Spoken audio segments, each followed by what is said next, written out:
StarLadder Budapest Major, Hugo. Those are the words. I'm hungry for some Counter-Strike. I promise you I would use that.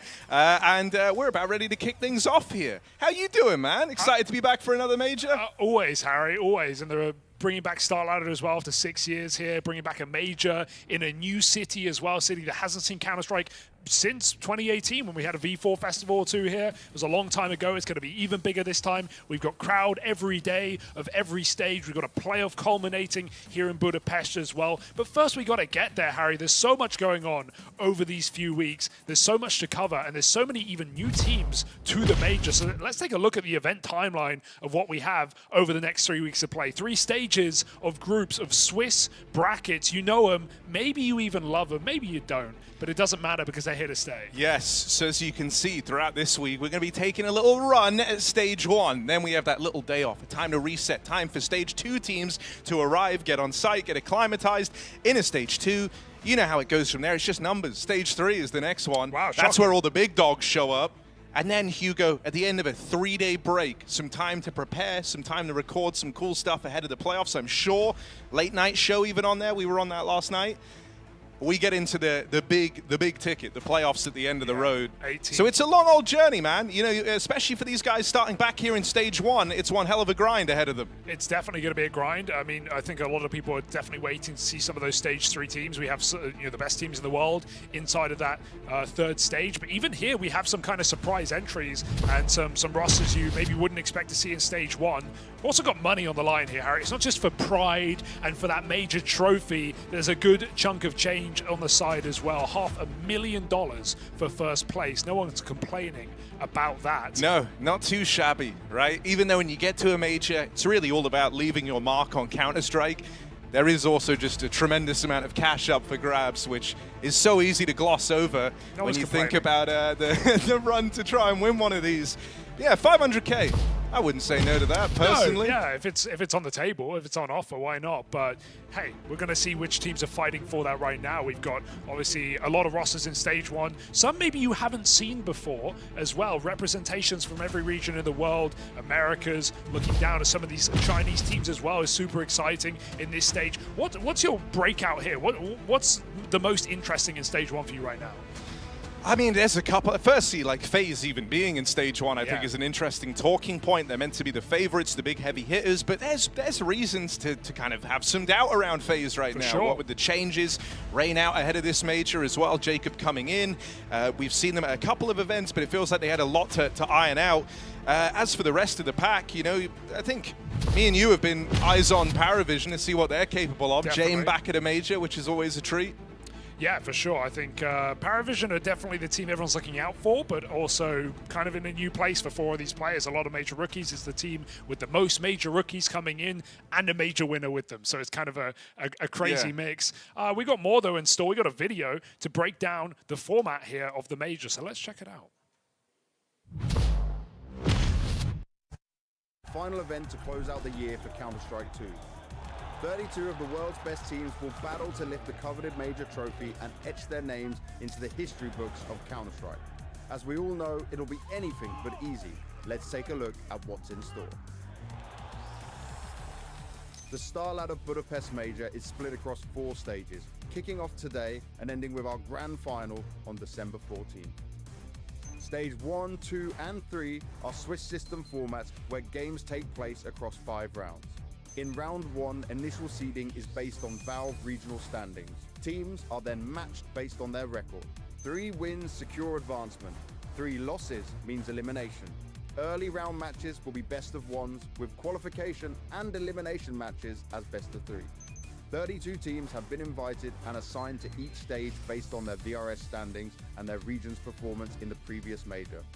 Let's take a look at our 16 stage 1 contenders. From the home region of Europe, we have FaZe Clan, Bait, Gamer Legion, Fnatic, Paravision, and Ninjas in Pajamas.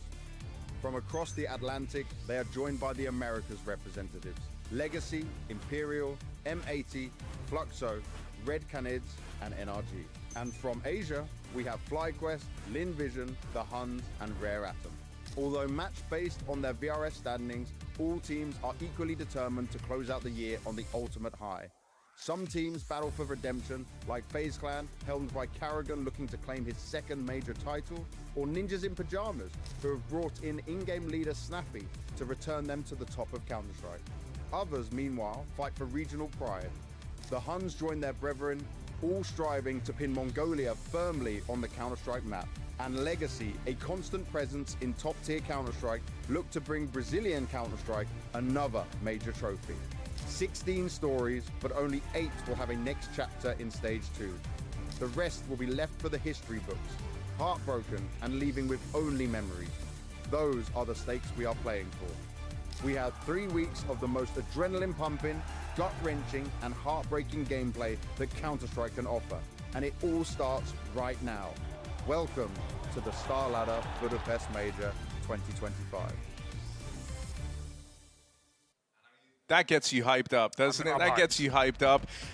Look, we know the format. I'm assuming everyone watching right now has watched the Major before. You know what's going down. But I think a good place to start, Hugo, let's take a look at today's schedule and kind of see the order in which we're going to be tackling some of these squads. I always enjoy the first day of each stage of a major because you get a bunch of BO1s, and I know it's controversial, but it is definitely exciting to watch a quick, bite-sized game of CS where you have to start strong. Slow starts are punished, and pistols are of paramount importance, and that's what we get all throughout the day here. We get 16 BO1s, 2 streams running at the same time, you know, eight at a time. Then we reseed, we redraw after results. We face the 1-0 teams against each other, and the 0-1 teams just the same. We're on stream beam here for the day, so looking at our games, Imperial, Rare Atom, first of the day. Parivision, I'm very excited to see up next. Gamer Legion, Fluxo, and then Fnatic, Red Canids. What's your game of the day, Harry? I actually think Paravision versus the Huns is kind of a bowler one. I want to see what the Huns are capable of, right? You have a bunch of ex-Blitz, ex-Mongol/IHC players faring off against each other with some new blood in there as well, versus Jabe and his squad of major rookies that you talk about. But here, for our game, Imperial versus Rare Atom, I think it's going to be a bit of a banger to start things off as well. I'm always a fan of checking out this Imperial team, this Vinny-led squad, to see how they've been maturing, how they've been getting on. It's kind of the ex-Furia core in a way, Yeah. right? It's different eras of Furia core with Skulls, with Vinny, with Cello, 3 players who have played under that Furia banner across some time. Try who has been super explosive on the AWP as well when we've seen him at his best. So this team definitely has firepower when they're on. They're definitely favorites today in this game against a Rare Atom who are going through some tumultuous changes as of late, I guess you could say. But yeah, anything to say about Imperial before we get into this one?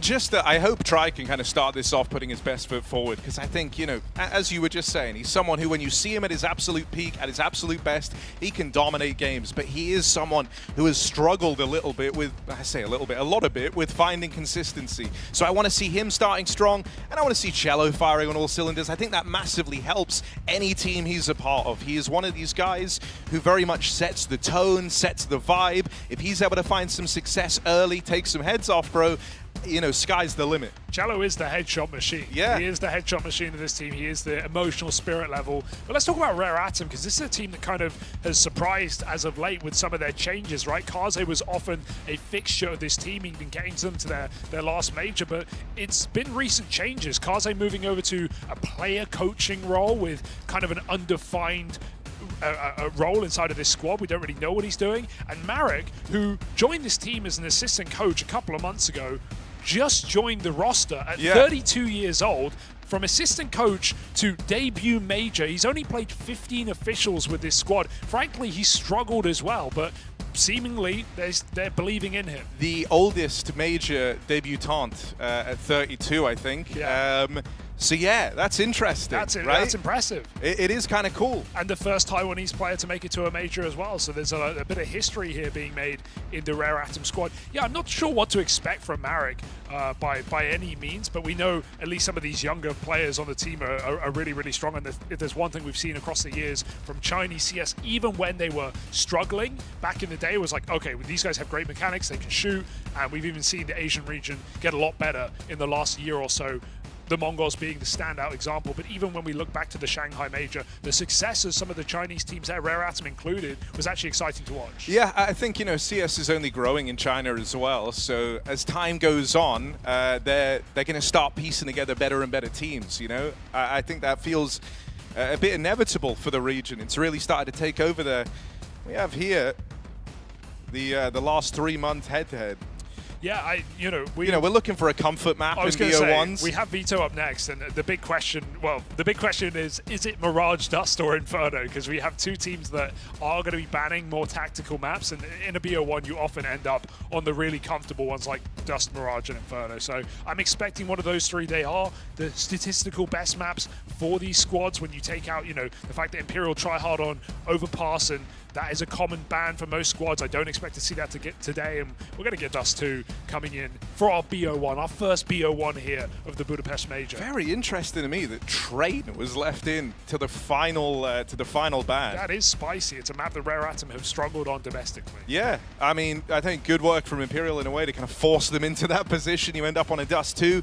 I think both sides going to come out feeling comfortable with this. You should never really be too disappointed in a BO1 VO. You might have let Exist take over if you've ended up disappointed in a BO1 VO. Careful, Nipar. There's a bit of a dated reference for everyone playing along at home. That's good though, I like it.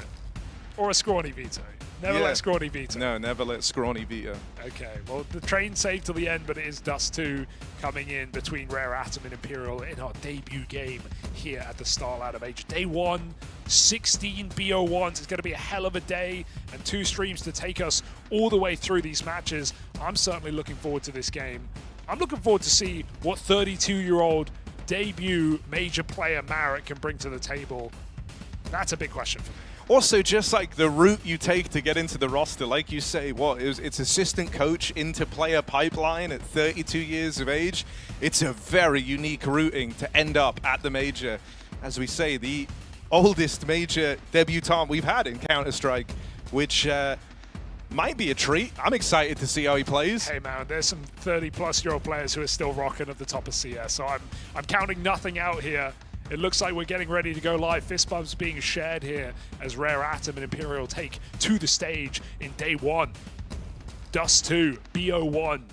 And we know how important starting things off on the right foot on the Swiss stage can mean, especially for 2 underproven squads like this. Yeah, I mean, that's the thing about this first day. It can be brutal, right? If you show up, if you start slow, that is your major in jeopardy. The teams that hit the hardest from the get-go end up in such a better position here on the back of day 1 of every stage of play.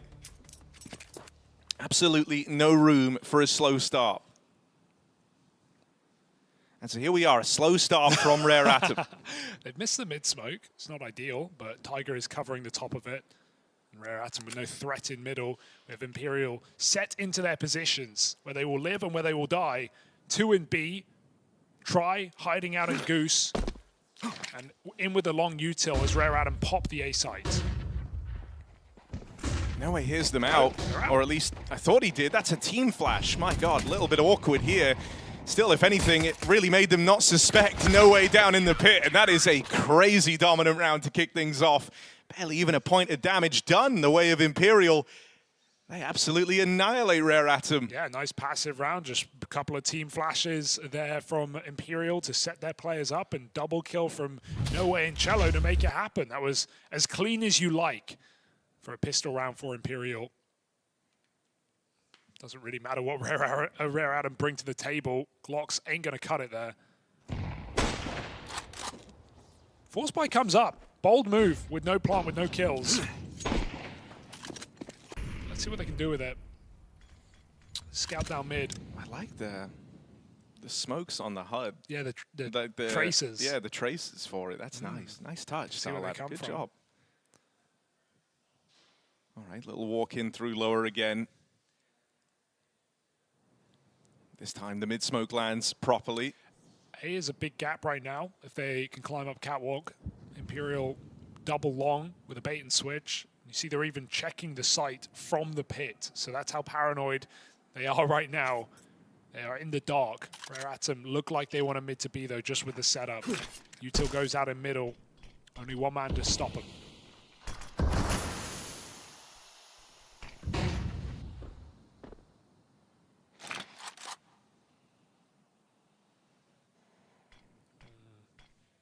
Feels very obvious right now.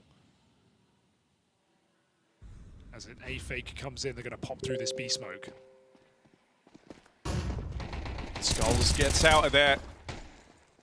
Tucks himself away to play retake here. Nice. They go through on the flash. They play ahead of this onslaught from Rare Atom, and Vinny holds the line. 2 to his name already, and fighting down at the very last breath here. Here comes the support. Cello there to bail him out. And another pretty clean round out of Imperial as they dodge that B hit. I like what they do there, ducking out through the window, waiting for their teammates' flashes, playing in on like a second timing on the back of it. Kind of throws you off if you're Rare Atom. 2 rounds of play, and Imperial have just used that utility perfectly in both of those rounds. Just flash playing every single player, no one peeking dry. And I think if the comms are starting this clean and everything's working, you're going to be very vocal, calling for flashes, offering flashes, and on CT Dust 2, that is the way you can, be so advantaged. Good bit of teamwork shown here by Imperial so far. Atom on just an eco with a couple of deagles. Aggressive down lower. Skulls will claim the first, and he's going to get aggressive here. He is forced into the fight in middle. His team come to help out. Blocked are Rare Atom at the door. Flawless, and that's exactly what it is. 4 kills for Skulls. Money made on the MP9. Feeling good are Imperial.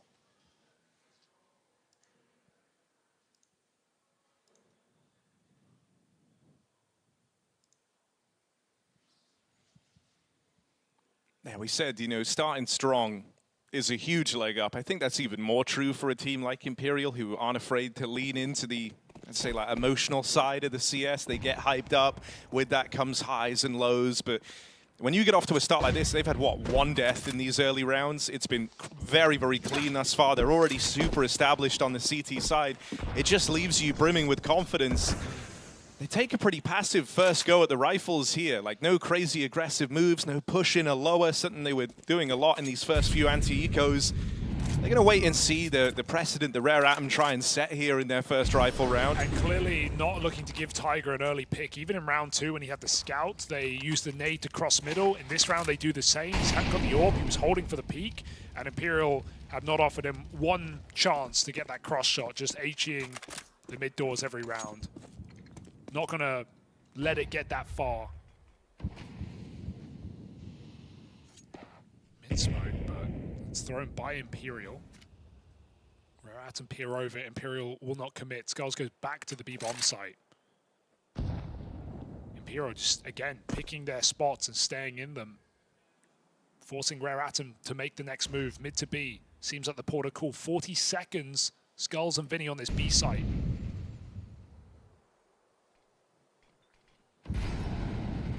Skulls going to play as a bit of a danger man, leaps out through the window, spotted there by Lee Hang, and so suddenly the B defense, it's only Vinny, and he's been seen, overran. Try does add 1 to the tally. That's going to keep them interested here.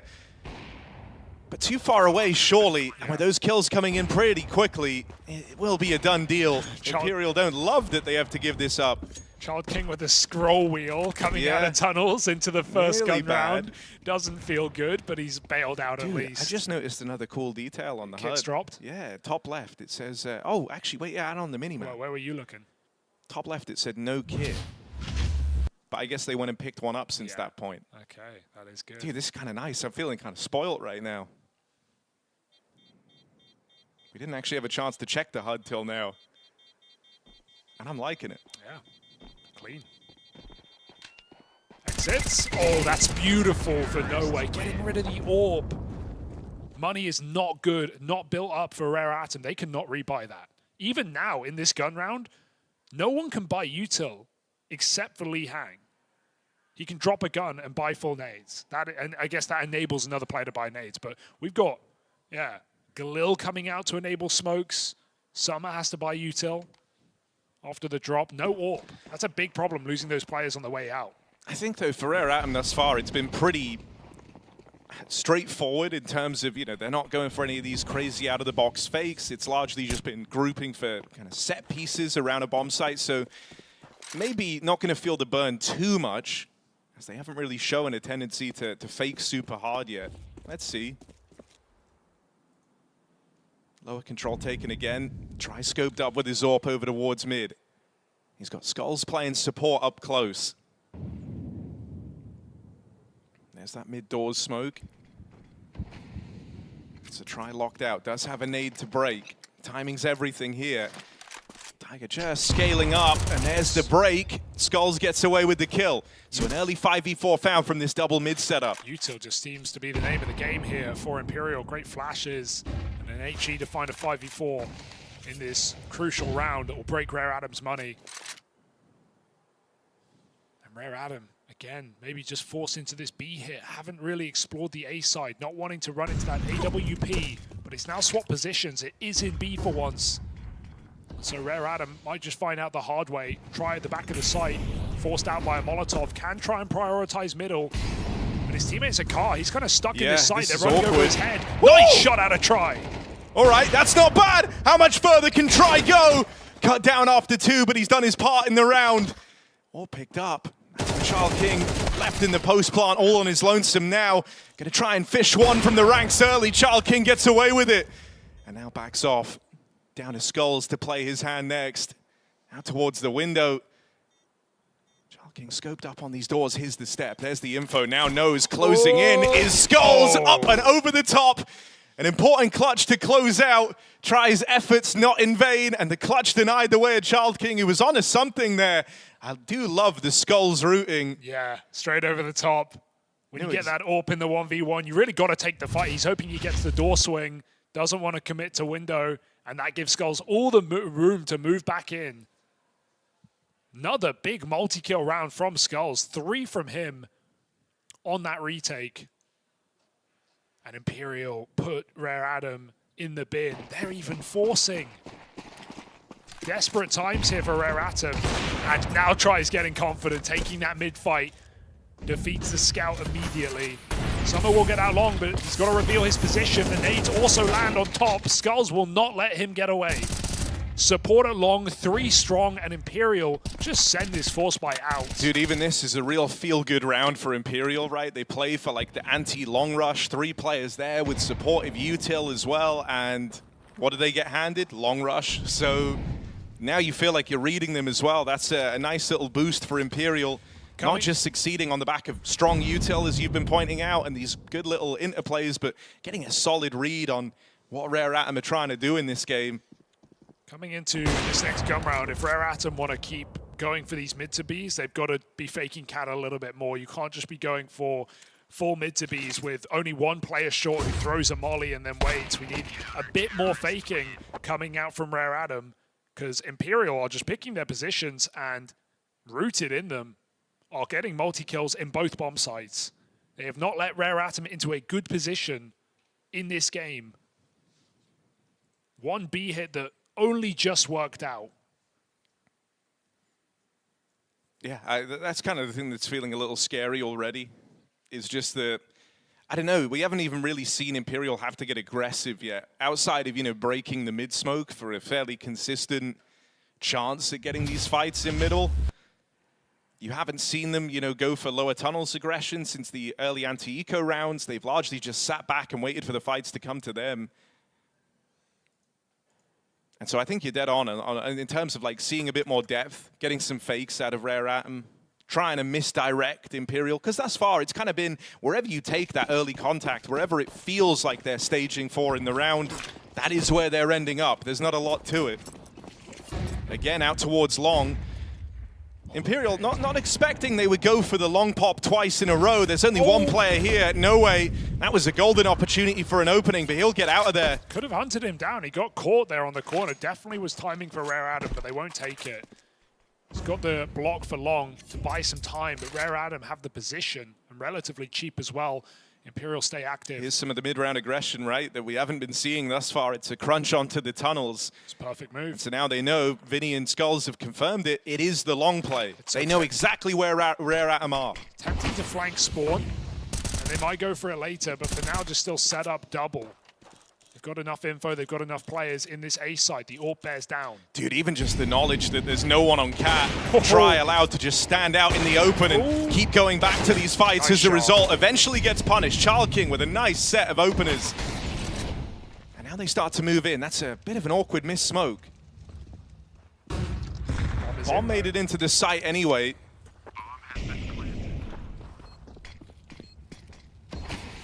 Cello trying to creep up. Boost. They're stuck on each other. There's the swing. Cello finds Marek. Time ticking off for this bomb, but Summer's got to deliver. He's only in with one, and so another clean retake out of Imperial. They knew what was happening all throughout that round, and the double kill from King didn't do enough to change the tide of that one. Yeah, as soon as you lose Marek on the site, you're in a really rough position. Skulls' time to kill is crazy quick right now as well. He just finds that instant headshot on the car player. And even though you take tryout after one, it doesn't give you much of a fighting chance. Imperial taking their sweet time on these retakes, coming in together. 6-1, just playing really solid right now. And Rare Adam, another gun round, another attempt, but even limited in the util. Try is stuck right now. Can anyone save this guy? No punish from lower. No way he can escape, right? They've got the B pick in the meantime, running straight into the bomb site. Vinny caught off guard. Skulls was trying to assist Try in middle. This has left a huge gap open to Rare Adam. One kill from Marek will go very far, and he's got it. Imperial have to clear him out. Oh, the nade just a second off the mark, and Marek might be low, but he's battled back in with the second. Sick round. And that should really seal the deal on this. One back for Try, but too far removed to ever entice you. And so low HP Marek, in his major debut, keen double to find this second round for Rare Atom. Really nice shots. I wasn't familiar with his game. I didn't know what I was going to get out of him today, but looking clean in this round. King's been impactful as well. Been getting them entries on this T side. This round, nice one from Summer to find that pick onto Vinny and B. And with all the chaos down in lower, Rare Atom just jumped the gun. And I like that as well. Just been playing some slower rounds, some cat to mid to Bs. And it's not worked out, so pushing ahead of the smoke, getting an entry, and just committing off of it. Rare Adam find a second, but they have to build in now. This round, winning it, would put Imperial on eco, or at least a force. So can Rare Adam find that breaking point here on this T side? Marek knows his nades. That much is clear. Or did I just curse him? No, he hit the smoke. I take it back. He's been hitting it. I take it back.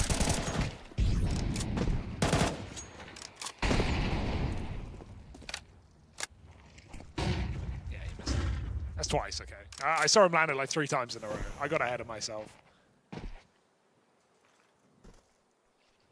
Try, this is a nice angle.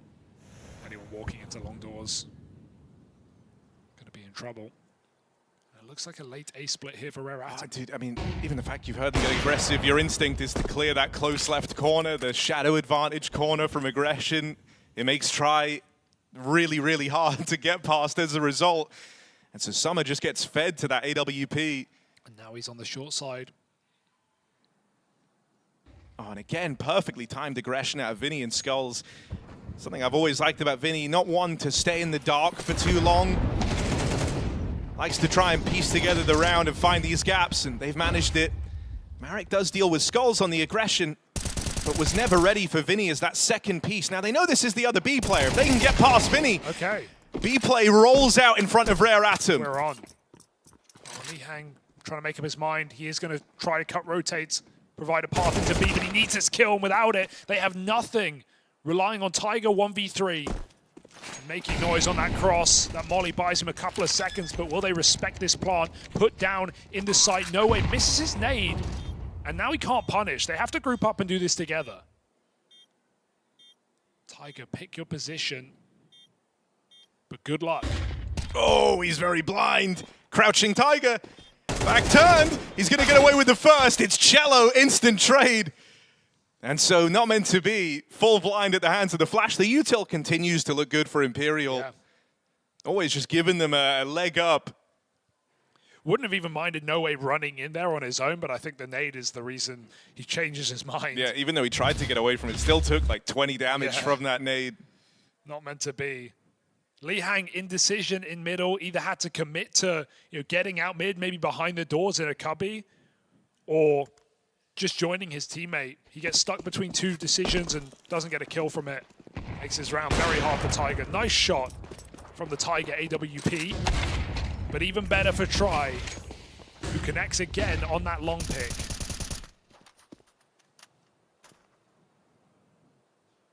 Try waits. They have made it in. Oh, he's looking good. Tiger comes in to silence that AWP, but what is this? You're not ready for this backstab out of Cello. We said Imperial, they haven't been super aggressive, and certainly not aggression that Rare Atom have really seen, right? Oftentimes it's figuring out where Rare Atom aren't. They haven't had to worry about these backstabs, and they still might not even learn about it. No Cello required. No, he puts him in a casket, and here's Cello just to clean up the final kill. Safe pair of hands for it. Imperial are running away with Dust 2. Yeah, it does feel like that. 8-2, and not really rounds that Rare Atom can be proud of, right? Just a B hit that they got in early, and then a punish by pushing through the smoke for the same thing. Winning both their rounds off of finding entries onto Vinny. But Imperial have had the slow retakes. They've had the clutches. They've definitely had the better util. Imperial coming in red hot to this first stage, the first day.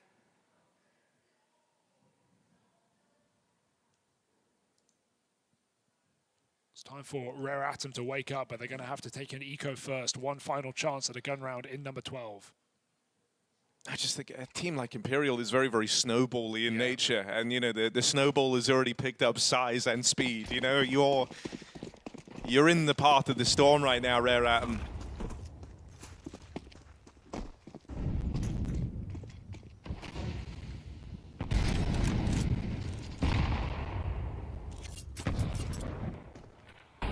And even now, you know, it's a little bit looser here in this one, playing instead to deny this mid-control that Rare Atom have looked for.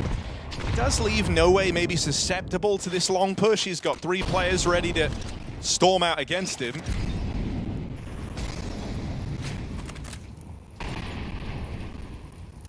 A lot of Molotovs exchanged over here in middle, my word. There's more. They have infinite mollies this round. Did we give them that? No Way backs off. Oh, but right as he does, Try's moved in. Mid's been quiet for too long. They played to deny that space early. They didn't see anything, but Rare Atom have actually found the gap here, and they find it twice over with a missed timing for Try out on long. They're going into this double setup. Tiger hits a blinder, and Li Hang helps out. Now they wrap out through short. Suddenly Imperial on for a tricky retake, a man down. Nice chase though. Oh, no one gets comfortable. Even that AWP cut down on the cross. 2v2, and Imperial just keep fighting while that plant comes in. Summer jiggling with nowhere to move. Cello puts him down, and Imperial, the pace on that retake in a 3v4 is excellent. They never let Rare Atom get comfortable. A Rare Atom who find 2 banging shots, drop the AWP off a missed timing, and then Imperial just closed the round regardless. That's the best round of the game for Imperial, it feels like, even though there's a lot of pistols in play. It just happens so quick. Rare Atom don't get to set up in that post plant. They barely get into it. 9-2, and the plant allows for one more buy. But what can you hope to do with it?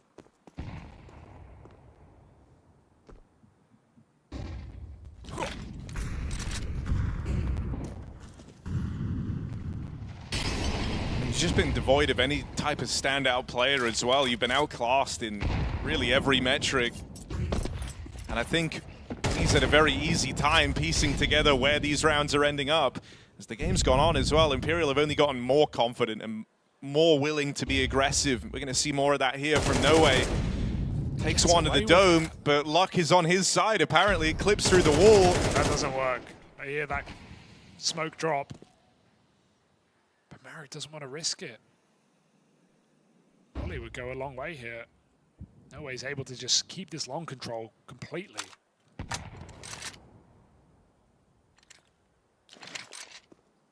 Even here's the pin pull. No pressure for No Way. Doesn't fire off. They're going to walk in together and trade this. Or at least that's the idea. Tiger first trying to clear that Try AWP angle from earlier. See if he can get anything. Shadow spotted, fires off a little too soon, and so Marek, not a fight he's supposed to win, gets away with the opening. A 5v4 now for Rare Atom as they search for a third round. Try and Cello, all that stand between Rare Atom and this A site. The AWP might have opened, but there's more where that came from. Over on the long corner, Cello with the spot. They'll get him firing off. Miss from Tiger. It's getting ugly. Tri-Court looking the wrong way. And there's that catwalk play, lining up with the long take. 13 seconds, bombs are long. Oh, God. Tiger's running in. We'll get there just in time. Literally a second to spare on that bomb plant. Missed timing out from the spawn. Summer was just watching this, but Vinny's hit a very quick window. Caught in the back. Summer with another. And that leaves it all on skulls. Can't find success. Rare Atom will scrape by with a third round when all is said and done.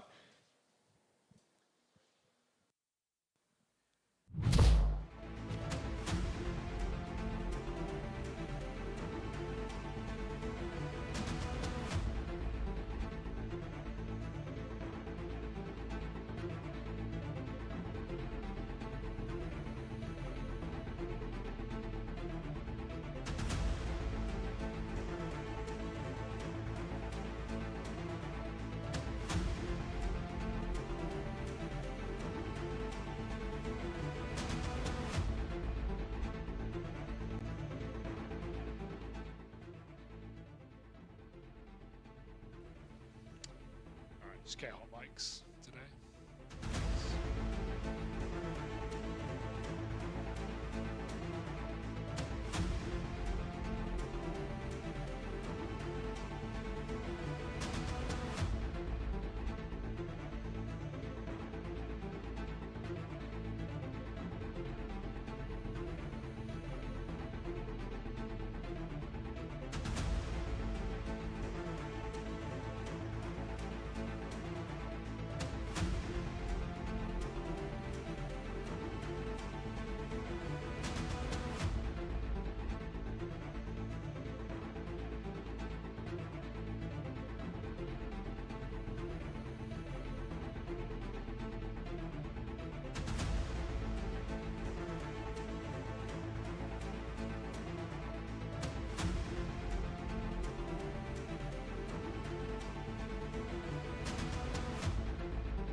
Jump on Rare Atom, figuring out what they were doing before Rare Atom even decided. Jump on Rare Atom, figuring out what they were doing before Rare Atom even decided to do it. And constantly finding the gaps. That proved to be a very annoying first half for the Rare Atom squad to deal with. Yeah, really could only break into that B bomb site until the final round, and Rare Atom got something going. Even towards then, the end. it kind of hinged on like some awkward timings, you know, some missed opportunities for Imperial. And so, yeah, you know, you're feeling a little bit rough here if you're Rare Atom. Nothing you tried worked particularly well. Now they move over to the CT half. Yeah, and if they don't find the pistol, this one, it's got GG written all over it, Hugo. Yeah, BO1's come at you quick here at the Major. All right, this is pretty stripped back and simple from Imperial. Exec in a B, 5 players flood in.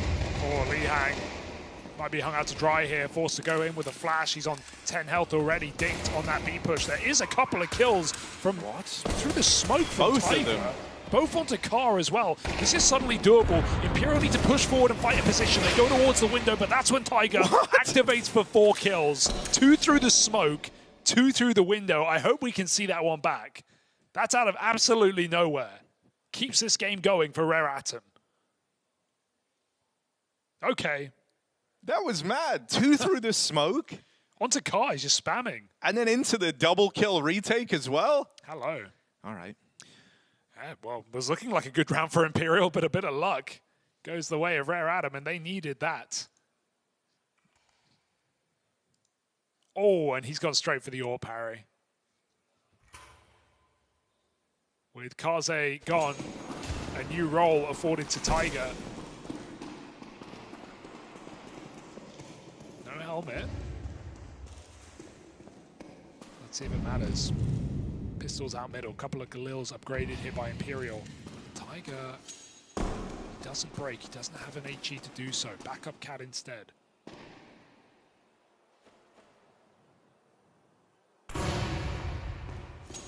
Staging on short, clearing long doors. But this orb is the problem. So it's meant to be. Will that sight of the orb send you the other way? I feel like it almost should.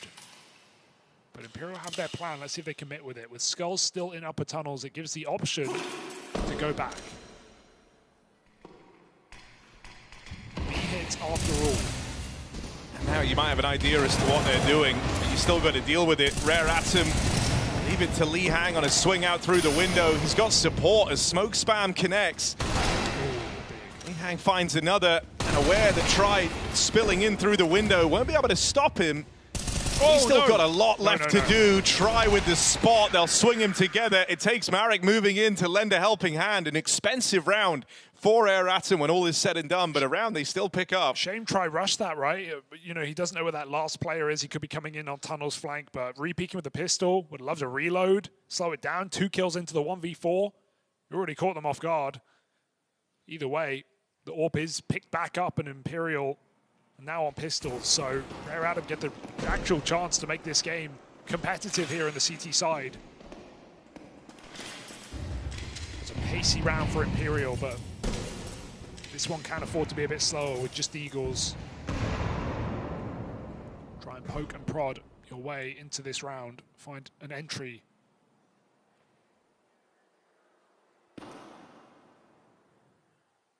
Who's up for the task? I mean, you never discount a Vinny. Come on, Vinny. Show him how it's done. Nope, he's dead straight away. That's not the start they wanted. And everyone else dies in seconds. So, yeah, he did show him how to do it. And they all followed in his stead. All right, Rare Atom with a streak of 3. All thanks to picking up that pistol round. They've got Tiger to thank, really, for this little second chance, this lifeline on Dust 2.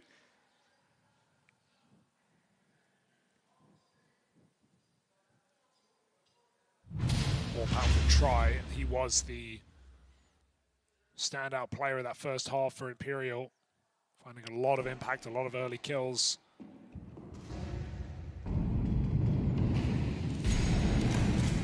4-1 on openers, 5 multi-kills. 100 EDR at the half.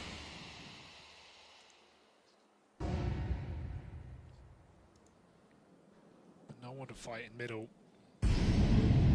A little more aggressive, committed and long is Marek.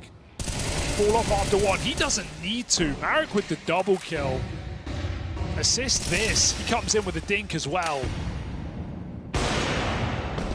Imperial shut down and long. I'm going to chase the AWP on the short side. Skulls knows finding a kill here is the only way back in. Tag on the mid-cross. Skulls trying to finish the job, but Tiger puts him to bed. And this round feels as good as done. Unless Vinny can find a clean B entry, just gets blocked. They tried to get him firing off early. Long flank.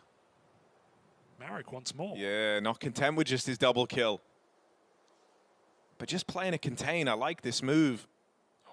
Now tries to slip on in, Try with an awkward miss, up close, and isn't given a second chance. It's just Vinny. Dead straight away as he plays his hand out towards the car, and a clean finish for Rare Atom. Dude, Marek's had some impactful rounds. It's nice to see.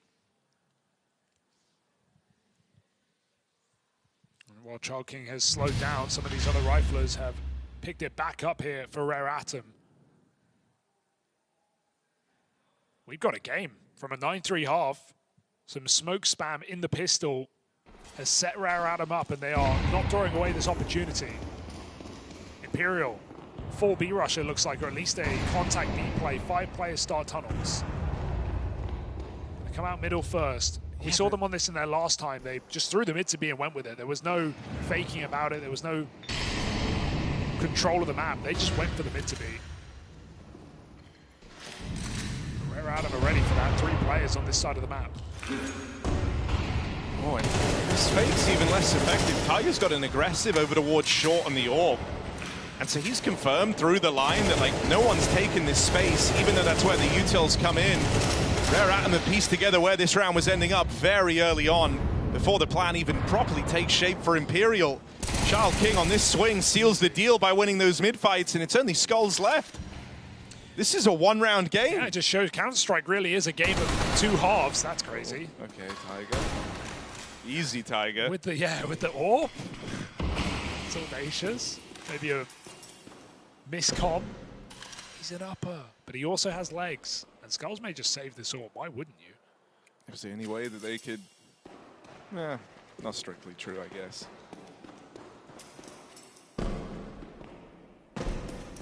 They could have had one glass, but... They could have one without helmet. Yeah. Still, tempting nonetheless.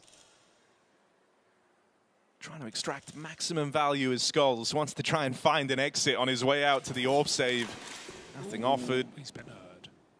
Oh, I gotta say, the Tiger sticker on the Asimov does look pretty sick. Oh, he's dead. I think he's dead after time. Oh no. Skulls thinks he's being sneaky. He's holding it. Child King waiting till the time expires. Now going to take that swing on up. Hello, AWP. Goodbye money for Imperial. That is rough. worst case scenario heading into a one-round game. That is rough, man. I thought he made it, but then he started running on default. And great position. Well played by the King. The King of Children, that is.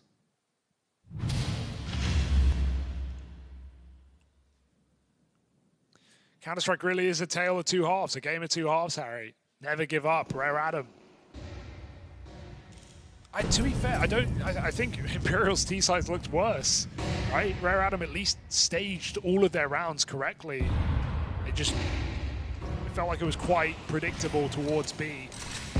Imperial have kind of been isolated in a lot of fights. Players making solo plays out long, out short, maybe feeling themselves after the first feels half. like you end up risking a lot of the round on just individuals finding success, and if that doesn't happen, you're not left with a hell of a lot. Rare Atom died as a team. Imperial are dying as individuals, and someone needs to bail them out. Hang on the long corner. They won't clear this. Easy mow down. 1-2 punch. Tiger comes in to stop the short play with only a kill from Vinny. This round's going nowhere fast.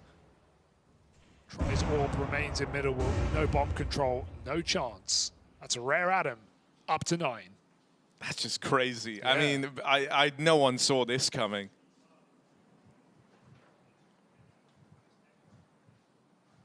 They were outclassed from top to bottom in that first half. Well, now they're showing that they can do it too.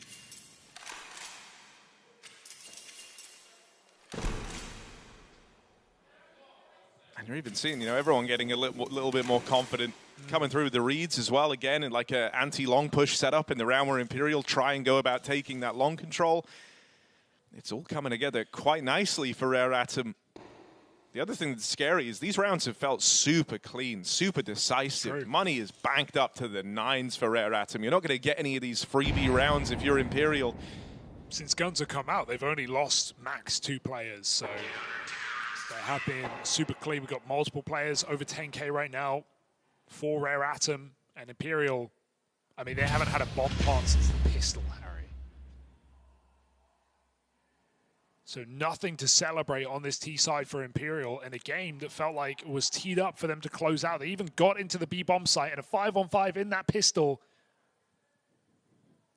And all for naught. AWP saved, gives it another go, but you're not going to have a lot behind it.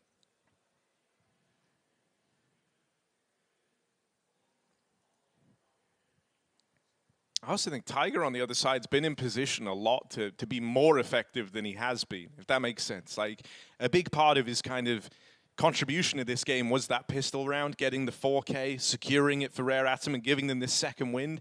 But it feels like, he could be outputting even more right now. I've liked a lot of the positions he tried to take, just had trouble following through on the shots. If he starts hitting on this AWP a little bit more, that's a big problem. Here he is, out towards mid, and try. That's the big gun of the round removed right from the get-go. He had to give it a go. He had to give it a try, didn't he? And it was right there. But Tiger, too quick, finds that headshot. And Tiger, who's definitely missed some shots in this game. That is a big one to find. Taking out the top performing AWPer in a round where AWP is almost the only thing they have. It's picked up, can no way put it to use. Rare Atom with one man in the bomb site.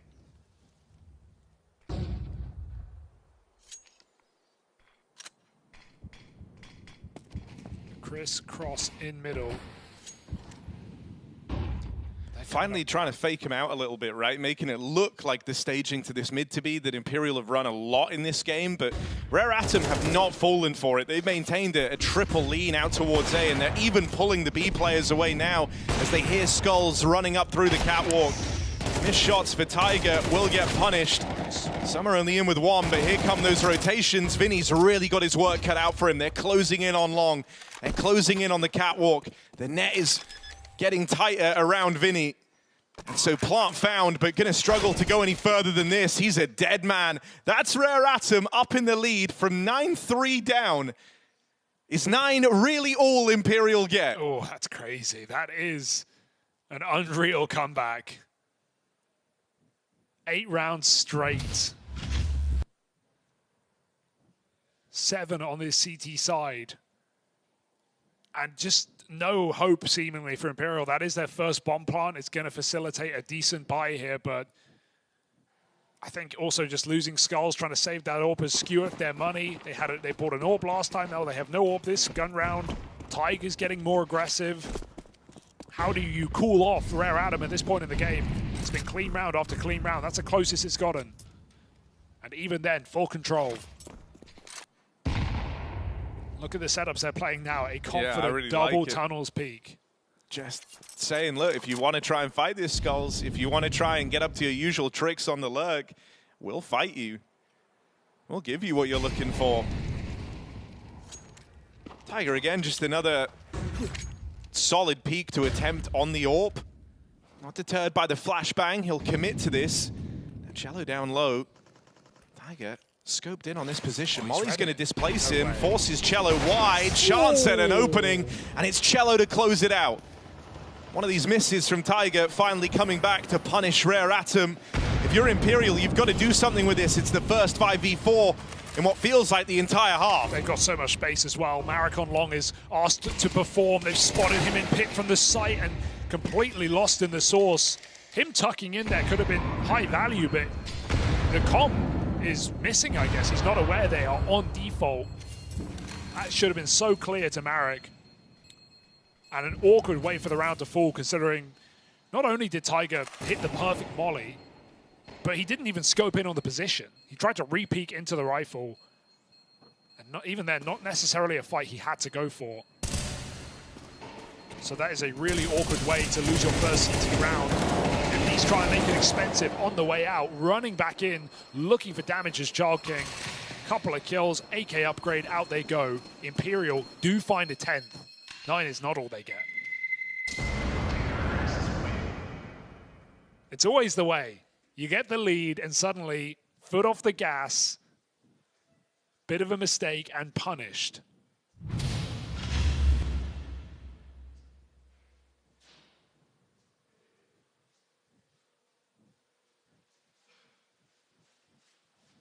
And that is the difference, right? Tiger's been playing cat. Rare Atom been playing cat all half. Imperial never really went there. They always put Trizorp on car. They made Rare Atom commit rather on T sides. Rare Atom are giving you the option to fight your AWP early. As Tiger again posts up on cat. That one's going to tickle the toes. Tiger will get out of there this time. Alone, man. This is scary. They're right back. Closing in. Yeah. It's dropped off. So dodges the danger of this cat push for now. I mean, you do have 2 players with eyes on cat here. Lee Hang and Tiger both homed in on this position. I'll block it for now.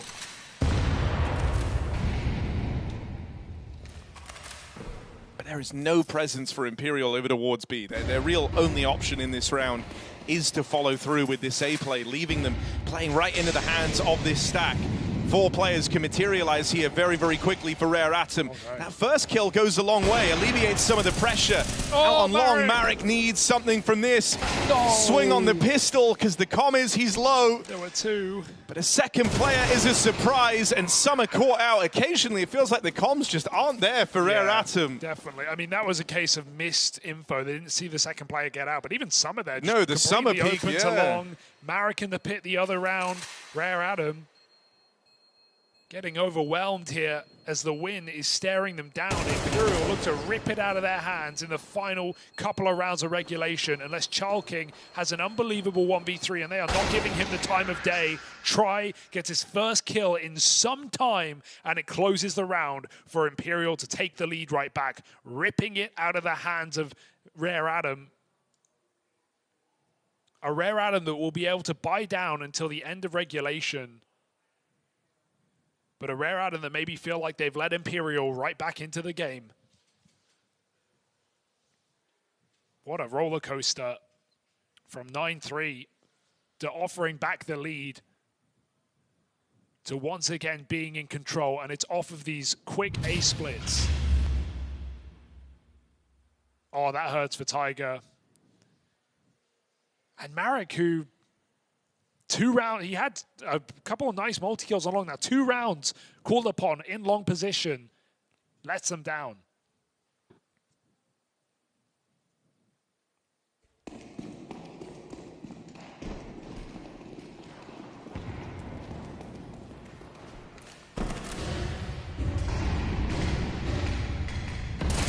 Oh, before the smoke.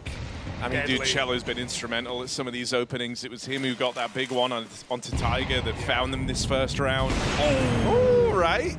Unlucky try. You hate that.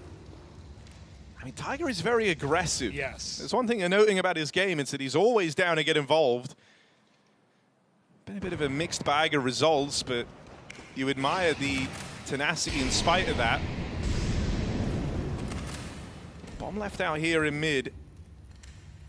Drop that should have been heard by Child King, so it gives him a bit of a better picture in the round as to where they're looking to go. Because you hear that bomb drop in lower, and now you discount Cat a little bit. You don't really believe that they could commit to this with the bomb away from them. Cello might be looking to drop here. Here it is, flying down in a CT. Child King's got eyes on. Now they know their read on this round was right. There's the play out from the window. Child King turns on a dime, right back into that B site. And so Rare Atom, commanding return of form there to tie us up again at 11-all. Yeah, I think you're right with that bomb drop. I think they knew exactly what was going on. Both players focused on the mid to B, knowing that's the fight you're getting first before any B hit. Good flash down the ramp, and they both swing together. Imperial strung out and shut down, 11 apiece here, and only money for Rare Atom. If Imperial lose this round, that might be GG. If Rare Atom can, they can fight back for overtime with a full buy. Pressure very much on Imperial.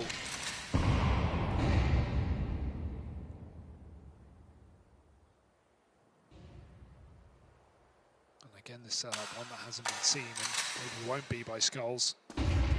Imperial pop out middle.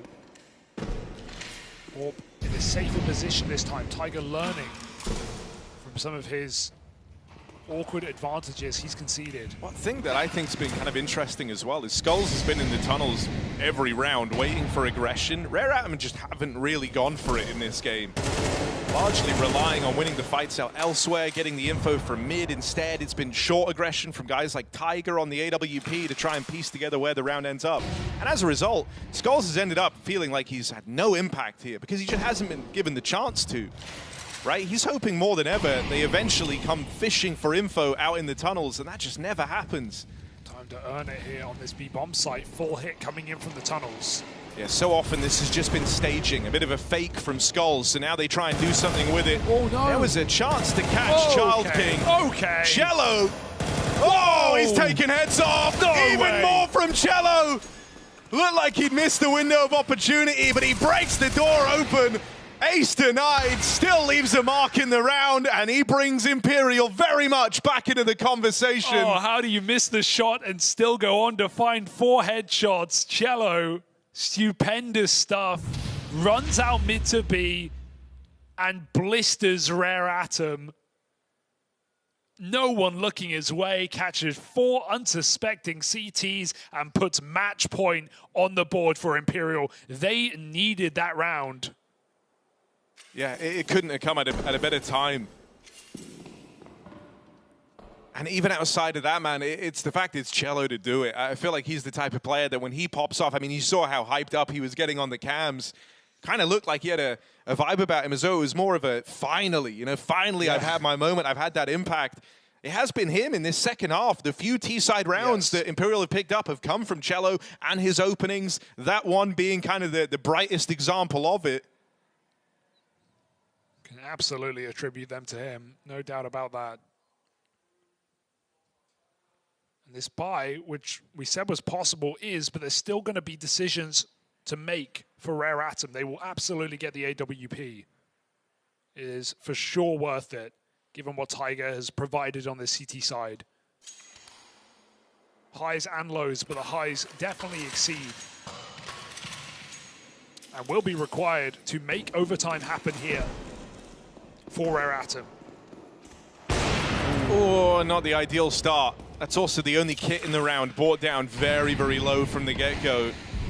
If you end up in a spot where Child King's got to stick a defuse, him being so low on health, it could come back to haunt you. But bomb plants haven't really been the deciding factor in this game. Cello wounded as well. An eye for an eye. Both teams blind. Skulls finally decides to leave B. They take him out of it early. As we said, he's just kind of been hanging around waiting for aggression that never comes. And as a result, has often been, you know, the last guy trying to charge in and join up with the rest of the pack. I also think Rare Atom have got a lot of info from that. And so bringing him into the picture earlier here, just going for a grouped 5-man hit, that's the game plan for Imperial. Throwing mid to B nades as well, so this is going to keep Rare Atom looking the wrong way. Uncertain right now. One player committed to CT, only one player on the cross, and it's Tiger with his big green. Which is good. Marek kind of let them down in these long plays a handful of times, but they're wrapped from sight, they're wrapped from long. Skulls and Cello find the openings. And this could be Imperial about to snatch away victory after a 9-3 half that rapidly started getting away from them. You were getting nervous. Have they done just enough to get this one over the line? I feel like it's right there. No way, crouched in. The molly pushes back that low player, and already Rare Atom isolated into 1v1s. That single kit may not even be a factor as they get cut down one by one. Another standing headshot from Cello as he carries them over the finish line. Imperial almost choke a 9-3 lead, but they close it out in regulation, 13-11. First notch on the board here in stage 1 of the Budapest Major. Yeah, and I mean, hats off to Cello, right? Very much the guy to make that happen in every one of those T-side rounds that Imperial struggled to pick up. He was the guy making it happen. From that beautiful 4K on the Galil to, you know, double kill openers. Thinking about that round where he gets past Tiger on the AWP. Cello was kind of the key to victory here. The reason this one didn't become a haunting loss for Imperial. That would have been haunting. What a horrible way to start out your run if you lose from the 9-3 lead in a BO1 on Dust 2. That would not set you up mentally very well, but Imperial able to withstand the comeback and close it out. For Rare Atom, some highlight moments from Tiger on the AWP and Child King's T-sides, but ultimately, all I'm going to remember is some of the Marek misses on long on that CT side. That really felt like it let them down. Yeah. I think I want to go back to something more positive, which is Tiger looks interesting to me. I think, you know, he missed a lot of the shots he tried to go for, but you got a bit of a taste of the type of player he is here, right? Not afraid to make aggressive moves happen, not afraid to be the fire starter. I think in the beginning of the major, right, you're probably feeling a little bit nervous. This is where the nerves are at their highest. Yeah. If he can kind of warm into this, I like the plays he was attempting to do. And so I'm going to watch Tiger very curiously throughout the remainder of stage 1. Yeah, Rare Atom going through some changes and getting Kaze on after so long playing here and bringing in assistant coach, right? You hope there's more room for some of the firepower to be shown on this squad, and Tiger being a part of that on the AWP as well. They're definitely good signs for Rare Atom, but yeah, losing from that is not going to feel good by any means of the word. For Imperial, 1-0 up, a team where we don't really know where to rate them right now. I think a couple of these Brazilian teams in stage 1 were fully out on Flux or Red Canid. I think have to prove themselves. Imperial are a squad who have proved themselves, but even recently domestically have looked a little bit shaky, losing to some smaller teams as well in their region. So I think they are definitely in the conversation for a team that could be making it through to the next stage. I'm not sure if that game confirms or denies I don't that. know how you feel about it as well, though. I feel like the whole kind of domestic matchup hits Brazilian teams harder than so any other much, team, yeah, right? yeah. Like, and I think within that, it's probably due to like the familiarity. You're always playing within South America for the most part, right? So you really get to know each other. You know each other's tendencies. And with how many Brazilian squads we have, I have no doubt you're going to have some head-to-heads that maybe don't pan out the way that you would be expecting. I look at this as like a slight positive sign for Imperial, just because they dodged the choke, really, right? I think if you fall down like that day 1, it's going to be very, very hard to recover. Instead, though, they start strong, and their fire starter player in Cello was a huge part of it. If he's able to keep the morale good, if Vinny kind of feels a bit more comfortable again, looks more like his usual self, we could be onto something here for It's Imperial. also nice to see Skulls still performing like this, right? Yeah. I think, you know... Well, I think he wanted to do even more in this game. Yeah. He was probably a little bit annoyed with that second half because he was hanging around in B like, these guys never push. They never get aggressive. Another player where it's like Yakindo, we look at, we say your time in Liquid does not count, because I don't think we really got the best look at Skulls, but back in a Portuguese-speaking team, back with his countrymen, and you know, back in a team where he has a little bit more room, especially on those CT sides, he makes those difficult positions like really, really good. He had some rock solid B holds. Even when Vinny would sometimes get caught off, he would be right there to assist, get some multi kills. He ends second on the board, 20 kills in that map. I'm happy with what I'm getting from Skulls and Cello. I think it's one of the cool things about Imperial is like these were two players who, when they were on, you know, bigger, better squads, they, as a result, would kind of play second fiddle to the star players, right? Like both of them at times with Queserato and the like. So now it's more of a spotlight put on them. And actually, talking to Skulls, let's hear from the man himself. Congratulations, first win of the day. And yeah, that's how you started the day at the Major. Just tell me, summarize, how do you feel going through such an intense match at the first best of 1 today? Hello.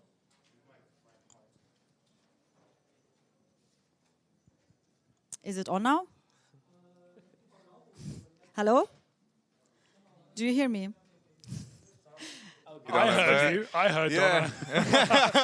But I guess maybe someone doesn't. No, I mean, that's all well and good. You could tell that Skulls was there. He was ecstatic. Yeah, he was. He was. And exhausted. He was having a good time, man. From a barn burner of a match. Yeah, I mean, you know, out of all the ways you wanted to start, I think you won't be able to get away from the feeling of like, this could have been a very quick game. We could have made this really easy for ourselves. I also wonder if like, because, you know, you think about how this whole game ended up going. Like, the 4K from Tiger and the pistol, I don't think really felt like a big deal in the moment. But, dude, that was crazy. We didn't get to see it back. But he gets, like, 2 smoke headshots on Car. Well, dude, and it just completely changed the trajectory of that whole game. I can imagine if you're Imperial, you're, like, minimizing that pistol round for the first few rounds. And then you start thinking, oh, God, really is this actually how we lose? If he didn't get those first 2 kills, most importantly, I think Imperial just stomped that game. Yeah, well, dude, right? they're in a 5v5 retake, sat pretty, lots of time to get comfortable. They'd also like tagged up the window player, so they were actually in a really good position to win that round if it wasn't for a bit of a chance going the way of Tiger. Chance will be a fine thing. And a fine thing indeed. A fine thing indeed, Harry. A Rare Atom 0-1,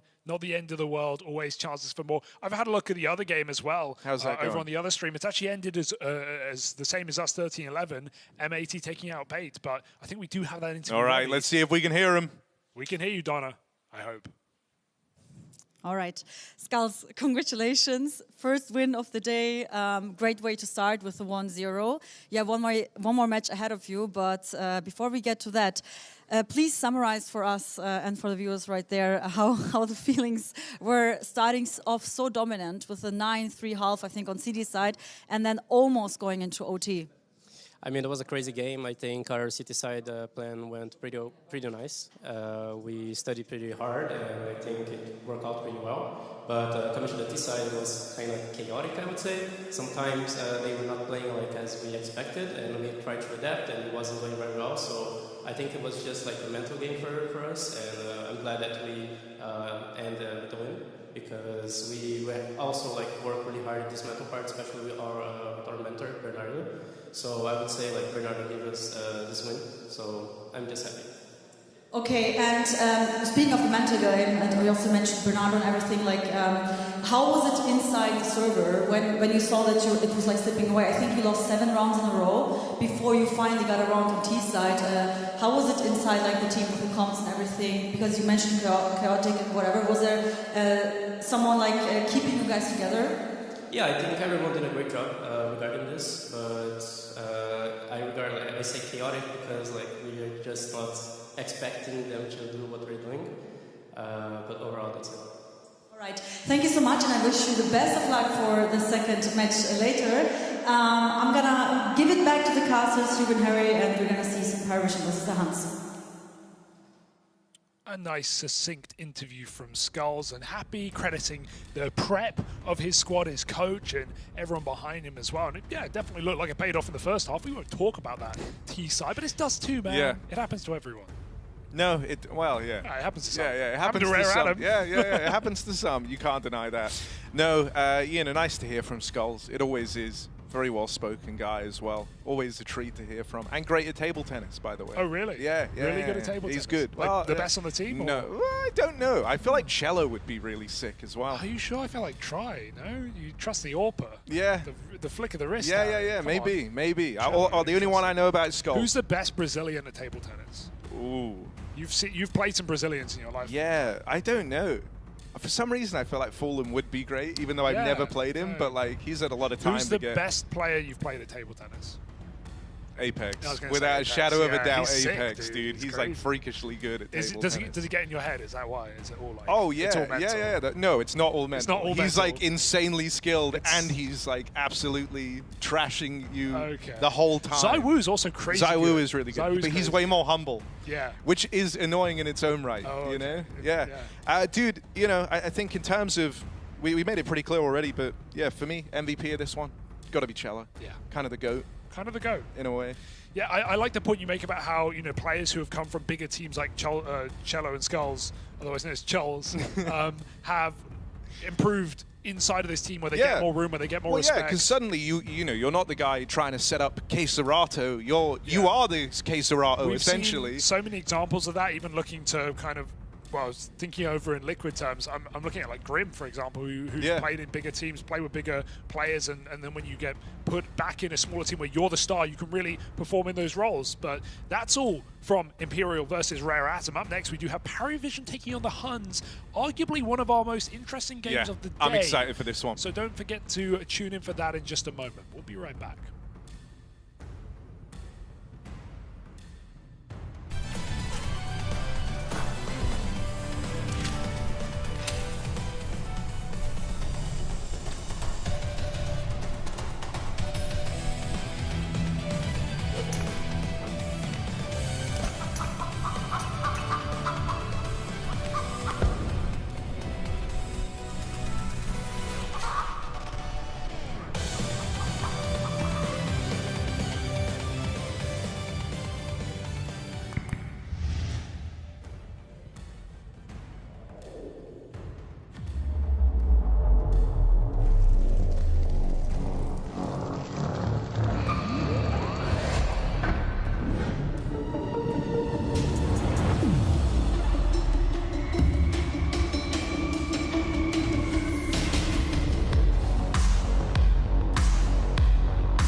same passion as esports athletes, Zowie continuously develops tailored products, empowering gamers to bring their best out. Today, we are launching the all-new XL2566X Plus, which uses the newly developed Fast TN panel and upgraded Diact 2 technology. The new monitor series continue to evolve, refining details to ensure players can perform their best consistently in games.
Create a lobby by your own rules.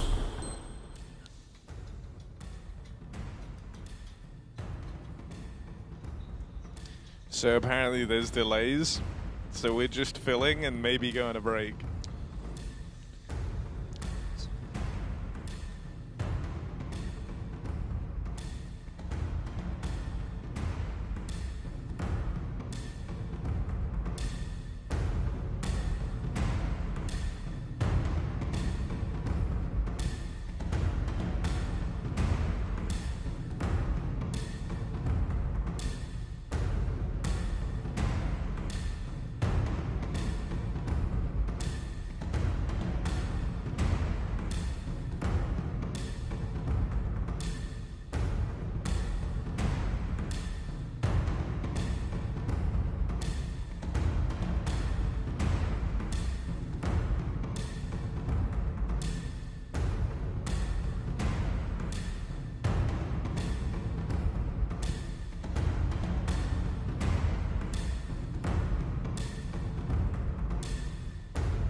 All right, a hotly anticipated match here, Hugo. It's the Huns getting ready to take on Paravision. Oh, yes. Now, we've kind of already said we're both pretty excited to see Jame and the boys back in the server. On the other side of things, it's also some familiar faces. If you were a fan of the rise of the Mongols or IHC back when they were getting going, you'll recognize a bunch of these players from the Huns. Yeah, absolutely. It's kind of the Blitz's boys, you know. We've got Nishino's brother in Bartak. We got Score, who was actually the standout player on that IHC roster. He was the first like shock benching from IHC. We thought, wow, that's crazy. He's this top performer when he came to international competition. I can't believe they've gotten rid of him. And then we have Nine as well, who's been around the block in the Mongolian scene. So a couple of younger, inexperienced other players, but for the most part, the core of this team actually is not one to completely sleep on. We've seen them at some international competitions struggle, but I think the big thing for me is the addition of Score. This is a huge amount of firepower. He was in this squad before, a couple of rosters ago. He wasn't really mind-blowing, but since rejoining this team 4 months ago, he's put up a 1.21 domestically. He's been really, really solid in the Huns jersey, and so I'm actually super excited to see Score. Look at that, 1.2 rating back in Mongolia. I think this is a really nice change, and I hope that the Huns can actually surprise people. Many people have them as a 0-3. I think this team could be exciting. This team could be a lot of fun, especially when we throw BO1s into the mix. So, yeah, I've got my eyes on the Huns this week. Yeah, especially because they come in down towards bottom of the ranking. I think it would be easy to go sleep on the Huns, but I don't know. I have a crazy feeling they're going to do damage. Hugo, I have to ask you, did you have them 0-3? I did. Ooh, but did implies past tense. I did. Do you anymore? I do. Oh, okay. I don't. Okay. I got faith. I got real faith in the Huns, Hugo, not just faith for the cameras like you. I'm already sort of regretting it, but Oh, okay, that's like, good. You know, nothing. Yeah, it's hard. It's hard, man. Pickups are hard. Look, there's going to be upsets. I'm putting them down here because of experience more than anything. Across, you know, some rookies in this squad, but in terms of potential, I think there is still some potential for this team. A little sneak under the camera. Yeah, there, I saw Harry, that. I didn't think no one noticed, right? But let's talk about their opponent, because this is part of the reason, Harry, that I put the Huns 0-3 is because their opening matchup is up against Paravision. A Paravision that are coming off the back of 3 event wins in a row, a qualification to Pro League, a BO5 won on LAN over BB, and another victory as well in an online competition against some decent teams where they didn't even drop a map. I mean, if you look at their run as of late, they haven't lost a map in the last 5 series they've played. They've won 10 in a row or 9 in a row. They are in a very strong position right now. No, it is 10 in a row. They're in a very strong position right now. Their form has been good. We've got Jame, classic Jame, with a bunch of young major rookies, all 4 of them, learning from a major winner himself, and a lot of firepower on this team. This is a team that I was bullish on coming into Austin as well. They were also on a huge win streak going into the MRQ. They then went 0-3 in the MRQ, absolutely bombed out, did nothing. But this is now a team that's made changes since that point, brought in some more firepower. Xylo has been a bit of a revelation as of late. Belchanok has always been putting up good numbers in the Paravision jersey. And remember, James joined this team at the start of this year after his benching from VP. Yeah. He joined 10 months ago, and they've already... The story in the first season of the year was how close. That was the story. They were getting a bunch of second places. They almost made the major. They almost qualified to EPL. They almost did so much. But now they're starting to pick up steam. Now they're starting to get victories, win LANs, win online events, qualify to the major for the first time. Paravision are in a very good place right now. And I think a lot of people are riding the hype on this team, but we're yet to see it against a top squad. This is a squad that has not beaten a top 20 team in Counter-Strike.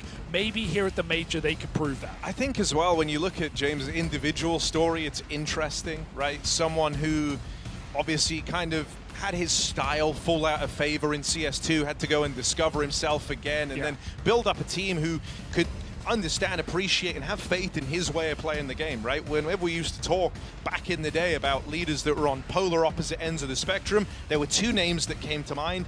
Jame on one end, Art on the other, and both of them have ended up in this same scenario where they had to go back to fledgling teams, raise up some young talent, and they're both here competing at this major. So kind of a cool duality to see those very extreme styles of cooling and the players that they've tried to reinvent sent themselves into. Especially with such a young team, right? We look at this squad, it's got an average age of 21, right? And that's, you know, despite James at 27 years old in this squad, right? Not just young players, 18 of Nota, Xylo 19, AW 19, but they've managed to not just qualify for a major, but come off the back of some really legit runs recently. I just think there are a lot of players that wouldn't have done this if they were James, right? He'd won a major. His style of calling had kind of started to fall out of favor. He gets knocked out of the big teams. He's also someone who, like, you kind of forget about this, but like, has like a really successful career on the side, being like, I guess you'd say, content creator. Yeah. So, you know, I think for some people that would have been enough, right? They would have looked back at what they'd done. They would have looked back at how the kind of highs they hit, winning a major, ticking a huge box, and they would have said, yeah, that's enough for me. And James actually alluded to that after the VP removal, where he was kind of questioning whether or not he wanted to go back and rebuild.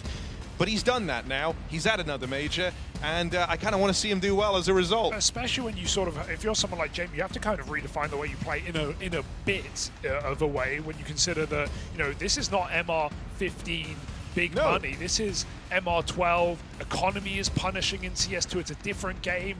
AWP is played different. Look at someone like Cadian, for example, who was an AWP in-game leader, you know, leading his team to the top back a few years ago, and he struggled with a change into CS2. Only just now, even coming back in. The revival was taking Fallen off of the AWP IGL and entrusting it to someone else. So yeah, you know, he did have to kind of, he has had to reinvent himself to an extent. I think you're never going to fully take the James out of the James, but no, not at all. And I think that we are going to see that today with some really slow T-side rounds on Mirage as well. Some of these like really slow pops that Paravision like to do. Very default heavy team, right? There's still an element of the James style in this squad. I just want to see how different it is to the James that won a major.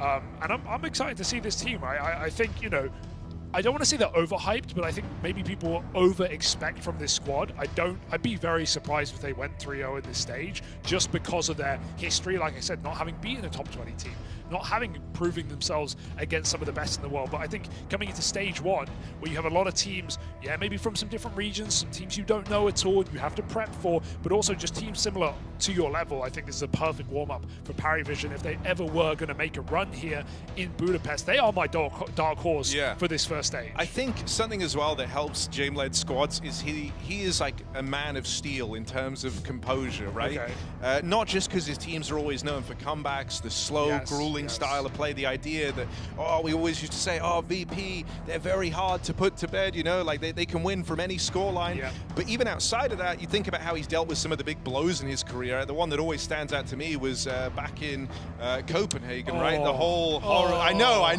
have you done that? But you remember him in the interviews after that, and it like that was something that in a way could have proved to be career defining. You don't know what would have happened if they win that game and they win that series and keep going. They were in the playoffs. They were in the playoffs. Exactly. If he doesn't crash in a post. But he dealt with it like an absolute champ, you know, and I think that's kind of been his mantra throughout is, look, it's a journey. Sometimes it gets weird, sometimes it gets awful, but you just power through and try and trend upwards. James is very much a man of steel in terms of the mental side of the warfare of Counter-Strike. If you love Counter-Strike and you love competition, you've got to love James. You've got to respect the game that he's brought, you know, and you know, winning a major in the least enjoyable style to play against, to maybe even to watch as well. But you've got to respect it to a certain degree. And with that, by the way, comes Dastan, a coach who is behind him on his whole journey. Remember, this is a duo we've seen even back to 2019, Harry. Do you remember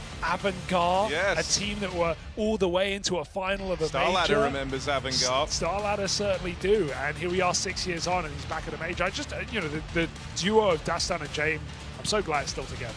And I'm so glad we get to see them today. It's been a while since I've had the luxury of casting a James game. Times really have changed. You're excited about it. Yeah. I guess you know, forget what it's really like, right? But they're up against the Huns, Harry. You didn't know what you had till it was gone. Let's get into this. We barely even talked about the map. We've ended up on Mirage. That's the fairly happy, I guess you'd say, middle ground. I think Paravision are over the moon that they've ended up on this map. Yeah, it's like a home map for this squad. And for Huns, I mean, they've got firepower, no doubt about that, coming into this BO1. Paravision on quite a win streak on this map.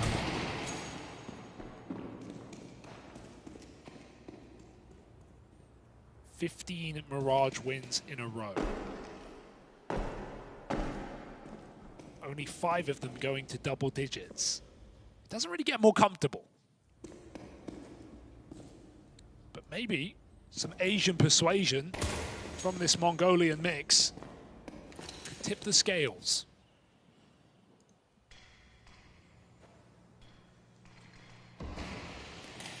James buying HEs and pistols. It will fall a little too far. Hunt setting up for an A-split.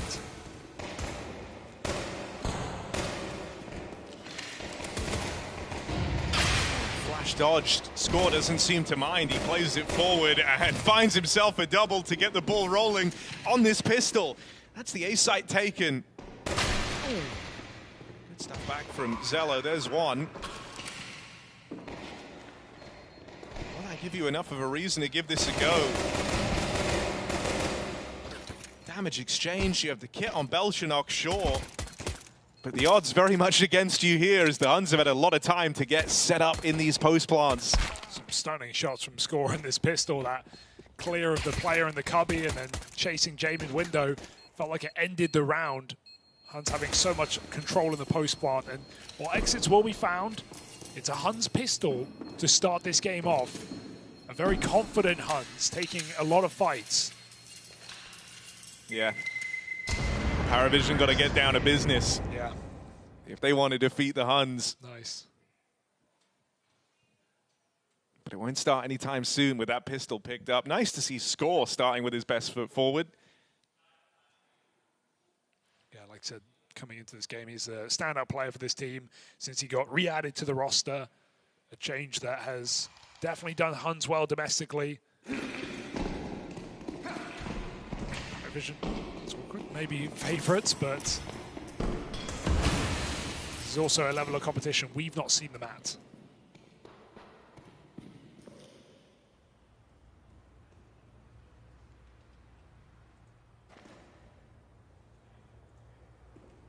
Makes you wonder, right? Player like Score, someone who kind of provably has a good talent, a good level at the game, and always has, but one of these guys that teams do just remove and then bring back into the fold eventually. Talk about it happening here. He was one of the shocking removals from that original Mongolian super team on the rise. All right, oh God, hang on a second. Why has this gotten so wild? Good stuff for 9. And so there we go, it gets contained. Not even worried.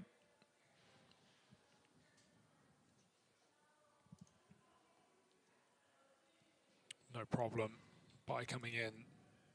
And James, of course, finding a way to get an AWP into this rifle round. Life always finds a way.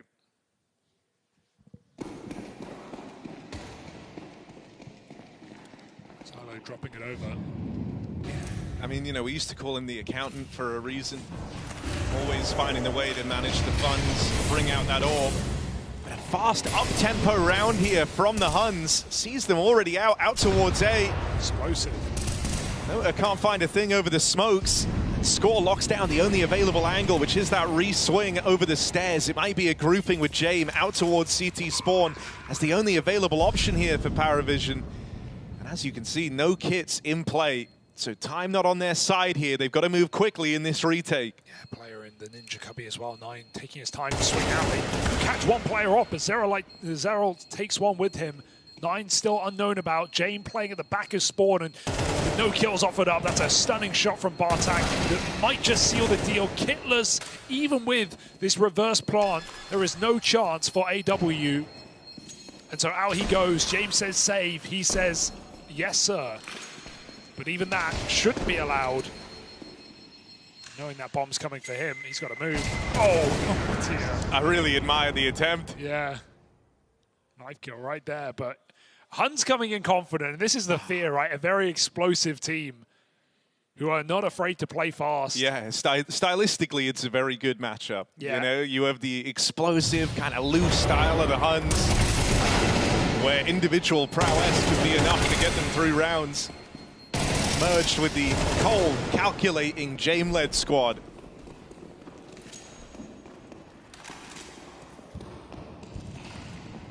I can assure you this second half will not feel like the first. James gets dropped an MP9. I'm going to be on money patrol this game, just so you know. I am that's the accountant. Belchinok plays Armorless Deagle. He bought his own Deagle, and he bought the MP9 for James. Man still gets what he wants. There's always a Sanji somewhere in the building. Trying to make that AWP money. And very heavy towards the connector. Looks like Paravision want to pump middle together. Cobra coming through. Team ready to hit this B-bomb site.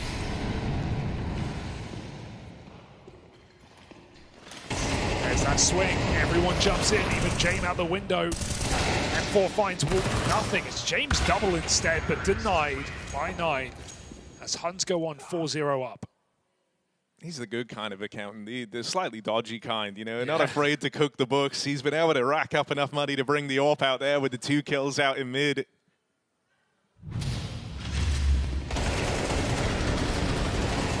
Eco, Cobra Zera.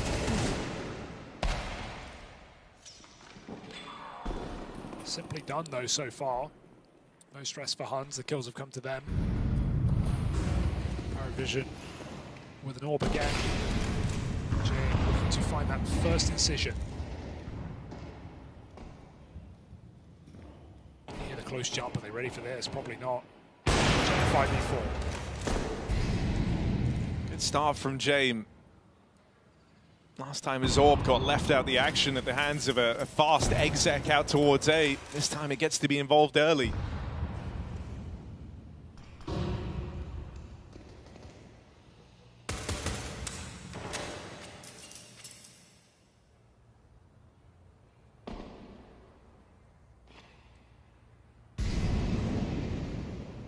So the pace taken out of the round for the Huns.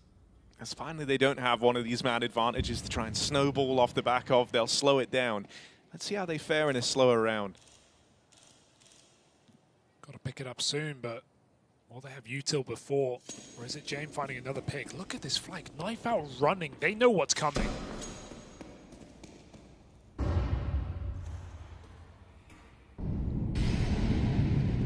And if James can hit another, there's very little mileage left in this round. He's on a strong line. Flank now coming in to connect as well. Ooh.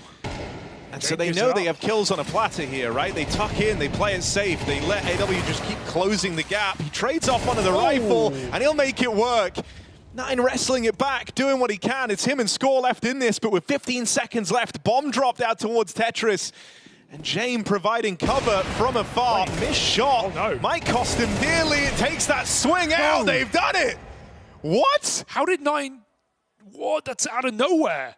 Final second headshot. That's madness. There's no accounting for that. Paravision thought they had them in their pocket. That looks perfect. But missed shot, missed chance. He still dropped the bomb, but for nothing. Oh, I know you're regretting the Hunzo 3 now, Hugo. Oh, I am, Harry. Don't know what I was thinking. Don't know what I was thinking, but this is... Look, I just think, how many times are we going to get caught off by the fact Mongolians are really good at Counter-Strike? Yeah, clearly. That's a crazy last-second shot. And James misses. James misses multiple chances in this round. His second shot, his third onto the bomb, and then the final killing blow where Score in the site takes him down before AW can drop the bomb. That's a really awkward round to lose. That is one you're going to regret. That was teed up perfectly. And AW even held the shot on the flank, which got Belchinok killed. Can we call him like A-dubs? I think it sounds cooler. A-dubs. I don't think he's earned it yet. 6 and 5, a good start, no doubt. But yeah, he's top of the board for his team. What more could you ask for? A round, actually. All right, that's fair. You put the request in. Let's see if they can get it. James got an AWP. Just keeping track of who's dropping them every time. I think he bought this one himself.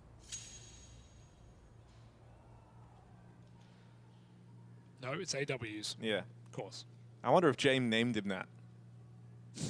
You're going to be the source of my AWPs. So. AW, please. Hey, James gave him an MP9, man. All right, Paravision not really fighting in any of this mid-take from Huns. They again get full control and can set up for this A split. Player coming back late from the B side. Looking interested in what A has to offer.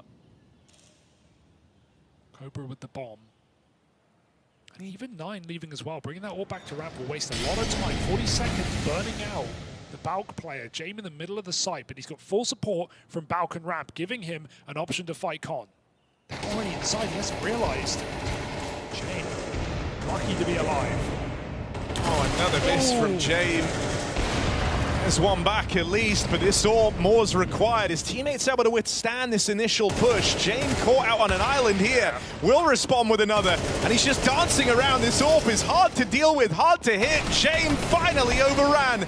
It's down to this, no time left. They need the kill. It just gets away from score. Second chance given, but he's missed that window of opportunity. And so it's another buzzer beater of a round here. Finally, Paravision pick one up. Dude, the jump away from Zelo at the end of the round is crazy, but he knows Score's running towards him. He knows he's not going to stand and hold for the fight. And so getting out with seconds to spare allows only the save. That is one way to win a round. It is not composed, it is not clean, but Paravision hold on. It takes the right read. Full stack on the A side. And Paravision get on the board. Huns can write it off. They've at least got everything they need except Bartak on pistol. Wow. James just got smoke shot. That was a wallbang, I'm pretty certain. Yeah, it was. So he gets wallbang smoke shot from 9's AWP. Could have been over the boxes, I guess, but yeah, just crazy tag down to 50. We'll take that AWP B. 9 is solo middle with the AWP as the rest of the Huns look for a pop. It's AW and Jame to stop this rush. AW in with the first. 9's backstab connects out through Cat. So Jame, they're closing in on him.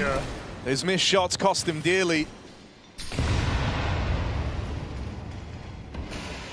And you know, I think the thing that's standing out thus far is James had a lot of AWPs, and oftentimes it's the misses that have defined these rounds. Which is weird, because he's in the right position. He was always like a player who would get the AWP a lot. A lot of the game plan revolved around him having it as often as he could, but he didn't mind because the output was there, right? If that's the game plan, but he's not connecting, it leaves the pressure on everyone else to try and fill the void. And with him as the most experienced and the captain and the guy calling the shots and putting himself in the high-impact positions, you can't afford to have him missing. Yeah, he is also in the right positions in basically every one of these situations. He's been in A in the A hits, he's been in B in the B hit, but either missed shots or removing himself from the angle at the wrong time has let Huns into a lot of these rounds. Like right there, he's holding short. The B hit is clearly many players. He goes off the short line. Then AW gets picked by 9 from behind, and it would be somewhat worth it if Jane could take one with him. It'd be a 3v3 post plant, but both AWPers miss a shot and then AW follows up. Or rather 9 follows up. So 6-1, and Huns are in full control of this game. They're bringing the pace. They are bringing the heat.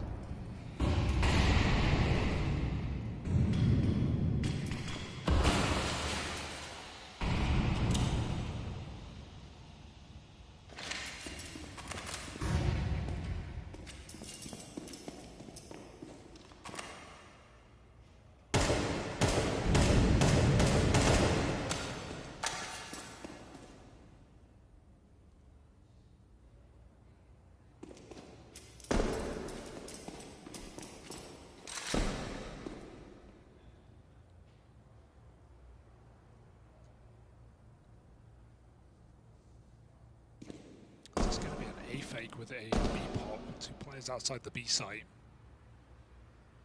Bomb included. 2 players throwing util over A. This is a very weak B site right now. And Huns already starting to rotate out, but they're coming from under. Might just be the recommit to A. 40 seconds, bomb underpass. Getting the util out of this A hold before they go again.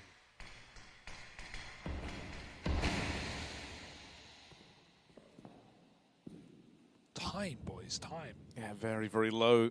Hinges on everything going right here. First kill for Belchenok. There's the double, and this should spell disaster for the Huns, who try to play a low and slow round, but that double kill might just shape everything up. Very little time left. Unable to cross in with that bomb. It's a done deal. Nothing for Bartak to do, and he might even die off the time here. Paravision giving chase, and that is a rough way to go. All right, Paravision have to seize that opportunity and get some rounds on the CT side now, as Huns have an awkward player after time dying and no bomb plant in this gun round. Puts them in a predicament. It's a nice idea. I mean, the setup is perfect to get the util out of the A players and to get an open window on that double boost, knowing that Paravision won't be holding it with 30 seconds in the round, but it just leaves them with no room for error. And when Belchenok finds a double, Huns are in trouble. Paravision. James is in a dangerous position, but it might not get found. Score, trading positions in the smoke. He hears James running. Oh, and he hits the flick. That's sick. James now in position to stop this A play. There we go. James providing. He's got layers of support every step of the way. Oh, nails the third as well. And only 9 left standing. They know where he is. Nades are going to find him. That's before the AKs hunt him down. So, all right, this is a nice return to form for Paravision as they look to go on a bit of a streak here. Recoverable game. I want to remind you as well what a shocking upset this would be, considering that Paravision are on a 15-win streak on Mirage. This is no sleeper map for them. They're very happy to get this in the BO3. It does mean I'm sure Huns are prepared for what they're up against. But these are some decent teams that we're seeing Paravision beat in Europe, right? BB, Gentlemates, Inner Circle, BC Game, ENTS, OG, Fnatic, Sashi. These are not, you know, these are experienced teams with strong players on them, the likes of which proven far more than the Huns, but the Huns came through explosive to start this game. They've now been cooled off, having to take a full eco and attack timeout to boot.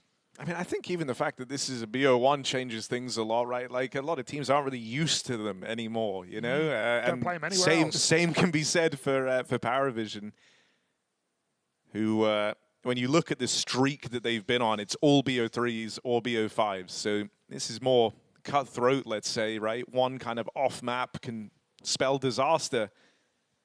And so that maybe adds an element of pressure here.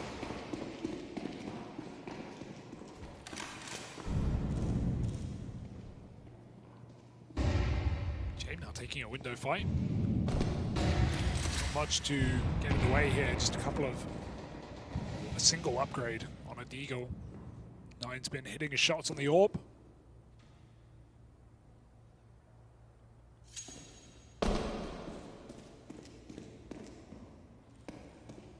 Paravision all over middle.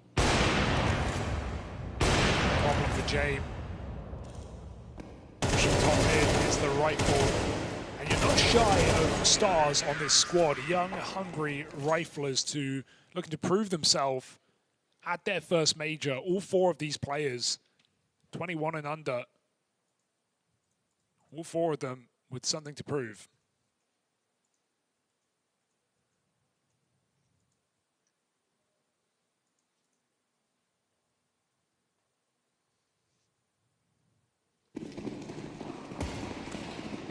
I mean, man, if you go on to split this half after how the game started, you'll be very happy with that. You were 6-1 down at one point in time. Flashes out in mid, James in the right spot again, but the util displaces him. Very quick up cat here. So they're all trying to swing wide out towards that con fight. They get the spot on Nota moving out of position, and they do just kind of lurch forward up the catwalk. Looking like they want to change their mind on this, though. The rest of the team is set up for an A play, set up for an A split. They lose their ollie out through the window. And so that kind of sucks the pace out of the round. Also, Paravision set up for a retake setup over here at A. Three grouped back in CT. They're giving away a lot of room. Giving Score time to find a pick and ladder, but nothing's going to come to him. AW is solo on that B-bomb site. All of Paravision running out to spawn together. Risky fight, but with Jane would cover, he kills the Palace player. Cobra out from ramp, nice double headshot, and they're cut down on the short side. Puts Huns back in the business on this T side. Paravision feeling like maybe they had to go with a lot of resources in CT spawn, walk right into the crossfire. Con, Palace, and ramp all fighting together.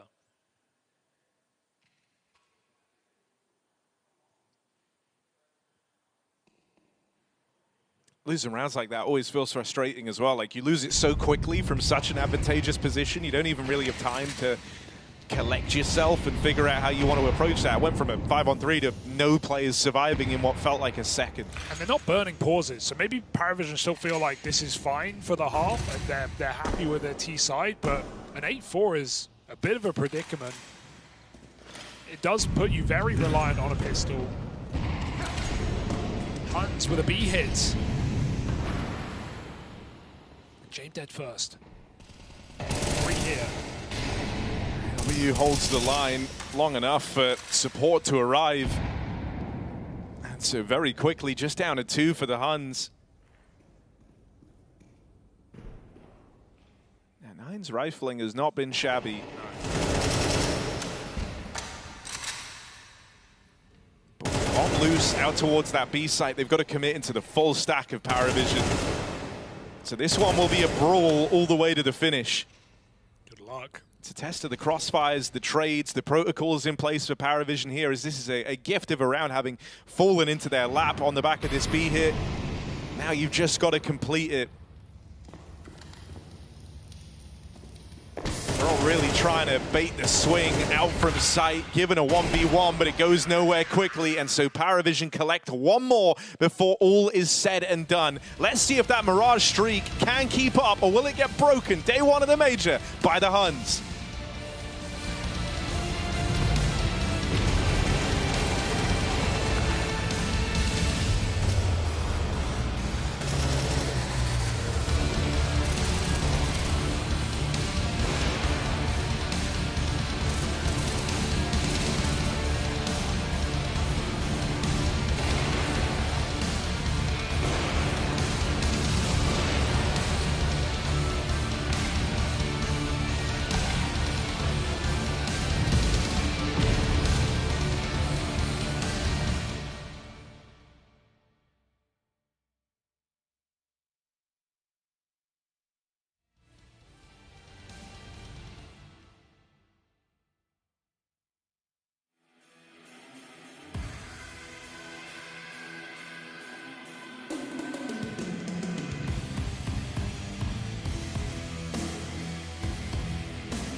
All right, the Huns are getting powered up.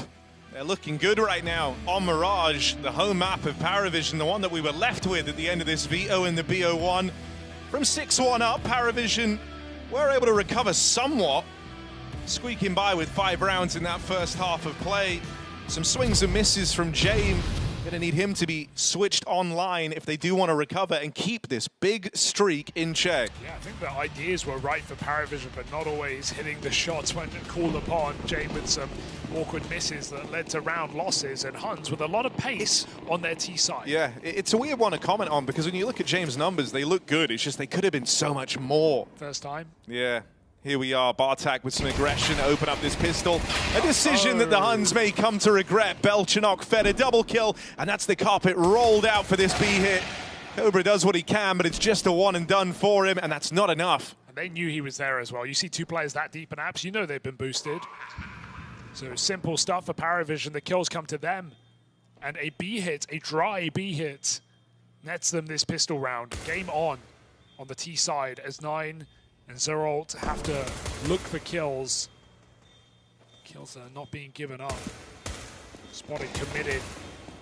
9, no save in this Kevlar. Gets some damage done, but it's Paravision with the pistol. And the comeback begins now.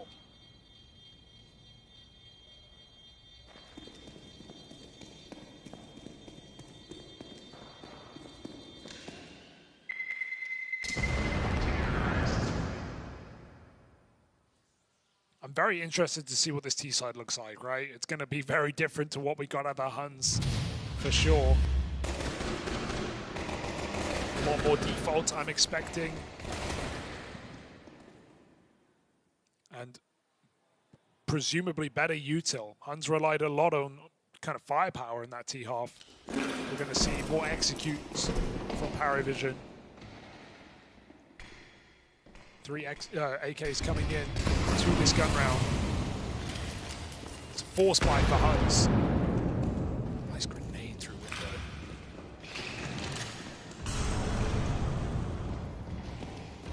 Paravision smoking ladder. They want this short split.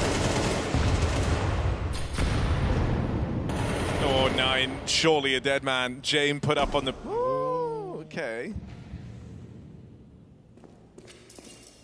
And so 9's allowed to survive. They're going to start looking elsewhere.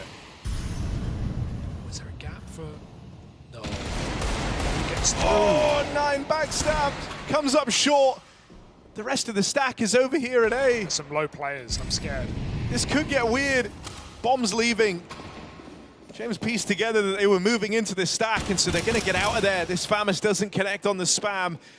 Might be down to a fast flank from Cobra. Even then, as quick as it is, it's not going to get there in time. That bomb will be planted. Be cleared out, bomb plant. That should be it. Oh. Oh, no. Big flank from the ramp. Cobra's got an AK. I mean, he looks like he's believing. No one else is with him. Yeah, give it up. Look at the save. 2 rifles. Kevlar on 3. Gives Huns another go at things, but it does allow Paravision to level out. Playing for damage as well. Yeah. This could be pretty lucrative. Ah, nothing done for Cobra. Best gun from the save gone. Now it's no longer really worth it. Belchanok trying to come back in this game with that double entry on pistol. He was the bottom performer on CT side. It's going to be at the forefront of this T side for Paravision.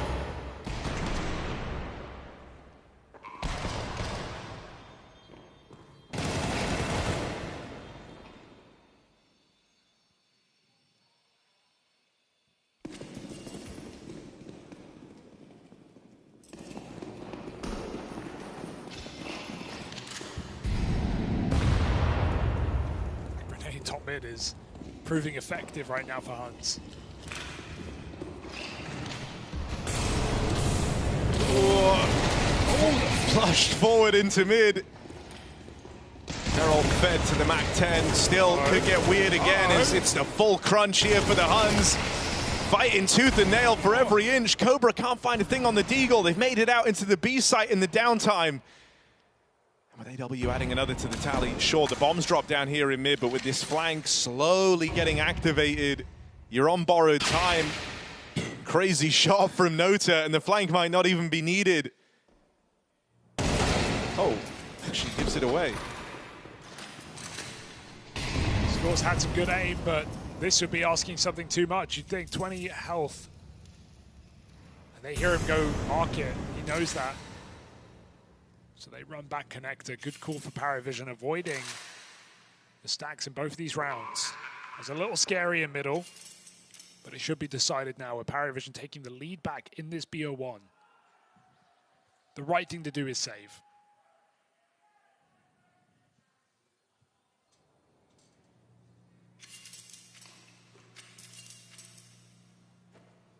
I'm like not looking to make this a huge bit, but I do just like for a bit of fun. Yeah. Do you think James kind of looks like Jack Whitehall? Like massively so? No, not massively so. I don't know. A little bit. I see it. I definitely see it. Wait till we see him on the cameras. You mean right now? Like today he does. There you go. Okay, I guess I see it. You see it, right? Funny guy.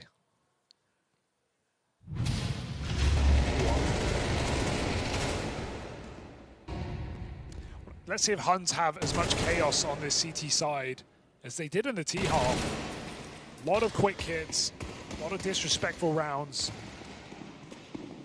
Paravision elected to not fight middle on their defense.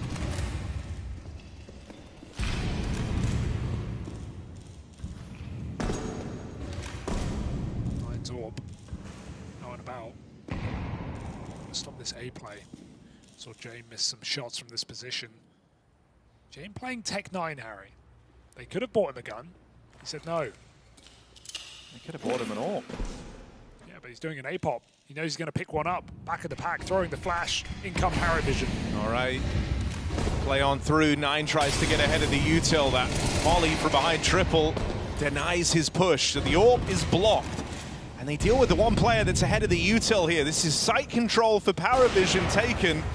They've done so commandingly. Huns leave it to chance on the spam, and Score stops that bomb plant in its tracks. Awkward now as the smokes fade. Paravision trying to take some room back. They know about a second player here out towards the spawn. He's got them both. 3 kills deep. He's finally dealt with. End up in this 2v2. It's James and Belchanok. This is Cobra and Zerolti. They're trapped back right now over towards jungle. And Belchanok's not giving them a fight. Knows he's got James covering the cross. He can try and peek out a little bit later. The pressure's on the Huns to move quickly here, and with that comes a flow of info. Good tag down range, but time running low, and as they go searching for that second player, they learn about James the hard way. Default. Bomb not planted for him.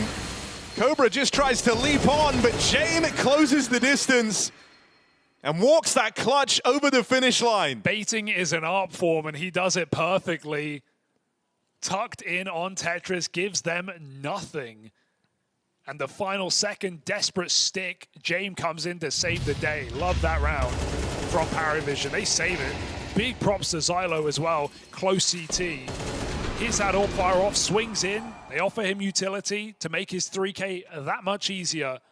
And they come through with a round win on this T side, breaking Huns' money. Forcing a rebuy. At least those early saves keep some economy in the Huns' pocket.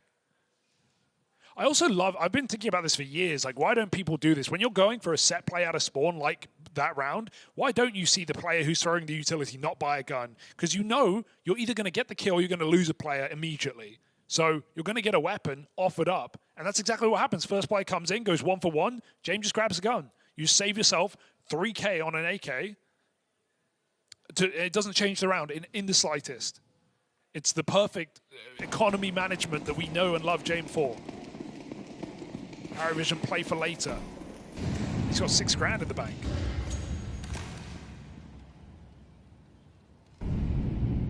Run it back. Yeah, they like what they saw last time. 9 full blind. And even though Zeralt tries to secure this ramp push, he's got a lot more still to do. Flooding out through ramp. The rest of Paravision move in. Double molly into lower. You're burning quickly here. Zeralt on the swing is punished. And now It slows down just a tad in this 4-on-3. Score has crept forward out behind Triple in the downtime, and I don't think Paravision are at all considering this. Util in at the top of the round to try and stop this. And so Score, the more he waits, the longer he takes, the more impact he's meant to be able to find. Well, one for the ace. He'll take them all down. What a time for him to come alive. Breakthrough round there for Paravision as they are now well and truly in control of this game. I thought the one before was good enough. 3 kills in the back of CT. No, Xylo puts him on his back and shuts down every single player of the Hunt on that A hit. Push through the smoke with the orb, not to me. And what a quick flick to find the last 3. Yeah, it's that final sequence of 3 that really take the cake. Ready for Score, who was meant to be the nasty surprise, right? The one that got overlooked. And there's the firepower we've been talking about here on this team. The second latest addition, 19 years of age. James found himself some firepower. And right now, Paravision leading themselves into a 16-win streak on Mirage and a shutdown of the Huns, Huns who were in control of this game for the first 7 rounds. I think, the other thing that's really nice to Paravision as we talk about the win streak they're on, how they've been going tournament to tournament and finding a lot of success. It's not uncommon for, fresher faces, especially at the Major, to be kind of fearful of winning. They're not one of these squads that have just been on the grind. They're a squad that have been winning while they're on the grind. And so you're not as fearful of victory, essentially. I think for some of the other teams here in Stage 1, that's something they're going to have to come to grips with, right? It's one thing to kind of go through the motions, play in a lot of events. It's another to have to step up and actually close games out at the Major. This is certainly an awkward way for this round to start as they try and rinse these A plays over and over again. Bartak got aggressive out through Palace, and Jame went back to try and plug the hole. He's ended up giving another kill away, so an instant 3-on-5 here, up against the low econ round from the Huns. Surely you don't just follow through with A, but you feel like your hands are tied a little bit here. It's all they played for off the top of the round, so Bartak 3 kills deep, starts with a pistol, looks to end it with a bang.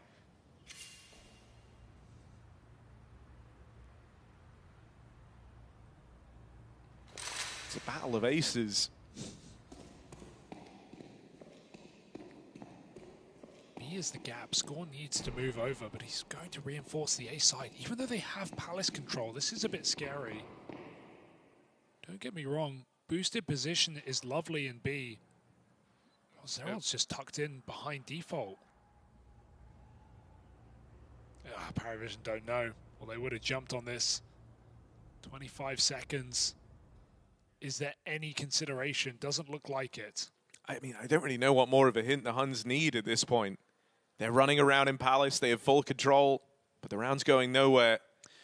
Save called, and so it won't come to matter. Hey, Bartak, big 3K off of an eco. Finds that dig up in Palace, upgrades, and gets a triple to win the low econ round, their first CT round for the Huns. Mazzino's brother, they call him.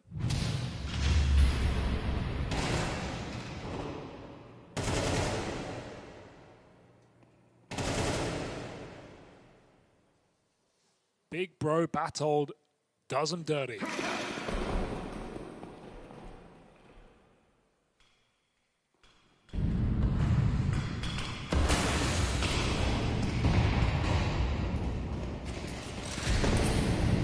All right, fired up as Silo fast out towards short ahead of this util as well. Playing in very, very quickly. Wasn't ready for Score up close, but now they know about him. They've got him boxed in, and there's the swing out from the apartments. AW this time in the feed, and a missed shot from the 9 AWP. They start to close in with each swing and a miss. And now it's only him remaining. They know they've got him here, trapped in a box. It's just about finding him. I don't know how 9 is still even in this round. They've had many an attempt, and finally they'll get it. Paravision break on through once more. Maui Snake gave me a great little stat coming into this game. He said of the top 50 teams in the world in Counter-Strike right now, Paravision are rated #1 in the world for trading. And that is such a good example of that in this round. The way that they bait out score on short. The way that Nota is jiggling, feigning a commit, allowing AW to jump out Balk, and then assist with that trade. And even the way in that 3v1, they're tucked in. They're forcing 9 to commit before they all swing him together. Paravision play side by side on this T side. We were worried after the first half a little bit, but they've come back to life on the T side, putting in a great shift, a streak of 5. And even as they lose their first, they break Huns immediately back. One last chance for Huns. Double AWP out. Lose here, and it might just be over.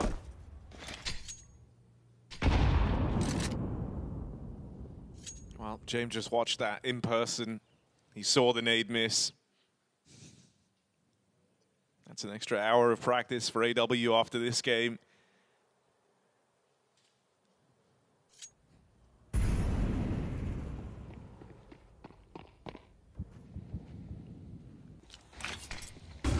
James faking over here in middle. Blocks the window. Short walk for Nota as well, while the rest of the gang fixate forward on this apps control. They've got to get past the score secondary AWP. Oh, collateral out in the apartments. That's awkward. Chrome cannon, it's glistening. 2 kills to the name already. And a slowdown here from Paravision. 1 kill taken back for James. Round still open. That's your exit route. Nota's up on short though. They're hoping that Huns rotate out, and they're right. Huns are panicking right now. With 20 seconds, there's only 1 player in this B bomb site, and you feel like the trade is guaranteed. Nota up short, AW with the bomb. Nota is found. Jay needs that trade, but AW drops in yet again and saves the day. Still scared of more players in the B bomb site, but at a certain point you have to commit. 5 seconds, bomb comes in. Gonna burn, but not die. Gets out with his life, and now a 2v2. Jump spot as well from AW. Spots players back in the market. It's double AWP retake as well for the Huns. Score purchased up the second in this round. And so it's left them with less than ideal weapons, to say the least, to embark on this retake. James just playing with his food up close, and there they both are. James emerges and rips that one from their hands. You're seeing more and more examples of this trade work. Again on the B hit. AW's been fantastic at securing these kills, making sure no death is in vain. This round starts with a collateral from score.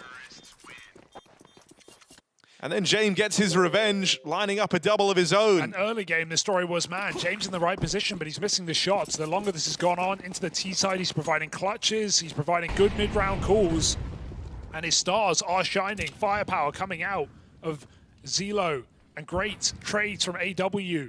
Everyone having their moments, really. And now Paravision just want to end it with a bang. A final blow into this A-bomb site.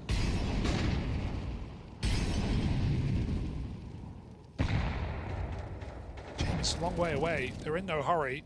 They've got this front site smoke to block. And Paravision look to just come through. Belchanok in the feed first. That's the bottom player for Paravision. And he secures the opening here. 5-on-3 secured. And James even late lurking out through middle. Not something you're really going to expect here if you're the Huns. This feels like the all-in A commit, and so might go from bad to worse. AWP going to make it out towards the spawn. 9 scoped up on the line. But a missed shot. James flank. They beat him to it. And so looking for a convincing finish here. Might just end it on the back of a flawless round. Paravision's streak on Mirage is safe. 16 straight, and they shut down this game on the T side, only fielding 1 round on the defense coming from the Huns, and Paravision come into Budapest and make their mark in that first BO1. Yeah, I mean, this was a game that was starting off very, very one-sided. The Huns were 6-1 up, and past that point, James and the gang took over, especially in that second half. That was a thing of beauty. And I don't know, a lot to look forward to, really, for Paravision. This has sold me even more on the squad. Some really good signs, that's for sure, even with the slow start. You talk about like the trades coming through for Paravision, how good they looked at them, and I think it makes a lot of sense. Like, with a kind of guy who's as robotic and by the numbers as James is, the type of player who, you know, in a 3-on-5, he would rather just take his chance next round. you kind of need good trades when that's the foundation that you build your game plan on. He's always been someone who's very, very good at the fundamentals, likes to keep his team well drilled and play safe by the numbers Counter-Strike. And they made it look pretty electric here as well. That was a fun watch. Yeah, I mean, you can't go past this game without talking about Xylo, because think about those multi-kills he pulled off on the T side. I mean, a triple kill out on triple, an ace in the same position, closes it with another multi. Really had taken the cake in this T half for Paravision, and James throwing in 2 awesome round closers, the clutch on A with the default defuse, and that double kill lining up the AWP in B. Some really nice round enders from James and round starters from Xylo. I'm enjoying what I'm seeing in day one from Paravision. No, 100%. I think for the Huns as well, some positives to take away from this, right? Yeah. Like, they come through. We talked about this as an interesting stylistic matchup, but I feel like actually when you look at kind of James' track record for playing versus the more explosive, you know, in-your-face teams, he's actually fared really, really well. And more often than not, he kind of forces you to play his game, right? And how he calls. You get a bit shoehorned into that, what with how they like to default early on. They'll wait. They'll try and use that aggression against you. I think for the Huns, this style, the way that they just looked and how the individuals are playing, I think this could very much work against some of the other teams out here in stage 1. I just don't think this was the dream opening matchup for them. And they definitely ran out of steam at a certain point, right? Like even just not being able to find any consistency or any reliability on CT sides, looking pretty uncomfortable in their bomb sites as well. Yeah, there were definitely gaps in that one, but they were also going up against Paravision, who are on a 15-win streak on Mirage. That felt like a crazy way for the veto to go down, and Paravision are not complaining after that. I also think what a revelation Xylo is. This is a guy who came from, remember Gun 5, Guns, Booster's team, where Tanir was found initially coming into Heroic and how he blew everyone's socks off. Xylo, same thing. He was in that team for 2 years before Paravision picked him up out of there, and now immediately at his first major at age 19, and that's his debut game. That's a really good sign of things to come. No, 100%. And actually, something I'm quite excited about. I think we have James standing by. Jamie, congratulations, first win of the day in round 1. Can you first summarize for us, how do you feel after this win? I'm feeling normal, I think. It's big day, we have another match. No emotion, just next match. Okay, you have just come back from, I think you won back-to-back online CS events, and you've just come back to that, and now you're here at the major online with your team. Are you coming with a stronger, more confident mindset, having won these 2 matches events recently? I think no, because it's a different game online. I have no expectation. We can lose 0-3, but not now.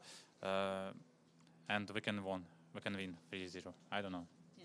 I mean, mostly you play like online CS, especially like in against European teams, and now you play it against the Huns. Do you feel like they played a bit of different style than compared to the other teams you have matched recently against? Yes, of course they're playing differently, and it's hard for us.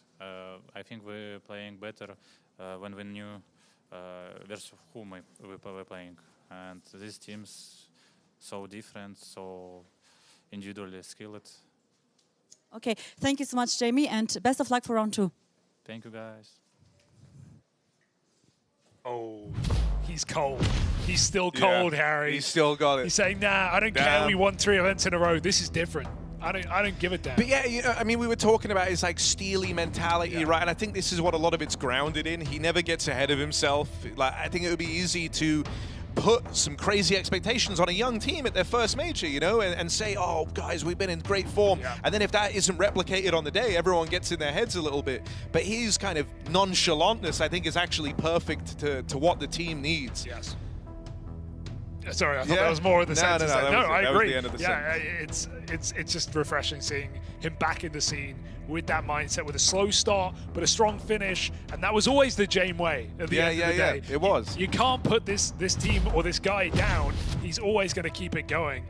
So, yeah, really exciting to see Paravision here in Budapest, and a great start to take down, you know, one of the bottom rungs when it comes to teams here in the Huns, one of the least proven squads. Definitely one we hyped up with some potential, with some strong players in this squad. But at the same time, I think Paravision will always meant to win that game. And the fact that they do it from such a deficit, 5-0 down, 6-1 down, and they only drop one round on their T side, I think is, you know, is a great sign for Paravision. So all eyes on this squad moving forward. For the Huns, any final words on them before we send them down to 0-1? Yeah, I think, you know, I'm not going to read into this game too much, right? They face Paravision on a home map. A map that they're on an insane win streak on, and there was still some good moments in there with a strong start, you know, and it looked explosive, it looked nice. They had some sick, you know, mechanics was certainly there. That was all switched on. I think versus a team they can catch a little more off guard, one that don't have the steely mental of Jame at the helm. I think there's a good chance they could still upset. I'm not over-reading into this result. All right, well, say we go to a break and come back with the next match. Yeah, I like the sound of that. That's Let's a good do idea. it. Let's do it.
Fueled by the same passion as esports athletes, Zowie continuously develops tailored products, empowering gamers to bring their best out.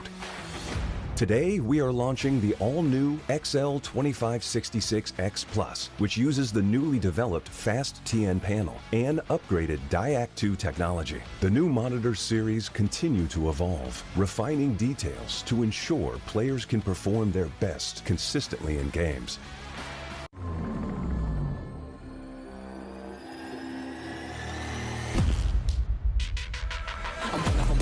I'm shooting my shot and I'm already grinning. You know that I'm one of you sending. You know you've been cutting, you know I'm ascending. I'm one of them winning. I'm one of them winning. I'm one of them winning. I'm one of them winning.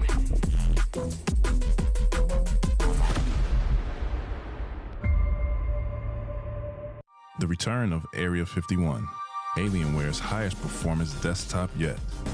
Equipped with powerful Intel Core Ultra processors.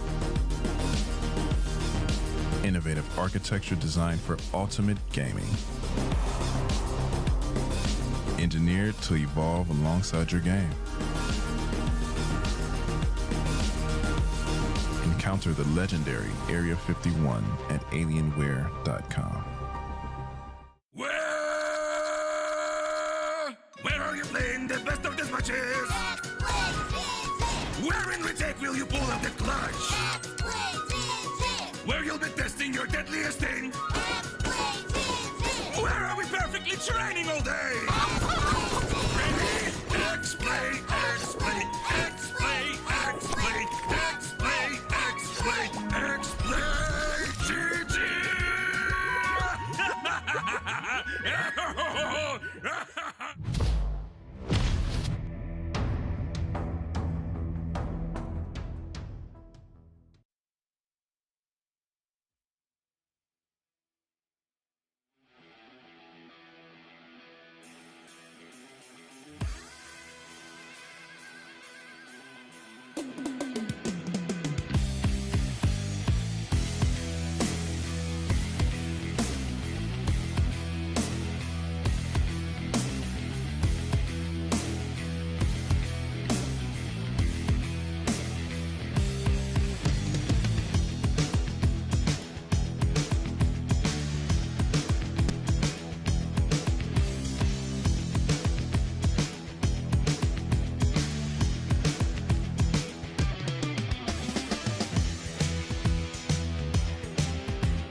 Well, we just had James playing a second ago, the master of slow, methodical CS. Now we go to the madman that invented the quick tempo, Hugo, the up-tempo style of play in art.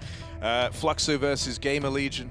You excited for this one? Yeah, I think it's interesting. It's always nice to see Art back in, right? In the same way, the opposite way. It's nice to see Jane back in. Two very polarizing styles, two styles that got them maybe ousted from their top teams, but are now trying to make a recovery with some younger players with different rosters. And yeah, the Fluxo team on paper is a lot of fun, and they're also similarly to Paravision coming off the back of recent strong results, a land win as well back in Brazil. And so I'm excited to see if they can use that momentum, that confidence forward in this tournament. People are sleeping on the Red Canoes and on Fluxo this event, so let's see if that's for good reason.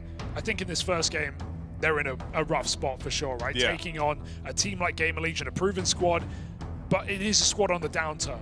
It's a squad that at the start of the season had numerous playoff appearances. PR was showing great form. They've had a bit of a struggle recently, right? Some early exits, some group stage exits from this team at big events. And so I think Gamer Legion are looking to reestablish themselves in a major like this. A team that has been forever without an AWPer, feel like they've found their piece, but still, even now, is unproven with Hypex. Yeah, you know, I think Hypex is someone where you see the glimmers, right? The moments where he has some like crazy sequence or something like that, but has struggled in finding massive consistency around it.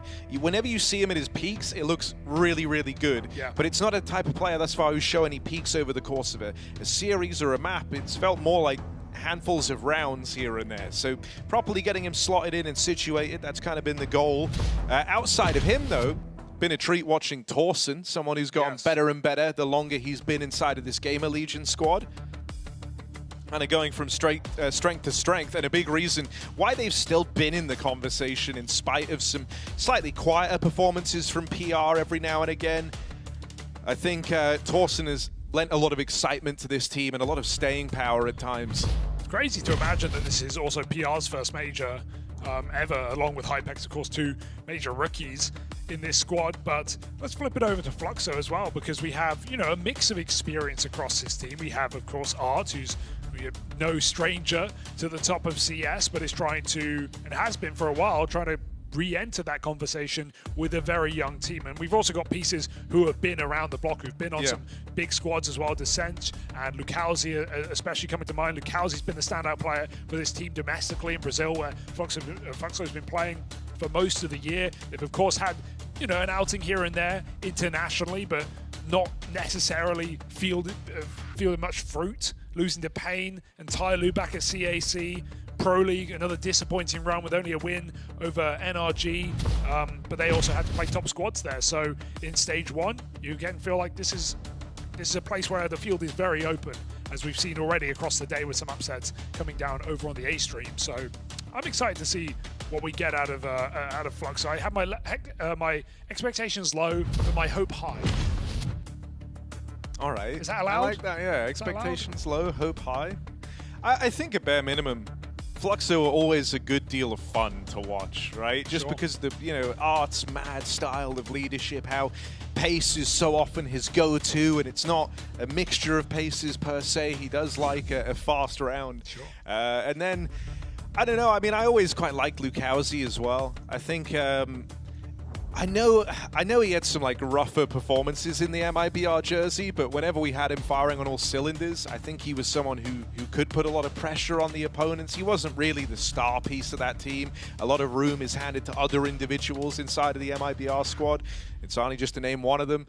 So, you know, it's nice to see Lukowski with a bit more of a spotlight on him, in the same way when earlier on we were talking about Cello and Skulls in their squad. You know, this idea that, yeah, it is a bit more about you and stepping up, and as a result, you're given more room, you're given more resources to try and do so. He's back home as well, right? Was in this team before that IBR outing, and now, you know, back in a familiar squad, shall we call it. For the Gamer Legion side, that's obviously the safer team right now to talk about, given even their struggles in form. You would imagine that this is going to be a stage they can come through confidently in and showcase some good CS, because we've seen them in playoffs of big events throughout the year, especially in the first half of the year. And the main problem has just been filling the void of the AWP Hypex has proven to be quite a passive AWPer, but I guess that's what Gamer Legion are looking for. Bit of a different look to Slend at least, but Kersey only had 4 months on this squad, and Hypex is only halfway there as well, so it's not like he's had a huge amount of time to slot into this team, but you never really talk about the AWP on Gamer Legion. It is more about the PR and the res show to very strong and capable riflers. And when Gamer Legion are winning, it's often because PR is going big mode. We have Nuke as our map. BO1, of course, still in this Swiss stage. Nuke's an interesting one. Like, both these teams have a tiny bit of shared crossover in a sense. They were squads that faced Astralis at EPL, if you remember, during did they 13-0 them? Well, here's the thing. Gamer Legion did, but Fluxo actually got wrecked by Astralis on Nuke. 13-2. It wasn't even close. Not ideal. That was kind of the tale of the 2 nukes for Astralis back then. They've gone on to kind of figure out how to not get 13-0'd, which is good. Good start. An important step in the right direction. But that's really the beginning and end of the shared history here. I like the Fluxo send us there. It's one where I think Art's always been a bit of a fan of it. Some of the rotates you're able to get away with, some of these like weird little gamble leans. T-side as well, always keen to run a fake, try and misdirect your opponent. But let's see how things go. Let's get into this. It's Gamer Legion starting off on the CT side. What have Fluxo got for us? Find out. Fast hit out the door. Zevi very blind behind the vent. Will anyone bail him out? Flash will expire and Gamer Legion come through the smoke to fight together. Rez gets one before those Glocks break through on this top hit, and Fluxo walk right back into the lobby. ZTR reaggress, finds Lukowski. Feels like a James Bond mission right now. Your mission. That's another film. ZTR, lobby aggression. Oh, he's dead after one. This is a weird reset back into lobby because they didn't go anywhere with it. They just sat back in lobby, and yeah, the kills kind of came to them, but how they're going to read this top site. 2v2. Flags closing in. Ooh, and we'll run it back. PR, come on. Start strong, PR. Oh, it's a missed shot to open, and they're going to try and swing him. Dead in the heart. Fluxo run away with their pistol. And a very odd way to open up. All in explode into the top site. No, I thought it was done. I thought it was done. I'm really trying to keep a straight face. It's good. It's a good bit. Oh.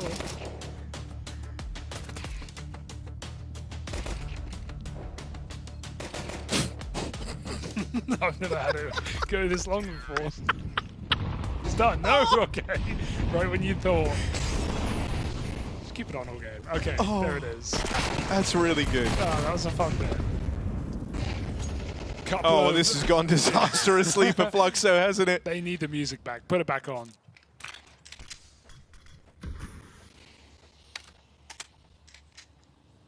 Couple of early kills here for Gamer Legion. As Fluxo are stopped in their tracks.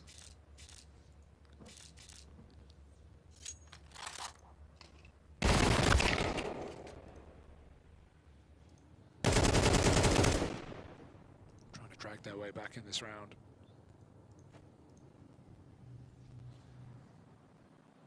Every bit of patience will pay off here as Gamer Legion go hunting for information. Rez, oh, he takes the right gun. Only a dink though.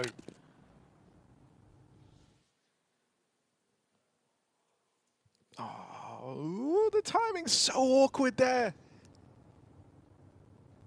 Just holding that deeper line, and right as they moved past, they've dodged PR. Now they might find Zevi on the wrap back round into the lobby. But now he's creeping in. Fires off on the 5-7, dealt with straight away. Kai provides cover. They won't be ready for Torsen, second player in, same position, but I'm worried he just walks right into Zevi as he tries to close the distance on this. Dink put down range, Torsen bought low. For Dissension Kai, they've got lower control. Holding on to the vents. Oh, What? no, that's What? unforgivable! Torsen, what? You're not supposed to win that. A single bullet, vent advantage, and Torsen just hits the headshot. Run and gun to finish it off. No way. How does he get away with that? That was a 5-on-3 that was getting lost. Fluxo had the bomb down B, and Torsen does this. That is a shocking way to lose the round.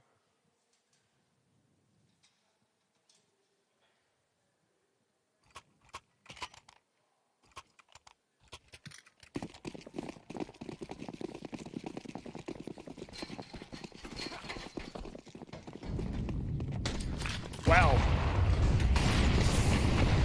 Fluxo got to do it on hard mode, pistols only. They're rushing.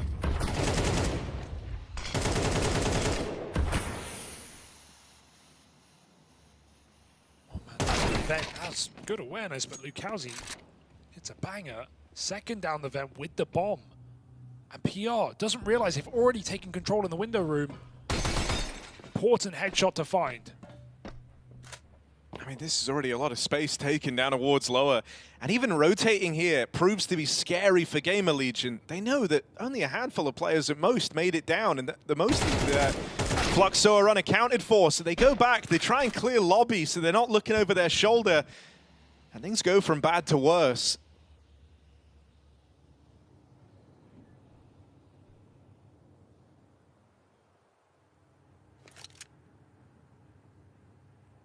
That's it. I feel like position has decided the outcome. Ooh.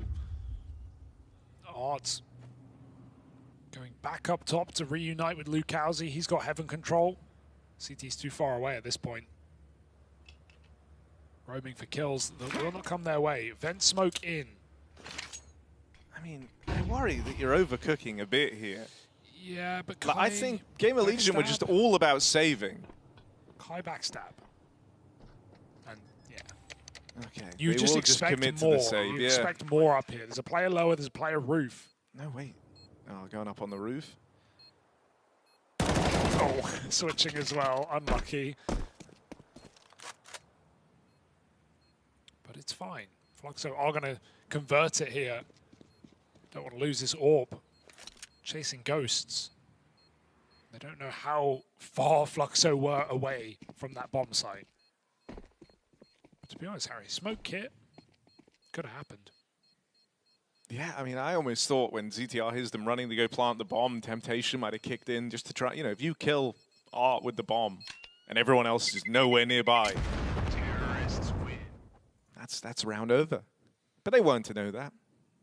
That's kind of the beauty of an overcook in the 4v2. Your opponent thinks you're doing the right thing. They smell food in the kitchen, they just don't know it's burnt.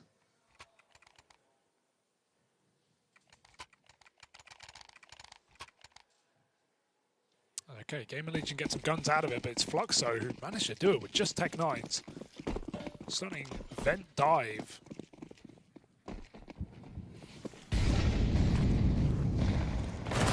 Oh, a good catch for Rez. Comes in with an aggressive move to open up, and Hypex also throws his name into the feed, so an instant 5-on-3. Oh. Hypex with a little bit more put down range. Hypex has had some really nice sequences where he's like often struggled to be in like impactful moments of the game, but whenever he's kind of backed into a corner, multiple targets on screen, I think he's an AWP who thrives in a bit of chaos. But as you said earlier, you know, they use him in a relatively passive way.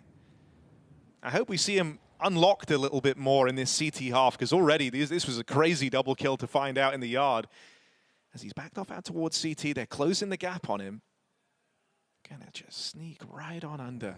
Cheeky move from Art. Has he seen the barrel? Not yet, but he should have an idea. You're doing this for one reason only, to avoid this position, but timing, he never cleared it. And Hypex catches his third kill of the round. Art had an idea, just didn't Clear it fully. And Descent dead as well. 4 kills from Hypex. Welcome to the Major. Debut for the young Pole, and he puts 4 kills on the board in this gun round.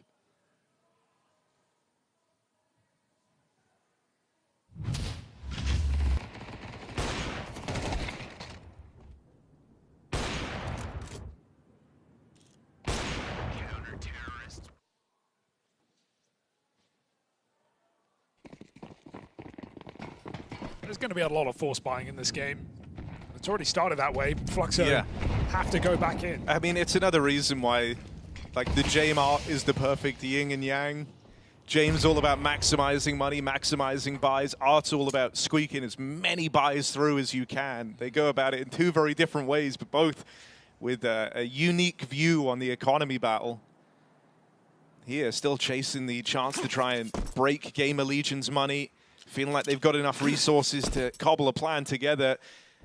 Fluxo aggressive on Lukowski. He moves in through main early on, and they're still playing around in the vent. ZTR caught on the reposition.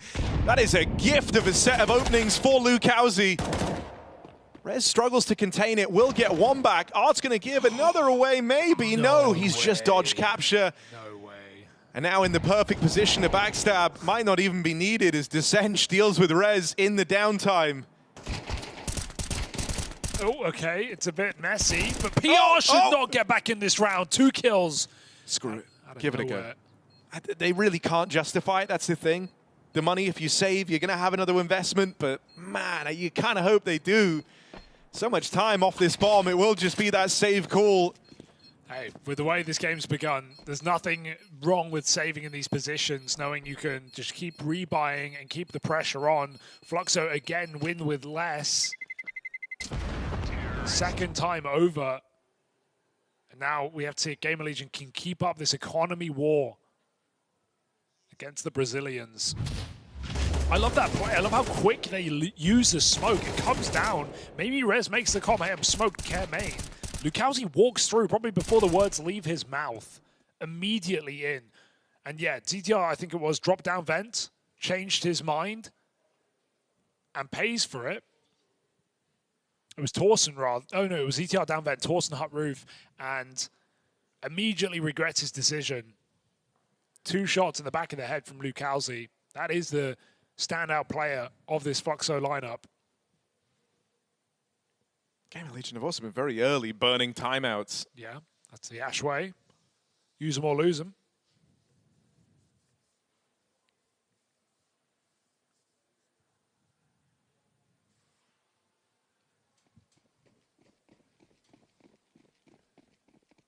So really, we're still in that position where you're just wrestling for control over the early game. Whoever wins this out set to go on a nice streak of rounds to prop up their half. Ooh. Break on the smoke. Even though Hypex shot just sails past, Rez is there to pick it up. Hypex hit the tag, I think. Assist. It's all Rez in this round, though. Gets all the glory. These smoke breaks leave him lost. And Hypex is looking switched on to start this game. Another, I mean, if you can even call it the lower economy team, because they have 5 rifles and an AWP, but coming off of a round loss, the round trading keeps coming. No 2 in a row yet after 6 of play.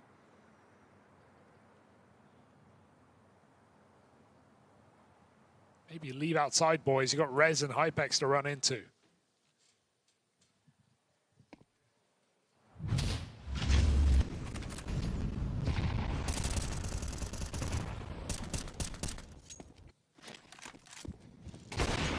Oof. 4 kills come from just an HE.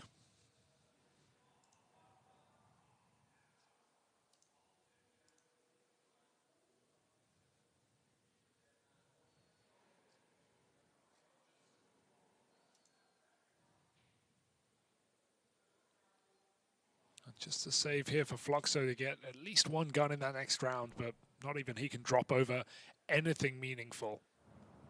Might just be a MAC-10. And a dream here for Fluxo.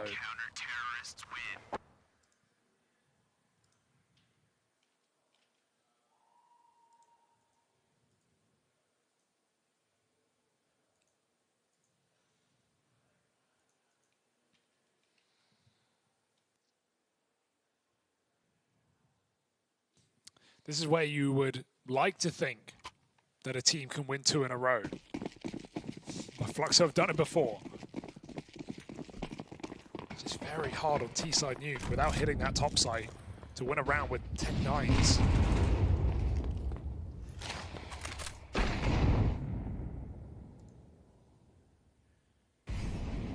Util comes down outside and Fluxo not burned by that previous yard control round. Hypex very passive this time. So they're going to make it down, and nade is all he's got. Oh, they'll break it for him. Hypex finding another opening here for Gamer Legion. Now this time, there is a trade back, but Hypex just remains active out in the yard, and it's great to see him more involved like this. What a beast. Looking all the better for it. 2 players made it down, but he knows he's got a third here just in the bag, waiting to get mopped up out in the yard. And now it feels like it's no worries for Gamer Legion. You were waiting for a little streak, and there it is. Gamer Legion the ones to find it. Hypex AWP hitting hard, and everyone else just slotting into place. This duo of Rez and Hypex outside is proven to be a big problem. Yeah, we have to see them dig a bit deeper on these smokes outside, right? This is why at the top level you see nowadays the standard meta is to throw 2 smoke walls around. Even if whether you do it one after the other or you just throw 2 walls instantly and the outside ones get broken and the inside ones let you cross secret. You can't just be throwing a wall, oh dear, and expecting it not to get harassed, because Rez has broken every wall that Fluxo have thrown, and Hypex has been there right by his side. So, can't be seeing that happen again, really. It's been made clear after 7 rounds of play. The Gamer Legion are not letting you get down secret for free. So now just pistols. Gamer Legion's chance to build early in this map. PR very... Oh, he's committing to this. Got to get a multi-kill. 2 will do. And 3 is lovely. AWP will finish the job with a full house from PR and Hypex. That's quite a commitment into an eco rush. They get out all the better for it.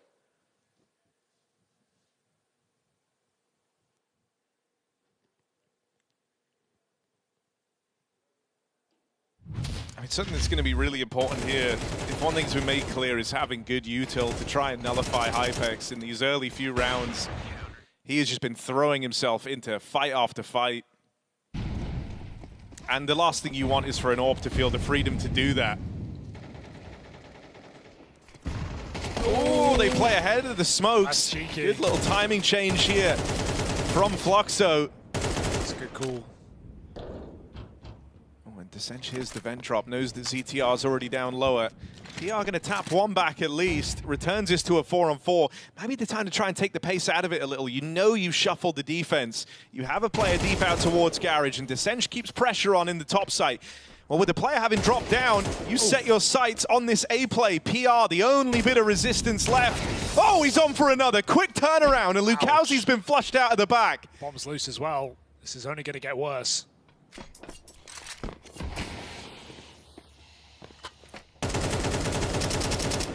Wait the smoke. CTR's on quick flank. Hypex in heaven. ZTR waiting. Kai coming towards him, and ZTR just trying to clear deep. Gets finished off. 2v2 now. Fluxo favored. And the pressure's really on Hypex to try and be the fire starter here. PR's got 3 kills already, but there's wounds from these battles, man. He's 21 health. Can't even sustain 1 bullet. Hypex tees up a flashbang to try and start this play. Oh, midair! And Kai's brushed aside. Time ticking off this bomb. Time working against Hypex. Has to nail the first shot, and it just comes up short. Fluxo break through. In spite of the wild midair P250, it's not enough to bring that back for Gamer Legion. You would have bet your house on Hypex in that one, right? Not able to hit the smoke shot. It looked right on him. And even reading that he'd gotten out behind the door, but missing just by a millimeter on the AWP. mid-air headshot finished off by Hypex, and still Descent puts the round on the board for Fluxo.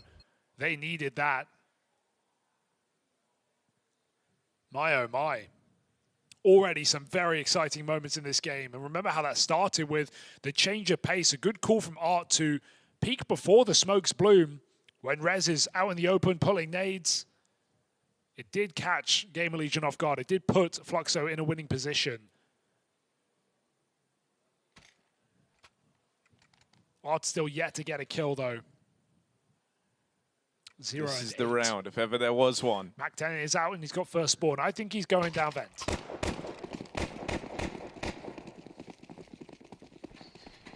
Or not. Didn't take spawn, Harry. Who is this guy?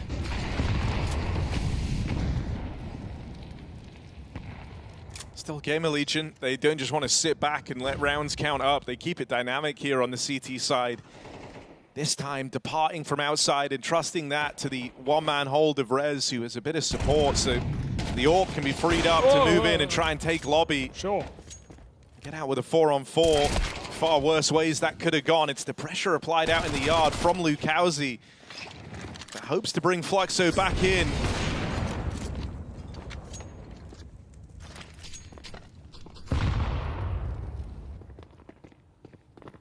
It's anyone's guess if you're Gamer Legion where this round is ending up. They have Heaven. They've taken ramp. You've seen guys out in the yard. Hypex really feeling the pressure. Alleviates some of it with that kill there. Now the bomb makes it into lower, but ZTR's already here.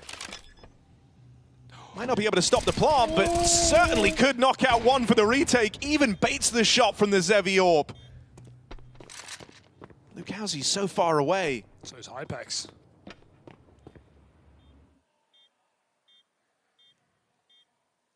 This is crazy late. ZTR has to wait, but no one's coming in fast enough. You're not ready for a Hypex vent drop. Sure, but he needs a kill, and he needs it quick. Time is ticking. Smoke at the door. That's a big problem. Hypex now arriving, catches them, learns about the second player. Lukowski spam off the bomb, and it's down to this. Chance would be a fine thing indeed, but it won't come in for Lukowski.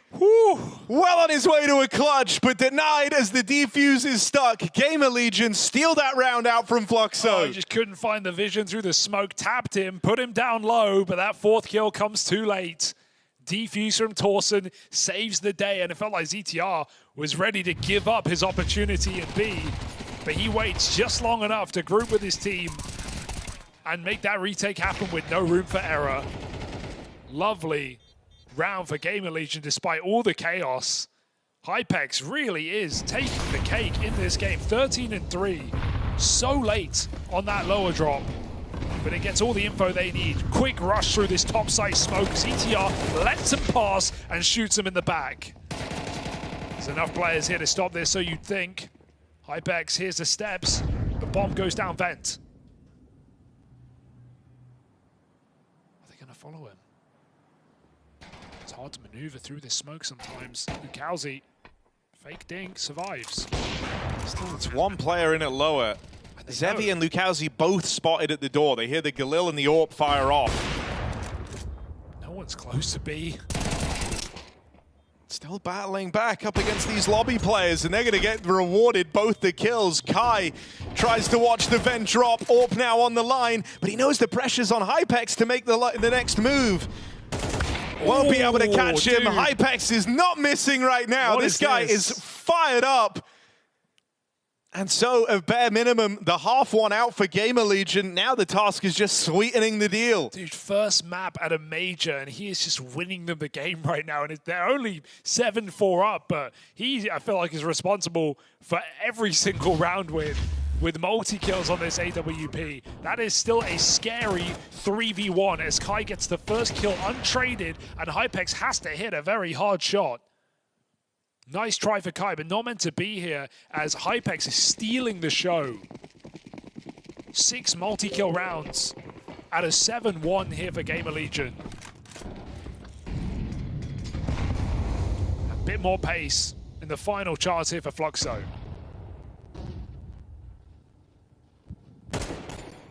Oh, recommitting to the swing, yeah.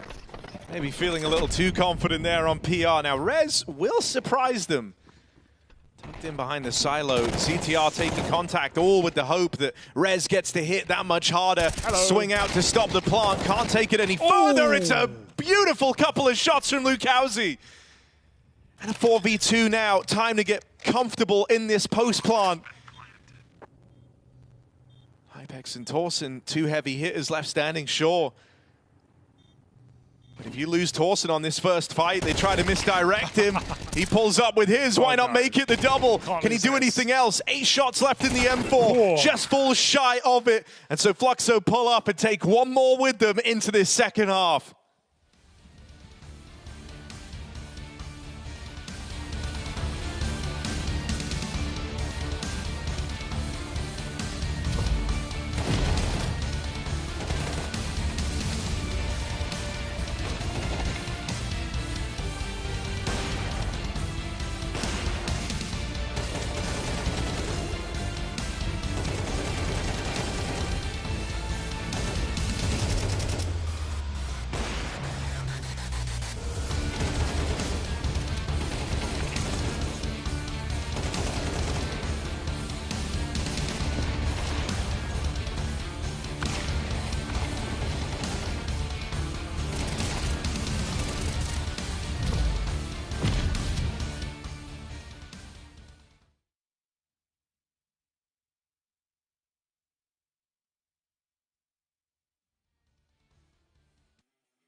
Hypex on a heater right now. Legion of Gamers thank their AWPA for a 7-round CT side here on Nuke. It's a BO1 against Fluxo, and Gamer Legion have come and impressed to start this game. I say Gamer Legion, it is just that one man. It is just that young Polish AWP, apparently prodigy, as he puts on a stomping first half, 15-4, all the multi-kills and then more. Yeah, just seeing him have a lot of freedom to go and take fights, get to roam on the AWP. Hypex showing a great face to open up the Gamer Legion major run. But the job's not done. Kai in a ramp puts on a show of his own. The R backstab on the dual Berettas nets the next 2. And so just CTR remains. His team turned to dust on the ramp hit. Let's see if the brain of Gamer Legion is able to piece together a winning strat in the 1-on-3. I've seen some ZTR clutches on Nuke, man. I've seen some devastating ZTR Nuke clutches, and he's got the bomb. So who am I to say it's impossible? Got to get past Lukowski, though, top performer. The big man in main, flank coming in. ZTR looking for an early kill. Yeah, not going to rush the plant. Right into Lukowski and dealt with straight away. No clutch for ZTR in this one. It's a Fluxo pistol fielded from the get-go. Yes, nice crunch. We remember how that first half started, the back and forth nature. No one able to string together 2 rounds till we were, what, like 6 rounds deep? And, you know, Fluxo did win that pistol. They won now both pistols in the map. Of course, like you say, didn't convert necessarily, but let's see if they can do it this time. Gamer Legion, of course, forced by... What are you thinking? Fast top hit? Maybe something out of the yard with all these smokes? CTR loves a smoke or 6. So the wall comes down. Gamer Legion make it into lower. RV Rez This is quick pace. I don't think you're ready for 3 players. Yeah, in secret. certainly not this many. So quietly and so quickly. That's a hard combo to get right.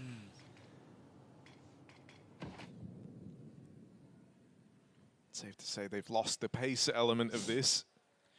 Does them a benefit, though. They're blocked on ramp and indoor, so you don't want to just play secret at the first timing. You want every position to be open so Fluxo can't dedicate players, more players to lower. Kind of like the idea of challenging on one, see if you can get the kill. Maybe Art gets aggressive after that. Have one of the Deagles go roaming. Instead, it's this lobby hold that gets tested first, and Zevi able to make quick work of it. That's both players dead. Escape for Art is nice. Still going to hang around for a kill. Chase him down, and it's no problem here for Fluxo to finish the job. Only 1 casualty.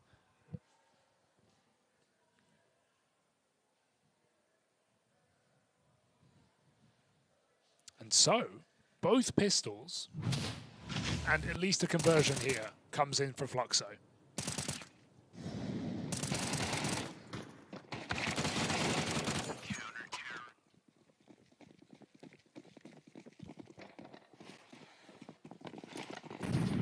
Fast round coming up. Quick out for ZTR, and that's the bomb dropped at the bottom of the vents. They tried. Straight through the smoke. Why not give it a go? And 4 is retrieved, and with Hypex having it, that's a danger. We'll follow up. Another gun retrieved. The bomb being dropped down here, still a problem you're not really going to be able to get away from. But a chance now to go fishing in the 2-on-3. See if you can sweeten the deal. With the form that Hypex is showing, you're anything but doubtful here. And they're finding a pretty good timing out here in the yard. Right as Zevi peels off, they take all the space.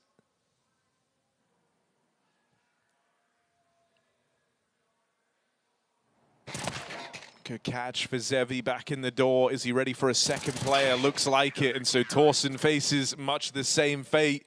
Fluxo have closed this game up and then some. Yeah, they're taking the lead right back here before Game Illusion's first rifle round. And, you know, Hypex's performance is excellent, but it does come at the cost of maybe some of his teammates. Even though all the numbers are decent, we're going to need more than just the orb to carry them through this T-half, especially considering you won't have it in this first rifle round.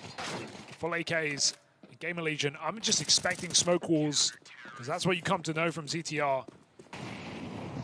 Red's going to move outside behind. Zevi gets very aggressive, running through the main molly to AWP in Squeaky. And he's not alone. Oh, this is a lot of aggression. 3 players committed to the door push. And so you kind of need to take contact here. You are fishing, you are looking for something. Shot fired off. Zevi still hangs around on this AWP, but for how long? As they can start closing in on him. He really wants to force this opening on the AWP. Meanwhile, Rez lurking out in the yard. The other 3 preparing to hit ramp for Game Legion. They'll be going into this boost. Mukauzi up top. Catches one for free and stops the spillover. But while this was going on, Zevi was locked in this fight with ZTR, and ZTR won it out. That's the AWP dead on aggression out through the door. Oh, he's really confused. He's paranoid about everything right now, but it's just Game Legion locked in lobby. Rez is behind Red, so he has reason to be scared. When will that backstab come in from Rez? As this does look like an A-hit. Feeling like you've missed the timing outside is actually a big problem, right? Art can't really hang around out there as a result, and now you're paranoid. You feel like you have to battle forward. That's going to send them into this stack at the lobby. Art's still watching Heaven. He is very paranoid. He's missed the timing. But going to pick it up regardless. Gets out with his 1. And now they have the info on the remaining 2 players. So you'd think it all becomes clear here. Rez shut down. It takes Kai to wrestle it back with a double. Big. And so, you know, considering there was clearly confusion in that round, Fluxo still managed to piece it together in time. Doesn't come back to haunt them in any big way. And now they look to build upon this lead late in the game. Kind of a shocking upset brewing here, right? I don't think many had expectation of Fluxo to take out Gamer Legion in this first map. And when you consider how strong Hypex started this game, it does leave Gamer Legion in quite a sticky situation. Can someone step up to the plate here for Gamer Legion and replicate that first half performance?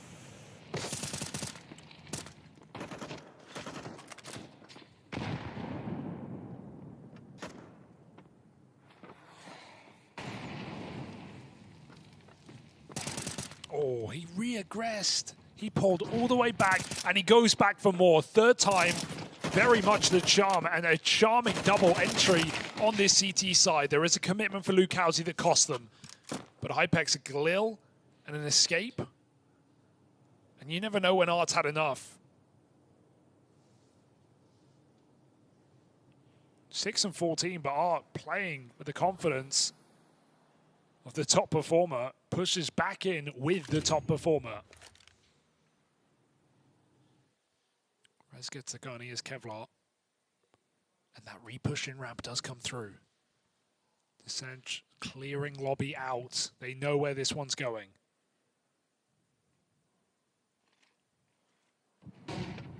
Oh, Art with the spot, sees everyone outside, hears them closing in. And goes to meet ZTR in this battle for hell control. Deals with him cleanly. Aware that the others could still be closing in. But Hart, very much someone who likes to get hands-on experience here. Might just go for a swing to confirm his suspicions. No time for this, you gotta go quick. 15 seconds to put that bomb in the site. Oh, and running now, gives Art the heads up. Falls back and deals with it cleanly. Fluxo. A very clean round on their way to a lot of success here on Nuke. And you're dead on, this would be a pretty huge upset. Gamer Legion, in the eyes of many, favorites to make it through this first stage without really breaking too much of a sweat. They come in as one of the top dogs.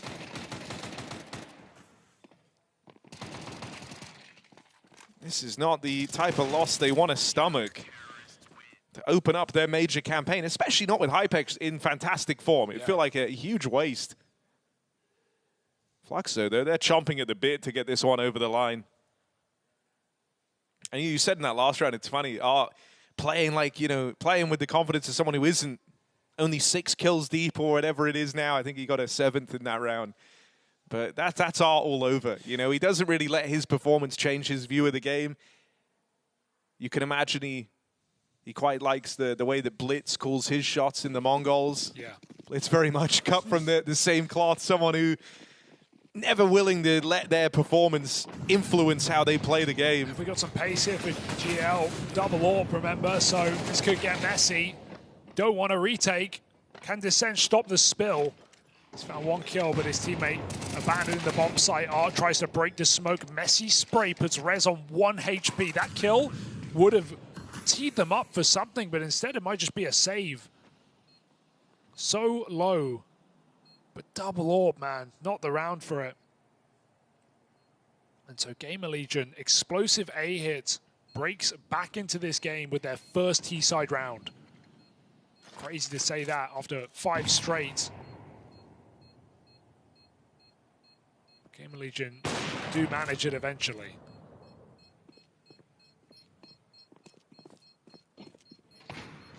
Oh, this could be interesting, though. Chance for huge damage at the close.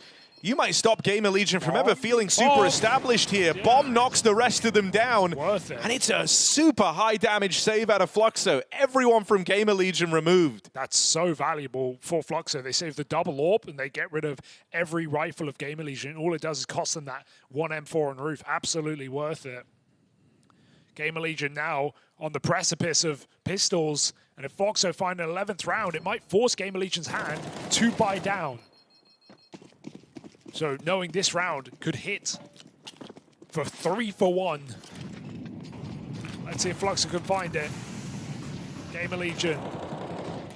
All the pressure on this BO1 in this round. Rez a little twitchy, a little nervous. Doesn't want to risk it all on that unknown quantity of the main fight. Shadow favors the main player. And Zevi now even getting aggressive, creeping up on the AWP. Ooh, spots the drop down. That was meant to be a free kill. Torsen dodges the shot, ducks right under it. Zevi, good adjustment, but look at how many more are chasing him down. They are bounding towards him out in the yard. Backstab up through Secret. That's the bomb dropped out in the open.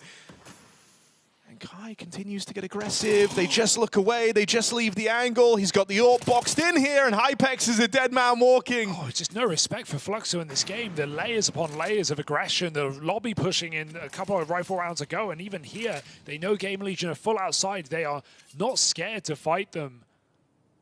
And you're dead, PR. Knife out, no chance. The AWP is pushing ramp. 20 kills for Lucalzi. Get them out of here. That breaks Gamer Legion's money. The cost of doing business on that top hit, the cost of losing all their guns, has left them with 3K a player. This is a massive upset brewing right now. A Fluxo who went out 0-3 in stage 1 of Austin. They chopped, they changed, they brought in the firepower, and right now it is hitting so much harder. Lucalzi and Descenge putting on a great game. Oh, dear. You're losing one of these AWPs at least. It'd be very Gamer Legion to win this round, wouldn't it? Hypex is his weapon of choice. Oh, Tech dear. 9's runner. Oh, Hypex finds another. Forget about it. And so right as you were ready to celebrate for Fluxo, you get slammed back down to reality. They know they're up against double AWPs here. They play a fast, pacey, grouped round into the AWP at ramp. Lucalzi getting spotted with that AWP pushing in the round prior to this one. Gave up the aim of the game, gave up the double AWP being in play, and you know where that second AWP is going to find itself more often than not. It is ramp side.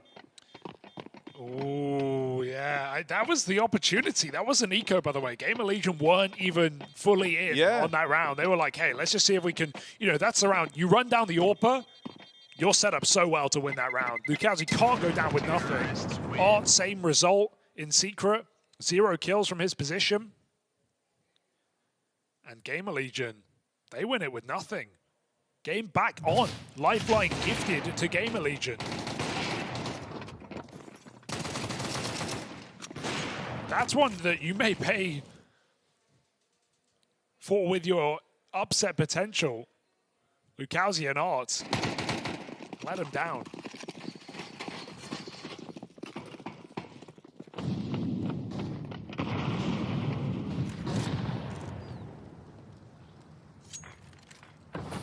Yeah, you really hate to have given it up like that with that round. I think for Lucalzi especially, right, knows the double AWP is a risk. Probably regrets just not playing a position he could more easily retreat from.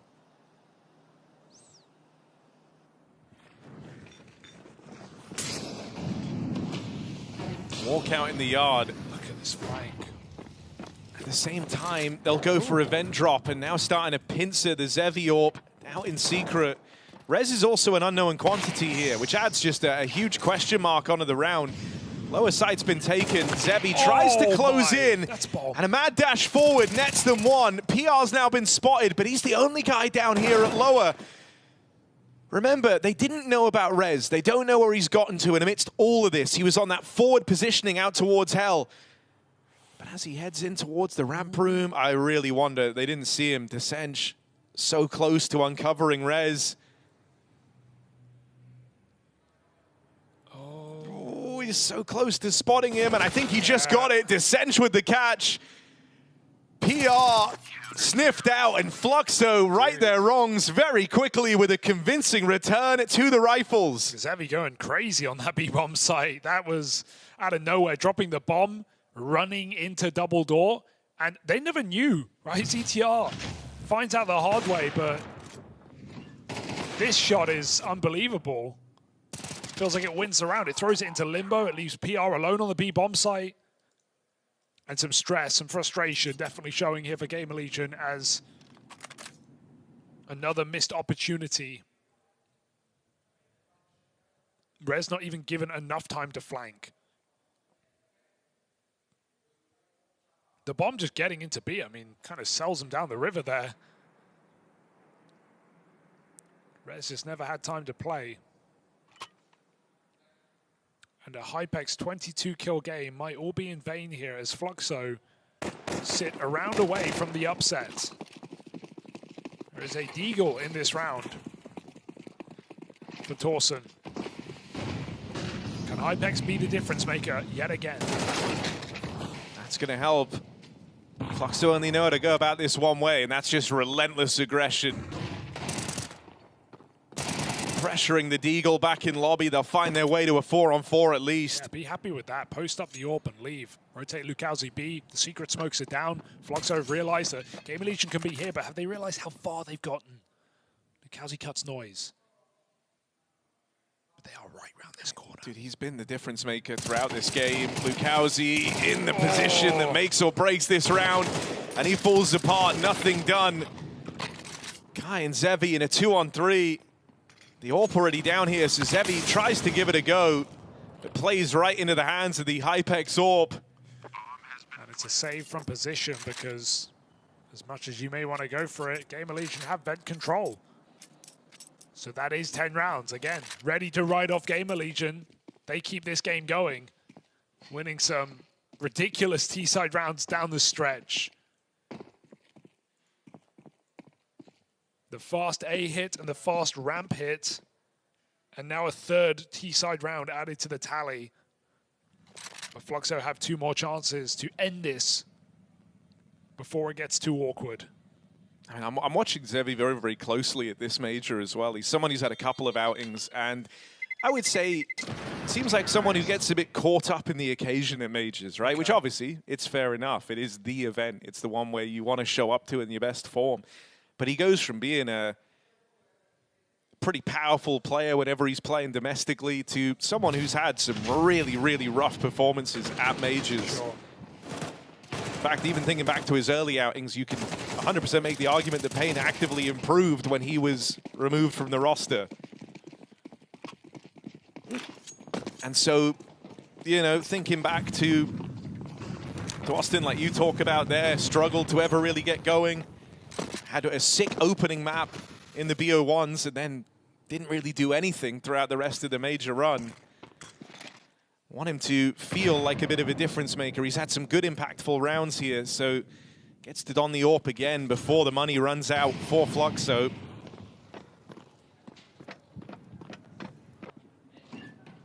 And already a double rotate in towards lower. Art and Descenge, first men on the scene.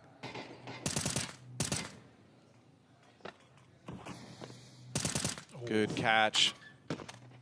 Descenge plays it forward. Art sneaks in. Zevi, aggression. I think they might have seen the barrel there. ZTR certainly looks suspicious. Molly in to flush him out from this corner.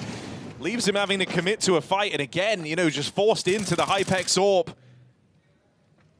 Everyone's getting a bit twitchy and nervous here for Fluxo as they've given over the 4-on-4. Art misses his timing on that push out towards ramp, and now Game Legion are given a chance to change their object in this round. Yeah, Art didn't push back up, but they've realized that it's gone too quiet. They must be going back to A, and so up the vent comes another player. Fluxo are ready.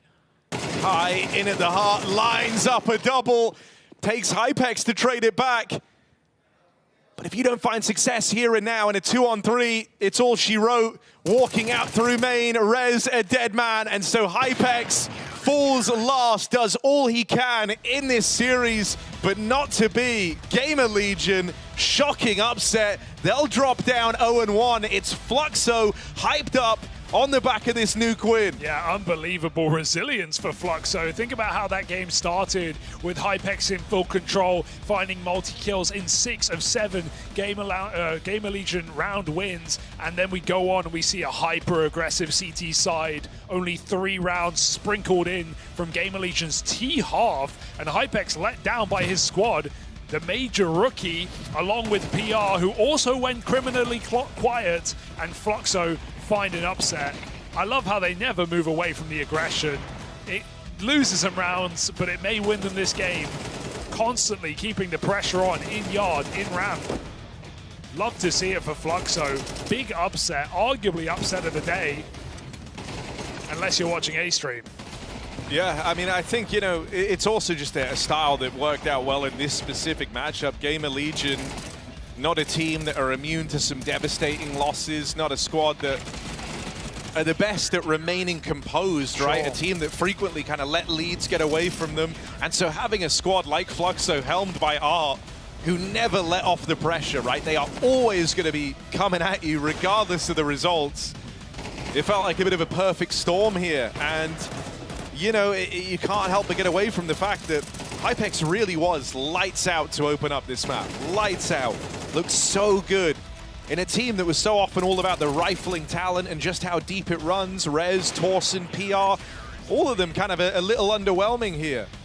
Yeah, absolutely. I just can't believe the delivery we got from Lukowski and Descench. It's reassuring to see. It's the 2 additions that they make since the last major, and they absolutely pull their weight in this game. And just constant aggressive rounds called by Art. Art, who individually didn't put on anything miraculous, I think still had a solid comeback on that CT side. He started 0-8, he ends 10-18. CT side was calling a lot of nice aggressive moves, and Fluxo make it look way easier than it had any right to be when you consider the experience, the tenure, the players that we hold to high standards on Game Allegiance. So I don't know, I had kind of low expectations of Fluxo at this major generally. The changes were nice, but the results haven't been incredible domestically. Yeah. They've come off the back of 1 LAN win and they're running away with it. So let's hear what they got to say after that win with Descench. Hi guys, welcome to the interview with Decency. They just had a chat over there celebrating already. Congratulations, how do you feel? Thank you, I'm feeling good. Yes, very happy. Yeah. 100%. I mean, you are one of the 4 Brazilian teams here at the stage 1. I just want to know, like, why are you guys so good in your scene? Like, you have so many talents in Brazil. Yes. I think he's have we was good region, good country, have a lot of players good on Brazil, and yes.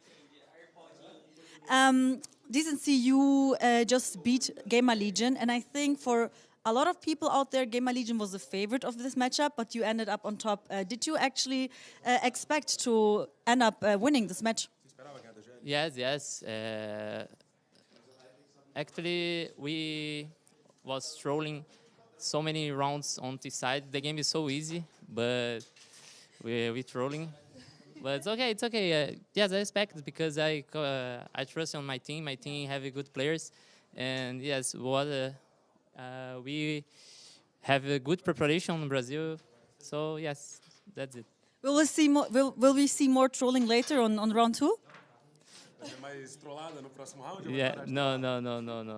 Focus. Not trolling, don't trolling. Okay, full focus. Thank you so much, and good luck for the next map. Thank you.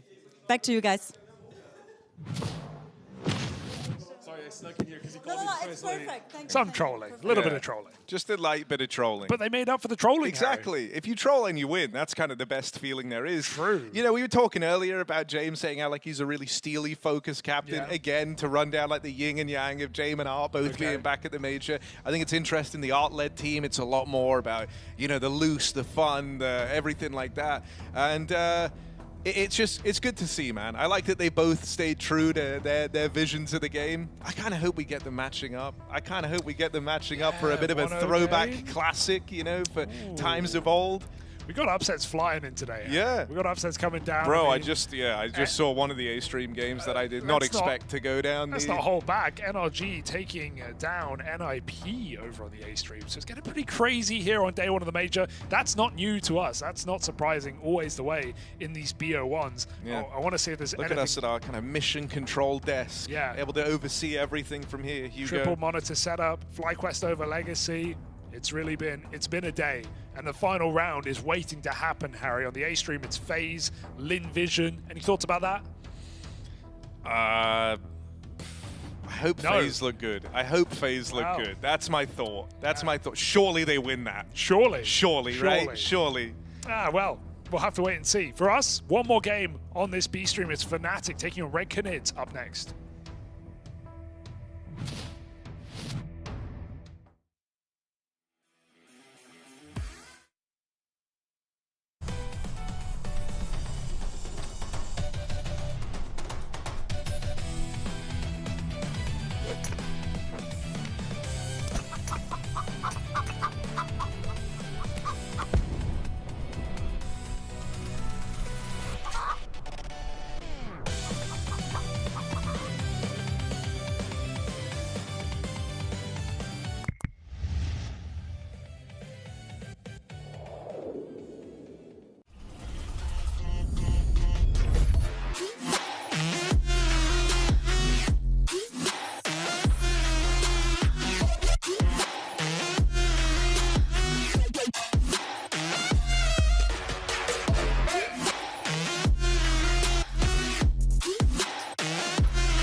Fueled by the same passion as esports athletes, Zowie continuously develops tailored products, empowering gamers to bring their best out.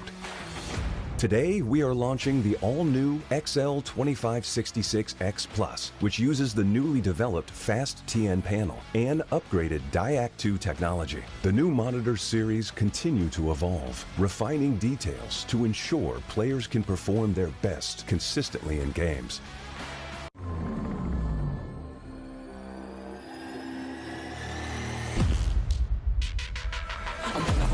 I'm shooting my shot and I'm already grinning. You know that I'm one of them, one that you're sending. You know you've been cutting, you know I'm ascending. I'm one of them winning. I'm one of them winning. I'm one of them winning. I'm one of them winning.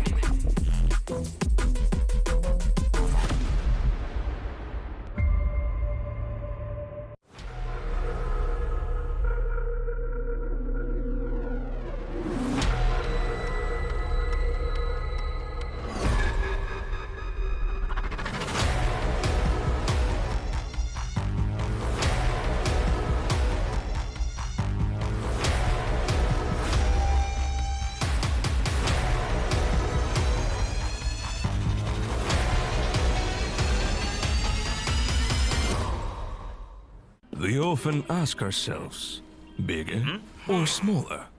But first, you need to figure it out. Do you have a massive FPS? Or a tiny ping? Is that good? Nice. Yes, it's fantastic! XPlay GG. High FPS and low ping servers.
Oh, the first round nearly draws to a close, Hugo. We've got one game left here before everyone gets reshuffled back in their various groups. So, what is it, Hugo? Red Knit's taking on Fnatic? That's what it sounds like to me. I think that's what it is. Let's load it up as well. Fnatic coming into this major. A lot of controversy behind this team. Arguably, like the least liked team in stage one. I'm going to put that very politely. I think that's an impressive feat to do it so decisively. But we'll have to see if it pays off here, Harry. They make a hot move in preparation for the future. This is a team that's been grinding back, similar to an NIP, right? Trying to get back into the conversation, attend some top tier lands, have definitely made some improvements this year. You know, won back at Frag, which qualified them to this event. They did it with a stand-in, remember, over Crims in xKacpersky, and then they trade out Cypher for xKacpersky. So they're planning for the future, they're bringing Fear back, his boy, and they're hoping that this is the change that helps propel them forward. Yet to be seen, I think we can say. We saw them, of course, recently in Bucharest have some trouble going out with really nothing to speak of in that tournament. No, rather unfortunately, I got to watch them a bunch there. And it really wasn't pretty. Kind of can't state enough. There was some real rough games throughout for this Fnatic squad. Yeah, one win against MIBR, who had a stand-in, if I recall, and then 3 dominant losses. Yes, otherwise they did have a stand-in. You're dead on, and that was the one win in there for Fnatic. Yeah, it was kind of a rough tournament for them. xKacpersky especially struggling as the latest addition. But Harry, Blame F and Crims looked solid, I guess, if you were looking for positives. But the 3-man Ukrainian core in this squad now, they did under-deliver. So gonna need to see more from them today.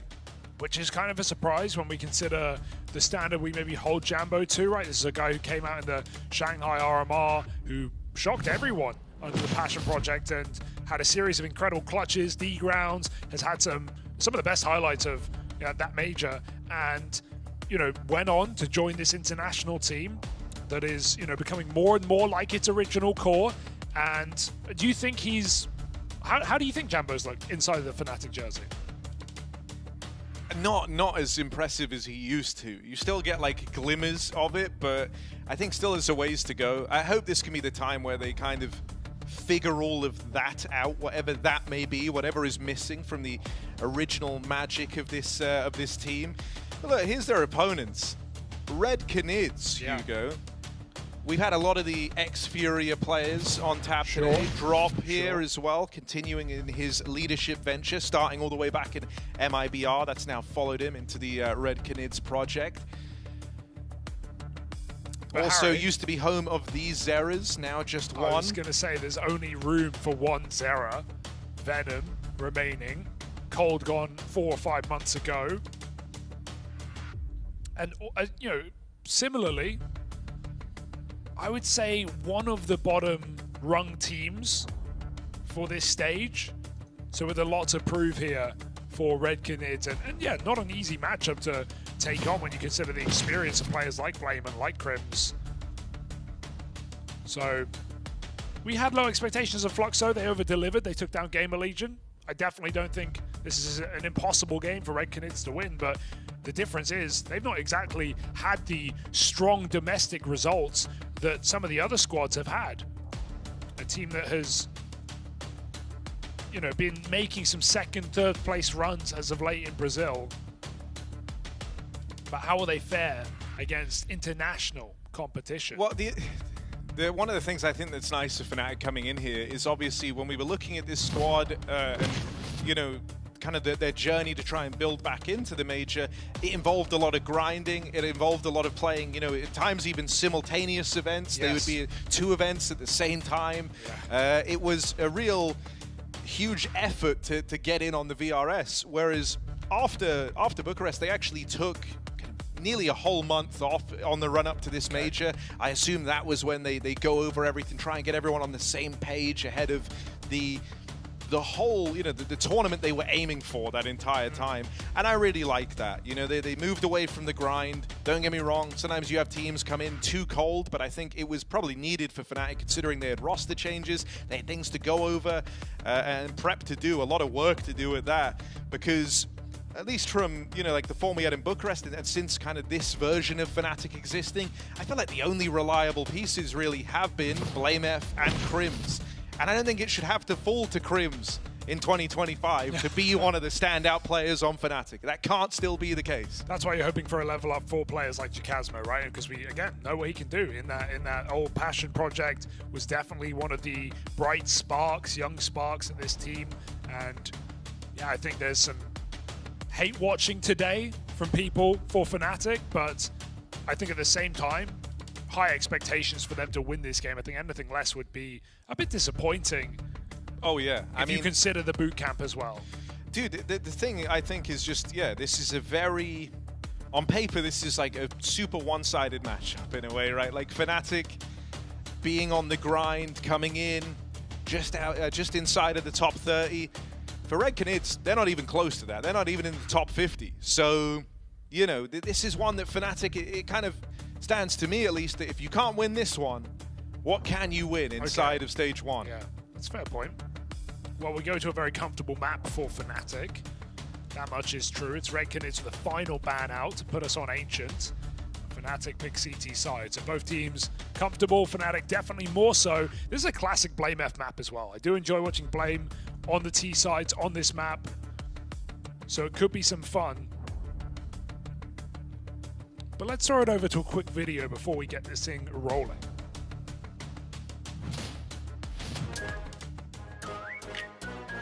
How excited are you for your first matches? I mean, we're just super excited, man. Like, a major tournament is always exciting. You don't really get many of these a year, only 2, if you're lucky to qualify to both, and we've been fortunate enough to do that. So, you know, it's a pleasure. We're just really, really happy to be here, and we're looking forward to have a lot of fun, compete, and, you know, put up some good wins. We're gonna prepare like some stuff for it, and then see how it goes, yeah. How excited are you for your first match day? Oh, you don't know how excited I am. I'm way too excited. Right. This is my first major with the boys in Imperial, so I think we practiced really well, we prepared really well, so it's going to be exciting for sure. I don't know, I have mixed feelings. It's unfortunate Nitro couldn't be here because we've been making pretty good progress since picking up Sonic, but we're going to do the best we can do. We've been waiting a while for this, and I think after Bucharest was a really disappointing result. So we've been practicing really, really hard. So I'm just excited to start and actually show how good we can actually play. We just want to start the games because we was playing last official in PGL Bucharest. So yeah, we just need to play. We just want to play. So yeah. It doesn't really matter who we play. I think it's just the major is starting. I think that's very exciting, and I think it's not just for me as a player, I think it's for every viewer as well. So I'm just very excited for the whole thing to start. I would say pretty excited because it's been a long time since we've been playing Europe tournament, I would say. And we didn't make it to the major previous major, so it's a good feeling to get to the major now. I think after a boot camp, there's always this anticipation of playing the first official after a while. So yeah, I think we're just looking forward to it. What's the first thing you want to do as soon as you get to the hotel? Go to the bed, yeah, and chill, sleep, and I don't know, just relax. Oh, shower first. Always shower when you come from a flight and just unpack a gear, go into the practice room and start to mentally prepare for the tournament. What are your feelings and first thoughts now that you've landed in Budapest? Really cold, really cold. So some of us, we don't even have like a winter jacket. So the first thing to do right now is go to the hotel and after buy some winter clothes for sure. We was here like 2 or 3 months ago on the StarLadder tournament. So yeah, we like the city, we like the people. So yeah. Harry, how excited are you for the major to top it all off? Very. Yeah. Sorry, I thought this was like a trick question. No, that was the question. Yeah. That's what they were asking. Very. How excited are you? I'm very excited. We're already at it, bro. Wow. It's already happening. Has it delivered? Just feels a bit late to be asking me No, I that. know, but you know, I was keeping They up were with the caught at questions. the airport, man. Okay. These were raw day zero You want to go to questions. the airport? No. You want to get out of here? No, not one bit. Okay. Fnatic, Hugo, versus Red Canids. That's our game. That's what we're thinking about. It's true. I like seeing Crims there. He showers before, after getting off the plane. Before and after, maybe. Before and after. It's a good move. And he also showers in win rate. Oh. I don't know, man. There's That was something good. there. Look at this. Biggest number, Harry, on this map. Yeah, it's unsurprising. It's always looked to be one of the mainstay maps for Fnatic. You would be hard-pressed in a BO1 to end up on a map you hate, but I think they've come out laughing with a great map for this team. Well, maybe it happened to Nip, falling to NRG. Exists veto again? Question mark. But Fnatic, not going to make that mistake. Let's take a look at Red Canids as well, see how their numbers are treating them. This isn't a go-to for them as much, but it doesn't help that their best map is Fnatic's Instaban of Nuke. So it was never going to come through in a BO1. A matchup made in hell for the Red Canids, maybe. Definitely. Does them no favors. Obviously, we're just waiting on a PC issue over on the Fnatic side of things before we get things started. Meanwhile, FaZe and LinVision rage on. I put my head through the window earlier and saw it on the stage. Yeah? Yeah, there's You glass feeling all everywhere. right? I'm a little slow now. Yes, right now Frozen looking really good to open up. I hear some cheers. What's all going on?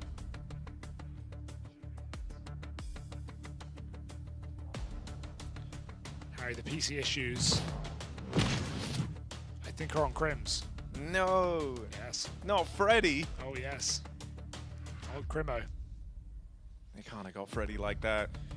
Yeah, Nuke the go-to. Of course, insta-banned. Ancient numbers are still good. But there's not too much you can read into this. Remember, Red Canid's outplaying domestic competition. They've had some recent success in Brazilian lands that have at least been top placing, some losses in finals to MIBR and the likes.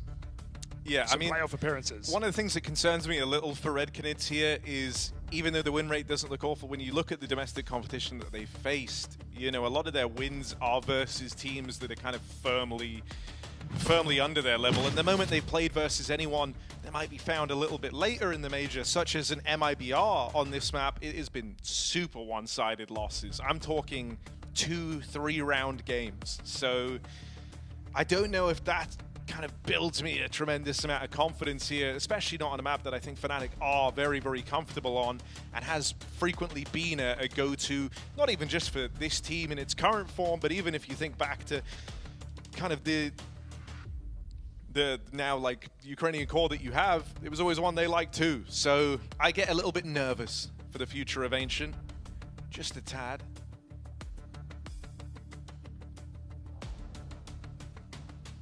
But it turns out these PC issues, Hugo, they might run a little deeper than I was ready for. Yeah, we're going to have to get you down I'm in going there, to go Harry. in there. I'm going to say, Freddie, man, listen up. I'll get you through this. You go shower. I'll fix the PC. You've got a flight to catch. Yeah, and then we're going to take another a shower break, on the I other guess. side. No. Enough with the shower memes. All right, you started it. All right, PC issues still running deep. So we'll see y'all in a minute.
Good work, bro. I think you're doing it.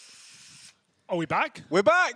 We're back? We're back. You did it, Hugo. We fixed it. Good job. Holy. And they said you're not good for anything. Boy, did you show them. It only took you a couple of hours. Who were they? You don't want to know. Okay. Look, it's been a while. What game are we covering? Fnatic versus the Red Canids. That's the one. That's the one. Another BO1 coming down the pipeline. Ancient, the last game of this draw, and then we draw it again, Harry. We have another hour break between rounds. We get more teams, we get more matchups, we get the 1-0s, we get the 0-1s. We've got to figure out who the hell's going to win this game. Yeah. Who is going to win this game? Oh, it's a good question. Look, we set the scene about a while ago now, and we were saying Fnatic, this is kind of their game to lose. They come into this as heavy favorites, but look, man, we got hate watchers wanting to eat good right now, and to do that, they need a Fnatic loss. Are the Red Canids up for the task? On the T side of Ancient, bringing a bit of pace to this pistol into a stack. Storming the board is dropped. We've got BlameF at the bomb site trying to take that contact, and Jambo helps out by swinging through the smoke. Double for him. BlameF joins the party, and it's a shutdown on this B bomb site.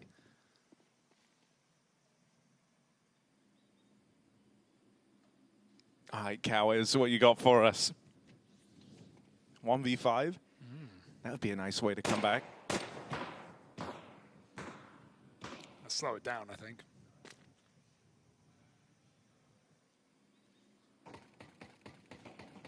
BlameF. Oh. What's he doing? May as well use the molly, right? You don't want to pick it up. Exactly, that's better for them than for you. You being Cowards, not you, Hugo. Flashed in, and here they come. All of Fnatic chase him down. BlameF gets the final kill of the pistol. And they're going to pick that up to go ahead and start off Ancient. We were talking a while ago again about, this being a good map for Fnatic, one that they've always been keen to play, one that they've got good results on, a good track record on. We were saying that on the run-up to this, especially when you look back to Bucharest, the last event this Fnatic squad played at, the results were pretty rough, pretty bad. They only beat MIBR, who were playing with a stand-in. And throughout that tournament, it was BlameF and Crims as the only consistent pieces. Everyone else struggled. Everyone else, I think, actually had like beneath a 1.0 rating. Now, that isn't true. Someone will tell me that's not true, but it is. Fear had like one sick map versus MIBR with a stand-in. Okay. And that like bolstered his rating for the event. Now they might lose to this force bite. Yeah, it's a bit awkward. A little A smash in the second round. And how do you win this, Harry? No kit in the round either. 4v5, locked out of the bomb site, re-smoked. Dude, you could save. You could genuinely save. Or maybe that entices you. Coming back from CT spawn. Blame in the donut watching his flank, but I don't see this one happening unless you get in here right now. No, it's done. It's the right call. Knife in the smoke. It ain't happening. Fnatic is saving. Huge force buy win for Red Canids. But the job has only just begun, because while they find the force buy, Fnatic save 4 guns.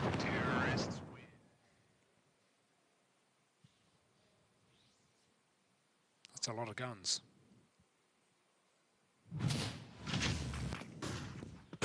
Oof.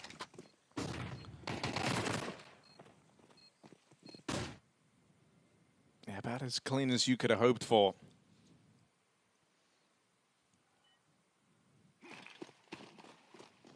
I mean, you're already in a great spot now, Red Canids. Try and follow through with this. Sure, Fnatic got out with a bunch of saved guns, so we essentially get a rifle round very, very early in this game. It's rare to see them go down like that. I've got a good degree of faith in Crims. He's one of the guys with a hero gun. BlameF is the other.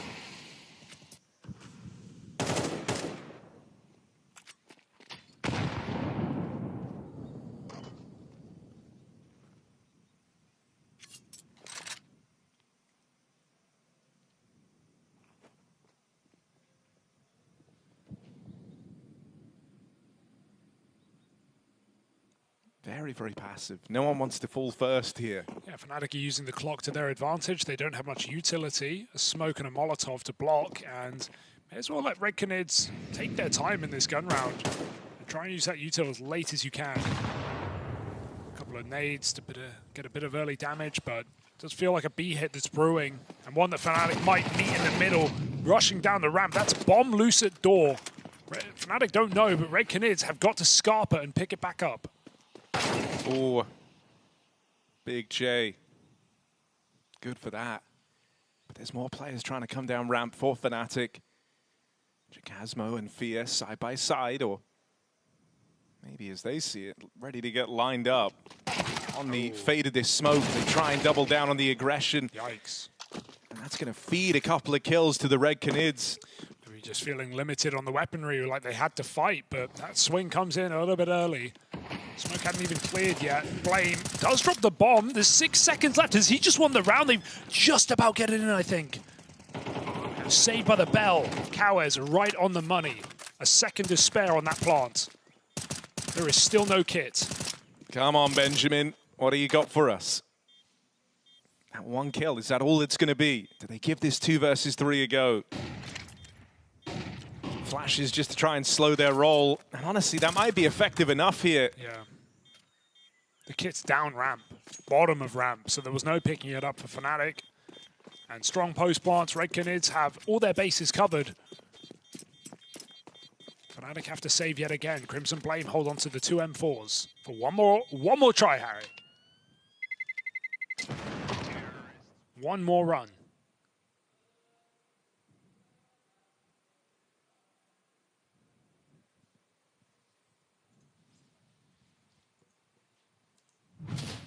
They're the 2 you'd want for the job.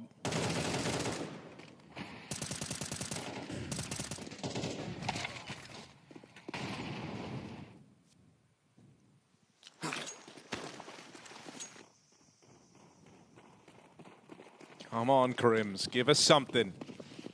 That's what Fnatic is saying right now. He's on the wrong side of the map. This. It's an all-in B push.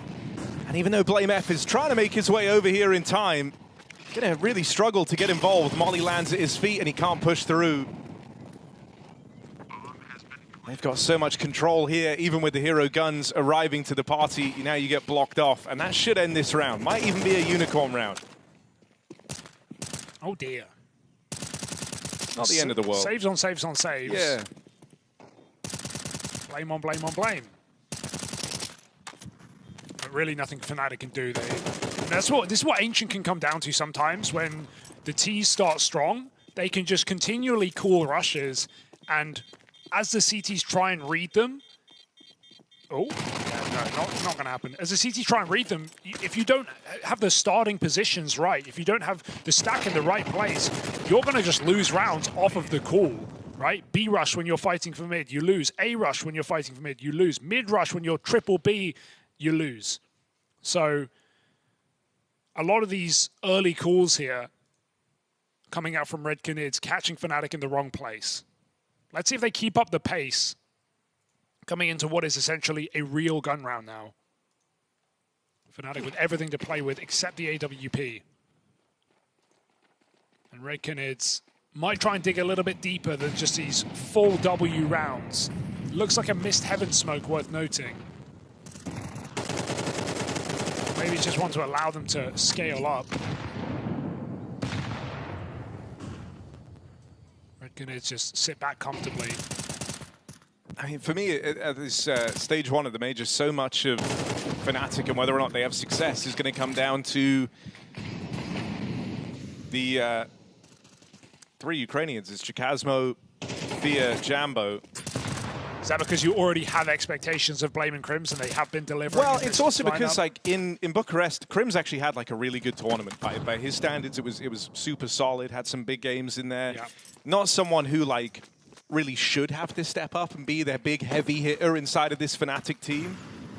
But, you know, Blame F was phenomenal that tournament. He finished as the top-rated player of the event in spite of the fact that they went out 1-3. Wow. So, you know, like, he was really putting in the grind, and it wasn't enough. It barely even got them wins. Was it just good numbers, or was it actual impact, though? Oh, it was a lot, yeah. He was the only... Whenever they won rounds, it was basically him. Okay. So, you know, they can't afford to be a one-man army here.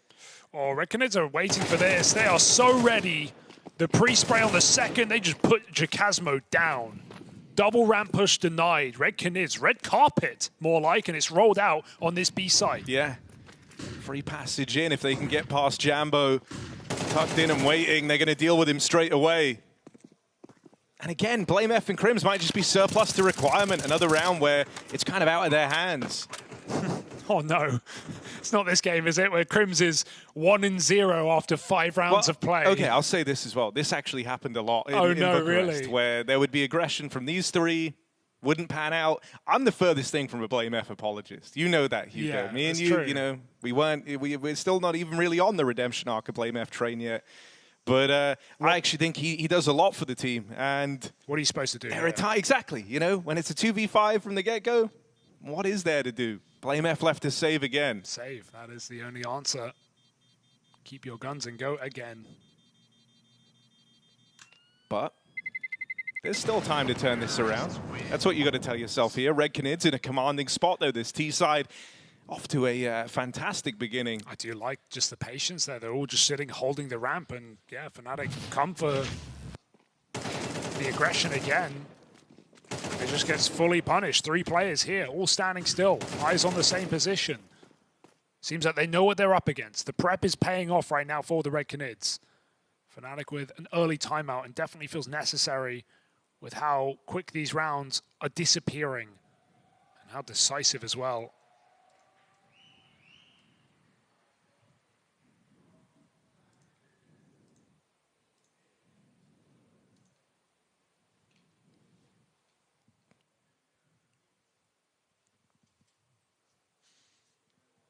So here we go. Another double M4 save. So Fnatic have a bit of leverage, and you wonder at this point, do Blame and Crims feel like they have to take these rifles B? Or is that exactly what Red Knids want? Well, yeah, I mean, that's where the mind games start, right? Is this idea of, well, what if the time that we finally pad out this B side of the map, they just go somewhere else? There they are. And this is actually more of a mid-focus start from the Red Knids. They're going for mid. Gonna try and explode out through Cave. Backs turned on Crimson Fear. And a quick double for Venom Zera. He even goes back in for a bit more, trying to quell the ramp push. That might be his demise. Drop also joins him, but the A-Rap is coming in. Now, Jambo last time fell here after the pistol, and they ended up running away with a force buy. Needs something out of his Deagle now if Fnatic do want to give this one a go. Jambo Deagle is exciting, but the bomb is in main right now. If he can get that 1 kill, he can set up his team on the flank. xKacpersky runs behind. Jambo looking the wrong way. Site already taken, but Blame F moves in. Traded after 1. They don't know how quick this flank is, but history goes back. He's missed the timing. He's missed it completely, and xKacpersky drops that bomb. 1v1, chooses to give it up and go around the world. The longer Che takes to pick up this bomb, the better chance xKacpersky has. But he's waiting for an overcook. Is he just going to recommit to main late? I kind of like that for xKacpersky. Che should expect him going around the world at this point. Especially as you take a bit of a glance into main and you don't see anything. Oh, I didn't hear him though. Still plant allowed, open for CT. xKacpersky going to arrive too late here to stop that bomb plant, and left to a retake, 17 points of health. You've got to be flawless from here on out. You can't take a bullet in a straight up fight. Smoke creates some chaos. But you've still got to win the fight. You can't stick this bomb.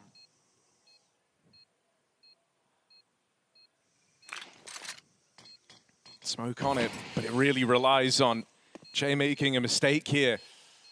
No tap on the bomb yet. Footsteps made on the smoke push, and there it is. Clutch handed over. I really like the idea of that clutch for xKacpersky. I just feel like he has to be closer to actually hear the bomb get picked up. Even if he's hiding in main and he gets that info, he can just track Che and stop him planting. I don't think for a second Che thought he was still main side. Hey, Red Knids almost lose that 5v3 by hunting these ramp players, but really nice spray for Venom Zera. He is the 1 major debutant inside of this Red Knids team. 21 years of age at his first. Already showcasing some of that Zera power. Jambo's AWP enters the game. But again, another one of these B openers. Jambo's orb dead out on an island over here in middle. BlameF goes looking for the trade and is going to secure it out here in mid, but the B site's been taken. Orb going to make it in on the back of history. You plant. Drop. It's a drop world. Plugs in the numbers and lets the orb go and take the line. Makes sense. But that smoke's a bit of a problem. Will it be? Crims gets mollied by some time here on the long side. They got HEs for days. Blame smoke is not going to save this round. Crims tries to block long. Fear coming up, misses that timing. Bomb half gone. Fear fumbling. Missed flake for history. He's going to connect it the second time, and Blame gets overwhelmed as well. There's the finishing blow from history. AWP hits hard, and Red Canid's 6-1 up. An absolute fumbling from Fnatic in this game so far. Kind of nothing to like, Harry. Well, I'm liking this a lot. You've seen because this. You've seen this. You kind of called this yeah. against Red Canids. That's a surprise. It's early days, Harry. It's never too late. No. It's not a great start. I mean, this is very frustrating. If you're Crims, you feel like you've barely even got to play the game thus far. He's taken part in maybe 3 rounds of gameplay. Other than that, just been left to the other side of the map. Oh, I like this, though, on the jump spot. But it might not come to fruition as they go for an A hit. There's no one home. There is a USP.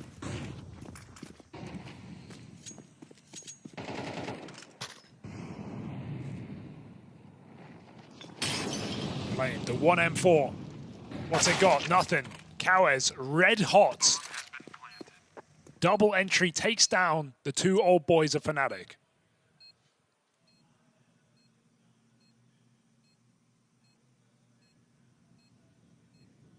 Good news, gang. We're eating great right now.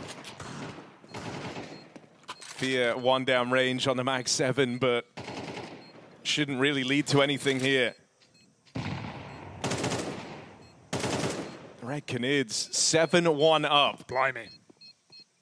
On one of the go-tos for Fnatic. Yeah, it's a safe home map.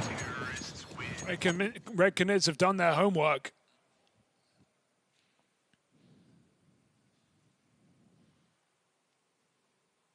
And again, this is what we talked about earlier, just with the calls out of spawn, they've abused B so many times. Fnatic are feeling flustered there. They put numbers there. Red Canids go A contact. CTH can feel really punishing at times. When you're losing, coming out of spawn, these retakes are extremely hard to get away with.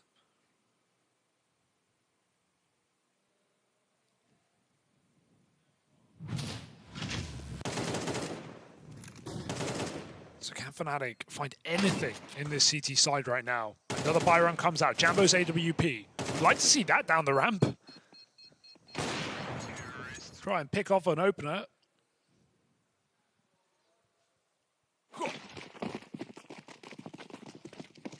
He's going to start A side.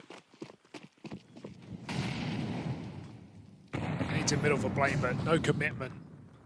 As they go back to 3A? No, Blame's rotating B. Double A main take. Jambo here with the AWP. They walk through. Fear holds the shot. That is cheeky. High risk, high reward. Crim's flashed out, but the AWP is here to respond. Fnatic with an advantage. Yeah, I mean, giving this one away would be genuinely unforgivable. They've done all the hard part of the round. It's just down to chain history, and they're going to group up over here in mid. Try and take away some control back towards the lane. Sending history with the bomb here out towards Red on his lonesome. Yeah. Clean kill or nothing here with the AWP. Blame is not rushing this one. No doubt about that. Backed up in spawn. Shay reblocked on B. Begins to fade, but going to group up. Try and face this Jambo AWP. Oh, history has an angle, though, and Jambo gets caught in the open. Back to A. Blame patrolling. I mean, look, if anyone could just keep this round safe, you'd like to think it's BlameF.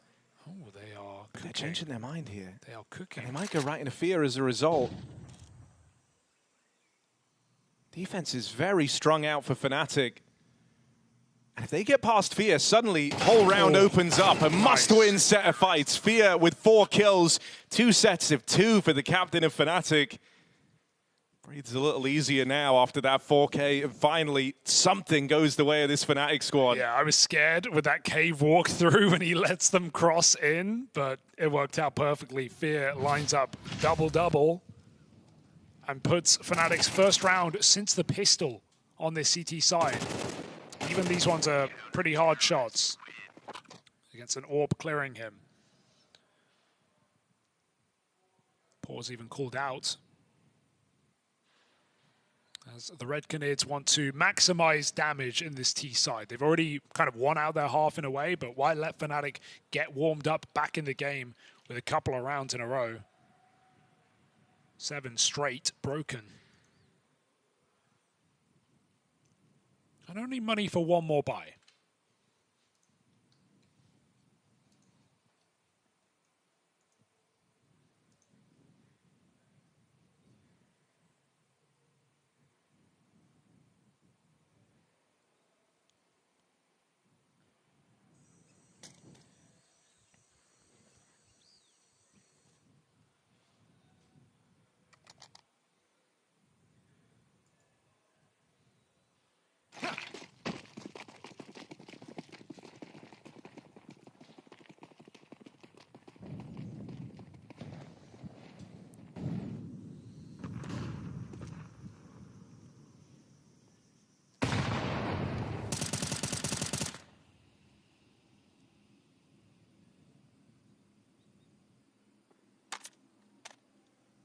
Contact A.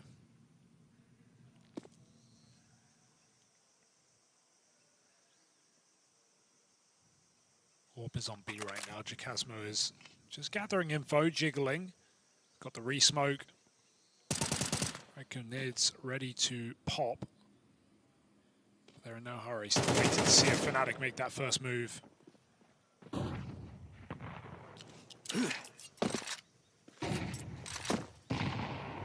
3 in A main with the bomb, ready to go. Yeah, now Fnatic at least have 2 players here, right, ready to respond. It's Crims and xKacpersky that will be up for the task. But BlameF has just been moved to the other side of the map on the back of this fake, and so this stack gets dismantled. xKacpersky has even moved out of position, and in that little gap, they find a lot of space out through main. Crims comes running back into a bomb site. He's not fully aware just how much ground has been given up here, but a good break on the CT smoke. Jambo and BlameF with kills apiece. 5v2 for a moment. Cowards and Drop going to struggle to find a way back in, and the bomb away from Drop here. He's forced to save. All right, that was very scary for a second, but Crims's molly is big. It limits a lot of space from Red Canids. They can't put the bomb down on that wide corner. Fnatic break the CT smoke. 2 players fighting behind it. Good response from Fnatic despite being caught off guard for a moment. Over-rotating off of just a single kill. But it is not the end of the world as Fnatic are looking to build back into the CT side. 5 is fine. Gets you believing again. We've already seen comebacks all across the day from 9 threes. It's been a common occurrence. Tier 1s can be brutal for all parties involved. 2 AKs here for Red Canids. Seems like they're buying down for the rest of the half. Will they be let off the leash? It's been pretty steady on this T side. Oh, Blame just burnt out. Yeah, he burned down so low. And not the guy you want low on health here for Fnatic. Well, if you want a gun next round, he's your guy.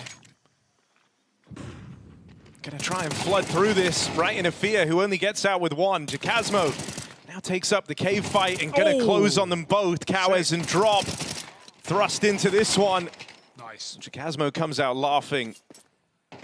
Leaves it on Che Jesus in the 1-on-3. Could kill Blame here in middle. Committed right now. Low HP from burning earlier on, but still in. And good for the fight is BlameF. Very nice shot. Good save from xKacpersky and Cave. They're not ready for a second player there after finding Fear already.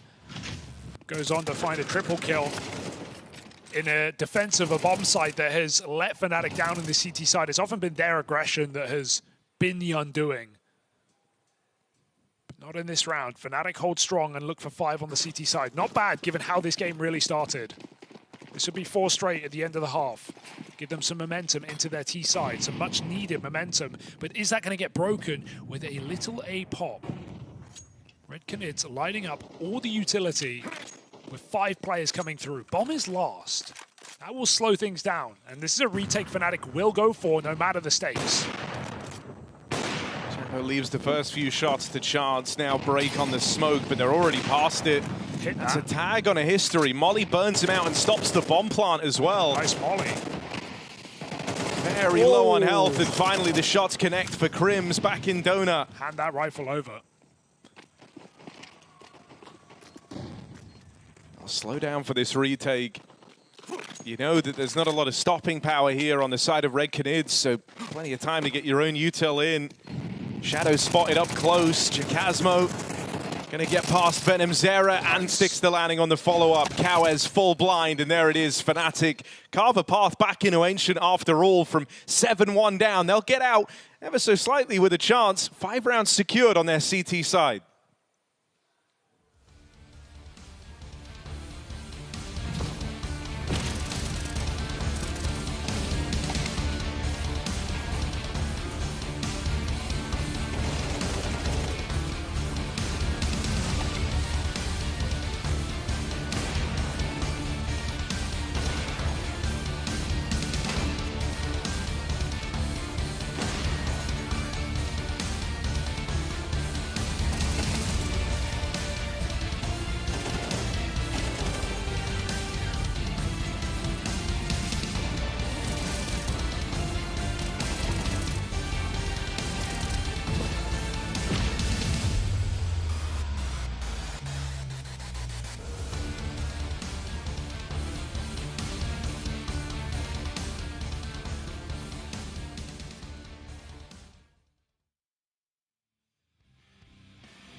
The final day of the first round here, day 1 of the StarLadder Budapest Major 2025. We're finishing the season on a high, and we're starting strong with BO1s. It's Red Canids Fnatic, with Red Canids leading at the end of the first half. Yes, that's not your eyes deceiving you, Harry. A solid T-side on Ancient has put Red Canids in control of this game, but Fnatic wake up by the end of the CT side, and they look to come back in this utmost important game. Look, it could have been a very, very dismal map for Fnatic. They were 7-1 down at one point. It looked like it was going to go horrifically.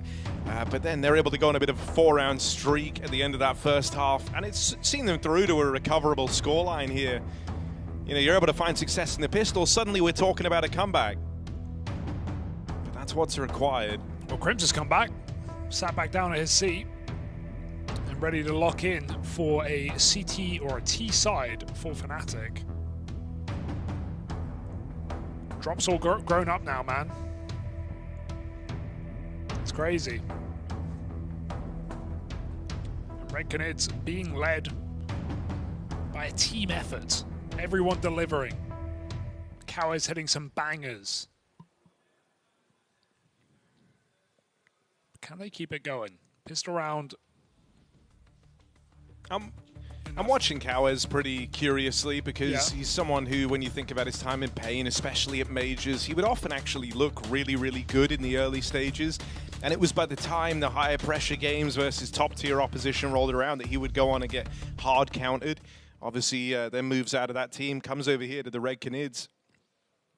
But, you know, it's like a chance for him to try and kind of continue developing as a player, try and bring that tenacity into a team where he is one of the more tenured pieces.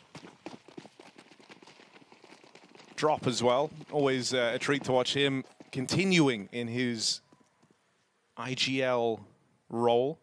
Picked that up back on MIBR, took over from Exit there, and has stayed true to it. Even after leaving that team. Flame says, fine, I'll do it myself. Even killing his teammate in the process, but he finds a double kill in the meantime, hopping back as Jambo bails him out.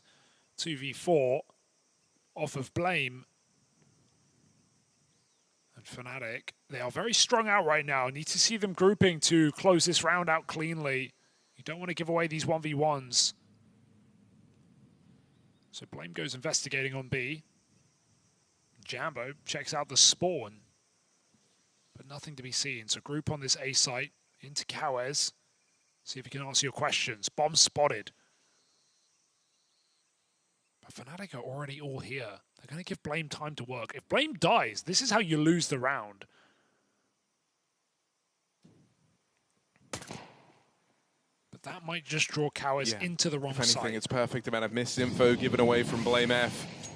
One shot fired off, it dragged Kawes out of position. Galvanized Venom Zera's belief that that was the B play, and so he is now further away from the mark. Going to go looking for this late rotate through Red Room. Blame F there just to harass a little bit more and slow the roll of this rotation. He's so annoying. He is the king of min-maxing, you know, just poking, prodding, wasting your time. And you can't buy back those seconds on this retake. 2v4, and no one's even giving you a look. Not a kit. There is no hope.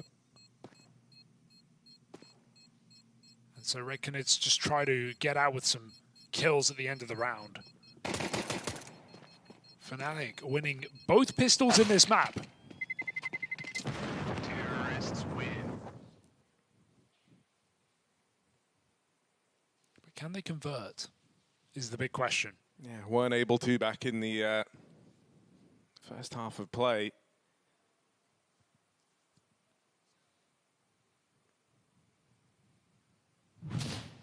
You'd like to think they have an easier time of it here.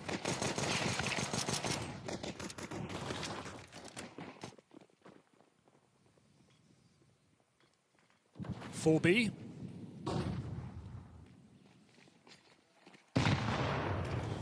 Good high damage nade. Softens up Crims at the front of the pack. Blame F looking for entries. Chicasmo leads the charge. No one home. History with a self-flash through. Picks a fight with the guy at the back, and Drop's found one more in the meantime. Not done yet. Ooh. Drop putting up one hell of a fight back here in Cave. Just going to get that final shot off into Crims. And now this retake is on. Bomb's not even planted yet, so not even a retake as of now. Jambo going aggressive to try and get this bomb back, and he's actually following through with the aggression. Well, feels a bit weird now. Smoke deployed there just to try and cut off anyone from CT. Hasn't even cleared long. Got to check that first. Time getting wasted. Oh, nice shot. They know Drop's here as well. They're just looking for kills at this point. Fnatic don't want to be caught putting the bomb down. So the two tuck in and see if Red Canids give them a chance in this round. Drop with a big flank round to ramp. 30 seconds. Eventually, you got to think about that bomb. I mean, Fear's pieced it together in time. Missed shot for Drop as well. That's now both players spotted, and you know that it's Jambo with the bomb. You hear it get thrown across. That should be trigger enough for Venom Zera to start closing in. They've denied the plant again. Time's running very, very low. And they're trapped in. Drop executes them on the 5-7. Fnatic can't convert on these pistols. That's both of them given up now. How does Drop get away with that? Drop Absolute is, murder. Absolute little goblin over towards Ram, man. They couldn't find him. The final shot on Crimson Cave as well. If he doesn't hit that, the round just tumbles apart. Yeah, Crim's going to get him on the reload. And it's fine. I mean, Fnatic had so much time to plant the bomb there, but they're so paranoid that Red Canids are about to jump on them that they never plant. And then the clock makes it very uncomfortable for them. That is an awkward way to lose the round. And so both pistols, but then both 4 spies for Red Canids. Drop gets eager, maybe too much so. Fnatic storm this B-bomb site with a double entry from Jambo. Make it a 3K. xKacpersky rather helps out. But 2 will do for Jambo. It wins the round off of the Tech-9s and the AK. Catch your breath, Red Canids. They got a bit ahead of themselves.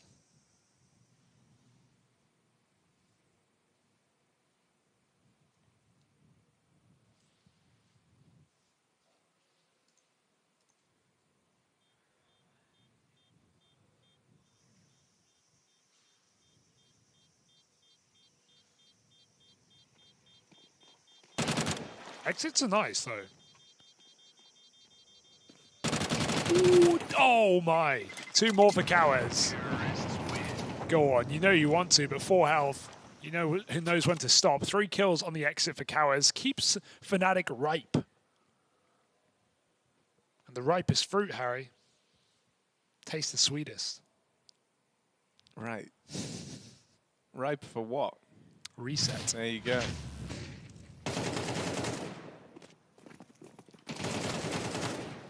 I mean, look, it was a nice change of pace here out of Fnatic. Just an all-in push over towards B. Nice to kind of set the precedent early on as well. That's something you're capable of doing.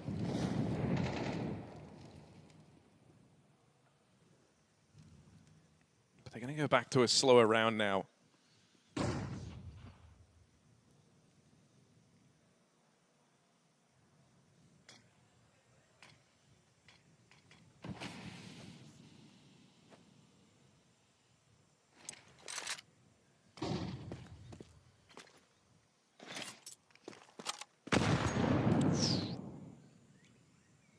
Blaming Red. And then he backs out. Little did he know, no one home. Red Canids triple B. Gonna go clear Red together though. This is a nice mid-round move. If they commit with it. Flushing Blame out is gonna free up the entirety of middle, but instead they just rotate. 4-man B stack.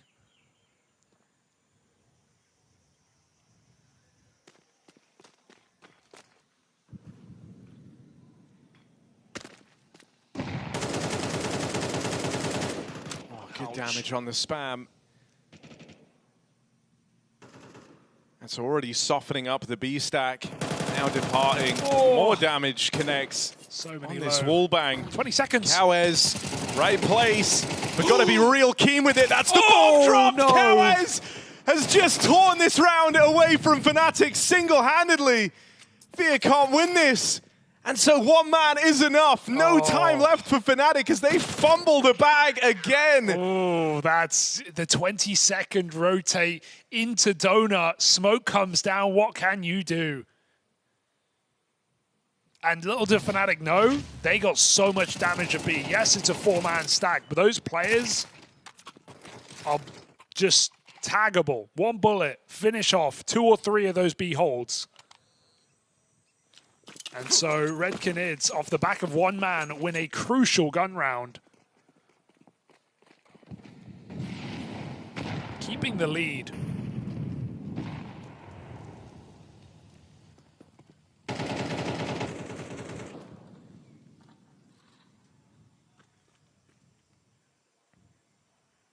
Fnatic's money on the line.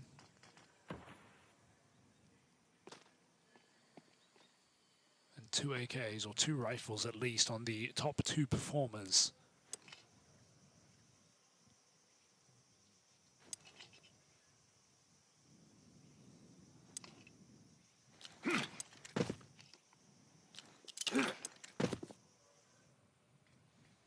Mid-smoke's coming out from Crims, going to pop out elbow as well. Push back into Donut, but drop comes from Heaven to assist. And with ramp control taken, there's nothing xKacpersky can do about it. Pushing into a player behind the smoke. They're just going to crunch mid together. Fnatic get turned into red mist. All right, nice double out of xKacpersky. Trying to keep this round alive. There's still a very heavy mid presence for the Red Canids. They've got bomb. Oh, and third from xKacpersky as he's suddenly made this one feel very doable. This is a 2-on-5 that he is single-handedly tried to turn around. Crims retrieves the bomb from middle, gets the spot on this player as well. They know they have history trapped. Closing in is Cowes from behind, and there's the spam to connect and stop Fnatic. They stop that round from slipping through their fingers, just about holding on. Are the Red Canids still maintaining pole position here? Crazy. I mean, nice try for xKacpersky. 3 kills in a 2v5 coming through the doors with a pistol, but time is too low for Crims to clutch up, just caught in the middle. And this is getting awkward now because back-to-back rounds for Red Canids, they finally essentially convert that lost pistol after back-and-forth force buys. That's a crazy kill as Chase strafes into the stray bullet. But Red Canids are still bringing the aggression. They're going to find these pistols on their own. xKacpersky gets tucked in at the right time. But it looks like they want to clear. Nice shot, man. It's xKacpersky coming back into this game. The firepower that Fnatic need. And he's got more where that came from. 6 shots. Right now, over-rotate, you would expect it at this point. xKacpersky has drawn them to B. But Cowes is still home. Yeah, which you might not expect, and it was him who ended the... Last time Fnatic tried to end up on this A site, went on a crazy mowdown. This time, Glock of Blame F gets dealt with cleanly. No worries there. xKacpersky spots history, but won't be able to deal with him. And another huge advantage. Sure, never really had the firepower in this round, but a 4-on-2 secured, and it might just get away from Fnatic again. Oh, no way they're reading it. A great gamble. History moves over. He has Cowes' back on CT. Looks surprisingly unconcerned about Donut, but he's going to go clear it. Jambo, again, only has a Glock. Crims should have this trade at worst case, and he gets it cleanly. History, low health, should be no chance. Yeah, the writing on the wall for this one. He's just going to back off and save. Feels like they had the read. They had the right gamble, and then Cowes goes in very eager to clear. If he just picks a position, it's a really hard round for Fnatic to find him. Could be anywhere in that A-bomb site. Nice try from history, but the shots for xKacpersky. Look at these again. Couple of 1-deeks, down ramp. He even hit that deek shot mid-air to history that put him on 8 health. xKacpersky saving Fnatic. Winning an eco round. Terrorists win. I mean, money pretty fragile for the Red Canids. And so a chance to close the gap in this one.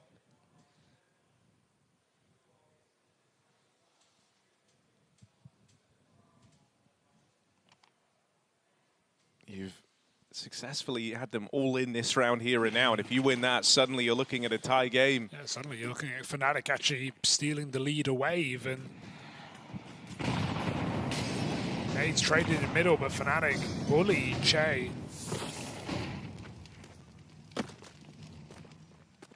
Nobody home in middle.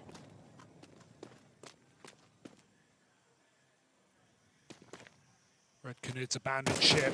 Che on notice, blocking.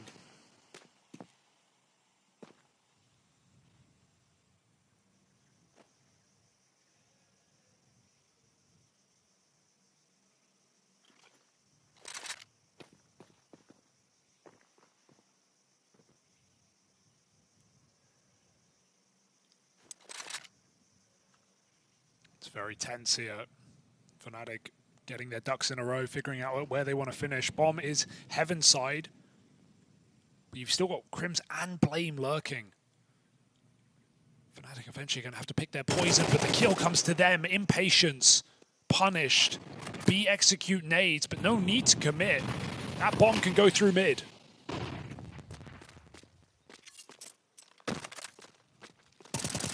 This is all a fake from Fear, and it's going to work perfectly. There's nobody home.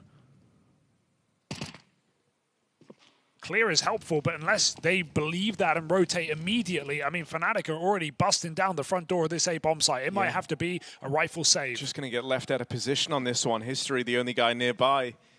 There's this red room fight, but it's a low HP Che in the head-to-head versus Blame F. And Blame F has the spot. History's fallback not even guaranteed now. They don't know if they even saw Blame in this position. So yeah, that kill comes for free.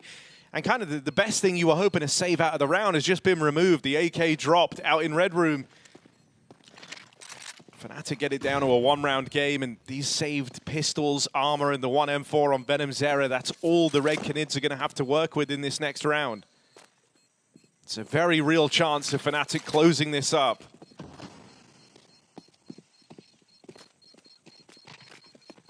Yeah, AK even shuffled out. Bomb won't blow it anywhere.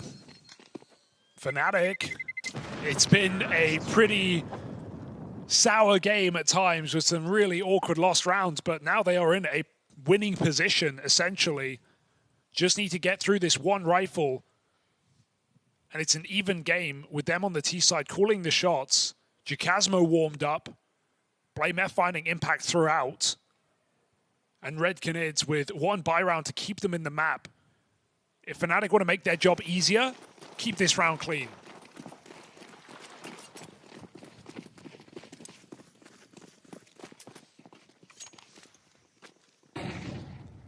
Again, we're just the stroll up through ramp. Tried and tested for Fnatic. Crim's there to secure the trade, maintain this 4-on-4. That's the rifle gone from the round as well. History's looking for it, but can't quite get his hands back on it yet. Gun's been retrieved because Fnatic slow down, and there's this big flank as well. In the meantime, Kawes might not be able to accomplish much in terms of kills, but just having him here allows you to maintain this stack at B. Oh, low health. Drop gets another 5-7 tap, and Kawes holds his shot, but he doesn't need to. Crims is one bullet from death, and he couldn't connect that single shot with the USP. Crims re-swings. Kawes cowers round the corner as they come in for the kill. Jambo needs this. Take it easy. And that was an opportunity. Maybe there's still one. Yeah. Che, 1v3, not to be, as Jambo saves him with 4 kills on the AK. Kawes overcooking, burning down the kitchen. One bullet is all it took. Yeah, this is going to feel rough for Red Canids, man. They were in a very commanding spot in this game. And they've constantly kept the pressure on, constantly made it close, even here. With really just pistols and that one rifle, had a couple of opportunities. If only Kawes knew that Crims was the man at the back. One shot is all it would have took, and that would have been a very different round. All right, bit of a change of pace here from Fnatic. Okay. Not to their benefit.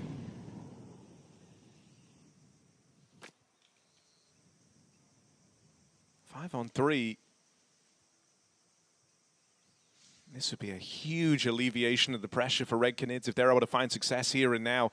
In the downtime, Fnatic have got the B site. xKacpersky is deep over on long, but the bomb is left outside of spawn. Really not the time you want to be worrying about this. Fia going to go back and try and get it. But even then, him crossing back in a B, linking up with xKacpersky, these are all, I guess, problems you just have to solve later. Bomb's been picked back up. The Red Canids have had ample time to rotate around the map. xKacpersky is going to have the element of surprise maybe for one fight. But even then, B's been empty for so long. You've got to consider they could have the space here, and you can see Red Canids are doing exactly that. Che just left. That lets the bomb get in.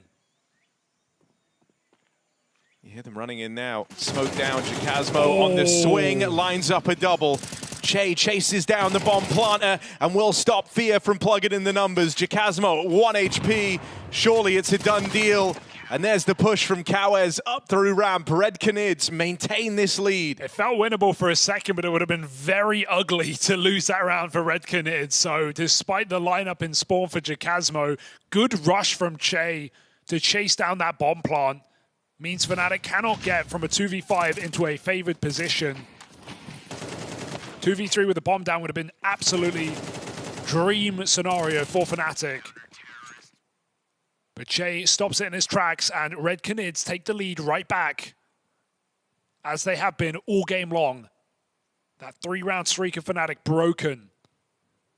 And at least a bomb plant to pay for their full buy coming into these last couple of rounds of regulation. There is still hope for Fnatic. Their T side, definitely their better half in this game.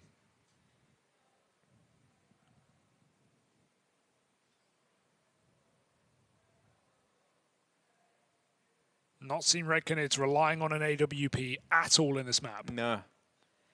I mean, dude, this is the round that could seal your fate. Red Canids, if they find success, Fnatic are broke.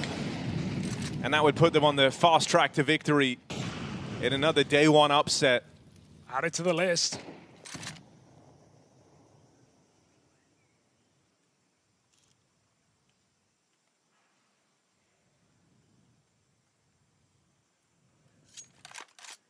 Easy does it out through mid. Tag from the Jambo AWP. Jay's so often on the receiving end of those, just going to drop the smoke, and instead you're going to get aggression in the mid round out towards B. Now, xKacpersky's looked pretty decent here. But board down low and boxed into this corner. Red Canids give up the space. Oh, no, this that's flood out crazy. through red. Che gets caught trying to reposition, and now it's only Kawes between Fnatic and this A site. He's so committed on this position. He needs multiple kills. He's going to force them. Swinging out from the top. Now he's in trouble. There's no way you get out of here except for in a coffin. Fear digs him one. Plummeted into a grave, and Red Canids have got to save 3v5. That is disastrous for Red Canids. Che just caught running away, and Kawes, I think some patience would have paid off in that position. Feels so claustrophobic, but it's just not where Fnatic would look naturally. Wants to go out on his own terms, and Fnatic draw it up with a 5 alive round. And considering this was the round where if they lose it, right, they're broke, and that just decides the outcome of the game, this is huge. It's giving you a little nudge to try and still fight to end this in regulation. Even then, you can roll with the punches of a lost round that much better. And still look for overtime. So yeah, you've really just upped your staying power if you're Fnatic. They've set themselves up for the win in a way, or at least overtime, absolutely. It's Red Canids who are in the tricky spots where if they lose this round and they don't save any guns, they are force buying with a very weak buy for round 24. So they'll call out a timeout. This has been a roller coaster of a game. No one getting comfortable at any point. It was a very nice early streak from Red Canids. 7-1 up, remember, on the T side. But we're a long way since that.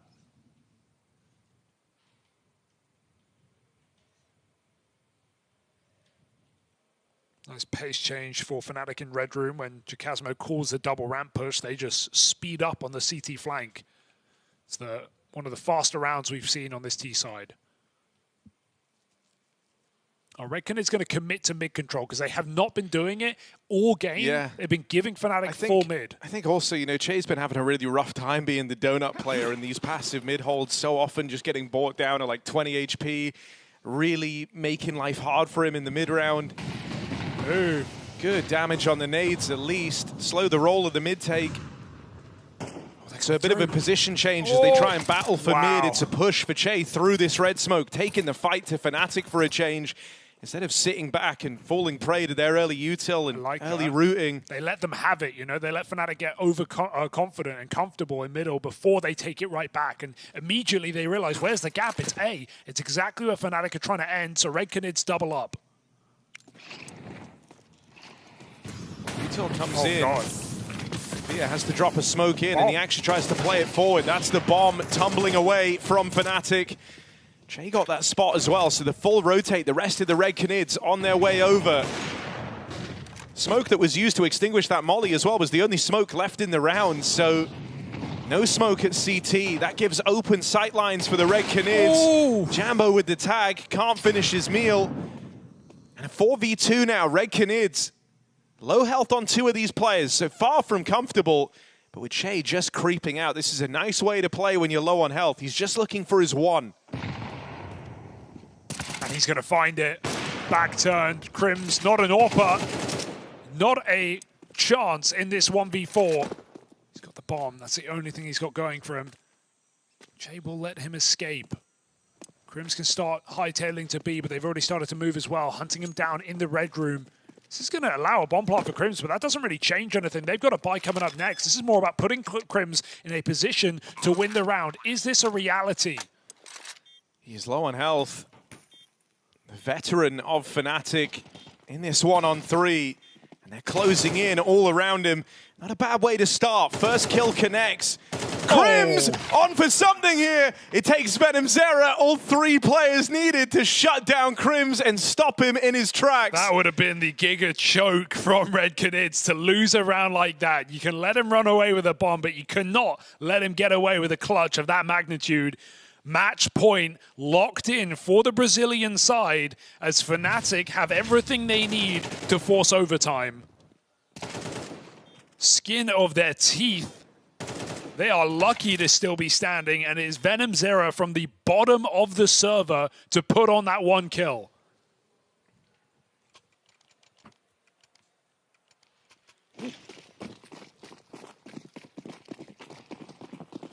Here we go. Back in with a big mid-fight. Nades have done a lot of damage. Chikazmo tried to run through, and as they chase down this trade, Jay and Kawez will get offered up on mid. Crims swings out with a vengeance. Secures a double and keeps this one even, 3-on-3. It looked like it was all over for Fnatic. Crims has just given them a second chance. I understand the call because Red Canids have never done that. They've never gone for the Heaven control. It's a really nice change from the Canids to catch Fnatic off guard. Double kill from Che up top, but Crims refuses to go down without a fight. After a failed clutch attempt, he finds himself 2 kills in a 3v5 to keep this game going. And Fnatic just say, side by side, waltz into this B bomb site, a site that is being given up for retake. This is a good setup for Red Canids, but venomZera has had some problems in this game. He cannot afford to die for nothing. Yeah, you're dead on. I mean, look, he is struggling right now, there's no doubt about it, but he just stuck the landing in that crucial kill to stop the Crims 1v3. Maybe that's bolstered him. If he can have another good round here, quiet rest of the game can be forgotten about. He would have done enough to secure the victory twice over. Offers the boost to drop, tries to give him a sight line over this smoke, but nothing presented. Plant will be found for Fnatic. Spam damage brings drop and venomZera down to about half. Fnatic have had a little bit of time to get set up. They've got 1 man back in cave, 2 over towards ramp. Molly divides this retake, and Crims cuts him down, on for the ace. After they denied his 1v3, they woke a sleeping beast that has long since been missing from majors. Crims with the ace brings this one in extra time for Fnatic. Freddie Johansson keeps this game going by the skin of his teeth in a clutch into an ace in a 3v5. My, oh my. Rolling back the years and rolling back Red Canids' eyes. Brutal on this B-bomb site is Crims. Ice cold. And that second round's going to have to wait. We go into overtime in this best of 1. Fnatic have Crims to thank.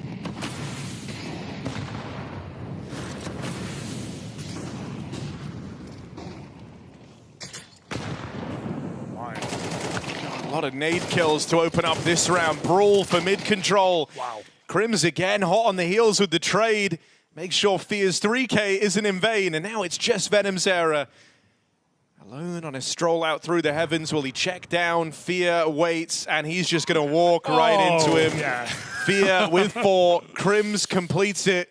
And the first in OT goes the way of Fnatic. Couple of big multi-kills for Fear in this game as well. It's a second 4K at the map. We've kind of had so many rounds that have come down to one player finding four or so kills on each team. Fear puts him in his pocket with an explosive mid-take. A high-risk call for Fnatic, but one that may have humbled Red Canids in their mid-hold, may send them back into conceding it completely, back how they were at the start of their CT side. Kawez and Che behind the smokes. Oh, that's a 2-bullet burst from xKacpersky. Mid-air Venom Zero plucked out of the round. B-site has fallen.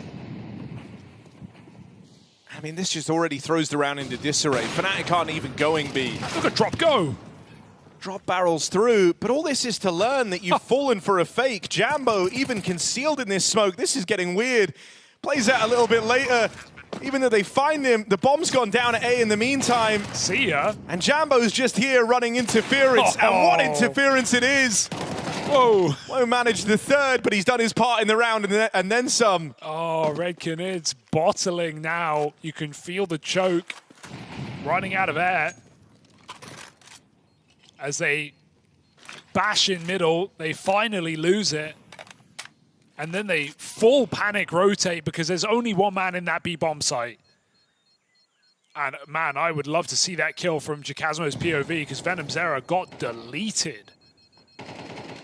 Fnatic forging into overtime 2 rounds in a row.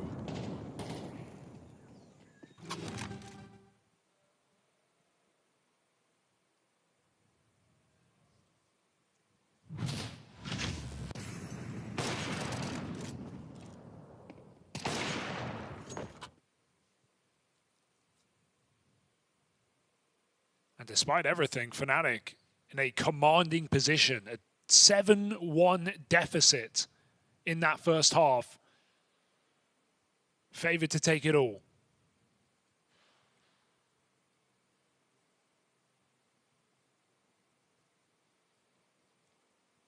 Just to go from that position, you know, where you're so down and out of this game, you feel like it's an insurmountable challenge, 7-1 to your opponent. You barely even made a dent. You go on to recover a handful of rounds, but then your second half, you know, you kind of started off akin to how you did in the first, which is a little bit awkward off the rip. Then go on to carve out OT on the back of an ace from Crims, your veteran legend player in the Fnatic jersey. And, you know, when he gets you here on the back of a nearly completed 1v3 into an ace the following round, it's like, you better win it for Crims. Do it for him.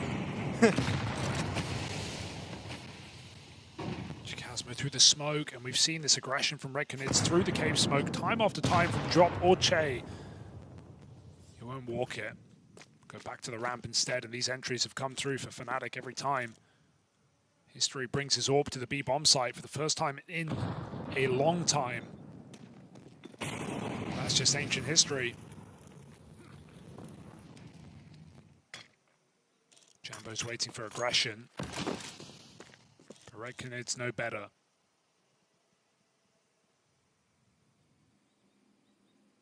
Patiently waiting for the cave control. Fnatic need elbow before they can cross past. Heaven cleared. Cave molly. Problem for Venom. He's got to give it up. And now Fnatic have the control they came for. With information gone, the B hit feels opportunistic for Fnatic. They go into this double setup, hard to deal with. Drop gets rid of both of them. Venom Zero just acting like a living decoy, and History even wins his AWP head-to-head down towards ramp. All across the map here, it's success for the Red Canids. Something goes their way in this first half of overtime. They at least get one round, and they do so cleanly. Both teams having fared a little better on these T-halves. True. And so there's still hope here for the Red Canids. It's just going to be hard. You feel like is. Fnatic have warmed up a lot into the map as it's gone on. It's a very different game now, right? Fnatic actually had, you know, they're not down in the hole 5-1, not believing 7-1, feeling cooked. They won some unlikely rounds. And so feeling like going back to the CT side, they have a better read of their opponent. Will that manifest? Red Canids round down, AWP out. They need all 3 T rounds here to win it in this overtime. Fnatic's on 4B, and I don't blame them with some of the aggressive rounds Fnatic threw away on this CT side by pushing down ramp. Red Canids were happily waiting for them. They'll have to wait again. Full crunch, full denial from Fnatic. They find multiple kills. throwing 4 players down on B.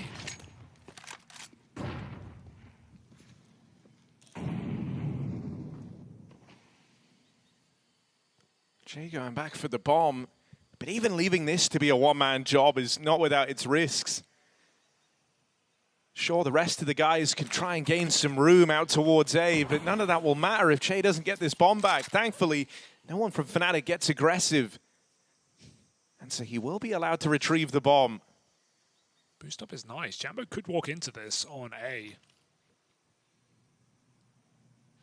The bomb is coming back. Maybe the kill comes to him. Oh my goodness. Jambo just sprints out and Cowards gets clotheslined. This is Fnatic looking for match point right now. Reconids had their chance in regulation. A 5v3 at 12-11.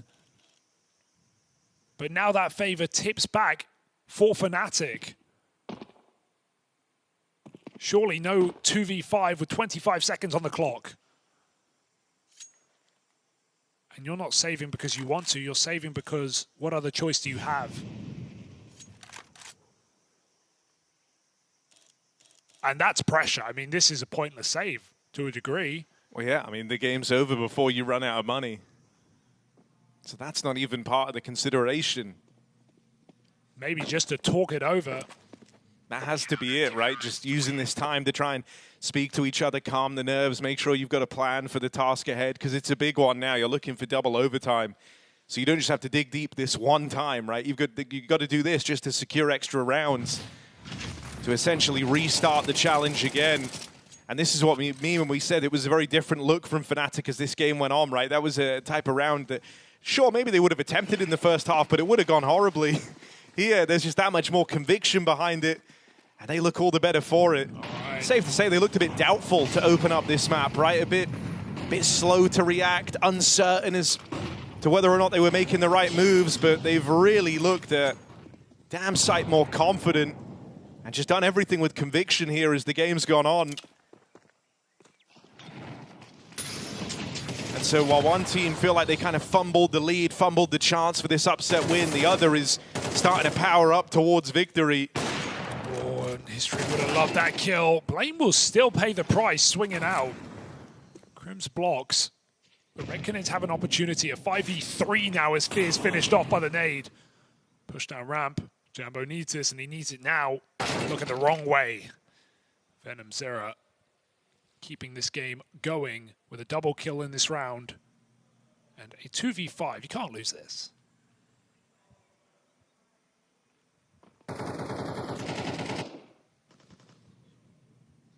Just need to pick it up here, Redcanids, and get into that empty bomb site. Cave Smoke just bounces short. Helps him out.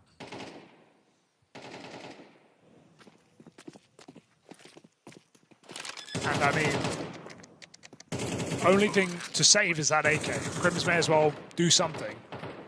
Jacasmo has a reason to save. You'd much rather that AK into the final round of the half. Yeah, Crims could go looking for another ace. Or just an upgrade. Oh, they're coming for him. Make sure someone's on the bomb, fellas. Crims is hoping they come his way so he can get an upgrade as well, but looks like he'll be avoided. Oh, Kaz. Okay. Okay. Whew. We were all getting a bit nervous there. Yeah, a little bit. And more so than the Red Canids when they looked at the minimap. They see Fnatic still so close. And they realize, guys, no one's actually with the bomb. But it's all well and good. There wasn't enough time for it. Cosmetic kills only here.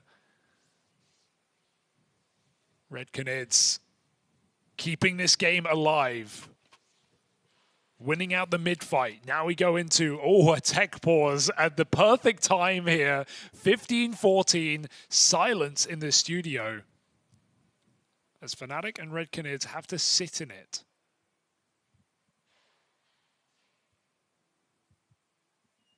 Nothing but your thoughts and your Q key.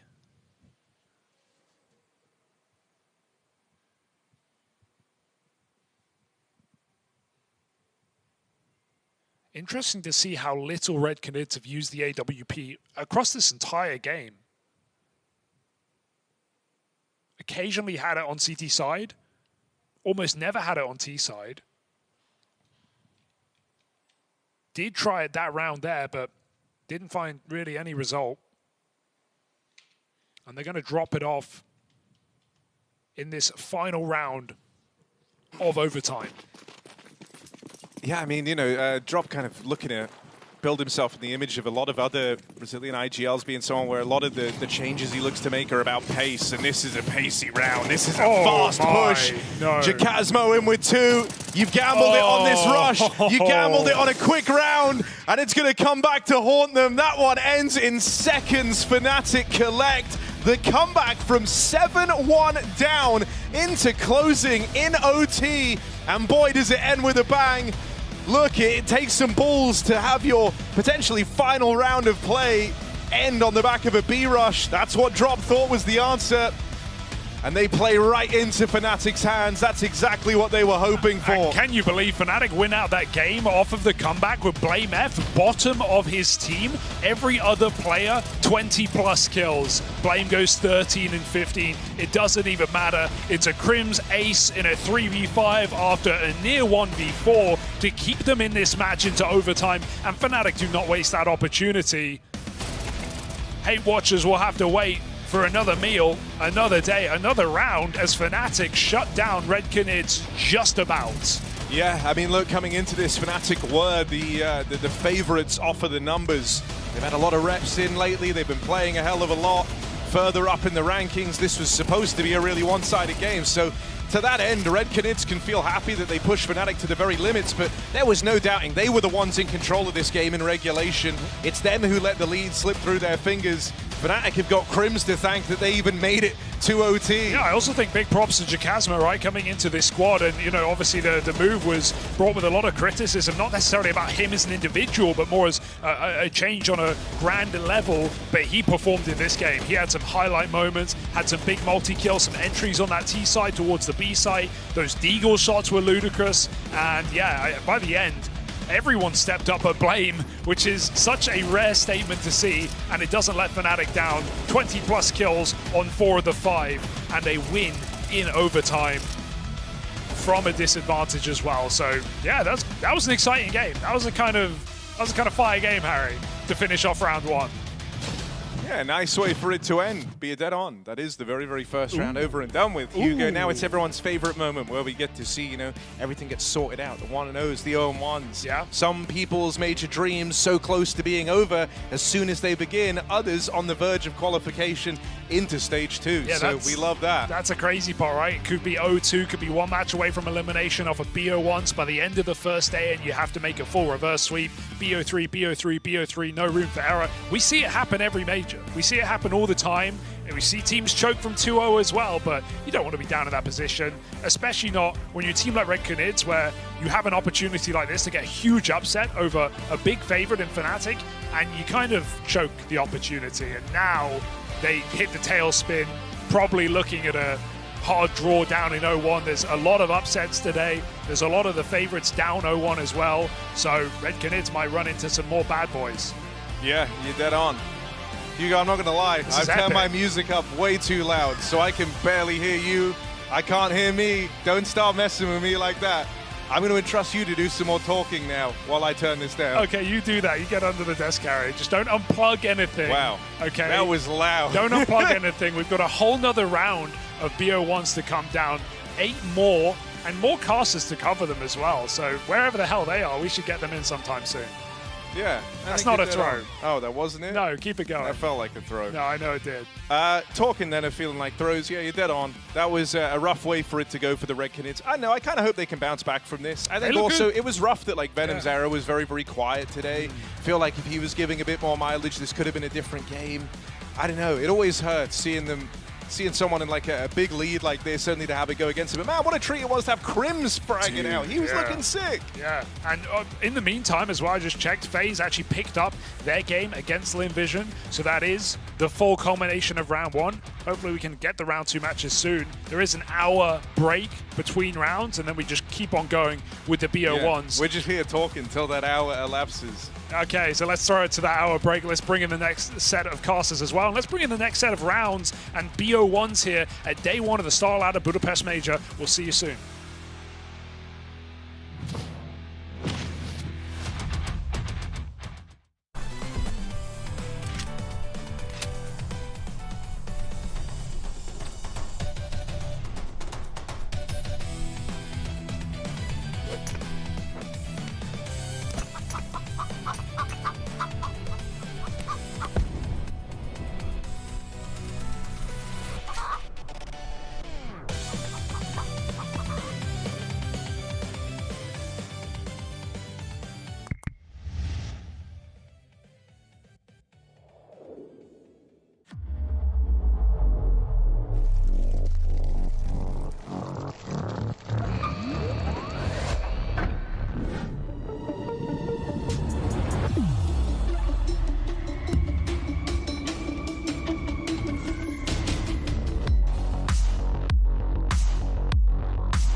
Fueled by the same passion as esports athletes, Zowie continuously develops tailored products, empowering gamers to bring their best out.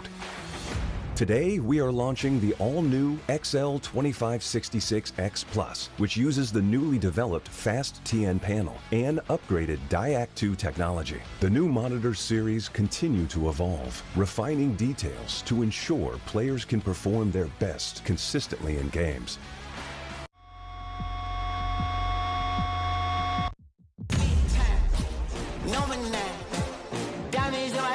Got a lot of shine. Running up the number, that's a lot of crime. Try to take it from me, must be out your mind.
Create a lobby by your own rules.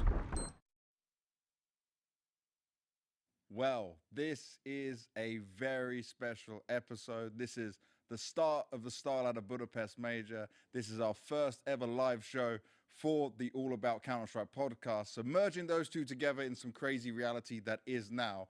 This is the All About StarLadder Budapest Major. This is the podcast I'm going to be running between the stages, during the playoffs, giving everything across the board.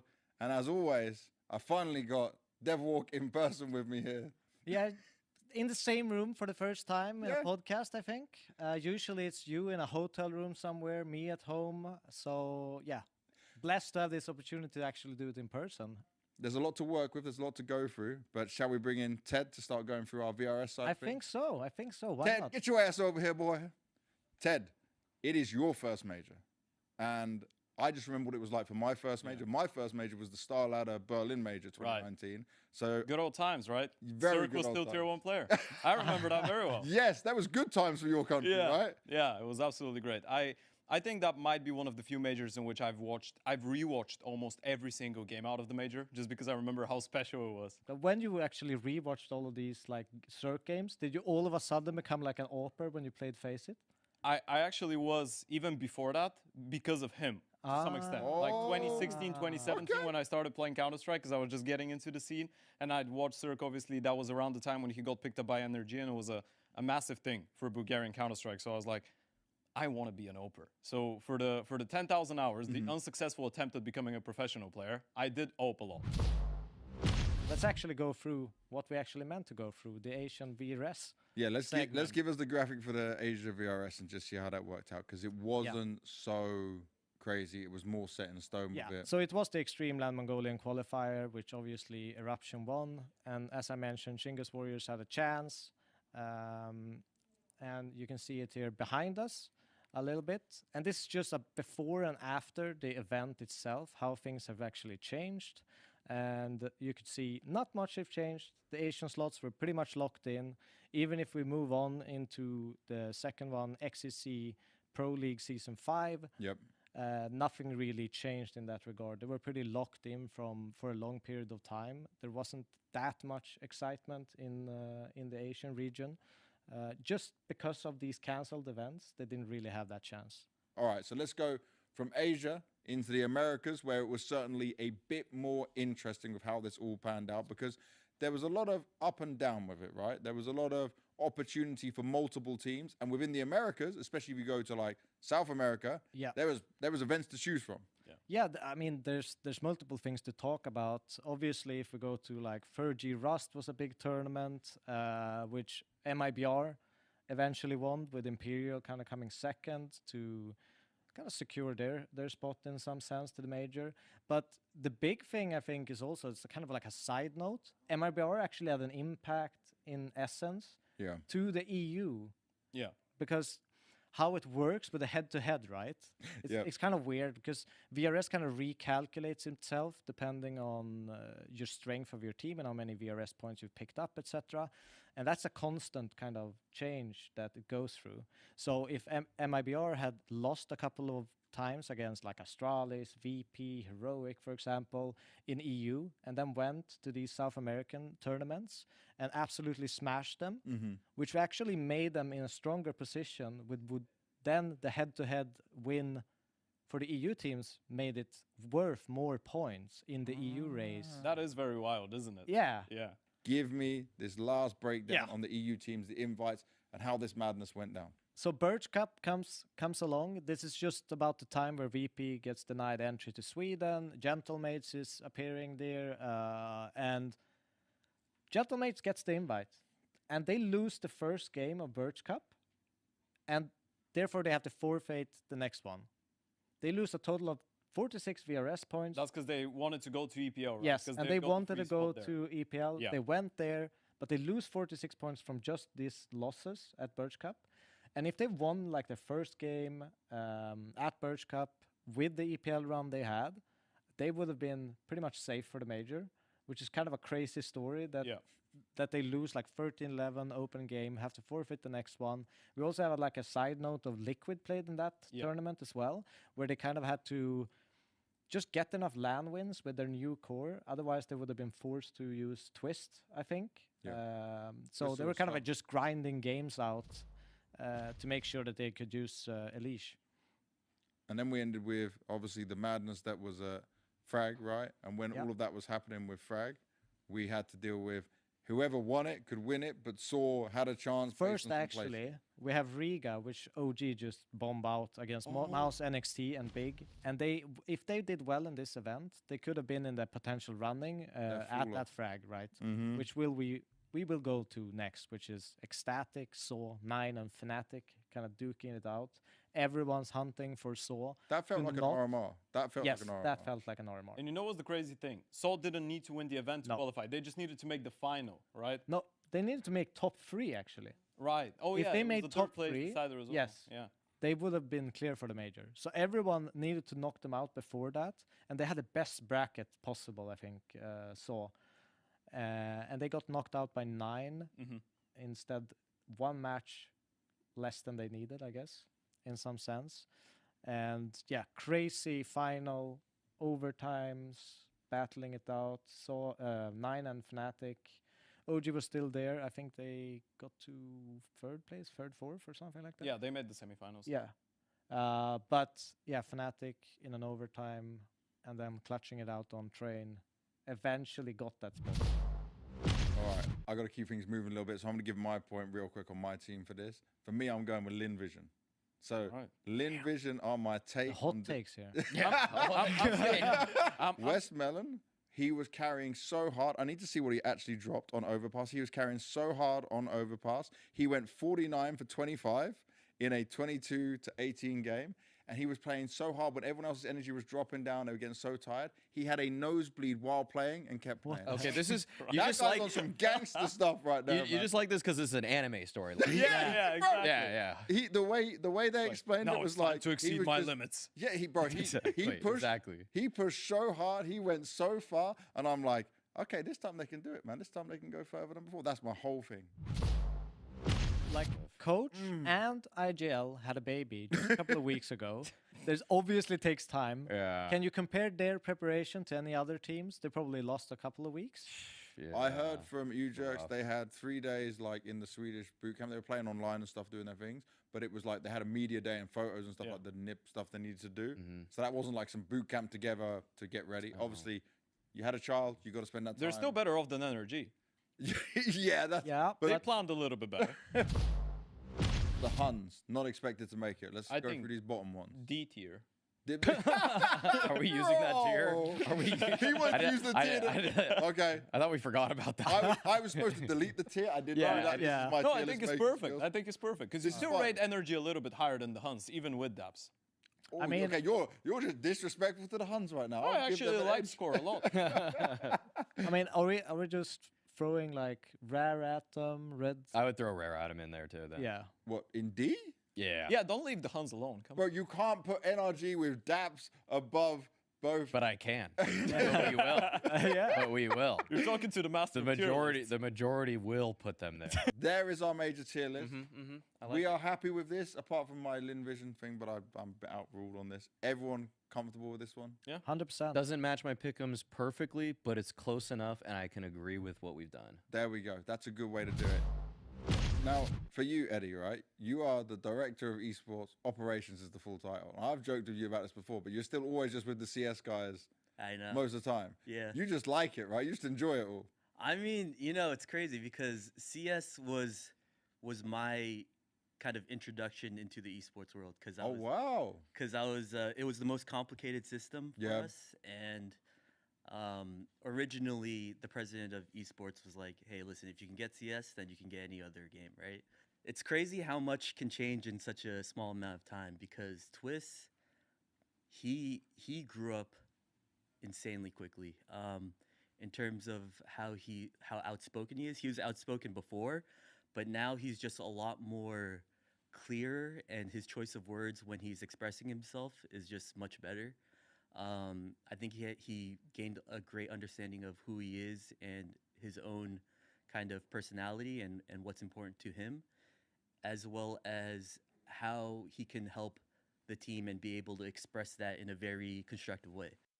Probably been the toughest year I've ever been in esports. Wow. And just for people to know, you went through the heroic times into this. I was in heroic for a couple of years before I joined the NIP. Yeah, exactly. So I've been there for I think 5 years. But this has really been a test. It's been a test for everyone around the players, but also definitely for the players. But I mean, here we are. So I guess it was all worth it. Make sure you don't miss any of the action. Thank you for watching all live in here. Hoffman's last words was Harry and Hugo loves Jaeger bomb, so I'll leave you with that lovely thought. Yes, true. Hey guys, Azza here from FlyQuest. Never actually done pick'ems before, but today we're gonna have some fun with it and I'll tell you my picks for the event. So firstly, I'm gonna pick FlyQuest to go to 3-0. A bit biased, you might say, but I'm confident in the boys. We're coming in pretty strong, so yeah.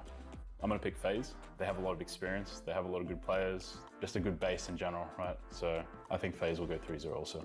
For the 0-3, I think I'm going to throw in Rare Atom. I don't think they've been playing much international CS2, it's more so they've been in their own area. The next 0-3, I'm probably gonna pick Red Candids. I think they're in a similar boat where they lack a little bit of experience compared to some other teams here at the event, so. All right, let's go to the 3-2s and 3-1s. Strong opponents, here we go. Game Legion. They're not always making playoffs, but they're always pushing the top teams, so they're just quite consistent in general. Next team I'm gonna pick is gonna be Legacy. I think they made the grand final of PGL Bucharest and they also won CAC. Next team that I'm going to put through, Paravision. You know, they're really grinding, putting and getting good results online, and they've made the major now, so I think in general they're going to do quite well. The next team that I'm going to put through is going to be Linvision. I think they're looked at as quite an underdog. I don't think anyone should ever count them out. The next team that I'm going to put through is going to be NIP. They made a lineup from nothing, and they've just been slowly growing and growing and growing in like that steady, just upwards direction. I think Bait. I know we've beaten them before as FlyQuest, but I think they've shown some good things just purely based on practice, and I think they'll go through also. So, yeah, that's it. 3-0.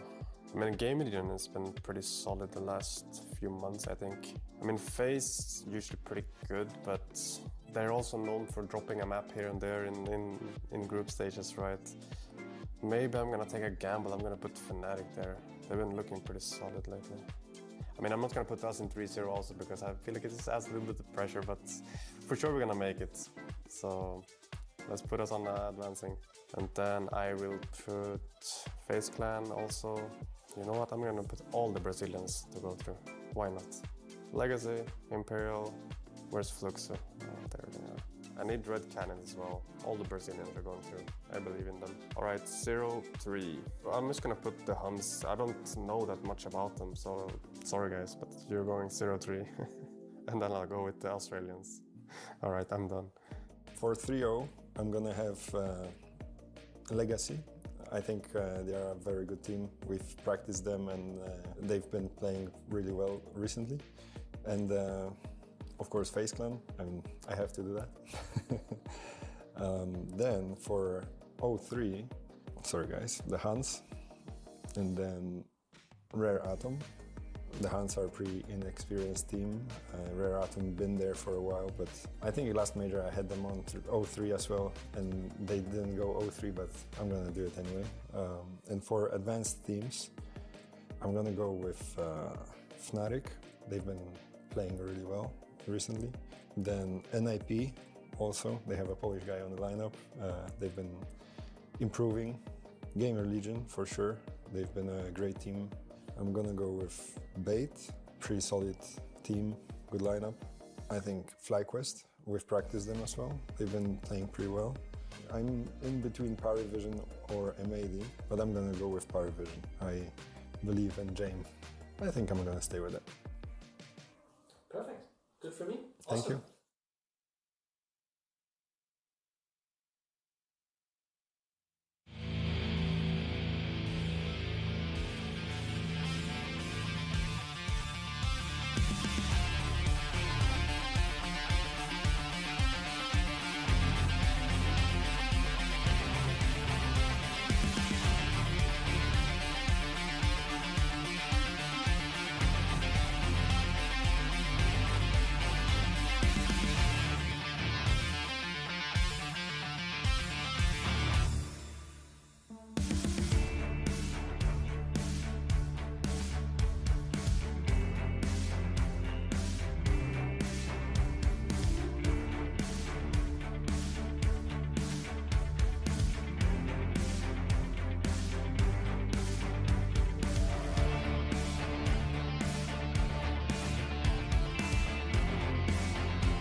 Welcome back to Budapest for the StarLadder Major. It's day one, and we're finally into the second half of the day, Jason. Hell yeah. We've had our opening matchups, now we're ready to get going again. Yeah, we are, and obviously we're going to see some of the consequences of some of the upsets we saw in the first half of the day, because there was a few matches that were like, ooh, that probably felt like it shouldn't have happened, and now this is where things kind of get weird in that Swiss system. So we get to have the fun matchups in this second stage. We're going to be covering Legacy and Rare Atom on this one, but obviously a lot of Counter-Strike to cover for the rest of the evening.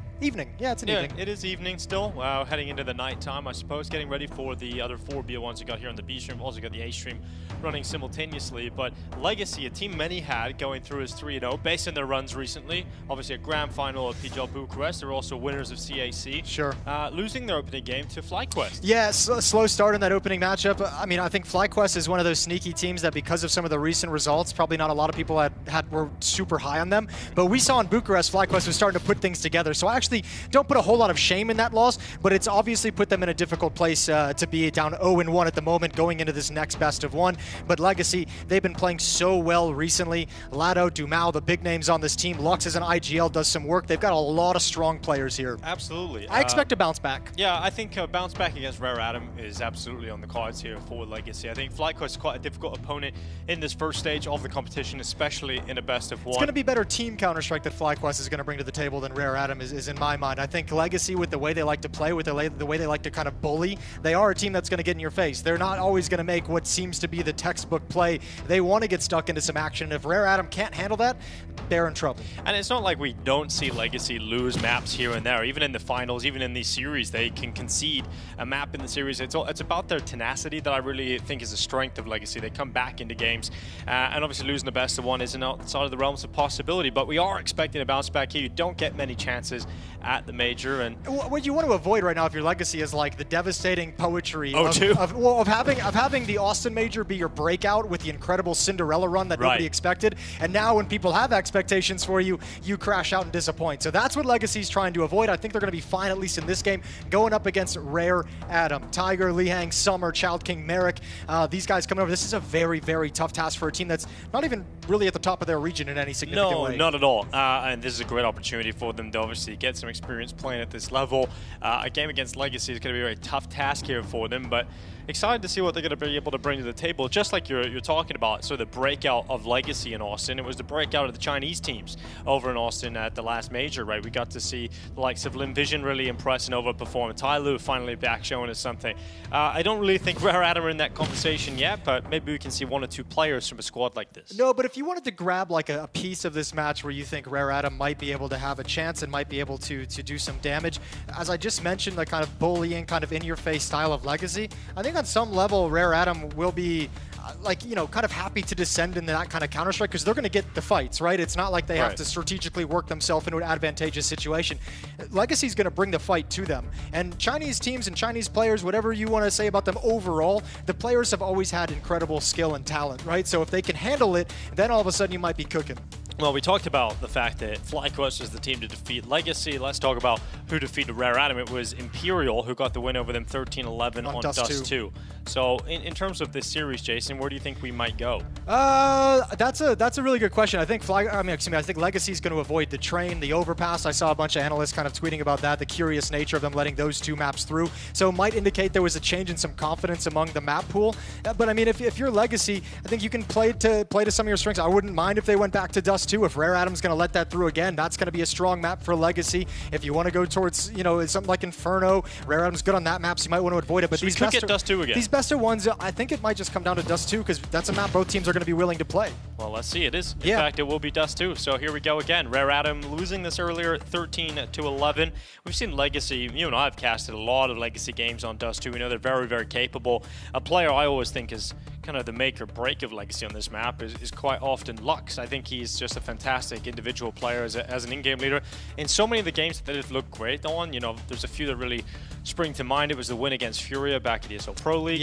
And Lux was the player that stood out. He was the overperformer, and he can have a couple of those performances on this map in particular. Well, they're going to test you. I mean, it's probably good that Rare Atom got a chance to play this map and talk things over after the loss and fix a few miscommunications, but they better have a really good idea on how to handle middle and the mid to B splits because Legacy is going to challenge you. They're going to come test it, and they're going to do it at weird timings. They're kind of just going to walk out. They're going to do it without utility. They're going to change up utility timings and sequences on you. So if you can't handle that in the middle of the map on Dust 2, it's going to be a very, very bad time. So for me, looking at this as the map that we're going to be playing, if Rare Atom cannot defend that portion of the map, it's just going to be over. And I think when you're looking at the Legacy squad, they're going to come and try and get some confidence back in a game like this, right? So you might see the likes of Dumal going for those plays through the mid doors, taking some risks, trying to really force the issue on Rare Atom throughout this map. And I have a feeling it's going to work today. I feel like Legacy are going to get a comfortable victory. Well, I think this should be no surprise because we all meme about the Dumal yells, but I think you're going to need a lot of that energy for the Legacy side of things, just because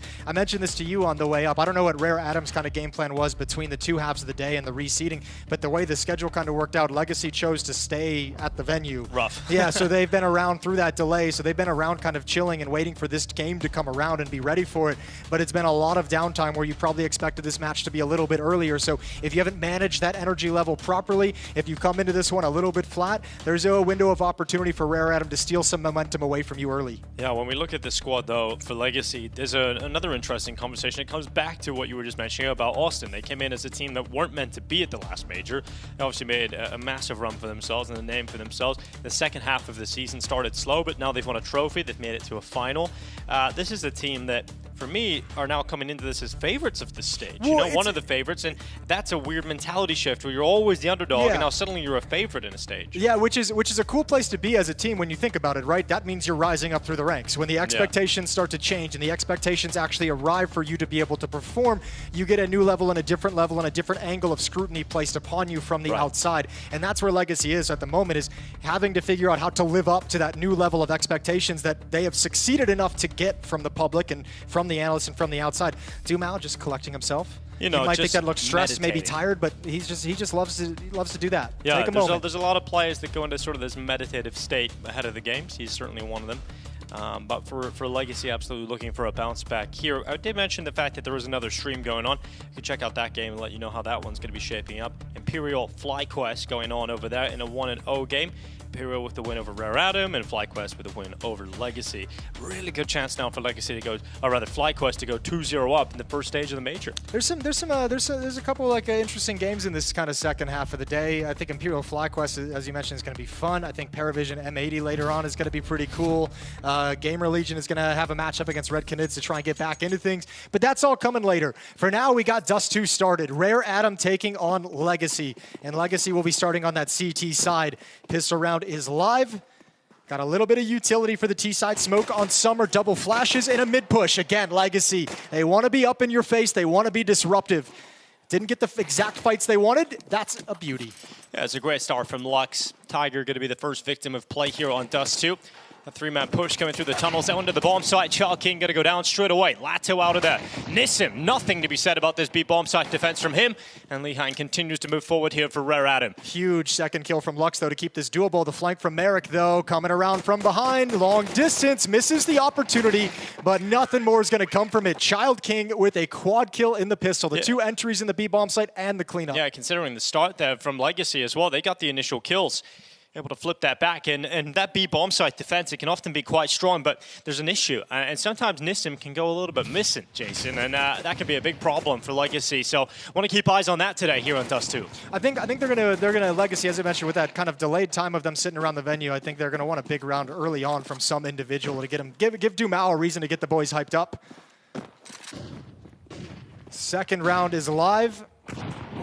Armor and pistols picked up for the Legacy defense. Great shot out at long for Lihang.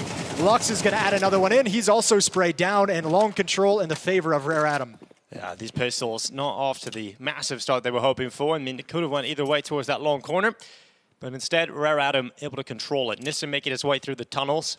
Four-man commitment for Rare Atom out long. And so much time. They can chill out, they can slow down. They don't want to lose anyone else, especially with a heavy investment into the AK-47s here. Yeah, hold your nerve, be patient. You know the CTs are going to have to burn some utility in this stage of the round. Tiger and Merrick, the two major rookies on the Rare Atom side of things. Legacy have all played in a major. Obviously, the Austin run was something special, but for Rare Atom, a couple guys who have never been to this level of the tournament before. trying to qualify through stage 1, trying to start this first day of their major experience in a positive note. 40 seconds on the clock. Child King about to clear out Sadzin. Does so easily, and then a follow-up as well. Child King coming in looking pretty strong here. And a third kill offered up on short, unable to take it just yet. That would be Nissim, final player, falling away. And we've got 2 rounds to start here for Rare Adam. Yeah, really nice opening, and obviously this round not taking a whole lot of damage as well. So negating the second round bye, it gets nothing for Legacy. No production, nothing really taken away of any kind of value.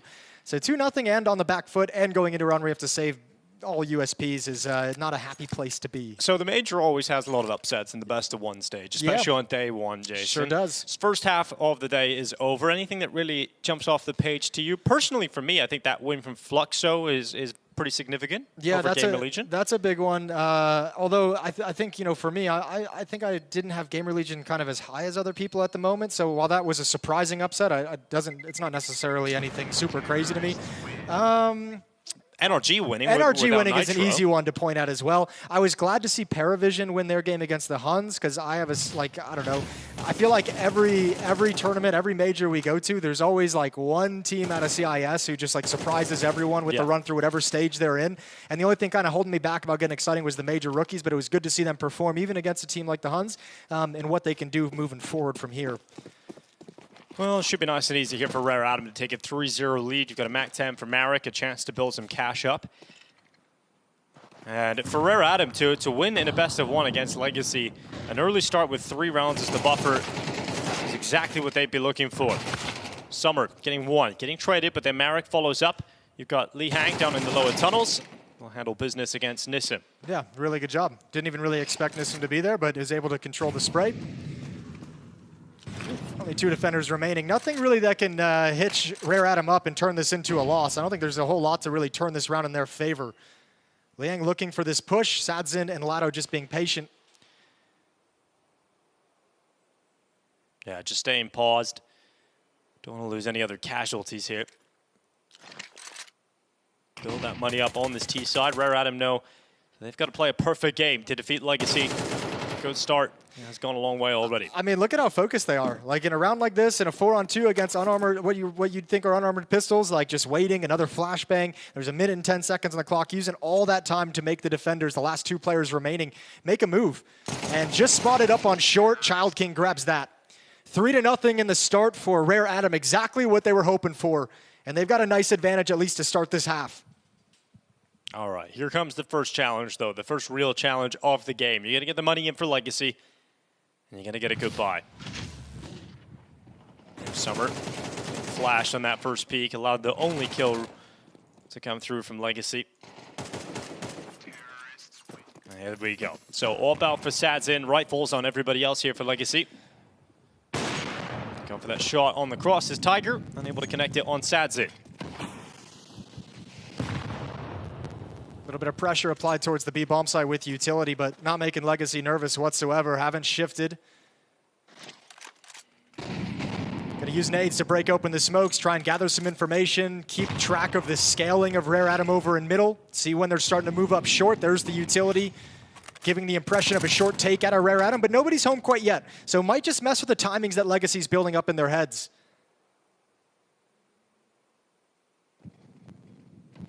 Oh. Mid smoke thrown out again. Rare Adam just maintaining mid control. Taking their time to progress up through short. It's going to be late into the round by the time they've completed their intended default, which is taking that short control and getting around the corner. But I like it, because you know in this round, Legacy is going to be missing a few pieces of utility. It might not have all the nades to repeatedly break smoke, so you've kind of just stalled out for the first 40 seconds just to burn and milk that utility. And now in the later stages of the round, going to be less resources for Legacy to use to defend against this short hit. 35. That's all the time that's left on the clock as Summer walks into the longhouse. Smoke execution coming up into short. It's going to be an A split, 1 through long, 4 through cat. As Rare Adam try and bring down some hurt on this defense. Lux moves into the bomb site. Dumal unleashes bullets first. And Lux is just going to wait here on default, yet to show his head. Then he will strike, takes a dink, gets a second somehow, some way before going down. And eventually Summer Out Long will be taken out by the AWP of Sadzin. And that Dumao yell can ring out. Yeah, that's a really, really strong defense in the first gun round. Only one player falling down, really well done. I mean, even just dominant so much on that short hit that the long player coming to lurk late, Summer, just didn't have anything to do. He was hoping for a couple of kills to keep some attention away from that. But a nice turn at the end of the day. Lux, as you mentioned, the IGL being the star there. Dumao with the fantastic trade onto the up, and Legacy have their first round on the board. Fast long. Flashes out, Lee Hang. Oh, left hanging. Hung out to dry, in fact, by Lux. Tiger getting one trade. Dumao stepping up on the double, though, as Tiger and Summer both victims of the rifle. And they'll retreat away. So 2 players left here for Rare Adam, and that initial long take has pretty much killed the round. Yeah, it really has so comprehensively in the favor of Legacy that really Rare Adam, Merrick, and Child King, you have nothing to fall back into. Plan B, they're going to try and make it work. Big gap right now at the moment over in middle, and Rare Adam might suspect that based off the attack they had, the amount of defenders that they saw and experienced. But still, when you get out mid, you got a long, long way to go, and there's 1 smoke left for CT spawn. Used up, broken open, not punished for it yet. It's Child King and Mariko for one last-ditch effort into this B-bomb site. It's going to be Nissim taking on the first, and now it's quite difficult to see a world in which Child King even gets a second kill out of this round, and they just won't. So, Legacy, as soon as the guns have come out, it's been very dominant. Rare Adam those last 2 players had to aggressively attack and try and trade that 1 player inside the B-bomb site. If they're able to get that and get in, that B-bomb site can be tough to retake. You got a chance either 1v3 clutch, a lot of ways you can win those, and obviously a 2v3 would have been even better, but split up, 1 player staying outside was never going to happen. Good long defense, as you mentioned, so dominant that it pretty much ended things, and then the distraction as you come in, no one's really expecting Nissim whatsoever. Back to pistols for Rare Adam as they run out of cash to fight with. Bang. Sadzin dropping Marek. Into the pistols.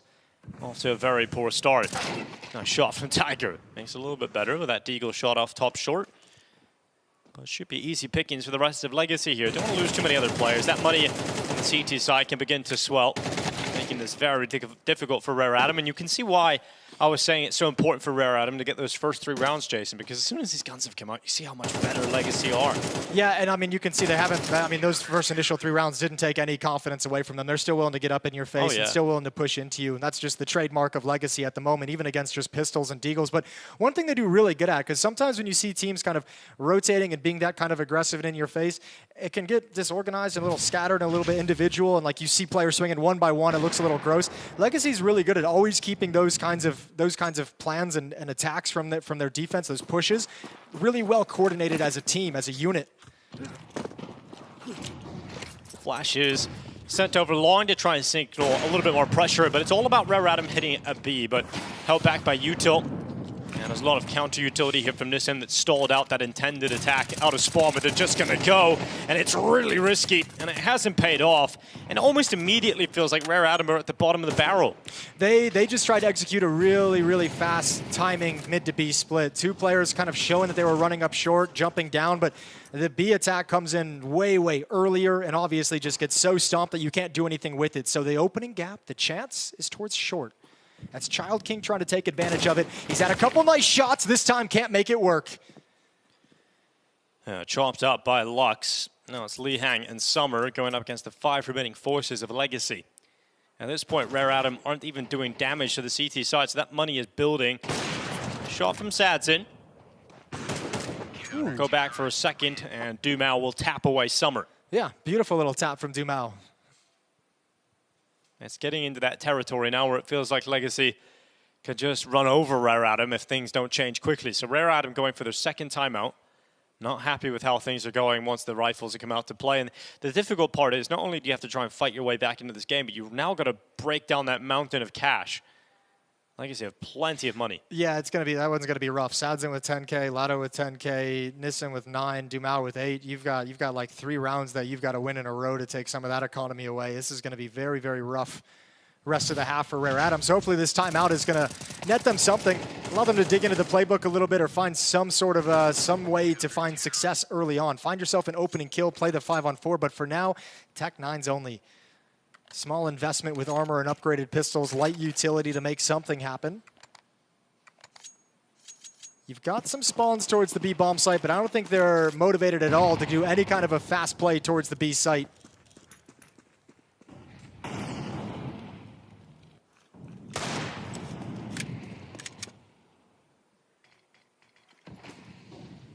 Well, standard mid-door smoke. Broken. As the AWP will peer out for information. Nothing gathered.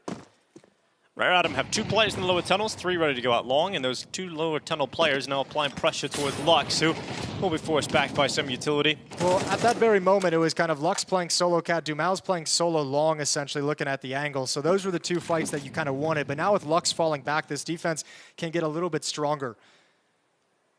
Summer and Child King look like they want to fake a mid to B split. They're going to do some cross smoke, so they want more attention. They want to pull the Opper's gaze towards middle, but he's the one charged with the catwalk defense. So they might not get exactly that, and they will not. Missed shot from Sadzin. Retreats further back. It goes again. This time, going to connect. Dumal again doubling up, and this is a very scary duo over the last couple of rounds here. Almost impenetrable as that A bomb site defense. Tiger with a nice shot on the Deagle has shown us a couple of those at least. Yeah, but they're not really impactful in the way that it's going to give you anything, right? It's happening late in the round when it's just like, you know, giving out a haircut for no reason. Yeah, at least a highlight individually for a blip on the radar. Something for the frag reel at the end of the game. Not even really, but you know, just something for us to enjoy, Sure, Jason, in a yeah, round that that's otherwise fair. has nothing. Yeah. All right, AK is going to come out next for the Rare Atom attack here on Dust 2. This is tough, though. Like, some of their slower rounds haven't played out. Some of their faster rounds have been stopped before they even really get started. Half the attack is being eliminated. You don't have a whole lot positive to go off of if you're Rare Atom right now. You'd love a pick from the off. That would be a beautiful thing for you to get. And oh my God. Oh my, okay.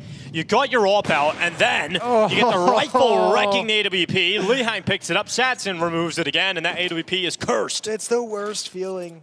You have to think, too, like, when they take that second timeout 2 rounds ago, the conversation is, all right, guys, we're half buying this round. In the timeout, the discussion is for the gun round that's coming afterwards, So right? that's your big one. That's the round you called during the timeout, and you've once again just been deleted. 2 players gone within the first 15 seconds. You got a rifle, rip it apart your AWPer in a long-range fight down the mid-doors. To be fair, I mean, if you're an AWPer, you're never going to expect a rifle to swing like that at Xbox and challenge that. I think he looked so shocked he didn't even react, like he didn't even shoot. Oh, a bit of a... Well, because your brain and you're so focused on like, okay, they're trying to bait a shot for the AWPer to peek the double doors, and you're holding the trigger so you can wait for that AWP to take the peek. Just a stunning shot from Lado. Yeah, frustrating stuff here at the moment for the side of Rare Atom, who had that 3-0 lead, but it's been 6 rounds now in a row for Legacy. I'm going to call this one done, Jason. I think that's pretty fair to do so. 6-3. Actually, it feels like they're saving. There's no way they're going to go for this. They want the rifles in the next round. So you're going to see Rare Atom, 2 players with a full losing bonus can pick up some weapons, some rifles. Probably just Galils if they want to go that route. They can go down to SMGs if they want utility, Tech 9s if they want utility. But those are going to be the guys who have to kind of play around the rifles in the next round. Maybe let the rifles bait them. Maybe use utility to set them up for a fight. But if you're Rare Atom right now, you definitely don't want to burn your 3rd timeout is the issue, right? Like, you know you have to find the solution to this, but burning that 3rd timeout in round 10 would be a wild thing to see. And just a different game once the economic advantage has shifted over to Legacy. Rare Atom unable to break through. That's he almost didn't want to do it. No, he's like, but I just feel it. I'm just feeling it right now. Honestly, it was probably Sadzin saying, hey, swing, I'm going to peek off of you. One of us is going to get the kill. And it just and they both got a kill. Yeah, both. It kind of worked out perfectly for Legacy. And, you know, this comes back to what I was mentioning at the start of this game, where it feels like Legacy have got to get some confidence back in a game like this. If they continue to play like this, round out this game, say even 13-3, it is still a possibility. You know, that's going to be massive for Legacy's confidence. You lose to a FlyQuest that's seen improvements and you're opening BO1, that's fair enough. It's an understandable, acceptable result. But to come in and shut out Rare Atom on Dust 2 is going to feel good. Feel really good bouncing back in. Well, I did speak to a couple of them when they were when they were chilling between the games and just with that extended time when they were just hanging out at the venue. And I mean, we didn't really talk about the Counter-Strike, but they didn't seem very nervous. They didn't seem very stressed. They didn't seem very angry about the loss or anything along those lines. They were just like, we're not really concerned. We're going to bounce back no matter who we play. What did you talk about? Just caught up. It was like, how you guys doing? Love the way you're playing recently. It's been fun to watch. You know. And other things. Yeah, and other things. Fair enough. Yeah. Did you ask Dumel why he doesn't wear socks on stage? No, dude, I love that. There's so many vibes with that. Yeah, freedom for the toes as Lehan comes through with a deagle. Straight into the site, and finally Rare Adam showing some prowess in the gun rounds. Finally that B-bomb site falls, it opens up, and Dumel on his tippy toes on his way back into middle. Does he want to go for it at all? I mean, you could just kind of throw this in and see what happens. You have so much money across the team. You're not going to have financial problems regardless of how this round plays, so you might as well give it an attempt. But Tiger at the back of the platform with an op might just die right here. There's the peekaboo. A good shot from Tiger. Dumel goes down, and finally a 4th round. They stop a 6-round streak from Legacy to get back on the board. Hey, Tiger's a pretty good name, Jason, I have to say. It's not, yeah, it is good. It's not bad. I've loved a lot of the Asian names you've had over the years. There's been some great ones. Summer even has 2 names. You know, he used to go by Fancy One. Sure. Now Summer. Now Summer. Remember his old Tyloo days. It feels like he's been around forever, but he's only 28 years old. Here he is, once again at a major. Rare Adam with 4 rounds on the board. They're first outside of the first 3. But remember that mountain of money we talked about? It's still very much present here for Legacy. So they're back to the AWP, not only the one, but they've got 2 of them. Lato and Sadzin both getting a go on the sniper.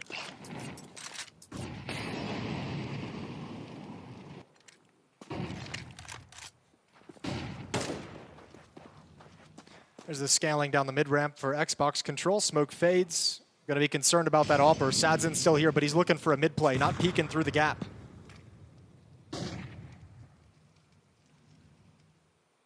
Now progressing up into catwalk control. Summer leading the way.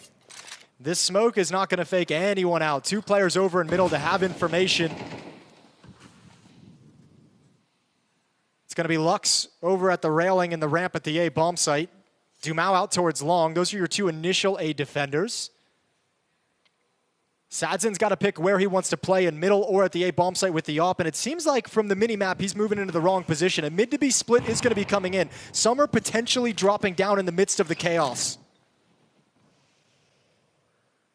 Oh, good angle here. Catch that AWP positioning. Nissim. Gonna spot Marek walking out towards him. Lato primed and ready. Gonna be able to take at least 1 here off the back of the barrels. He might even get a second here as well. Tiger in the open, needed the trade, he's got it. His teammate Summer now pushing up, applying pressure. 20 seconds on the clock. That's the big problem here. Yep, and because the AWPer is tagged as well, Tiger's saying, I can't meet up with you. I can't cross this. There's too much ground without information. So this is just a round that stalls out. 7-4 in the favor of Legacies. They put another win on the board. Don't let Rare Adam string them together, and the AWP gets taken away. Tiger with the repeat. Yeah, it really is the worst case scenario. Summer gets no bonus money, and a brutal way for the round to end. We're heading into the final round of the half. Not been a great half here, but you can see, again, we'll bring it back to that point of winning those first 3 rounds. Look how much of a difference. I know, yeah, it gives you enough, right? Yeah. Like 4 rounds, even you might be able to scrape together 5. And you really didn't deserve a scoreline like that if you're Rare Adam, the way you've played in this half. So you've just got to take it. But this has Legacy winning Dust 2 written all over it. And really, Legacy hasn't done a whole lot of aggressive plays on this CT side. A couple early ones, but nothing. Now they've pushed up in towards lower and pushed towards mid.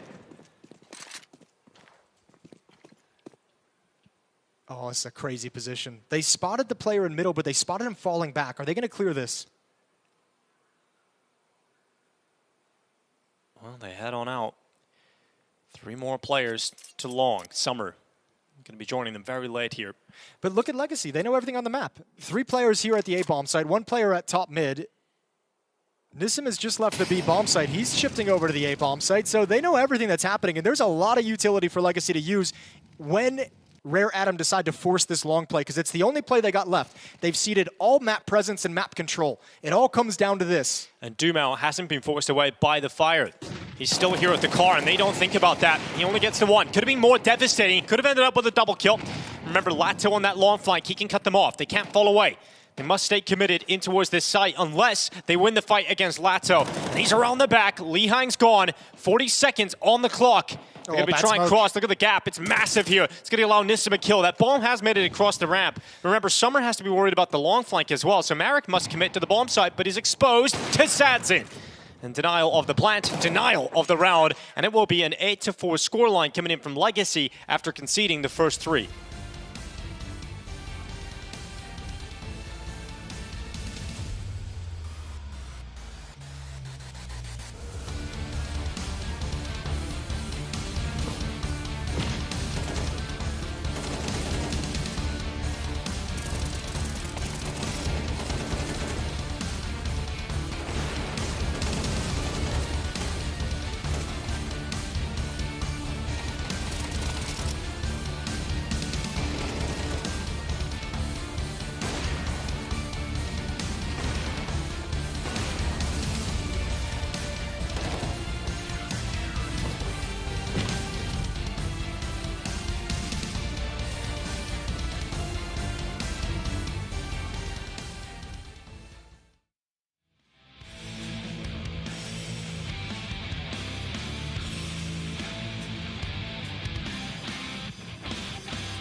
Welcome back to the StarLadder Budapest Major. We're getting into the second half now of Legacy versus Rare Atom. A 0-1 game, Jason, but it looks like Legacy are on the path to redemption. Look at a bounce back. Yeah, and I think they built up enough momentum in that first half to where I think this one's going to be a quick steamroll in the second. Let's see what the pistol round goes. That's maybe the one hitch that could slow things down. It's the hitch that that Rare Atom is tied to, considering the fact that it's the pistol in the ensuing 2 rounds that have kept them in this game from the first half.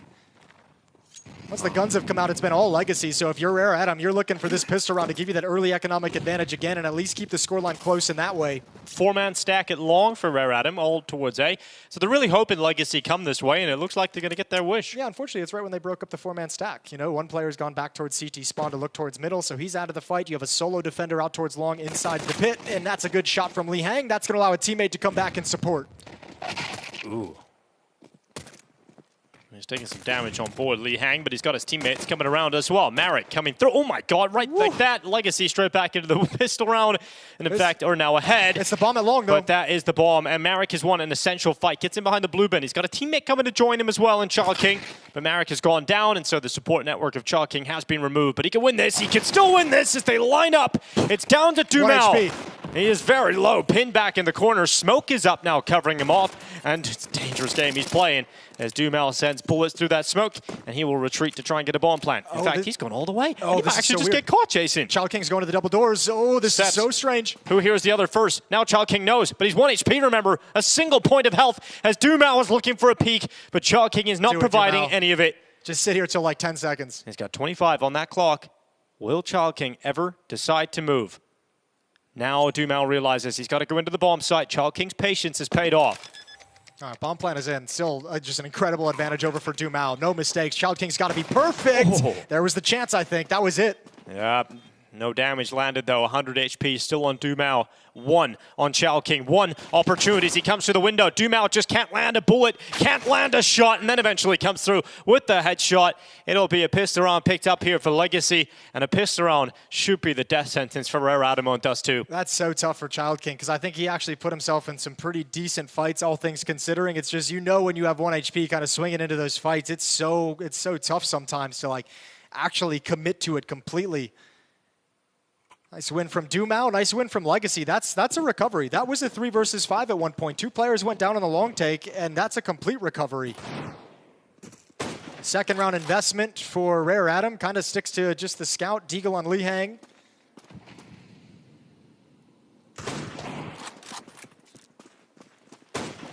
Going for that third round buy. They want to start this comeback with weapons in the third round, with rifles.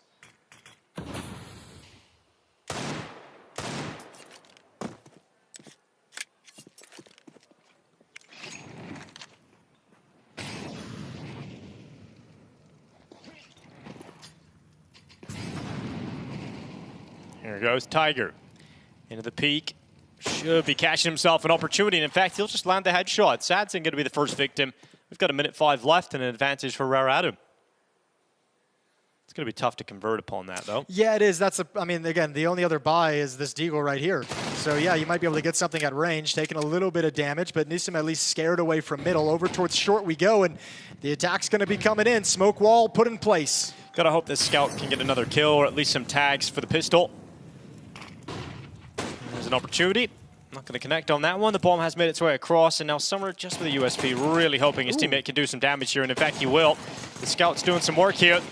Another one from Tiger. He could really step up here alongside Marek, whose pistol has chimed into the kill feed. Tiger's still alive, finally dealt with by Dumao, and that should be it now. But let's see if King can steal away an extra kill. Dumao's low. Dumao is low, looking the wrong way, and all of a sudden there's a weapon down, and Nissim is within 1 shot of death. The scout could catch him, but Nissim wins it on the MAC-10. That felt like the chance for Rare Atom. I mean, look, I think considering they only brought a scout and a Deagle into that, everything else is unarmored USPs or unarmored P2K, I think that's a fantastic round. Now, obviously, when the scoreline is 10-4, you would, or excuse me, 9-4, you'd obviously much rather have the win. You know, at some point, these moral victories don't really matter. But at least you've taken some money away, which means this next round for you can have a huge springboard effect. If you can win this one, take the economy away, then all of a sudden you can establish your CT side. So Rare Atom has at least set up the opportunity for the comeback mechanic, right? Right. So this is their opportunity now in this game. If they take this... If they can't win this round, I think it's all over. If they win this one, they've got a shot at bringing it back, closing the gap. All right, Li Hang going back into the double doors at B. Tiger is going to be out towards CT. Actually moves beyond that smoke at spawn. And then drops in once the flash catches his face. Really good damage and really good job of making Legacy a little bit more nervous coming out of those mid double doors. I mentioned they were going to want to challenge and bully you with timings, with contact plays in middle. At least in this first round, a very well done job by Tiger with that spam. Well, we got Tiger moving out of CT spawn.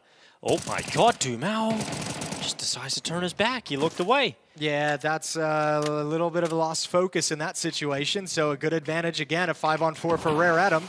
Smoke still coming up into place for the mid to be split, but behind them, Legacy is silent. Making the way forward. It's now Lux. Oh, good timing there on the peek up towards Li Hang. 30 seconds remaining on this clock. Here comes Lato charging over towards B. His teammates arriving in behind him, but it's going to be Lato, the first victim. King couldn't get a double. He's worried about the tunnels push as well, which puts all that pressure on Li Hang. It's all right. 2-on-3 inside the B bomb site. Sadson, you need at least one in this position because you're way dedicated. Oh, he is pinned. Absolutely locked down in this area. 15 seconds. Bomb gets planted. And Sadson looking to just maintain position now. They've really mullered off that retreat plan. He can't really escape now. He's stuck to this, and he needs a fight. He needs to win one, and he just can't do it. Eventually, all the utility lands on him, and all the pressure on Nissim with 4 HP. Yeah, he took a peek to try and support and got dinked, so he's just going to go down, surely. Yep, from behind. There's the trade-off from Summer. 10-5. Rare Atom have survived this situation. Plant's going to help with some extra bonus money, some extra cash for the rest of the team. There will be another, I would imagine that Legacy's going to invest here. 2 players can buy up some rifles, maybe not. One would have to be a Galil. Well, the 2 B bomb side players look like they're going to be under a lot of pressure. The fact that they both get 1 keeps that on for Rare Atom. They do well. Legacy going to play conservative. Nobody buying anything. Tech9 coming in right at the end of the day. So with the money kind of all over the place and no strong option for a force buy or a half buy. They just want the money going into the next round. So Rare Atom, you got a good chance here. After that victory, after taking the money away, you can build up some of your own cash with a strong victory here. Lee Hang with the first kill. And it's really taking that sting out from Legacy. They were trying to apply pressure towards the B bomb site early on. They're going to look for a different avenue of approach. And perhaps short is the answer. But now we've got Rare Atom detecting that possibility. They start to get proactive on it, sending Summer forward. He's not alone. He's got Tiger with him as well. And they're going to swing into this. 2 players pinned in the corner. Get an inkling on the second player. And will be a decent enough kill there from Nissim, but eventually hunted down. And we're looking at 6 rounds now for Rare Atom. Okay, creeping up a little bit closer. I think the one unfortunate for them at the moment is because the last round was a little bit costly in the victory, still building up money, not going to be able to afford that AWP quite yet. Probably a weapon they'd want to get out as soon as possible. Can't lose any more than that. No head armor on Summer. Child King shuts it down. But a second frag in the round for Legacy is not too shabby. 4-round lead, and now you've got cash to come back into the AK-47s and Galil. So another test for Rare Atom.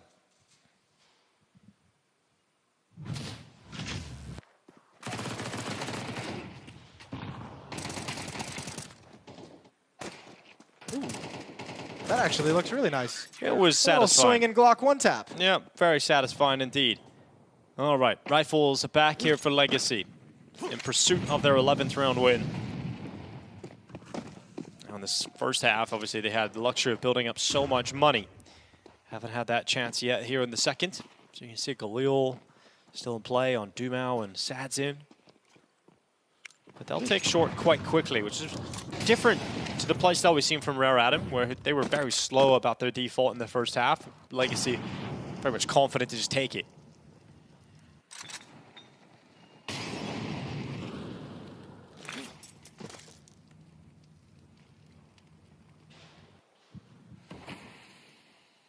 It's going to be a gathering of the troops at B. Very slow pacing. One player from Legacy has snuck out middle. It's going to be Dumao. He's waiting. There's cross smokes to try and kind of fool and throw a little bit of a fake that a lot of bodies are going to be coming out middle, but the main thrust of this attack will be the B tunnels if they commit to it. Dumao saw nobody challenging those smokes, so he backs off into lower tunnels just to guard the flank and catch any rotations from short. And here's the hit. Yeah, straight out they go. Lato lying in wait to try and clear out Child King. It's going to be one. Dumao and Nissim, though. Good, effective work. Child King still alive, though. Still a problem. Still a nuisance. Can he get another? The answer to that is no. As Nissim finally sideswipes him and moves into the bomb site. Here's Tiger up to the window, getting watched and held back. So now the element of surprise is gone. As Tiger is just so desperately trying to get involved in these fights, and that desperation eventually cost him his life, and the 11th round will now go the way of Legacy. I think he was trying to play with the clock as a teammate, right? If you take down the bomb carrier creeping into the bomb site, you force the other guys to move. There was only 17 seconds. Doesn't matter any longer. 3-on-1. There's no access into this for Summer with 6 HP. So he's got to bug out and go home, but not going to make it. Nissim takes him down, and that is 11 for Legacy. Creeping closer, and unfortunately, I think that puts the money in a very weird place for the Rare Atom side of things. Child King's got 6,300, but everyone else is really, really hurting. So an odd decision to have to make.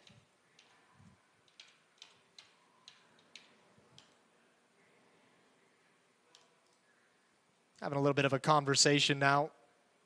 Child King has picked up that Hero M4 with all the cash that he had. I don't think we're going to see a whole lot of buying around it. I think they're going to hope that that M4 just creates every opportunity necessary. Now, they could have gone for a Hero AWP and dropped it over and had the pistols like kind of play bodyguard, pick it up if he goes down, try and keep him alive after the time, see if the AWP can do something for you. So we'll see where they decide to place Child King here on the map.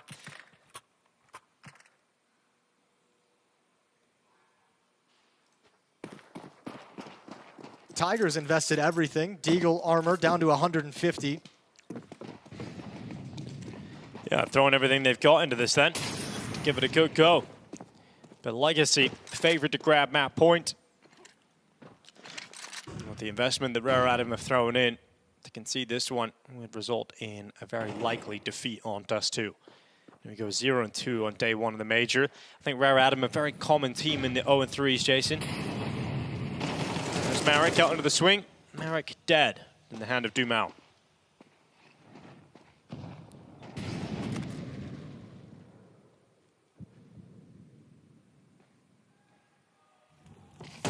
Good swing from Dumao, a second kill of the round. Sadzin and Lato almost in tandem, finding the follow-ups, and it puts it all down here to Li Hang with a CZ. Yeah, I didn't feel like there was any significant plan for Child King. Maybe he wanted to go for like an early short peek, but we're kind of forced back by the flashbangs. Now Li Hang's just thinking the only real option, the only goal I can have in this round is picking up this M4. But Legacy more than aware of that possibility, that potential. So 12-6, and Legacy has 6 opportunities to close this out and go 1-1 on the opening day of the Budapest Major. Sadzin cleans the last player out. And now no more mistakes for the Rare Atom defense. Everything has got to be spot on. Everyone has got to perform individually to bring this back. Overtime a long way away.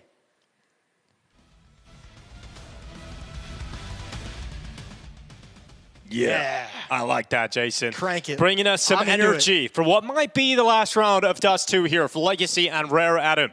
A 0-1 game here on day 1 of the Budapest Major.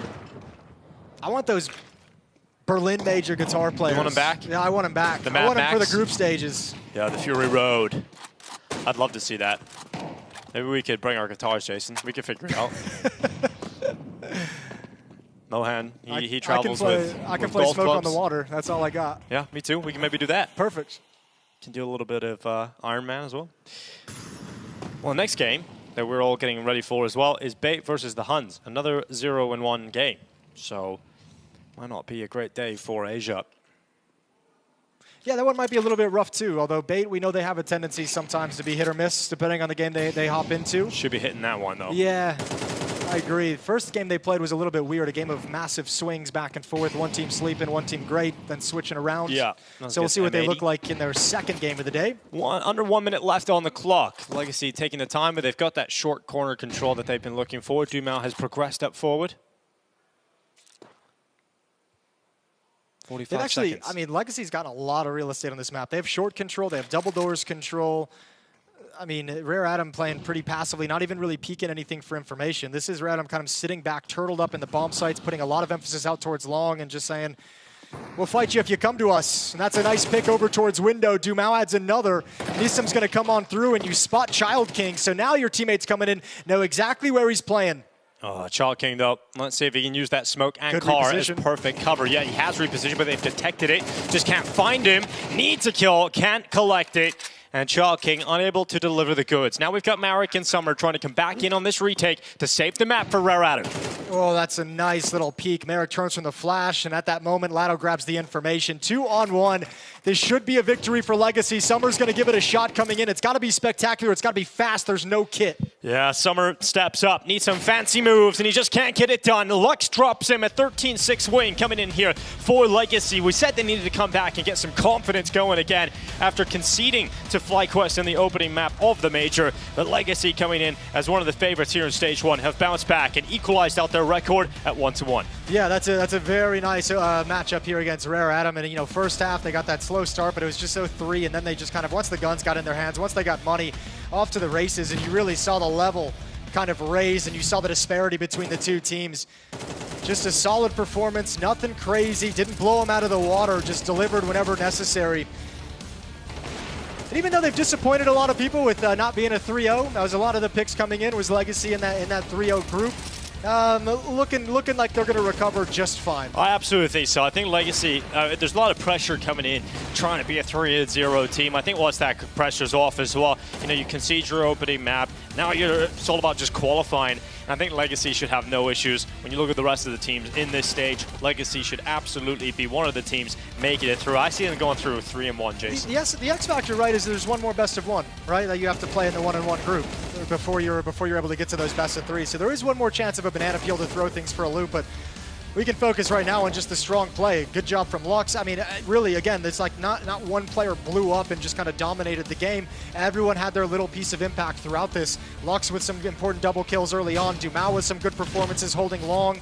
Everything went well. Yeah, I absolutely think so. I think when you look at Legacy as a team, this is a team that are rising up the ranks and becoming one of the contenders for titles outside of the elite competitions. Yeah, you know? playing in finals in some of the other Tier 1 events they've been to, yeah. So absolutely, stage 1 of a major should be a result that they should be progressing through. And you know, we're looking at the likes of Rare Atom. They're not one of the big Asian teams we talk about. We're familiar with some of the players, obviously, but this isn't a team that you're coming to the event expecting to get results. No, but on some level too, like in the position that Rare Atom is at compared to the other teams in the region, like you're looking for pieces, right? You're looking for potential. So I think Child King, someone like Tiger had some skills there. I think Child King was kind of the big one. So you'd look to them to be like let's keep developing these guys who we feel like can be a core of this team. And yeah, you're going to have to chop and change some of the other pieces as you go along, and you realize you need a change if you want to take that next step. So I think this major for Rare Atom, a lot of it going to be figuring out who they want to continue to move forward with and who's going to be in that team for a while. Yeah, I think there's a lot of players that you choose from out in the region, and I think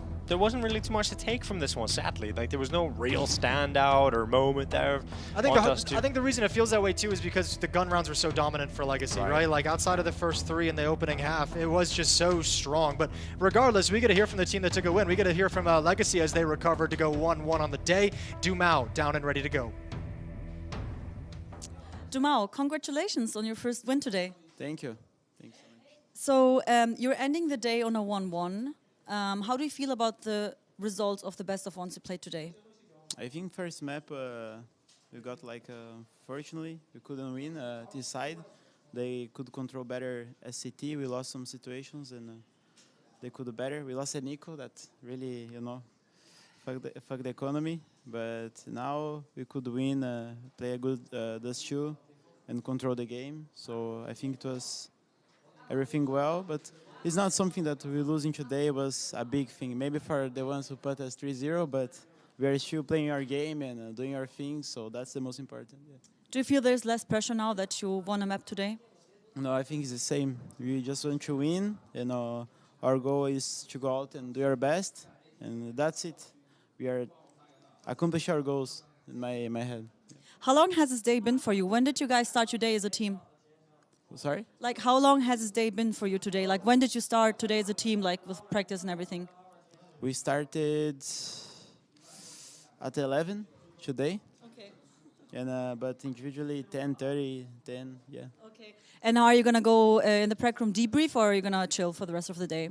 Yeah, now I'm going to chill and see things by myself, and then we can have a conversation maybe late in the night or maybe tomorrow morning, something like this. Yeah. All right, then I wish you best of luck for your game tomorrow. Thank you so much. Thanks so much. Thank you. Yeah, long first day there for Legacy, but I'm sure they're happy. The result was nice and easy in their second game of the day, Jason. Yeah, and I love a Dumao interview. I'm always down for more Dumao interviews. Yeah. Such a level-headed guy. I just like hearing from him. Yeah, I think he echoed all of our sentiments. You know, not too upset about the opening loss. Came back, were comfortable, played their game, no panic whatsoever, and handled business. So yeah, now about resting and relaxing, getting prepared for tomorrow. Absolutely, long road, long major, and Legacy is certainly a team you're going to be expecting to progress into the next stage. But for us, we're going to take a break. When we come back, we'll get into the second 0-1 game of the second half of the day.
Fueled by the same passion as esports athletes, Zowie continuously develops tailored products, empowering gamers to bring their best out. Today, we are launching the all-new XL2566X Plus, which uses the newly developed Fast TN panel and upgraded DIAC2 technology. The new monitor series continue to evolve, refining details to ensure players can perform their best consistently in games.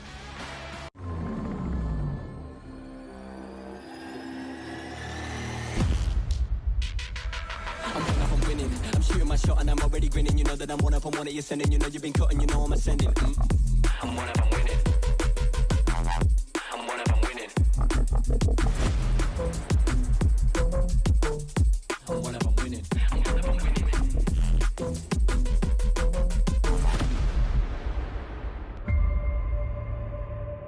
The return of Area 51, Alienware's highest performance desktop yet.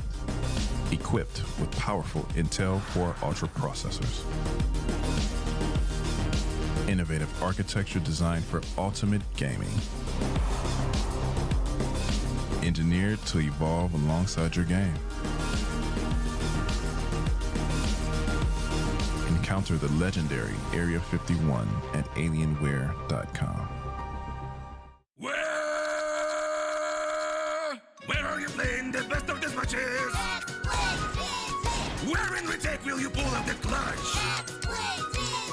Where you'll be testing your deadliest thing? Where are we perfectly training all day? Ready? X-Play, X-Play, X-Play, X-Play, X-Play, X-Play, X-Play, GG!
Welcome back to the StarLadder Budapest Major. We're getting into the second game of the second half of the day. Hell yeah. It's going to be Bait taking on the Huns. Yeah, it is, and it's going to, I mean, for me, this is all about what level is Bait at. Yeah. You know, after seeing them in Bucharest as well, like, this is kind of a, I enjoyed watching them. You can tell it's not all there, it's not all put together, and they do have a very up and down nature.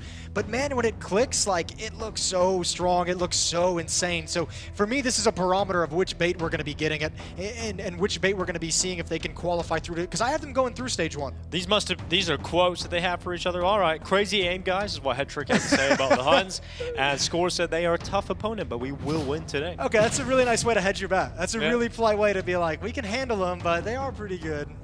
Yeah, I mean, coming into this, I think that is one of the things you always talk about with these Mongolian teams are the fact that these players are individually very gifted. You know, mechanically speaking, it's the Huns don't have what the Mongols have got though, which is the other side of the game. Well, I think the Mongolians, or like I think the Mongols, excuse me, have done them a favor in the fact that they've risen up and they've shown that they can actually find and nurture young Mongolian talent. So when you see the Huns, you're almost like on some level like, how does Mongolia have two great teams, like two teams at the major, but then all of a sudden, you know, you're going to give them some credit. You're going to see what they got because we've seen so many other Mongolians come through and do great work. Well, we look at this team. We know Bartak is Imzinyo's brother, Zerolt, 9, Score, and Cobra.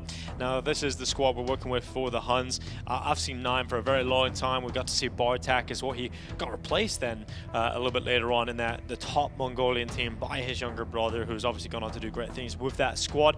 But they are very talented players from Mongolia, and I'm looking forward to seeing what they can do, but I just don't think their level is high enough as a team yet to take on someone like Bait. Well, it feels like it took the Mongols, what, like a year to get to that point from like when we initially saw them, and a couple of roster changes as well. It took them like a year to get to the point where we're like, all right, they're worth like kind of talking about in the international context, and then another year after that before we really talk about them challenging for trophies, and like 6 months after that before we're like, okay, this team can compete. And one roster change changed all of that. Here we go, the badass music once again. Yeah. Yeah, we're gonna get into this one. We're casting a team called the Huns. The and Huns? We got some rock music, Jason. This is what we're all about. I know, it's a perfect setup, isn't it? Go together like peas and carrots. Here we are with Bait, obviously. Oh, top button's done, mostly. Oh, yeah, it's classy. Classy gentleman with the top button. Yeah. Except for Essential. Yeah, he's just rocking it with no button. All right, then. We'll see what he's able to do coming into this one. The polos are on, but let's see if Bait can get a win at this competition. A little bit of a tough game. As you mentioned, very back and forth versus M80 in that opening game of the day.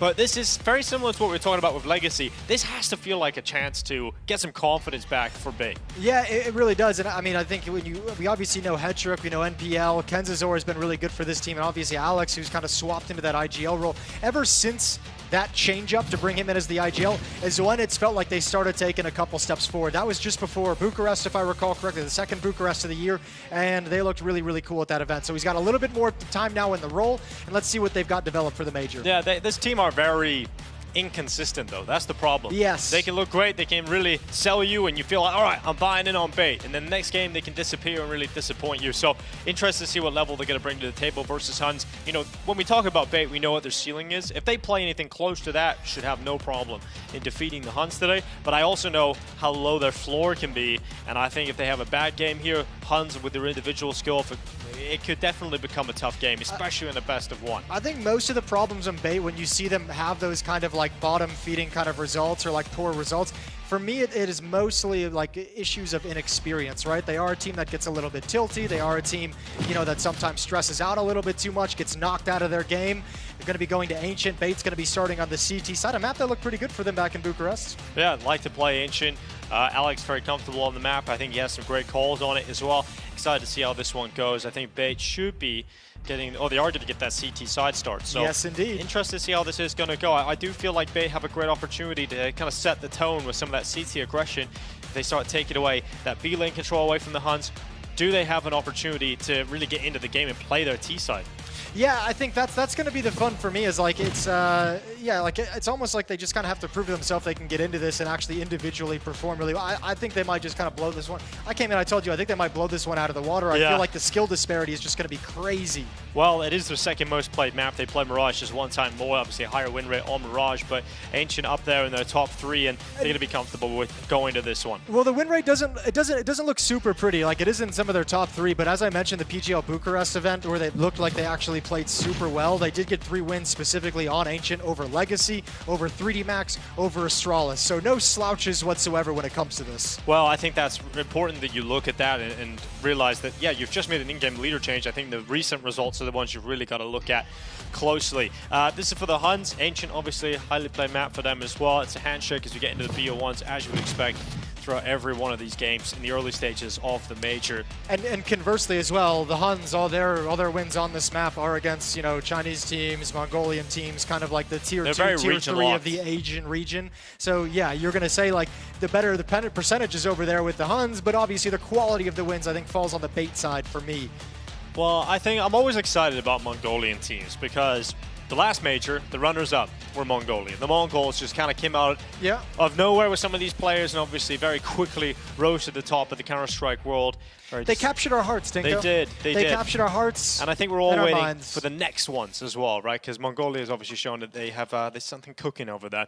Well, you know what? I'll just say something too. Like this might be a little bit crazy, maybe a little out of turn, but if I'm one of those Huns players and I just saw Senzu kind of step back from the team, I'm like, man, if I have a baller major, I might be able to get picked up on that other Mongolian squad. Might be. Well, let's see if that will end up happening here for the Huns. They go straight away into what is going to be a heavy A plate. Cobra with the opener. Nothing really to delay, no Molotov, no smoke, it's all NPL. Everyone else is hustling over, but NPL needs to get something done. Take the point of the attack away. The rest of the defense is arriving though, and they can push through the smokes. That's essential. Now coming over, Shadow spotted, side of the wall. Bartak sidelines him with the Glock, scoring Cobra following up, and Huns bombard the A bomb site. Not a single kill on this pistol round picked up from Bait. And you can hear the Huns celebrating, at least we can, down the hall, Jason. Yeah, that's absolutely disgusting pistol round. No, I don't even know if Bait landed any shots with those USPs. Glocks were just absolutely magnificent. Really, really well done. I believe Bait played one of the first games. I think they actually played the first game of the day, so it's been a while since they've come back in. Might be a little bit cold Probably to start. feels like 2 days have passed since that game went down. I was there, Gandalf.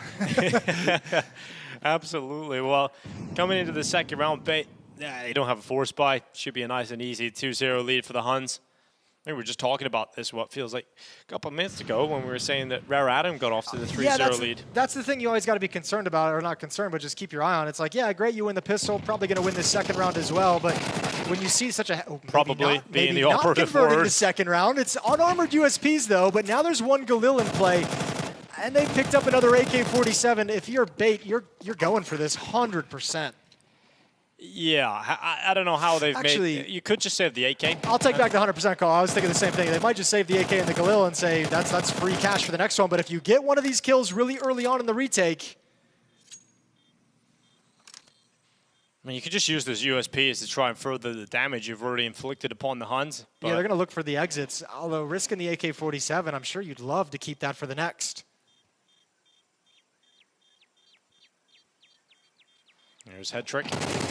And he's dead. So that AK's gone. Not really feeling that, to be honest. But if you can get another one, there you go. It's all right. There's 2 headshots. There's an AK-47. Oh, my Lord. And they only keep 1 player up. Now, reminder, that was all 5 USPs. All 5 USPs. They don't get an AK, though. They get 3 kills out of it. Yeah, Kenzazor ran away from the bomb. I think the bomb must have blown the AK-47 into a place that he just didn't know where it went. Didn't do any kind of hunting down the stretch. Yeah, it could have been much better with an AK or 2 saved into the next round, but you know what? I think you're still going to be pleased. I don't think you complain about it. No, when you've done that much damage, everybody from Huns goes down. You've got them on breaking point already. If you win this round as the CT side, Huns are going to have a half buy in the next round. Yeah, it's that early reversal of the economy that's so painful to deal with from the T side. In the early stages. Utility out towards elbow, smoke broken open. Headtrick looking for information, a little bit of spam through. Great damage, 69, but NPL grabs one back. Traded into a 4-on-4.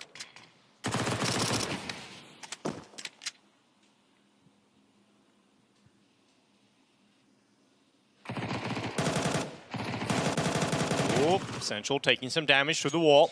I think he's okay with that in that cave position as well. It's such a good position for keeping track of information and counting numbers and counting utility that drops and all those nice things. So even with the MP9 and taking some damage to the boards, I think he's going to be happy to just say, yeah, there's still one more player here, still someone just kind of hanging around. So the defense is going to start getting mobile and aggressive. Shift back towards middle to activate this little peek, this swing, this reposition from NPL. They're coming above them, though. They want to transition to the A bomb site, it feels. Oh, MPL, sneak attack, goes back down into fight. Elbow sees the second player there as well. And that peek out by Bartak, winning the duel. There's no fallback from MPL. And look at Nine's reaction. He's moved out and taken space in towards the A bomb site. He's already behind the big box. Yeah, Hedrick is dead, actually. This could just easily be around for the Huns. And this is great. Oh, I love the trigger discipline. You're going to have to kill him before he goes in towards A main. You don't want him to escape to your teammate, so a nice find. If he were to stick around, though, Nine could have just chilled, called his teammates over, and taken the frag at the perfect moment. So Bait hustling to recover the scenario, but they've lost track so much of the Huns. All right, so the worst case scenario was Huns losing this round, being sent back to pistols. That's not the case, though. Some great plays from some of the individuals here. Some risks being taken, but working out for the Huns, and they're now 3-0 up with Bait, the best case scenario being Essential, saving this M4. Yeah, and Huns, this is lovely for them because they avoid that pain point of losing all the money. So now you just get to hang out, you get to have a good time. Another round that you get to go into next where you have the advantage in terms of weaponry. I think this round is lost. That kind of aggressive play in middle from NPL, kind of set up with his teammate over in Red Room. Once he goes down, his teammate rotates over to the B bomb site after that initial kill, and then all of a sudden that's where the bomb was, but there's no one else to cover that A bomb site. I think this is just a brilliant read of the situation from Nine, and a great double kill in the round from him to secure that A bomb site for his team. Huge impact.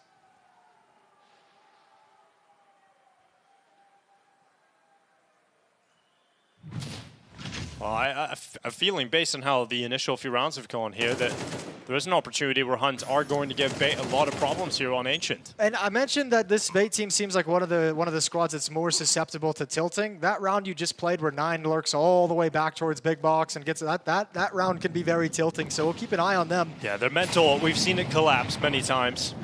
Frustration have definitely come through. Zeralt is going to be the first victim of the round. Essential going to be happy about that. Utility grabbing the opener. Yeah, Molotov 2 HE grenades on his position, softens him up, and that's a little, little ambitious from Cobra stepping through that smoke. Certainly hasn't worked out. Sometimes ambition bites you in the ass. And we've got Nine moving in towards A main. Hedrick going to take a bite out of him. So that's the round. Yeah, the bummer for this, if you're the Huns, is like this is way too easy a round win for Bait. When they're still a little bit sore on their economy, light on utility, you still have them in a really, really precarious position, and you kind of give them a freebie back into the half, back into the game. So yeah, Bait had a chance with those plenty of kills in the second round to kind of get started early in round 3, but this is now just going to be playing out like a standard half, right? Fourth round, those guns come out for the CT side, they win the round, and the Huns, they don't have a lot left to buy back into.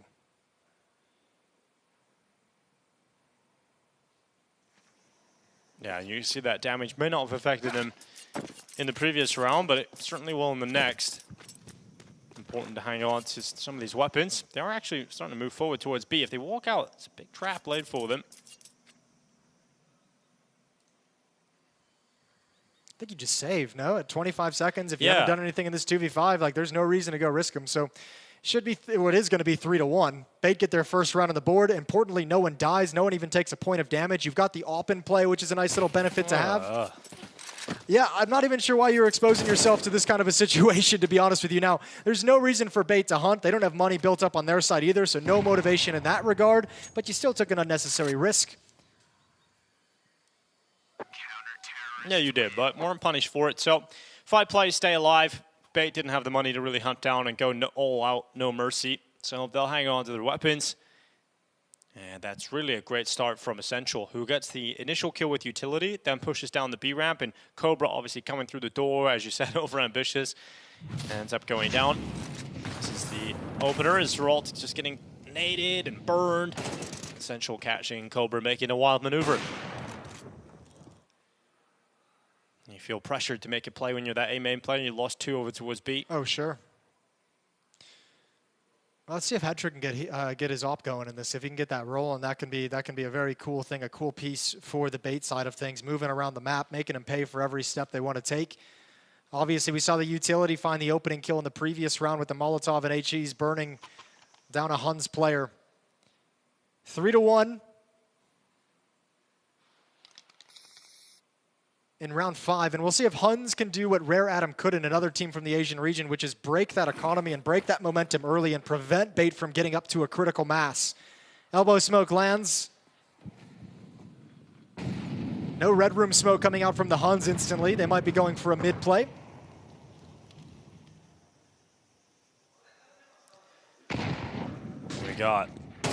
Essential charging his way down the B lane. It's going to be another opening kill here from Essential.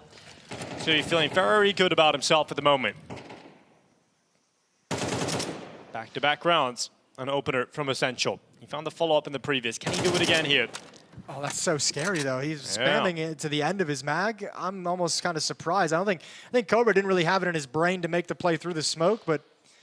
Especially because he just got punished for a smoke push in the previous round. True, you don't want that's to a do good that point. again. Yeah. Nice call back. Well, he's got to wait behind the wall. Minute on the clock. Essential tucks himself up in the corner, happy with the work he's done. Yeah, I like this. A strong defense from Bait. Obviously, if there's pressure from B ramp, you can just double up in towards Cave with relative safety and play for the post plant. You keep that position for your teammates when they rotate in. Headtrick's going to get smoked out. One flashbang through. He's got a teammate over in Donut. It's going to be a nade to break it open. Doesn't break it all the way, but good information gathered. Now they come into Kenzazor. They're not really checking him. And Score's time to kill is ridiculously long. Kenzazor gets away with one that. Yeah, that second kill probably should have been traded for sure. Hetrick, easy shot for him. Pressure's up. He's got some help. He doesn't even need it. So Bait with another round added to the tally, and these are 2 rounds where they don't lose a lot of players. In fact, none in this one. So this is now looking like a situation. Lost one, lost Kenzazor over Donut. Okay, eventually taken down, but that's it. Yeah, so they lose a player. And so, yeah, you're getting a lot of money built up right now for Bait. So this is starting to look pretty scary for the Huns. Exactly what you wanted. It's a repeat of the match we just saw in Dust 2, right? As soon as Legacy got started, they built up cash very, very quickly. Bait's on that same track right now, and importantly, a couple nice shots from Hetrick to close it out. So confidence building on the AWPer of the CT side can make things even more difficult for the Huns, who look like they're lining up for more of an ace-centric play in this low-buy round. I was just hoping you can maybe get out with an element of surprise. And now they go, so Hetrick's going to hear the steps, the jumping around. You know there's some presence at A main. Not the weapon to really stay fully committed, so Hetrick's going to go out for one peek and slowly creep back in as he doesn't feel the pressure on. Goes to the 5-7, realizing he's up against pistols, and he's going to still win out the duel against 9. So the rifle comes in for the cleanup. It's an extra frag, and in the end, another round for Bait. Okay, so 2 kills in the past 3 rounds for the Huns. That's all they've been able to do. So you've got a lot of cash. Hetrick 7,700, NPL 7,900. Essential after he buys down to 5,500. So a lot of cash for this CT side, so they're feeling comfortable at the moment. They've got economy to burn. If they're to lose a round, it's all good. They'll be able to buy in the next one. Yeah, so that lead is completely gone now for the Huns. Evaporated. Got a 3-3 scoreline coming through. And Bait starting to play with a little bit of attitude as well. Cobra's on a Mac 10. Ooh, I like this. The A main play? Yeah, get NPL kind of, the op covers him as he slides up into the position, and he can find a timing to push. That's kind of like being a long defender on Dust 2. Just kind of wait in this spot to see if they're going to come in this direction, and then around the 1 minute mark, 50-second mark, you can start considering, depending on what's happening around the map, if it's your time to go for a fast flank.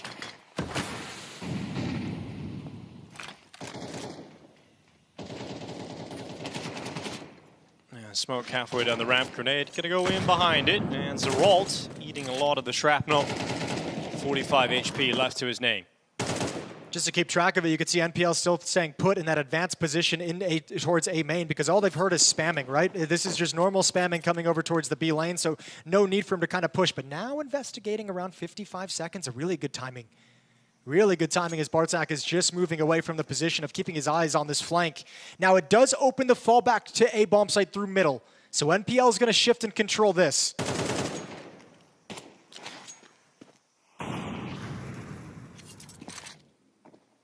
We got Alex and Essential. It really is only Essential required now.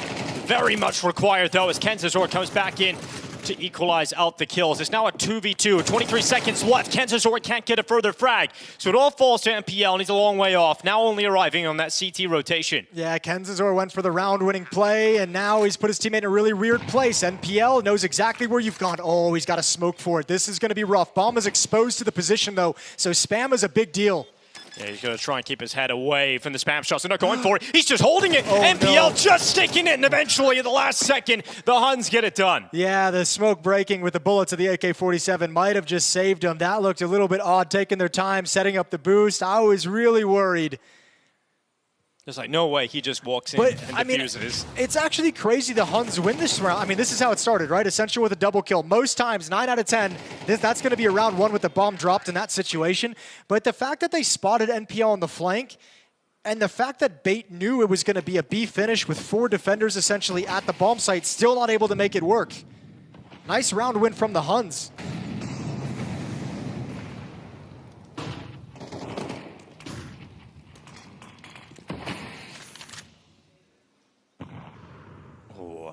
Rolt getting himself into the corner. Head trick. Oh my God, head ripped off. Now it's Essential standing on default, and you can see all the pressure is on him because he's checking towards Cave and the ramp. He's trying to catch out bot attack, just can't do it. It's really important fight there from Kensasort.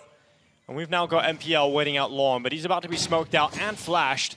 So all that utility keeping him under pressure. They can actually, pretty good spam, a little bit of damage. He can try and use this smoke, but not anymore, not with that kind of a push. Really good play from the Huns. Yeah, Score making that flank as well through the A bomb site. He's now arriving towards CT spawn. Oh, it's checkmate. They can't rotate back. Bomb is going to leave all the way through T spawn. The only play for Bait at the moment is if somehow they realize this is happening and Alex pushes over towards elbow. But now that he's pinned in by the AWP, he does not want to move. And Huns have just found a round win by positioning. Yeah, they've got to fight your way out of this one if you're Bait. You've got to somehow win this duel against Score. The only way to win this round if you're Bait is if Score just completely blows this fight. And he has. Oh, no. He's done it, Jason. Oh, he's blown it completely, and now the plant is coming in towards default. The bomb is alone. You know the Opera was at the B bomb site. You know it's going to be Donut or a main at the end of the round. Oh, I cannot believe this is the situation they find themselves in. They've got a smoke, they've got a flash, and they've got an HE grenade. A real chance to win this round out for Bait. All of a sudden, down to that kill that Score was unable to collect.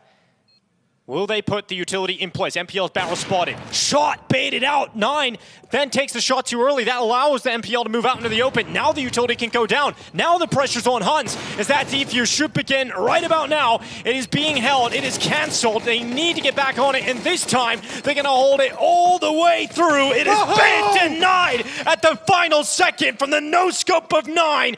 It is the last second on that defusal. The Huns barely limping through it. My brother, why did you get off the defuse?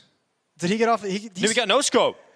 I know that, but it looked like the first time. I have no idea. Man, I know that's what I'm talking about. Is like, why did you stop it? It would have been over. Let me see. I don't know why he felt pressured to get off the defuse the first time. But and it's in a pistol. Man. They used so many bullets on the spam. NPL didn't have the rifle out. What? Okay.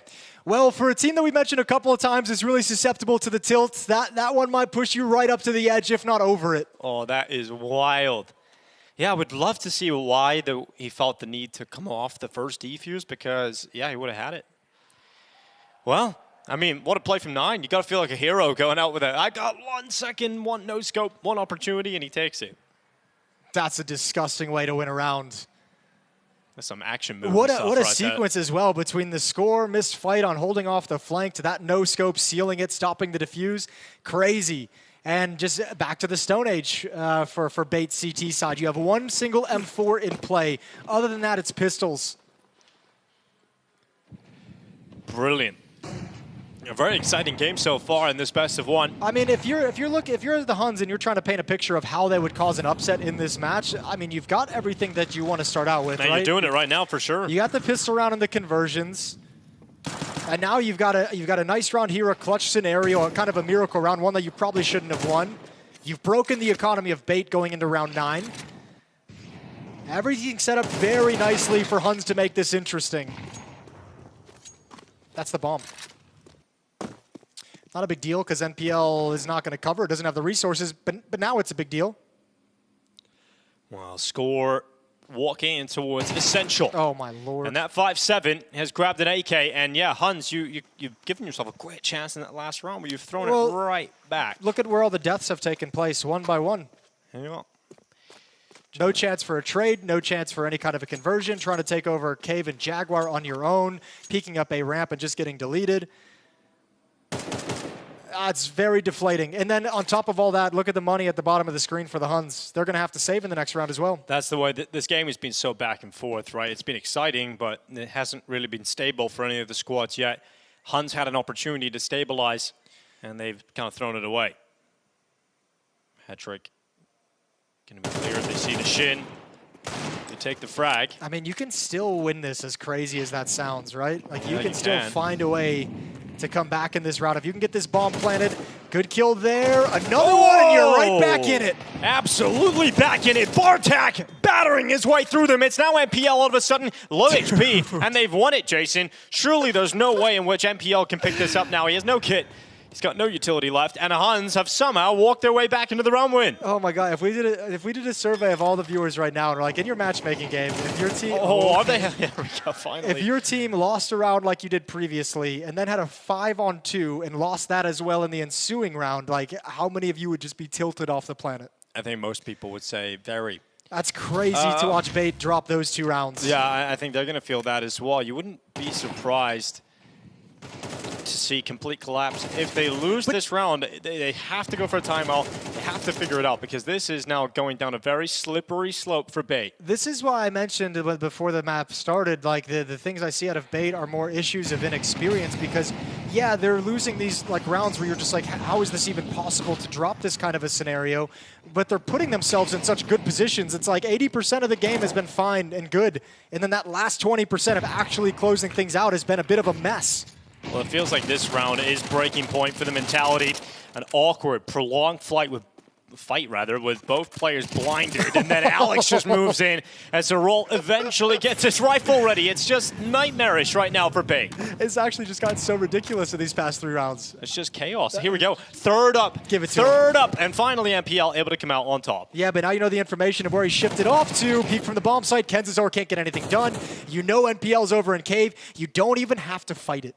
You don't have to do anything about him. Let him sit in cave. Yeah, you got Hetrick and MPL 2v4. If MPL is unable to grab anything, the round is done. There's one. It's quick. It means MPL doesn't lose too much of his health. He had a second chance, unable to crack the whip, but Hetrick certainly will in middle, but still a long way off on this one. Whip. That was quite good. That was good, actually. You sort of nailed that. Through the whole building. And you hit a high note. That's really well done. Thank you. Well, Hetrick going to hang on to the AK. Now, we've got a 7-3 lead for Huns. Jason, are we believing in a Huns victory? I think you have to. But, I mean, I think the question is more like, where do you put your faith in? Like, the Huns, like, continuing this run of form, or like, Bait, you know, continuing this collapse, right? Like, whichever way you want to look at it. Bait's completely been knocked off their game. I think we're looking at 7 rounds on T side of Ancient, probably more, right? 8 rounds definitely possible, but every round seems losable. Like, I don't feel confident in any of these players right now in terms of there's just so many crazy individual moments like this one going down that it feels like every single round, every single situation is certainly losable or winnable, depending on the positive spin on it. But seems like Huns are having a little bit more fun. Yeah, dude, look at the rounds they're winning. Of course you're having fun. That's the most fun in Counter-Strike, is winning impossible rounds over your opponents and just laughing about it. Knowing that they're just spewing on the side. Yeah, exactly.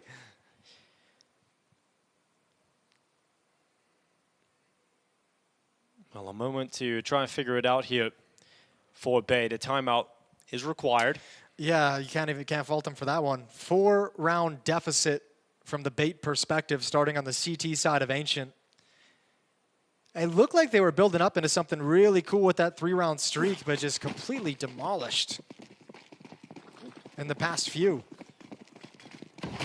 Kenzazor with MP9 pushing down middle, run boost up onto the rail. Not really able to construct that elbow boost, are they? MPL goes into the B lane, catches 9, backtracking away from the ramp, and now Huns are almost funneled into an A play.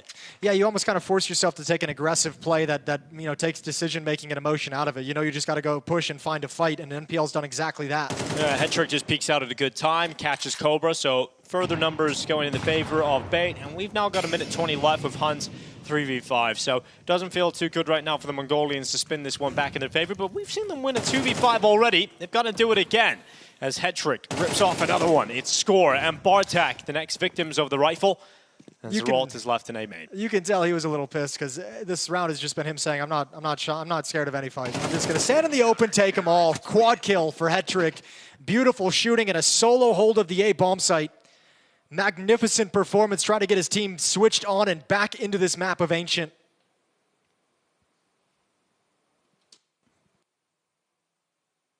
Well, they've got a chance to do so. They can grab this last round of the half. 5 is certainly A workable number. And better than 4. Yeah, many say. There's the some red. say 8-4 is the most dangerous scoreline. There's the elbow smokes and elbow Molotovs. Red room smoke is up as well. Actually, elbow smoke missed off the mark, so they will be able to stream out with complete vision. A little bit earlier the timing than Bait probably expects, but NPL and Kenzazor are ready in Donut. Here they come. Score straight up into the fight. NPL with a double, make it 3, shutting them down easily. A 5th round for Bait. No problem here in round 12. It is Cobra with his last stand. No bomb in his possession and no hope as Bait with a little bit of attitude to close out the first half. Yeah, really well done at the end from Bait in those final 2 rounds. Individually stepped up, but the Huns have made it interesting, and we'll see how it concludes when we return from the break.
Welcome back to the StarLadder Major live from Budapest. We're here with Bait, finally getting a little bit of life in them at the end of that first half. 7-5 down though versus the Huns in a 0-1 game on day 1 of stage 1. Jason, we thought this could be a walk in the park for Bait, and so far, not the case. Yeah, some of the frustrations that we know that they kind of fall prey to are apparent, which is why it was good they win the last 2 rounds, and now they've just got to be rushed. We're already into the B bomb site. Defense is passive, way far back. Oh. NPL comes right at him. Flying Glock shot. Love to see that. 9 sending 1 back, but NPL continues to progress forward as that bomb gets planted, confirming at least the 4th spot in the next round, but Bait look like they're going to win it all. We mentioned the last 2 rounds of that first half being, a really good recovery from Bait. It was NPL with an aggressive push in the second to last round, and it was Head Trick with that kind of quad kill holding out a main that was super impressive as well. So those are the 2 guys who kind of injected a little bit more life into Bait coming into halftime. Well, Head Trick could have walked up, scored, next victim NPL, and Head Trick cleaning up the final 3, and that is Bait continuing the way they finished that first half. Yeah, lovely there. I thought this was going to be a complete mop-up for Bait, and I was surprised to see how many struggles they have. It's cool to see the Huns actually test them here, and I mean, you have to look at it in one sense, like if you're Bait, like the conversation you guys have to have is like, we know these games are frustrating, we know some of these situations have been really rough, but at some level, you have to just say this is going to battle harden us for the later stages of the major if we can qualify through. Get tested early. Show yourselves that you can handle the pressure. Show yourselves you can come back from difficult scenarios, and you're going to be stronger for it. So Bait just have to take this one in stride and continue chipping away at the lead. Yeah, full USPs. Should be no problem here. Said that in the first half, though. Then we've seen the USPs cause problems.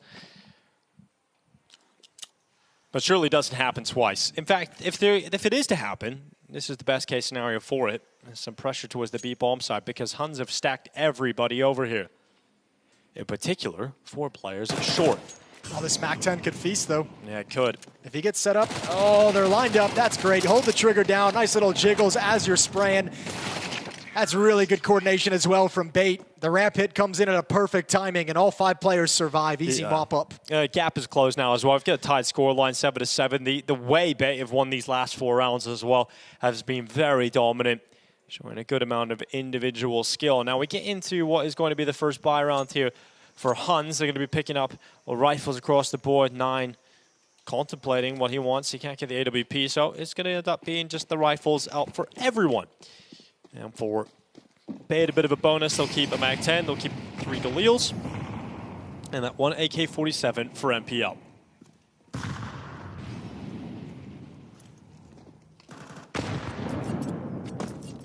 The Cobra. Coiled on the B-bomb site and recoiled by MPL as it's all over, really, as MPL continues to move up. That B-bomb site has been taken, and we've ended up with a very dominantly taking that B site. Well, 9 could cause a couple of problems. In the red room, there's the MAC-10. It's not any significant kill, but it's a nice reaction considering, you know Zeralt is not going to be able to do anything over from Cave, so really you're the only defender. So instead of actually trying to get towards Cube and make something, trying to force the issue, go back and clear out the mid-red room so your teammates can shift over, and then you can make the decision as a team. I think they're going to choose to save. There's no kits in play, very little utility. They're so far off. Wow, they're staying committed to this, and that flash is just going to create a lot of pressure, but then all of a sudden, 2 kills come in, make it 3. They're right back on for this, but the Khalil lining up. It's not enough. That was the last-ditch effort, and they go back into it, Jason. They didn't even really fight for it. It kind of just came to them. I got to readjust my save meter because, yeah, that's nuts. They're pushing through the smoke to take that fight. I've mentioned NPL has been one of the guys to get this Bait team activated from what was a very flat start, it felt like, in the first half. That might have been a little bit too much. Yeah. I think so. I think he's trying to coordinate it with a teammate who might have gone down from spam. One of his teammates died through the wall. I believe the Planter maybe from over in Jaguar. Another frustrating round though for Bait. You know, add that one to the tally. But I can't tell at the moment if I'm forcing like this is a frustrating round for Bait because they just always look frustrated. It should be a frustrating one. You know, it's not a happy round, that's for sure. It's a round they should have won, but it's just very frustrating, at least for us to watch that. Yeah. Now Bait end up with a buy coming back in. That was a bit of a bonus, as I mentioned at the start of the last round. Even with a round loss, I think if you're NPL, if you're Alex as the IGL, you're kind of putting the note in the back of your head that you're sort of able to challenge the B bomb side. Like NPL was just confident, just looked for a solo fight and wins it out. So I think that's something you might go back to later on in the half. Great kill from Essential. MPL on the follow-up. And I think, you know, you cast that last round away when you get a 2-man opener. You just got to win this one. I think that's too much from the Huns there. Cobra, an extended fight at the box down ramp, like kind of a solo push aggression. Right. If Cobra gets that kill, I can kind of understand the follow-up push, but swinging out that wide, very, very dangerous that early. No setup with utility from middle or red room either. So a 5-on-3, and Bait can hit the brakes and chill. Wait for the reaction, wait for the response. Huns, for their part, aren't giving them anything, playing a very passive setup. Got Bartak keeping eyes at the A bomb site. He's got to worry about Donut and A main, and technically CT spawn. Got 9 in score, playing passive behind the cube.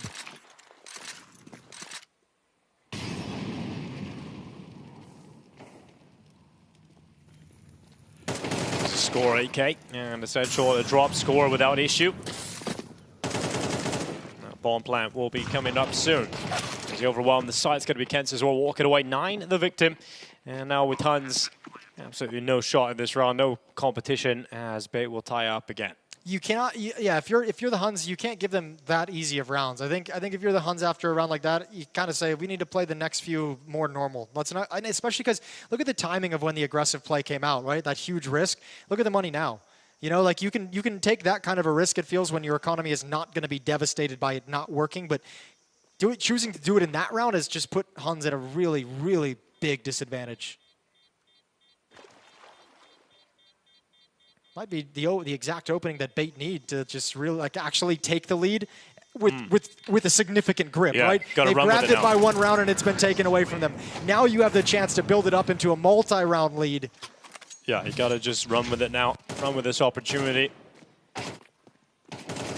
That was the question you said was a bit much from Huns to kick off the round, give the 2 early kills to Bait. I didn't mind it, but I mean, Cobra stuck around for like 3 different engagements, right? Like he had like 3 or 4 different bursts in that battle. He could have chosen any of those to back away from it and say, screw it, I'll just play a pretty standard round. I'll just go back and get into my normal positions.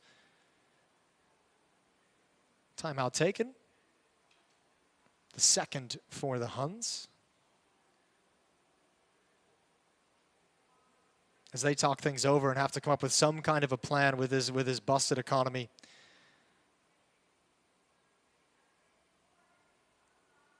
You looked at me confusingly, so I'll just say that I think that graphic was the first time I was wrong. You looked I'm not over looking like, at you confused now. I'm just confused. I'm like, I see 1. It was the second time. And I look down on the bottom right. I see something different. Yeah, it's all good. Just letting you know. I'm glad you're keeping track, Jason.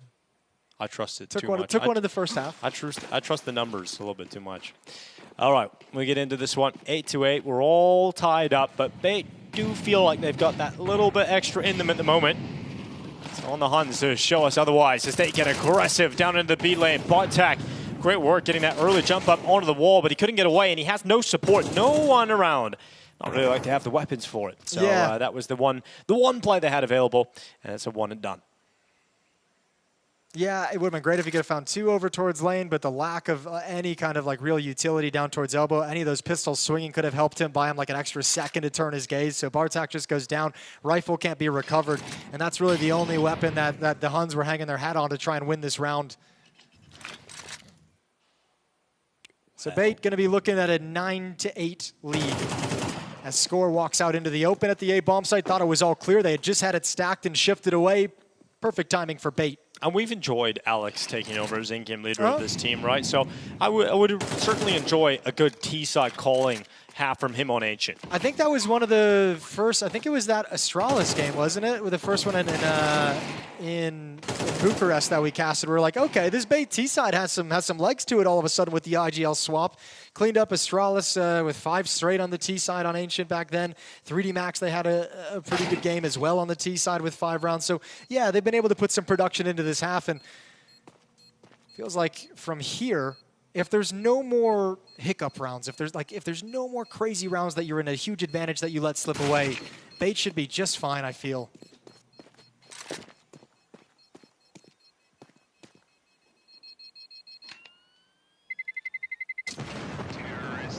I mean, it's kind of crazy when you look at the individual scores of the players on each team and see that it's this close. Quite a disparity. Like, NPL has 20 kills, yeah. Headtrick has 16. And we're 9-8 in the lead. Yeah, Bartak has 13 kills as the top fragger for the Huns. Yeah, so, I mean, what does that tell us? And no one else is in double. It's just, yeah, they've been keeping it close.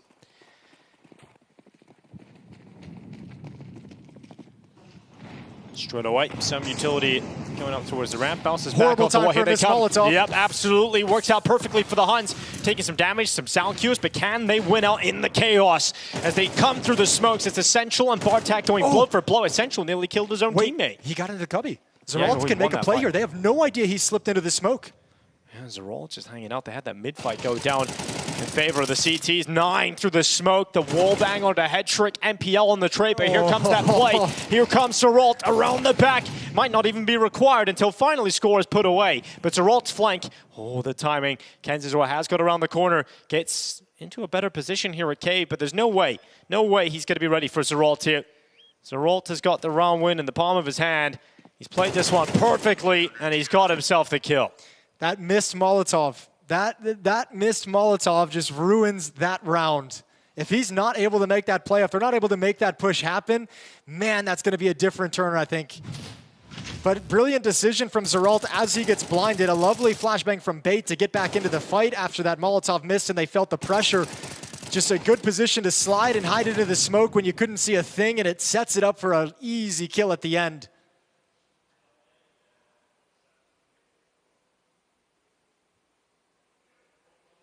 Third and final timeout for the Bait side of things on the T side. They've got nothing else to pause the action. Just the final timeout from Huns would help them get the coach involved. They're going to have to do it the hard way. Economy for both teams is pretty busted. This is a large swing round at the end of the game. 9-9 all tied up, and the loser of this round is going to be out of funds, out of cash to buy in the next one. So huge implications down the stretch in round 19.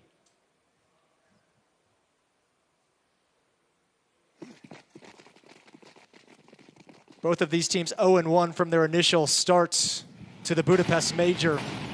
Trying to recover, trying to end the day with a little bit of positivity.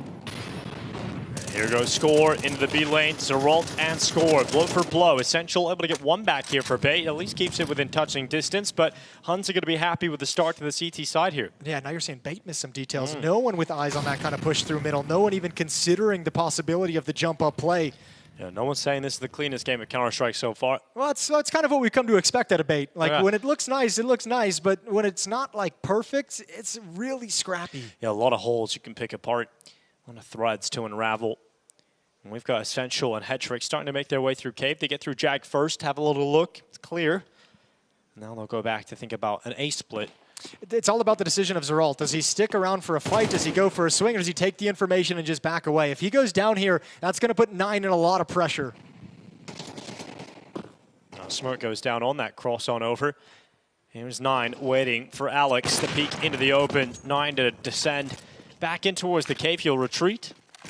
In towards the temple, rather. 40 seconds, though. There's time for Bait to play with this. They're just going to come right at Donut. Yeah, they actually already seen Alex slip through that smoke. So he's trying to time this push with his teammates coming out of the donut to put the pressure on Nine's off. But the Nine sniper gets away with one more. Hetrick finally coming in with some fight here for Bait, but they need another, and they need it quick. 25 seconds on that clock. Cobra in the smoke pushes forward. Alex to the kill. It's now Bartak and Nine 2v2 as bomb gets planted, denied, and then picked up again. 14 seconds. Time is a limiting factor, and Alex needs to win this on 24 HP. It's 9 moving forward. Op to try and deny, and 9 will nail the headshot. Nasty, so ready for that peak. Was not going to get caught off guard. A brilliant clutch.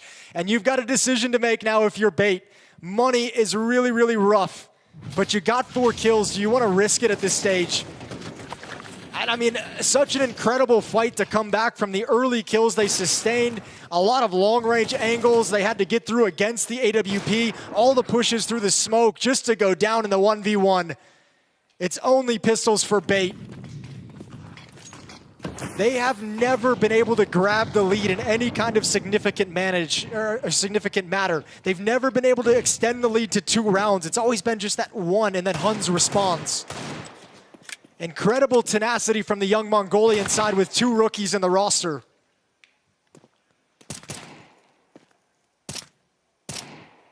Oh, okay, eventually getting his tap. He was trying for a long time, and eventually connects on towards Kenzazort.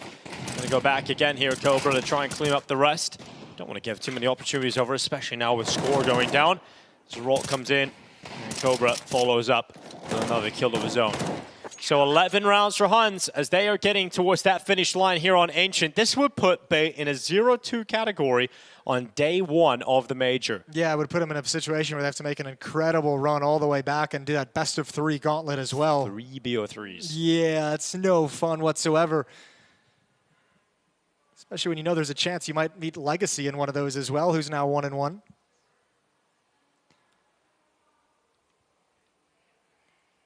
Round 21 underway. Bait with AK-47s in utility. They've got all the toys they'd like. No elbow smoke. Huns really wanted to bait them into a fast mid-play. 3 defenders here, 1 ready to break open the red room smoke. 2 players getting aggressive. They want that boost up on the ledge. And even though it was missed, it was busted and he fell, they go right back into it.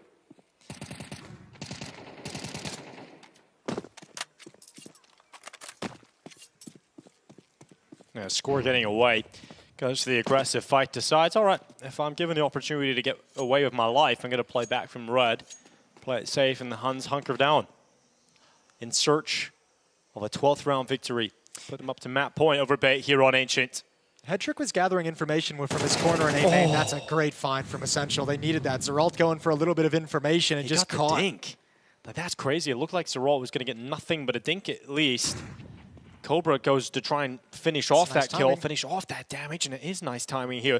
MPL coming in towards his crosshair. Will Cobra be able to catch him? No. So MPL follows up, and even though that fight felt close and there was great opportunities there from Hans, it's now a 5v3 with 35 seconds left. And the positions that Bartak and 9 are in, it's not easy to shift over. Obviously, Bartak boosted up. 9 is over in Donut. There's not really any good places that he can rotate to shift. So it's all on Score, and he needs a triple. He needs to keep them at the door. Score with the first. That is it. Alex breaks him open.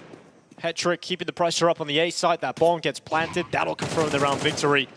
And there will be no 12th round in this one, at least, for the Huns. All right, not done yet. 9 desperately wants to keep his hands on this AWP, but where does he decide to go and try and save? He knows Hetrick was over at the A bomb site towards A main. He's going to head in that direction, try and clear things out, find some safety. Hetrick not considering this either. NPL coming from the elbow. This shot is going to sell his position, and Hetrick slides back, and the rest of Bait is on the hunt. That AWP is so tantalizing to take it out of the hands of 9. Oh, well, he's got the no-scope. White knuckle grip here on the AWP. They're close, and he's gone. He's lost the AWP at the final second. That is a huge victory to pick up there for Bait at the last second of the round. Yeah, especially because even with the 3-round win streak prior to this, they never able to grow their money into anything. So 9 Zeralt, they're at about 4,000. You have a really tough decision to make. Both these teams, with the way this has been back and forth in all these close rounds, the economy is putting them in some really, really tough decisions you have to make if you want to save. And due to this, they're going to burn that third time out, talk things over. That's going to give Bait the same exact chance. NPL now with 22 kills. Hetrick at 18. Top fraggers for Bait. For the Huns, it's Bartak with 15 and 9 with 14. But again, we just mentioned that AWP is not going to be in play. So the decision, do you save? Do you half buy and let them tie things up at 11 again? Do you put together a buy that's right on the edge and try and go for map point a little bit early? If you lose that one and you've kind of swung your uppercut, you're in a lot of trouble. But they're going to go for it. They're going to go for the win out of the gate. Okay, a lot of risk thrown in, but let's see how it goes down. Huns 11-10 up over Bait.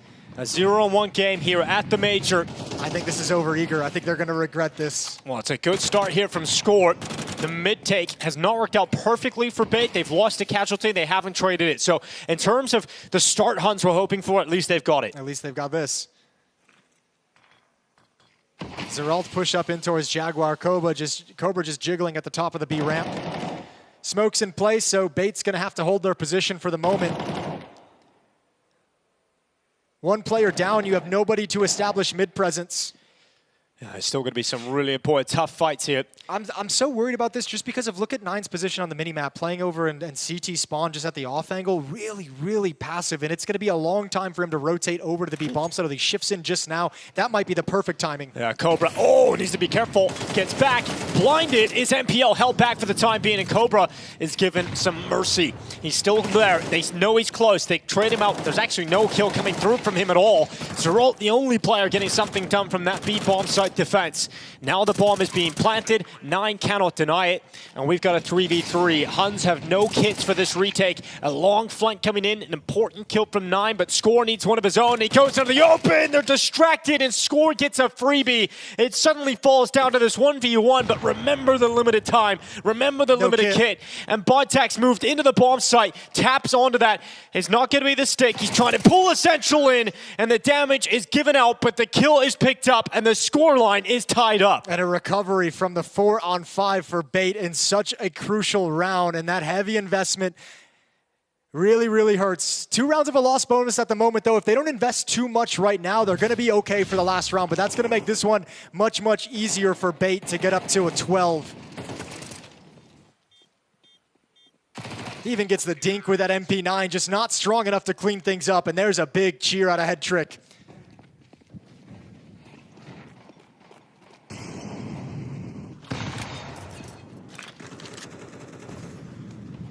Bait gathering outside of B.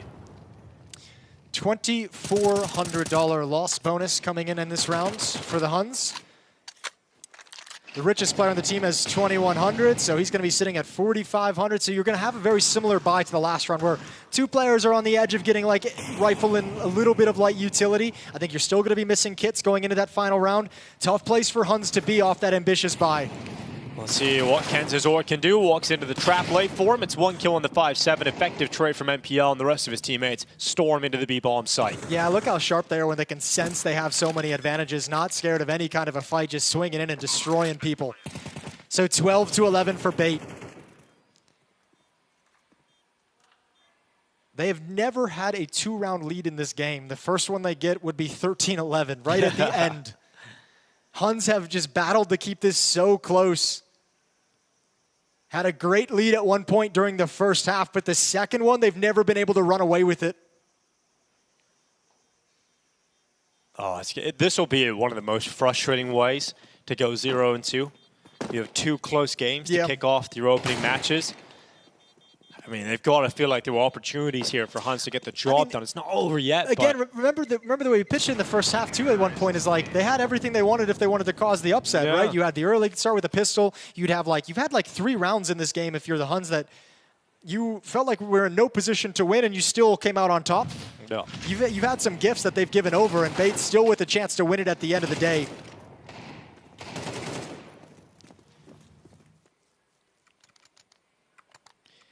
Overtime or bust for the Huns. 0-2 record awaits if they concede this round. Score no utility, a lot of nades used early on, no kits across the board.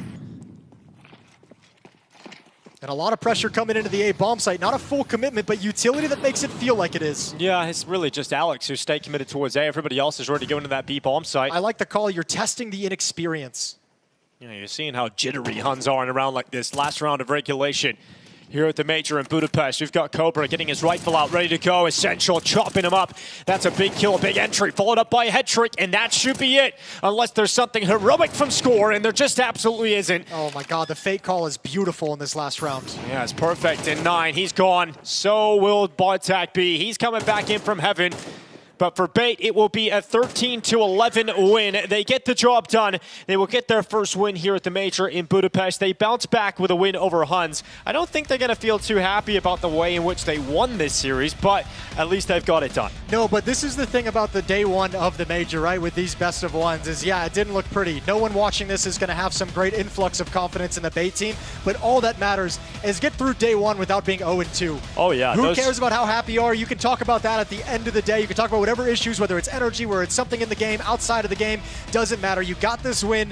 You've got out of the first day 1-1. And now for Huns, it's going to be a tough run. They'll have all best of 3s now facing elimination in every single one of them. Coming into this event, they are one of the teams that are very likely to finish 0-3 in the competition. And a lot of people have them 0-3 in the pick'ems. They're cheering right now. Everyone's happy because it was a nervous map if you had them in the 0-3. Yeah, your diamond coin might not be dead yet. Huns might just help you out there, but they're going down into that elimination game. Bait will survive a little bit longer. I'm sure a lot of people have Bait progressing through. But this moment, this game really did have its highlights. It had its excitement throughout because both teams very scrappy, making mistakes, and that does deliver you a fun BO1. And this is, again, like I mentioned, the inexperience of the Huns because it's still there on the Bait side as well. And for them, what you have to get over in that inexperience, somebody on this team, and you'd look to someone like Headtrick, you'd look like someone to NPL who has a little bit more experience to say, guys, we just got tested in such a massive way. As I mentioned, like this is where you have to kind of bring the team together and say, we probably should have lost this map, but we stuck in it and we found the solutions when we had to. Some good calling from Alex down the stretch. You won it on the T side of Ancient. Absolutely brilliant in that regard. Yeah. And you have to find some positivity out of this. I mean, that's what we've been talking about with his Bait squad, is that Alex has impressed us at times so far. And you have to remember, it's still very early on in his calling career, and you're now coming to your first Major as an in-game leader. I mean, that's going to be another task that he's going to have to figure out as well. Yeah, you're exactly right. The calling at the Major is a little bit different. That's why I love that fake call. It works so perfectly. It was only one player. It was only Cobra really defending that B bomb site. His closest support had shifted away. His other teammate at the bomb site was playing in cave. So that fake just bought like a 4-second window that Bait takes complete advantage of. Yeah, those are the moments that we really enjoy watching when you can see the impact the tactic an in-game leader work. is having. Yeah. And Ancient certainly one of those maps that Bait are very comfortable on. I think getting the job done on the T side is exciting moving forward. CT side needs a little bit of work though. Sure, but I mean, you never know. Like again, this team has come out flat a number of times. We kind of brought that up. Obviously, a long extended break from playing the first game of the day in the first half of the Swiss system to now, you know, much further later on in the day. It's been quite some time. So there's a lot of reasons why they could have been a little bit lethargic, a little bit flat, but that's not something that can continue. Starting tomorrow, no more of that shit. Yeah, well, Huns obviously a team that are coming into this as a team that would have expected to have a tough time in every game they go into, but now it's pretty frustrating to have 2 close games. You know you're close. You could have won your 2 opening games. Like that's the possibility for Huns, but the other side of that now is you are 0-2. Those close games don't matter. I mean, look, it's obviously going to hurt. I'm not going to say it's not going to hurt for the Huns, but I think being in the different position of where you don't have the same expectations. Like Bait is a team where the expectations are starting to shift a little bit. For the Huns, you have no expectations on you. So this is kind of, you know, like an event where you're going to be pissed about the loss, but not like so pissed overall that you can't come in the next day and perform. That's true. Well, I'm looking forward to seeing what they have nothing to lose. So let's see those best of 3s because they will go up against some teams that will have something to lose. I mean, we've already had maybe a couple of upsets today that you wouldn't expect, maybe some more in the second half of the day. There are 2 streams running simultaneously over on the A stream. Imperial lost to FlyQuest quite handedly. But here, I think everything is going to plan so far, Jason. Yeah, it's felt like it so far. Well, at least according to the games that we've had. I don't remember exactly which games were on the B stream earlier today, but yeah, everything so far is nice and tidy. I mean, a couple hiccups in there. Legacy was just about fine. Had kind of a slow start, but they themselves rebounded and it was all good. Slow start from Bait, almost got busted up. But regardless, they come out with the win. They're going to be 1-1, ending their day. We've got an interview ready with Bait, the winners, before they take off and go back to the hotel. Hedrick, congrats on your win. That was such a close match. How are you holding up? I'm fine. I'm happy that we managed to win this game because it was important, I think, for further event. So I'm happy. Okay. I mean, it was kind of a struggle. Would you say that came more from your side, like your team, or did the Huns just make it really hard for you? No, I think it's best of 1, and they were shooting hard. Some rounds, like they were just out-aiming us, and especially like when we were on city side, I was like holding this open. I got insta-1 tapped, so it didn't feel very good. But yeah, I mean, it was a bit hectic, I would say, in the beginning. But on T side, I think we were able to find the key. And how are the energy levels on the team right now? The day has been really long for you guys. Actually, it's fine. I think we reset it after first game. We had some time to chill as everyone. So yeah, I mean, I'm happy that we managed to reset, and vibe-wise, it was very energetic, I would say. All right. Hedrick, I will let you go, get some rest, and good luck tomorrow. Thank you. Back to you guys.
Fueled by the same passion as esports athletes, Zowie continuously develops tailored products, empowering gamers to bring their best out. Today, we are launching the all-new XL2566X Plus, which uses the newly developed Fast TN panel and upgraded DIAC2 technology. The new monitor series continue to evolve, refining details to ensure players can perform their best consistently in games.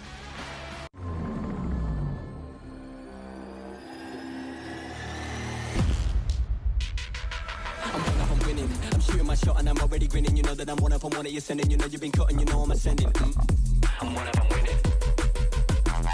I'm one of them winning.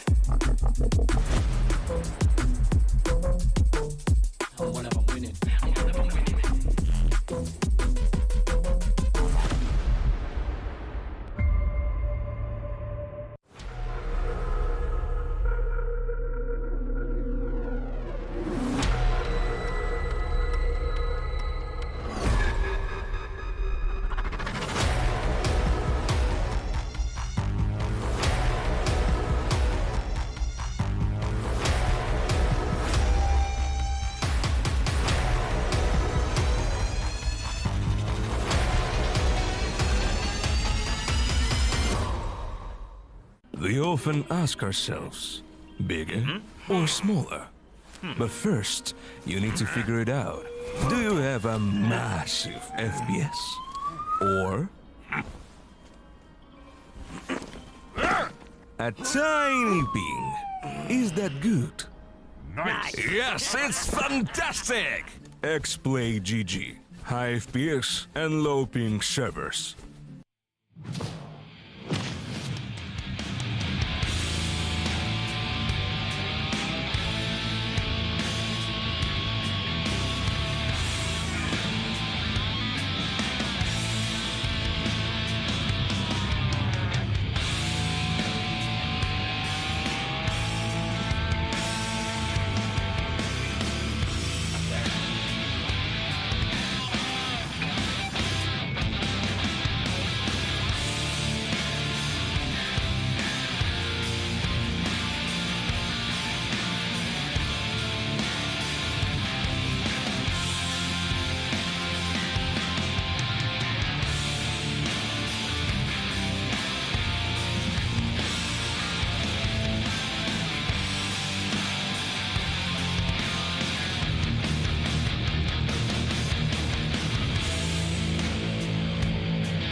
Welcome back to the StarLadder Budapest Major. We're getting into the third game of the second half of the day, and I'm looking forward to it because it feels like this could be a good one. You know, Gaming Legion, a team that I would have said would have dominated a series like this in the past, but I feel like nowadays, Jason, I'm starting to feel less confident about Gaming Legion every single day.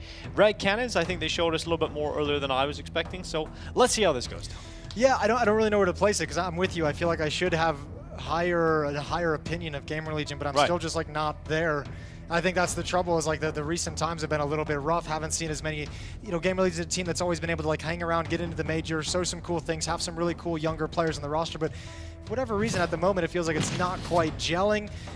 PR, ZTR, I mean this is the thing. If someone like PR comes into this and actually you know, gets back to some of the peaks that we're seeing from him early on in his tenure within the team, they can do awesome things again. Same with Taliesin, same with obviously as we know Rez, but this team just hasn't been able to put it together. Right, I think you have exciting young riflers in this team. I think Taliesin in this second season has been incredible. Really strong performances from him coming up. I think the biggest problem has been they have had like 3 oppers this year. They've kind of rotated the opper position. There's been no consistency. Yeah, and that's the thing. And it's the op is such a big weapon for a team to like build that consistency around. Like understanding where your opper is going to be placed, what he's going to be watching, what his responsibility is, lets you kind of clear up your own mind for the things that you want to get into. So if you're constantly switching oppers and all of them have different styles and different philosophies and different ideas, you're going to be in a weird place. So that might be part of the reason why Gamer Legion's struggling to build any kind of momentum coming into the major.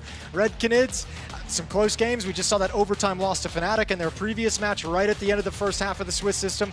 Gut-wrenching, and they've got a quick bounce back. Yeah, well, we know some of the players from this squad quite well. We know Cowes from his time in Pit. We know Drop as well from the time in Furia. But for this squad, it's... And we know Venom Zera from being named after Cold Zera. Yeah, a lot of Zeras going around there. But, you know, when you're looking at this team, this is a squad that don't exactly fill you with much hope or excitement in terms of doing a lot of damage at the major. A lot of 0-3 picks as well for the Red Canids. Absolutely. But we're going to kick this one off. We're going to be on train for this best of one. I feel like Red Canids will give more of a fight than we perhaps anticipate, but Gaming Legion should absolutely get the job done today. Yeah, it's just, again, it's as we kind of mentioned, it's just one of those teams that you feel that way, but you can't have any kind of significant confidence in it. Now, the nice thing is they will be starting on the CT side, Gamer Legion, so on a map like Train, that's quite nice. If you get that hot start, you get the pistol and the conversion, build up some money, you can be very, very suffocating. Is that a lion? It looks like a lion. It looks like a mane. It's definitely a lion. It looks like a lion. It's definitely a lion. I don't know what else that could be other than a lion. Well, let's see if they're lying to us, Jason. Maybe this Gamer Legion squad won't be the favorites coming into Train, but I would absolutely feel like Gamer Legion, it's a story that I had earlier where from Legacy where it's like you lose your opening game, but you want to bounce back. You want to get some confidence under your belt, and I think Red Canids being presented to Gamer Legion, it could be a test, sure, in a couple of these rounds, but Gamer Legion should see this as an opportunity to start to get going at the major.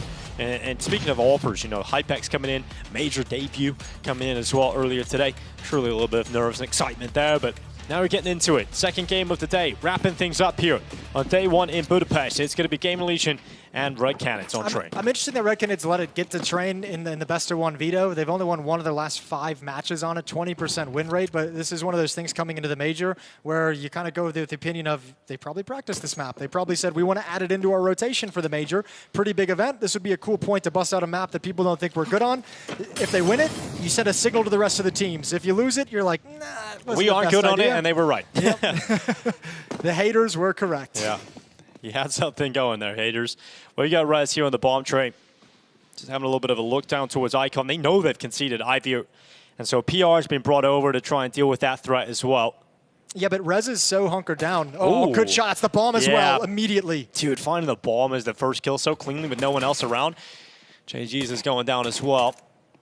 Rez able to make quick work of him at least. It's a 4v3. Advantage siding here with Gaming Legion, but a short-lived thanks to Cowes coming back in. Venom Zera, follow-up kill from him. Now we've got Taliesin and Hypex all of a sudden behind for Gaming Legion, and Taliesin with a play out from Pop. This is all Cowes, man. Those are impactful kills. Long range, good shot. Venom Zera straight to the dome as he wraps around the red train, and Hypex all of a sudden 1 versus 3. You need 1 kill before this bomb gets planted, and now you have such an impossible task. We've got Hypex now out into the open.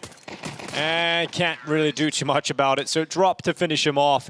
And that will be Red Canids winning the pistol round. A little bit back and forth throughout that one, but eventually Red Canids come out on top. It's all Cowhez. Those 2 kills out towards camera, picking up the bomb and recovering that as well. Those are so impactful because you saw the decision it forces Rez to make. He's kind of pinned down in that corner throughout the entire round, but he's got some safety with his teammates, with PR grabbing that first kill, but he knows that someone's going to be coming out Pop Dog. Tries to find the timing to actually shift and change his position, and it's just a tough moment where he gets caught by the swing and held out into the open. So good pistol round, or good recovery in the pistol round for Red Canids. A tech pause. Now, we haven't had too many of those in the second half of the day, Jason, but True. we've got one here. It looks like Drop has the issue. Oh, standing and leaning as well as he tries to solve the He's like, issue. I got this. That's a new technique. I got this on my own. Normally with the players, we just see the headsets come off and let the admins go over, but he's stood up and he's taken charge of the situation. It looks like he solved it as well. That's really well done. Yeah, round of applause there for Drop. Lovely stuff. Don't see a lot of players taking matters into their own hands like that. Absolutely not. So, well, presumably be getting this game started, assuming that he did in fact fix the issue. I'm checking out the other stream, Jason. Okay. We got an A stream going on over there. Paravision versus M80. That is indeed the matchup, and it's going to be a Mirage. Paravision, if you're unfamiliar, they've got James. And that's all you really need to know. That's all you really need to get sold on. But Jason, if I'm telling you that, you know how they play. That's true. You know what maps they play. True. You know who their AWPer is. True. You know who their in-game leader is. True. So there you go. That is all good points. And they have Belchanok. How could you not like that? That's a good point as well. Gamer Legion, a force buy coming into the second round. Short tech issue. Drop did figure it out very quickly. But this is the kind of force buy that puts a little bit of fear in you because, you know, you should be winning this one if you're Red Canids, but you got a scout in there, MP9s, 5.7s, a lot of utility as well from the CT side. And again, just always that conversation of if you want to cause an upset, converting these and being able to have some early momentum, especially T-side train, is so important. PR was pushed all the way towards the end of Ivy, saw nothing. Rez is pushed in towards T-mid, hears nothing. So PR is going to shift back, and Gamer Legion saying, we know exactly what's coming. It's an execute towards the B bomb site. They'd be correct, but these are still going to be hard to stop with the barrage of utility coming in from the T side.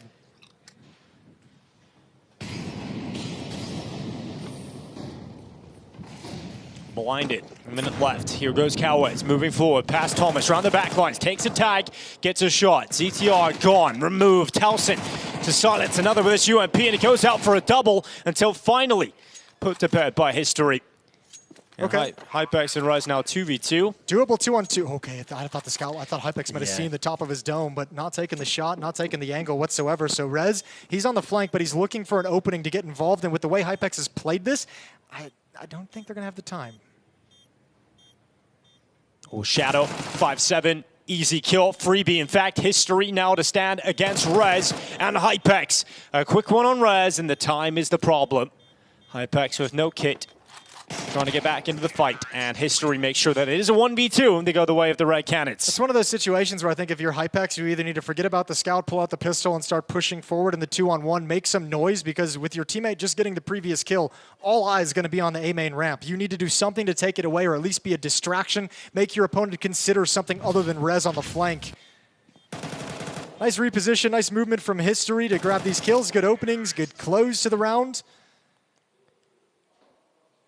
But got a little bit too close for comfort. Yeah, I mean, you definitely seen the opportunity for that for Gamer Legion. They've continued to have a few threats here. Some upgraded pistols thrown into the mix. You know you've done damage to Red Canids in the previous round. If you can get a few more rebuys going, you can keep that T-side modest going into the first gun round. Yeah, the MP9 you can see just bought because Towson had the spawn for the aggressive play, so wanted to be able to run and gun and maybe catch someone off guard, but they were still very far back. There's Drop. First kill for Red Canids. We're going to keep it clean. Wonder if this is going to be a similar opening to the rounds once we get the guns out from Red Canids. They've kind of focused a lot with 3 players on taking control of these box halls initially. Obviously, this round and in the previous following it up. So it could just be the anti-eco, the anti-force buy kind of philosophy they want to operate with. Good shot from PR. That's the only one you'll get. Hypex, MP9. He goes down at the end of the day. 3-0 for Red Canids with a good start. Yeah, now we'll be looking at money finally coming in here for Gamer Legion. Coach Ash standing behind them here at the Major. Oh, it's going to be a tough season looking back here for Gamer Legion. As you mentioned, the woes are trying to figure out the Opera situation. The results haven't been good either for Gamer Legion. I think he's been pretty vocal about that as well when he has those conversations publicly, interviews and all that jazz about, you know, the disappointment and the struggle to find an Opera that's going to fit into how the team wants to play, the struggles to build a momentum, and obviously the frustration on the continual downturn that they've had towards the second half of this year.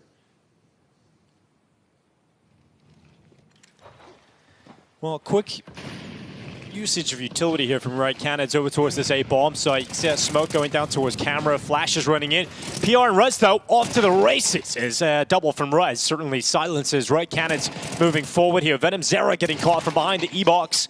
And it is Rez delivering exactly what Gamer Legion needed coming into this first gun round. History down to 46 HP, but moves forward and wins that fight against Hypex. Information gathered on the whereabouts of ZTR, but couldn't get back in position to fight Towson. So a first round win here for Gamer Legion, won by Rez on a 3K. Yeah, and that's a really good defense at the point of attack between Rez. Was it PR, the other one you mentioned? Yeah. Yeah, those two guys, I mean, they did such a good job at the first train over here. This is PR at the E-box, just taking that one kill blinded. I mean, look, it's nice in terms of their production, but again, they're getting that benefit of Red Canids coming out through smoke, so a really, really tough scenario for them to trade those early frags appropriately. Still came down to 2 players surviving for Gamer Legion, so you can see they went 2 celebratory. Sandwich smoke miss, I think? It isn't in position yet. Gap there on the side of it, but no one moving forward towards A. It's Red Cannons going very heavy into towards the brown holes at the moment.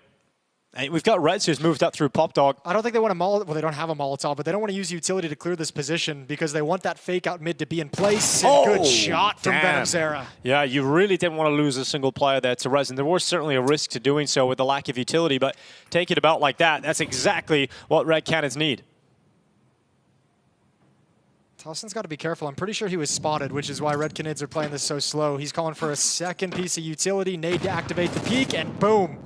Gone down. Trying to be a little bit too cute. Red Canids wants none of it. This is now a problem for Gamer Legion because, as I mentioned at the start of this round, they went down with only 2 players surviving in the previous. So now it's very likely you see a 4-1 scoreline. Gamer Legion don't have a whole lot of money left here.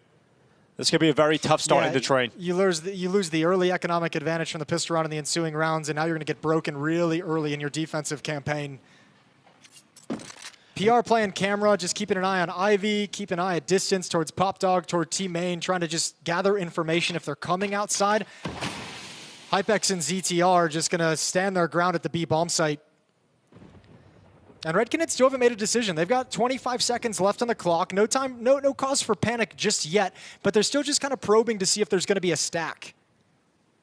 Venom Zera to the kill on Hypex. Spotted out the second player. ZTR doing what he can. But here comes that A play, and now the best case scenario is you do save on to those 2 weapons here for Gamer Legion, but even that is unlikely to come through as PR is caught from drop, making his way through connected. They know ZTR was around here as well. They found him, they've done the damage, and eventually the merciless attack will continue into a 4-1 lead with nothing being saved over here for Gamer Legion. This is just ideal, really, for Red Canids. I love that decision-making from Drop as well. He knows Venom Zera got the kill at the B-bomb site earlier, so he knows the defensive players would have rotated to the B-bomb site, so he kind of throws caution to the wind when they get control of that outer train, and he pushes in towards Z to make sure that the guns can't survive for the next round, but he does it so convincingly and so fast they just never expected. That PR coming in still believes it's going to be a finish at the B-bomb site.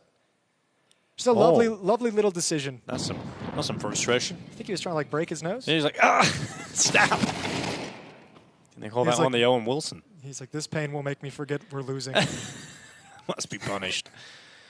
Well, certainly will make things a little messy over on the tables. Please don't do that. Well, we've got a very likely 5-1 lead coming up here for Red Canids. I can't really believe we've seen it happen this quickly, Jason. I know, this is pretty wild. Cool to see, though, from the Red Canids perspective. Brazil, I believe, has the most representation in this major. Yeah, then China. So really cool for the Brazilian scene to see so many teams at the major itself, but then seeing them put up good fights as well in these games. The overtime loss to Fnatic, but now Red Canids with a good lead over Gamer Legion. As long as they don't give it up, as long as they just continue playing like this, sharp, Nothing too crazy, fundamentally strong. They seem like they're going to be coasting to a nice lead on this tee. I mean, they already have all the rounds you could possibly want, especially if you win this one. 35 seconds, but stalled out by smoke. That actually might make this a little bit awkward. They're going to have to start taking some risks now. 29 seconds. That's all they've got. Venom Zera to one on Talson. ZTR. Oh my god. Okay. All of a sudden, the round flips back.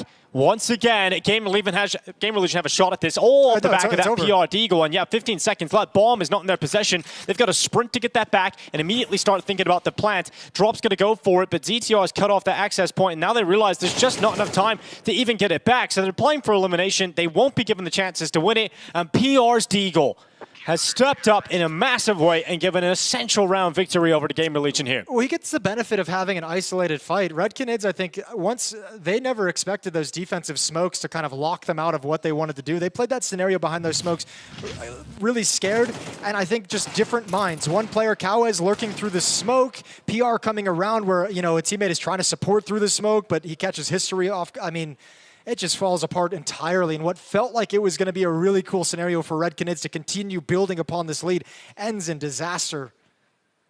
And they've got to spend a lot of cash to continue buying back into this. 4-2, and the door swings open for Gamer Legion to get a foothold. You know what? We figured it out too. The timeout counter here goes down. It starts at 3, goes down to 1, and then 0. In the game, it starts at 0 and goes up to 3. That was the confusion, Dinko. Yeah, that's great. I mean, that's really going to help my brain. I just wanted to let you know. Yeah, no, that's going to really help. At least I understand it now. Yeah, now we've got it. We've got 2 different languages. You just have to know which direction you're going, top down or down up. I just get confused looking at the GOAT view. All right, look at that. That looks like an old YouTube video. I love it. Looks like 1.6. Yeah, I only watch that in YouTube videos. Taking over the brown holes, it's Venom Zera making his way forward with Drop. Man, I'd be really sad if Redkinids can't find the magic again in this half. If that was, for whatever reason, like breaking of the illusion, you know, that'd be a bummer if they just kind of got swept aside for the next 6 rounds. Could happen. We've seen it many times before. The underdog gets going. You think, oh, wow, look at this. It's setting up real nice. All of a sudden, the Deagle clip comes out of nowhere, and you're slapped in the face, smacked by reality. You got Venom Zera Drop making their way through Pop Dog. No one from Game Religion giving them a look, giving them a fight. They're going to be sitting back. It is Rez at the E-box will be the first contact. He's caught by a flash, but he's got himself back in position just in time. But Rez is overwhelmed, and so is Hypex. And so we now look at PR, and he can't do much this time. Redkinids, they don't care about that last Deagle round because they've come out swinging, and it's Venom Zera continuing his venomous strike to this Gamer Legion defense. It is 10-3 right now, an individual start from him. And this is looking so rough from Gamer Legion. Yeah, he's having a brilliant game, living up to his namesake. Absolutely lovely. They're getting great production out of him with this triple kill. And that is just a knockout punch. Yeah, Ash is going to be so depressed about this right now because you get an opportunity like that to get yourself out of the hole that you found yourself in, and you don't take it. In fact, you just get knocked out. It's also like the tenuous defense of playing behind that sandwich train, that red train out in the outer yard is like as soon as Rez goes down at E-box, the Opera is in so much trouble. That's such a hard flick as we switched over to Hypex's POV. For him to have to turn 90 degrees and nail that would have been spectacular, but it's too much to ask in that situation. Now, Gamer Legion isn't out of it just yet. They have a decision to make. They save 1 rifle. Because they brought 2 T rifles forward in the previous round that they won, they have a couple players with extra cash to be able to buy right back up into this thing. So 3 players can have solid buys. It's, do you want to risk that scenario with 2 players getting weaker ones? Venom Zera. And then on the top of that, the real painful part of that decision is you're already down 2-5. So on the CT side, it puts a lot of pressure on wanting to start winning like right now. That's such a roller coaster of emotions as well. They go, you get your first, as soon as the guns come out, you get Rez taking a 3K, you think, all right, there we go. Guns are out. This is where we start to take control of the game. You lose immediately in the follow-up. Then you get PR having a big Deagle round. You celebrate that. You think you're out of the woods with that one. And then you get sent back to reality with a Venom Zera 3K against you. It's definitely a roller coaster right now for Gamer Legion in terms of feeling like they're out of the woods and right back in them, and there's no escaping Red Canids right now. This is very rough stuff from Gamer Legion, and they come into this round after a timeout, and they don't really even have that much to work with. You got those 2 rifles, and everybody else is on pistols.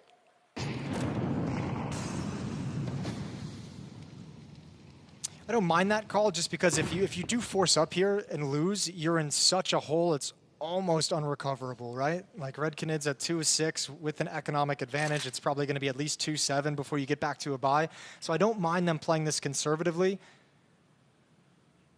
But it's certainly got to be a painful decision to swallow.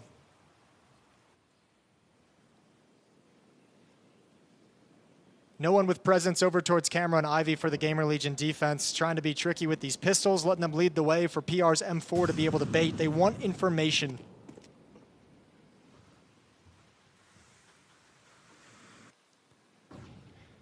And part of the reason why Red Canids lost the last anti-eco, anti-force that they played is because they were a little bit too tentative and scared and let the clock run down before they tried to make a move. It's kind of happening now, but it's happened at the perfect moment where Gamer Legion pushed in towards Team Main, saw nothing, believe it's going to be a B hit, and Red Canids this time is just going to find an open bomb site. This is the round they wanted to play previously and got stalled out by utility, but now it's wide open.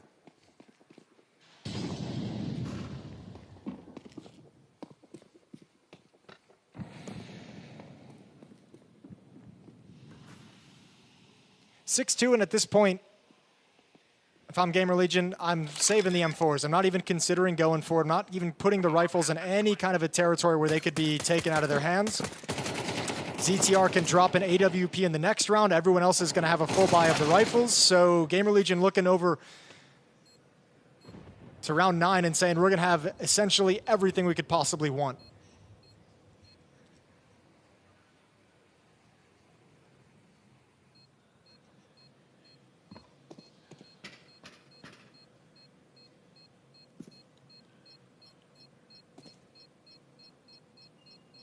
This is beautiful stuff right now from Red Canids. I think coming into this game, as we were saying, Gamer Legion, if you wanted to use this as a bounce-back game to get some confidence, well, that isn't happening. In fact, it's probably having the adverse effect on them at the moment. They're probably losing confidence rapidly. This is very disappointing so far. Yeah, it is. I can see this many rounds as well when you plan on the defensive train. Could get really uncomfortable. But you know what? Very quickly. Sure, I mean, they're probably used to the disappointment by now. They've been hemorrhaging disappointment, throughout the second half of the year. 15th to 16th at Pro League Season 22. 13th, 16th at the CAC 2025. 4th place in Bucharest, but don't let that deceive you. That was the quarterfinal where they just got trounced by Aurora, like 13-1, 13-3 in back-to-back maps. So nothing positive about the finish of that tournament in the top 4, in the semifinals, excuse me. They also had to play their quarterfinal earlier that day. Yeah, that's true.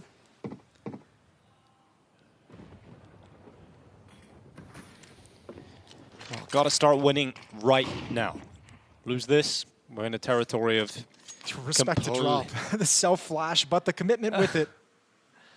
He's like, if I just style this out, no one will notice. All right, box halls control. Red Canids have really slowed down the pace in these past few rounds, right? We saw some of the higher octane, like the slides through the pop-top smoke, the challenge towards E-Box. Now they've been happy to kind of burn 40, 50 seconds and take map control slowly and let whatever aggressive play and utility that Gamer Legion wanted to bring to bear kind of go to the wayside.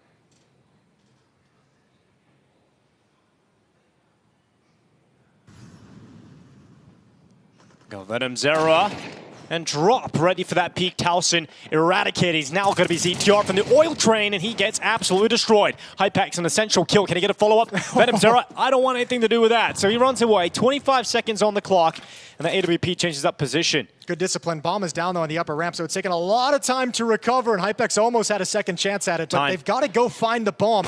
They have to just risk it. Climb the ladder and get up there. Venom Zera going to be the hero. Dropped. Oh, that's it. That's the round. Oh, well, it was looking so good for Red Canids, but running out of time, and they're going to have to just retreat away here and try and save one of these weapons. So, Gamer Legion, not the prettiest round win, but they need every round they can get at this point. And that was not necessary. I think Rez really wanted to bring that up over in the next round for HypeX, but he just loses another M4, and it's not like their money is anything, you know, to write home about. Well, I mean, that was getting a little bit frustrating there for Red Can as the bomb goes down, but no one able to pick it up. Venom Zero doing very well to dodge the op bullets up until that final moment there.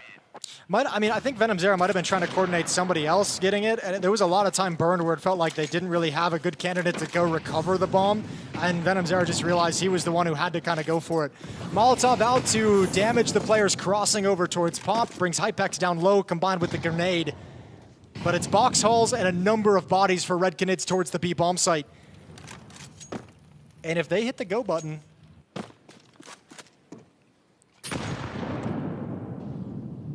they might have just found a very nice timing. Venom Zera waiting to erupt from heaven. Once again, the front man on this attack for the Red Canids. As they try and get in towards the site, this time it's Towson who's tested and will step up with a triple. Molotov goes down to try and slow them down as Towson gets another one, this time from the grave. And it's now history with no chance and no say as he waits on the ramp. His teammates all gone. And he'll step out into battle. Spotted now. Pressure's on from multiple sides. A shot from HypeX gives the Opera a chance to hunt him down, and he will certainly do so. History going again, and this time it was nearly a 1v1 fight. CTR playing a dangerous game, trying to keep him pinned, but History has that idea. He knows there's likely a flank coming in as well. He could piece this one together, but eventually Rez able to get the job done with the MP9, and it is Towson delivering and holding onto that B-bomb site. But you know what? When HypeX misses that shot and then goes down, you feel like there's a real chance for History to actually win that round. That felt like he was controlling the scenario pretty well, had a decent read of it, just couldn't find the right timing to peek back on his flank. You're right, though. Towson, the first time really in this game we've had to say his name in this half. Hasn't really been able to deliver, but this time in an all-important, a critical round, able to put up some numbers. Finally, Gamer Legions have clawed away at the economy that had built up for Red Canids. They have them at a breaking point right at the latter stages of this half.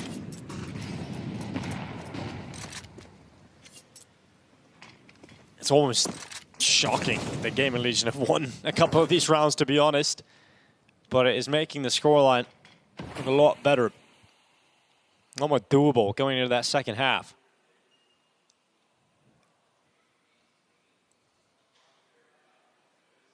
All right, Canids went for a faster play in the previous round. They go back to that slower stance you had mentioned earlier, Jason. But still very committed. You know, not a lot of outside presence coming in. I think Gamer Legion will start to read this quite quickly. Yeah, I mean, this is, I think Red Canids have kind of fallen into this trap of being a little bit, repeating themselves a little bit. And Towson, he's going to repeat himself with a double kill. Yeah, I mean, it's certainly repetitive at the moment. HypeX cutting away. And we've got two players left, History and Venom Zera. Well, the bomb at least getting planted this time. They've got a chance for it. Venom Zera finally getting back onto the scoreboard. He goes forward, History with him. And those kills have drawn it right back to a 2v2 all of a sudden. And Red Canids looking for 7. PR wins an essential fight, but it falls to Venom Zera. 19 HP, looking for his 14th kill, and he's going up against HypeX. Gamer Legion have struggled to find an offer in this season, but they come to the Major with HypeX, and he's looking to try and win them. A really important 1v1 fight here with the clock ticking, the fuse burning away. He's just not getting it done, and he will walk into the open. Venom Zera's got the headshot. What a recovery and turnaround from Red Canids. Wow, brother, what an incredible game Venom Zera is having. That is beast mode performance in the chaos of the B bomb site, rattling off kills. History has the impact with that push through the smoke, causing chaos. Man, it's perfect the way this falls into place for Red Canids, and they avoid getting reset going into the final round of the half.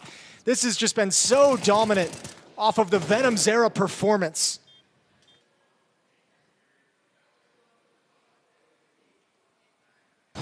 Oh, last round of the half. Can Gamer Legion limp through with an extra round to play with?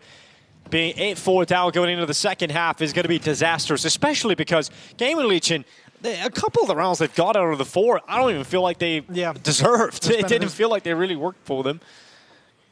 Well, and also they're on CT side train, which is making you scratch your head when you look at the scoreboard a little bit. They've just been run all over this map. Little lurk smoke out T-mid for Red Canids. Apply a little bit of pressure, make the defense nervous. They'll exchange it with a deep smoke to deny any kind of access, but PR is brought very low 14 HP, joins up with Towson in red at 8 HP.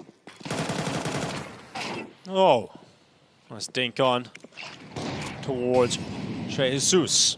Yeah, but again, this is how Gamer Legion won one of the rounds earlier. Stall them out after they take Ivy and are in position in camera. Oh, Cowes now right through res. We've got PR low.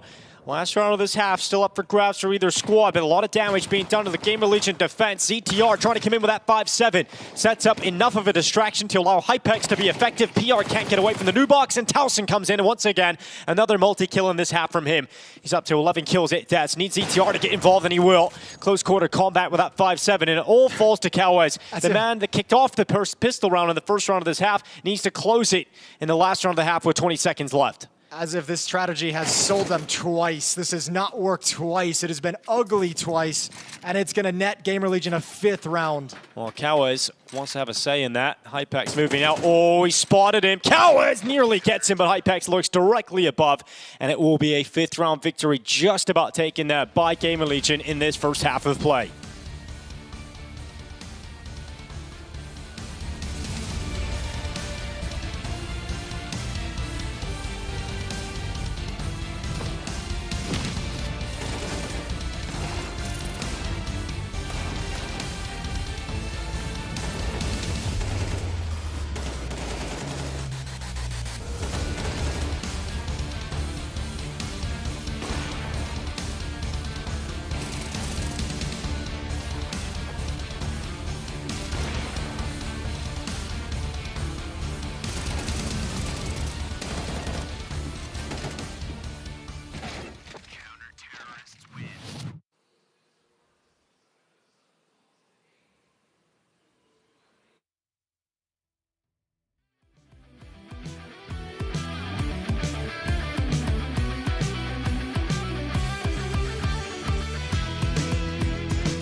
Welcome back to the StarLadder Budapest Major. We're getting ready for this second half. Gamer Legion just about getting 5 rounds there. Just about getting 5, just barely eking it through.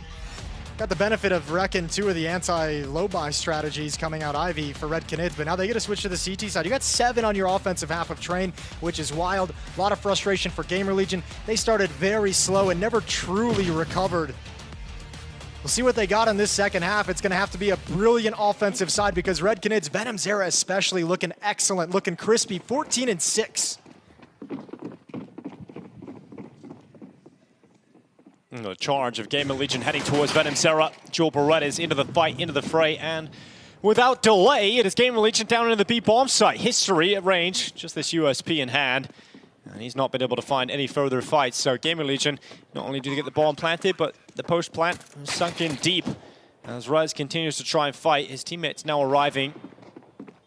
A drop, end up in the brown hole. It's an important fight to try and win, but Cowes, once again, some pistol prowess from him as another shot lands, and it's all on ZTR all of a sudden. That defuse being stuck around the corner. Cowes is going to hold it. Drop will defend him, and there's nothing ZTR can do about this. A pistol round to go the way of the Red Canids. Yeah, really, really hard to hold on to that bomb site in a post plant if you're not able to gain any progress moving forward. It seemed like they did have that opportunity. They just kind of stopped at the oil train. Yeah, sometimes it's hard to like kind of tell if you have as much freedom. You know, sometimes it feels like you don't have it when maybe you do. But also, I mean, if you push forward and there's no one really to fight, then you're kind of stuck in the open, right? The back of that inner bomb train has no real cover to it. So if it's not a coordinated strategy out of the gate off the back of the hit that clicks in immediately, you really don't have that opportunity. History's brought out a second round AWP. And with the plant, Gamer Legion go for a force buy.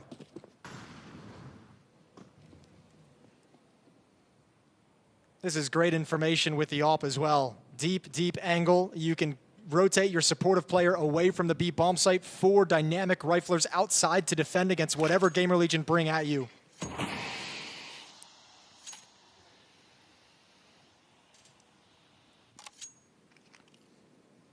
Red Canids know that if they win this round, they are giving themselves a golden opportunity to try and defeat Gamer Legion today. Yeah, pistol round on both second round conversions is such a massive advantage in a best of 1. It's not the greatest force buy either here from Gamer Legion. We're talking 2 Galeals, a couple of D-goals, Tech 9. The utility is the key here for Gamer Legion to try and make this one competitive. That first smoke going out towards camera. Venom Zera is going to try and react with some util of his own.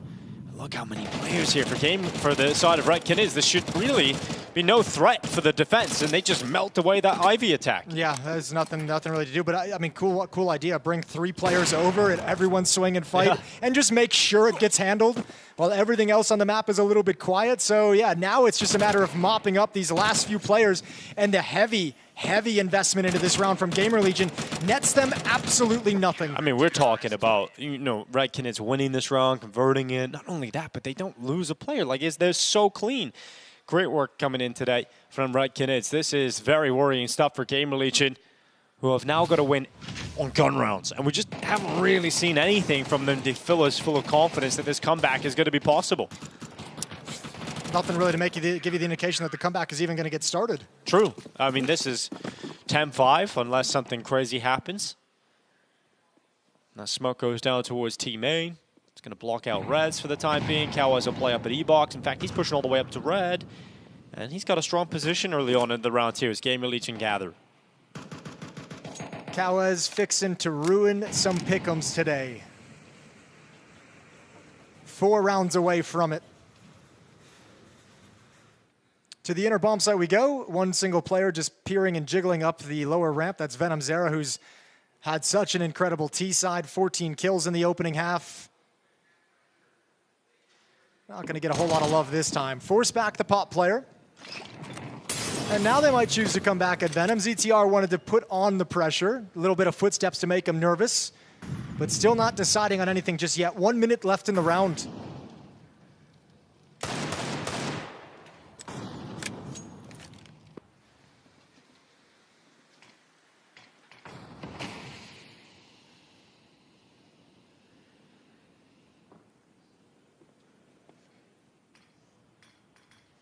Just taking their time here, Gamer Legion, waiting out all of the utility that is being thrown out by Red Canids. Yeah, everything matters. Might seem a little bit silly, but pulling out, $1,000 of utility off of each player on the Red Canid side would be something that they'd love to have. Keep chipping away at that economy every possible way you can. Good shot from History, but his teammate's gone down. Now he's fallen as well. It's an issue, but the rotation is here. Drop and Che have no problems.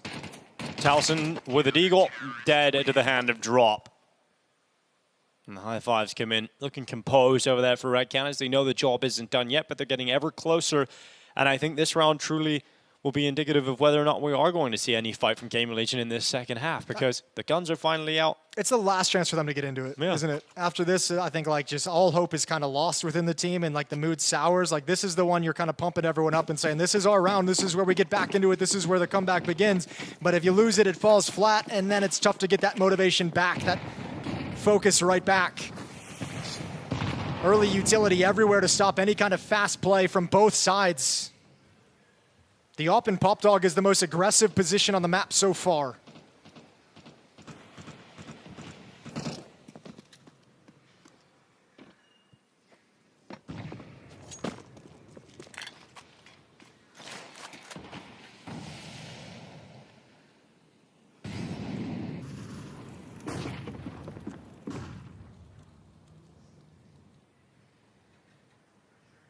Well, quiet on the server again. A tense round for Gamer Legion as they realize their hopes lie on success in round 16. Got the AWP aggressive in towards Pop Dog. An angle taken up by History. And here we are. That is some cinema right there. Love that. Cinematography on point here in Budapest. We've got 50 seconds on the clock. It may look pretty in the camera department, but has not looked pretty for Gamer Legion. And they're about to send some utility into the B-bomb site. Whether or not they go committed into the B-bomb site is another question entirely, and maybe they feel like they have to because Reds has been peeled away from Pop. They know what the AWP is, and now they've got to feel like they've got to strike somewhere else. They've got 30 seconds to make a decision. Now they got the information on one, burning of the Molotov. One's going to be underneath the ladder. Towson not ready to swing. But can they do anything about this? The setup is strong. The AWP has arrived. The AWP has got another. Venom Zera continues to frag out today. And we have got Towson coming out on top. Drop coming through as well. And that ends up being a very decisive victory from Red Canids yet again. It's cooked, man. The Red Canids players are all the ones taking the initiative. History making sure he's swinging through the smoke off contact from his teammate who just goes down. A nice trade. Towson couldn't swing out wide, was waiting for some kind of production from the ramp players. When it never comes, he doesn't feel like he has the freedom with how much attention and pressure he felt on that position. And Gamer Legion, they're just losing this map with a whimper. 11-5. Kind of gives you Listerine face watching this one. Really heavy, like the blue Listerine face. Ugh. Well, I'm looking forward while I'm here in Hungary, Jason, to trying some Unicum. Would you join me in some absolutely. Unicum? For sure. Nice. Together we will Unicum. Okay. Let's do it. It's nothing like team building experience, it sounds like. Just get everyone doing it. 11-5, Red Canids. I'm actually starving right now. I thought you were about to go into something with food. We can go. We can get some langosh. We can get some goulash. Yeah. Definitely not feasting on this game. No, well, Red Canids is, to be fair. They're having a great time. Gamer Legion, it is a famine of rounds. And they are ready to go into the B-bomb site again. This time a little quicker, this time a little bit more decisive. Let your individuals try and pop you through, and PR certainly doing that. Drop gone, follow up from Towson. This time they overrun the B-bomb site, and some attitude from Gamer Legion forcing Red Canids into what is going to be a save, unless... If you don't get this kill on the Unless... Oh, God, it's back on, isn't it? Oh, With that, it's back on for real. Absolutely back on. History with a chance he should not have here on PR, but he is patient, he is waiting, and eventually Jesus is the man to find him. Oh, Hypex, he is left alone in the site, full of fright, and there's just really no hope for him, is there? It's Jesus who hunts him down, and that'll be a Red Canids victory, it feels like. This is what I bet on the piss around when I was like, it's great to like push forward, but if you don't get the fights like where you want them, like you're in a weird place. There's nowhere to go. There's no cover. And PR just kind of gets trapped trying to bait out the shot from the off. And again, that's what I mean by like, when I said Red Canids are the ones like taking initiative, like at some point, PR, you have to swing and take that fight. Like you've done enough jiggles, like you have to go challenge it, but that's scared. And history's like, bro, I got a teammate coming in. Like you can chill in that corner all you want. Yeah. 12-5. It's been disastrous from Gamer Legion. You said this is going to be one-sided. You did. I did. Yeah. Didn't expect this side, though. No. Gamer Legion did not come to play whatsoever. It's sad, man. It's like, it feels like everyone who, like, because again, I mentioned, like, I wasn't as high on Gamer Legion as I felt like a lot of people were. Maybe I was just misreading it, but it feels like everyone, like, wants to buy them as much time as possible before we have to, like, just kind of say, oh, this is turned into a bit of a disaster. Now, I mean, obviously, there's also the tough part of, like, you know, the 100 Thieves thing hanging over their heads. I don't know where all that's within the team, where the core was. Oh, that probably, you know, you probably don't have a lot of mental depth when it comes to a situation like that. When you're like, okay, now we have to have a big comeback. When it becomes public that it's like, oh, 100 Thieves is looking at the Gamer Legion core, and everyone's like, have you been talking to him? Have you been talking to him? Is this true? I don't know what the atmosphere is in the team, but I mean, that could be a part of it, on top of the really rough Counter-Strike they've put out over the past few months. It's never been this bad.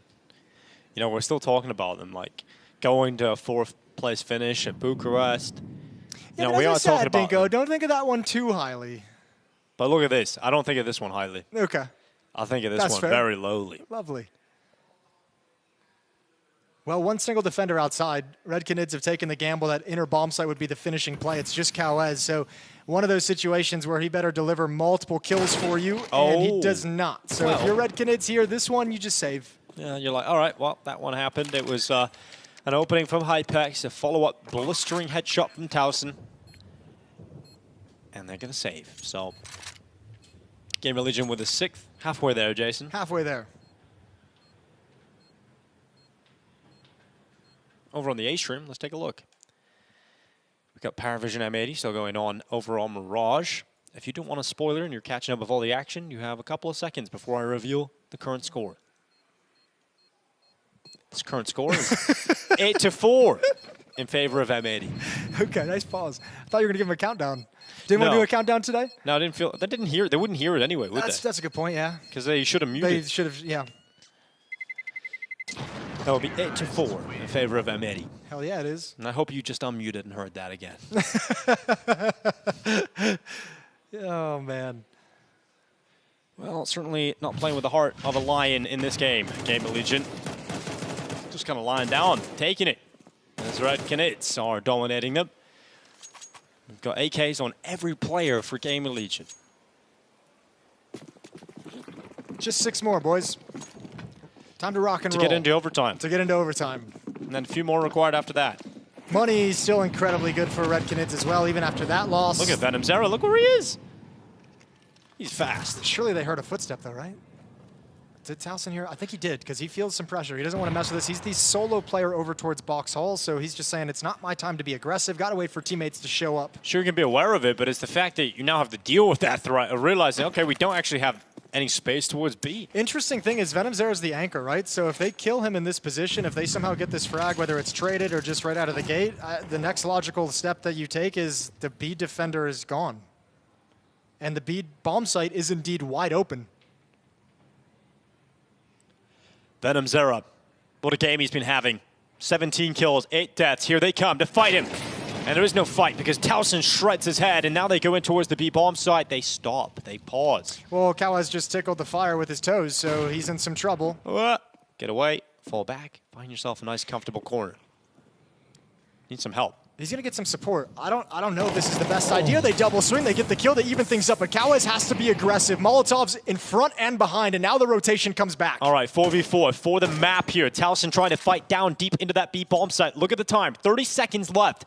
A big problem here is Gamer Legion are completely split apart from each other. Yeah, but they're going sneaky. They have to come to the A bomb site now because you got one player in T mid. You got one player going towards Ivy, so the remaining 2 have to come out pop. Yeah, well, Kawa is waiting over towards Olaf. He's been such a pivotal player in terms of getting good starts in the halves. He's looking to try and close it here with Jesus over towards Khan. It's going to be history coming out on top. Towson's gone. It's now PR and Hypex. The last remaining player is PR, and it will be a disastrous finish here unless PR can clutch up. But 3 seconds, all you've got to do is hide, and Kawaz wins the 1v1 by just cowering away. It's going to be Red Canids coming with an upset victory on day 1 of the Major. They sent Gamer Legion down to a 0-2 record. It is not what Gamer Legion are hoping for here in Budapest. No, and man, you got to give so much credit over to Venom Zera. Finishes with 17 kills, 14 of those were in the first half. His performance on the T side set the tone for Red Canids and for Gamer Legion, who can never find a footing in this map. Absolutely lovely performance from him. And then Kawaz at the end of the day comes and joins up with him at 18 kills. History, his op was on point as well. I mean, man, Red Canids came in today and it felt like everyone was playing well. Yeah, it didn't feel like Red Canids were going to be a team that you would say will be able to pull off upsets at this event. But a win over Gamer Legion, such a disappointing display here on the server from Gamer Legion, not showing us really anything. Yeah, and it's been that way for a while, which is the frustrating part because there's players that we get excited about on this team, right? Towson is named, PR. Those guys have given us a lot of things to be excited about for the future of their careers, but just here so far today at the opening day of the Major, it hasn't been there for anyone on the Gamer Legion side. And it's the absolute catastrophe of now having to come back in this Swiss system in all best of 3s. Yeah, and they just haven't shown us that they're looking all that comfortable right now for Gamer Legion. So we'll see how those best of 3s fare. Obviously, a lot of difficult teams still in stage 1. And with the way Gamer Legion are playing, they could really lose to anybody. It feels that way, doesn't it? It's actually kind of scary, especially when you have to consider the motive, like the mental game has to be at an all-time low over on the Gamer Legion side. I mean, you're looking at the attitude there. We got Ash looking at the sponsor wall. You know, it's just, there's nothing really working. That's the thing. It's got to be frustrating for Ash. As a coach, you would probably love to come into events like these and focus a lot on the Counter-Strike, focus a lot on your opposition, doing prep work in that sense. But I get the feeling, I don't know for sure, but I get the feeling that a lot of the work he's going to have to be doing at this event is emotion management, player management, right? And that's a crappy place to be at the biggest event of the year. Yeah, when you should be coming, it's stage 1 as well, right? Yep. And maybe that comes into play a little bit later in the competition, but sure, you're already facing elimination after day 1. Yeah, and a scary prospect of who you're going to be facing off against that. You know, it was interesting. I was listening to Devil Walk talk the other day, and he kind of mentioned something cool and about how, you know, if you're one of those teams, like if you do end up losing that first game, it's not the worst thing because you tend to get some easier opponents to get back into things. But now at 0-2, backs against the wall, pressure cranks up, and we've got an interview ready down with Donna. GG's. You guys warmed up, huh? From yeah, that was a crazy match. Congratulations. Thank you. So. No, not really. Sorry. Okay, so from losing against Fnatic in OT, I watched the match that was very, very intense. You went to dominate Gamer Legion. What happened in between? Actually, against Fnatic, we had a great lead when the game started. I think it was 7-1 for us. And then we kind of throw it. We were a bit nervous. We were not making decisions when it really mattered. But we had a discussion. We were just like, guys, just remember, we just play no pressure. We just enjoy it. And when it comes to play against Gamer Legion, I don't remember who said it to me, but their coach put us on 0-3. So it kind of fired us up. So yeah, that's the answer for him. Does it mean a bit more to you that you won against a team like Gamer Legion? Because I think a lot of people also favored them to maybe proceed to the next stage.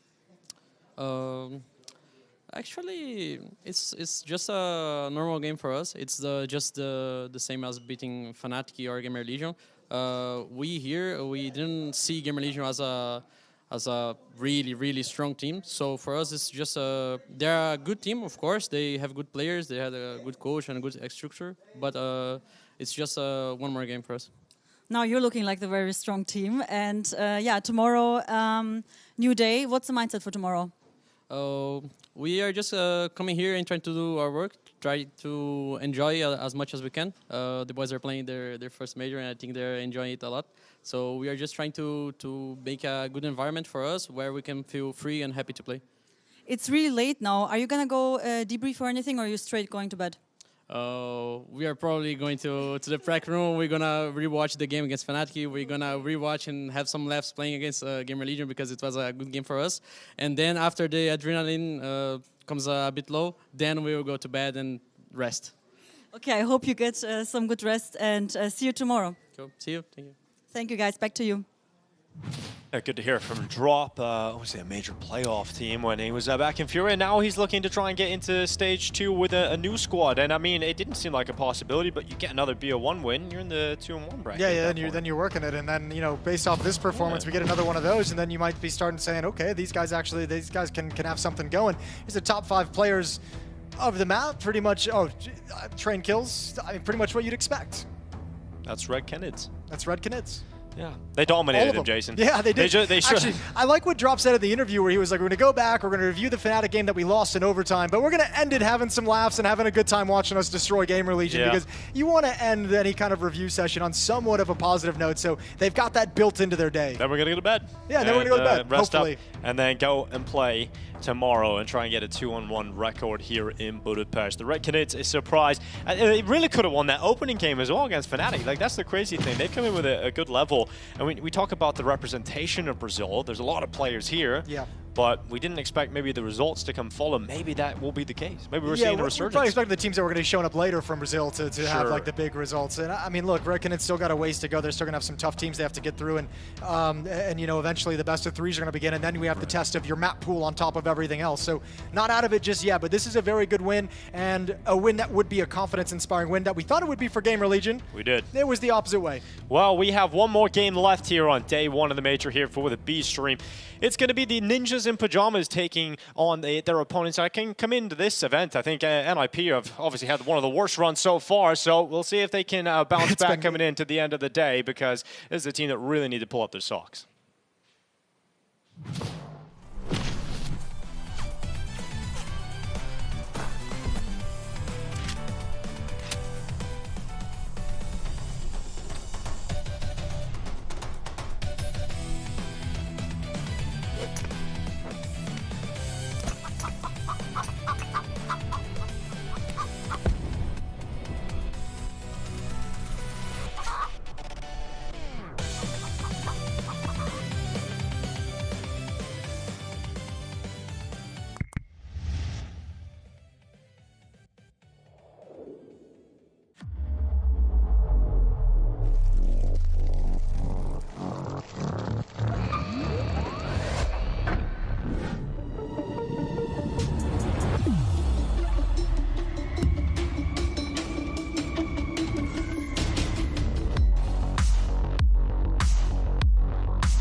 Driven by the same passion as esports athletes, Zowie continuously develops tailored products, empowering gamers to bring their best out.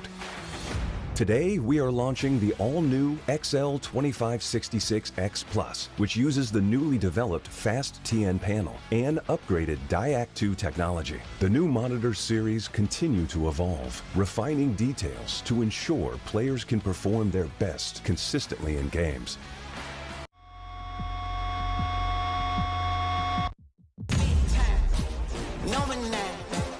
Diamonds in my teeth, I got a lot of shine. Running up the number, that's a lot of crime. Try to take it from me, must be out your mind.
Create a lobby by your own rules.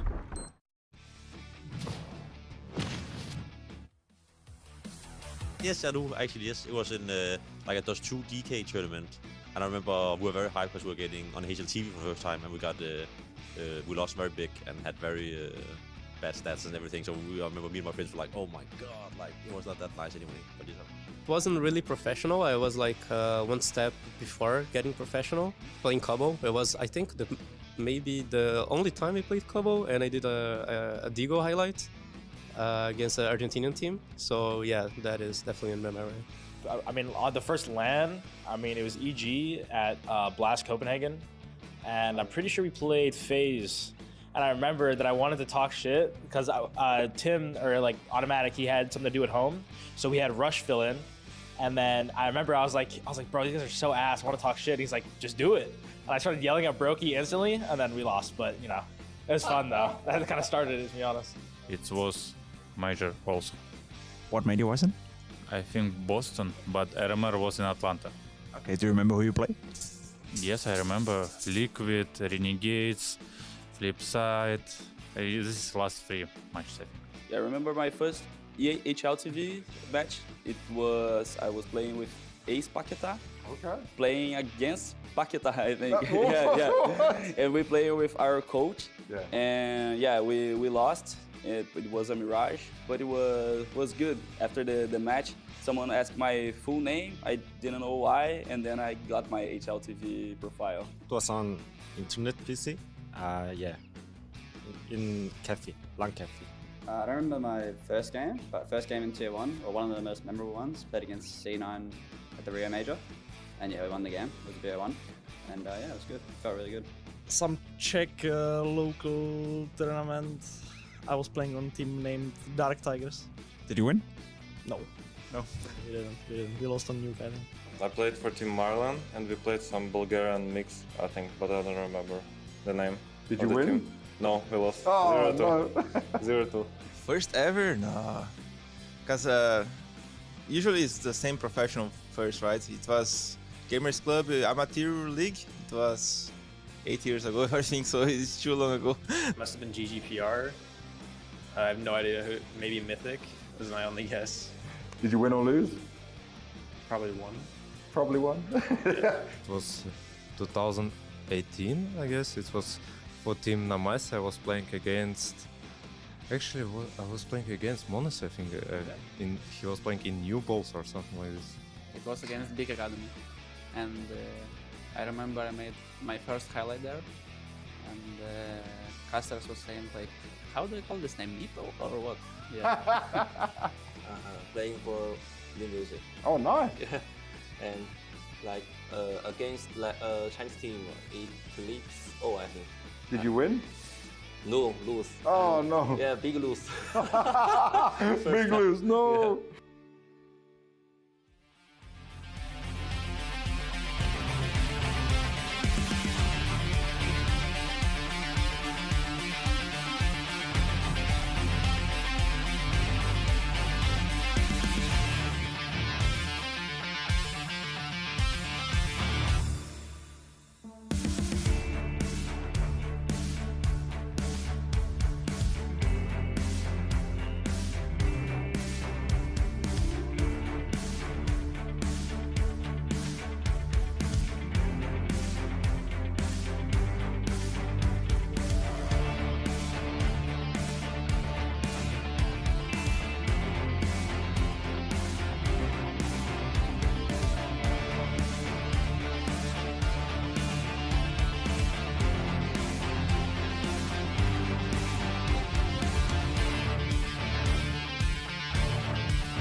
Welcome back to the StarLadder Major here live from Budapest. We're into the final game. It's going to be NIP taking on LimVision, and this is hopefully going to be a competitive matchup.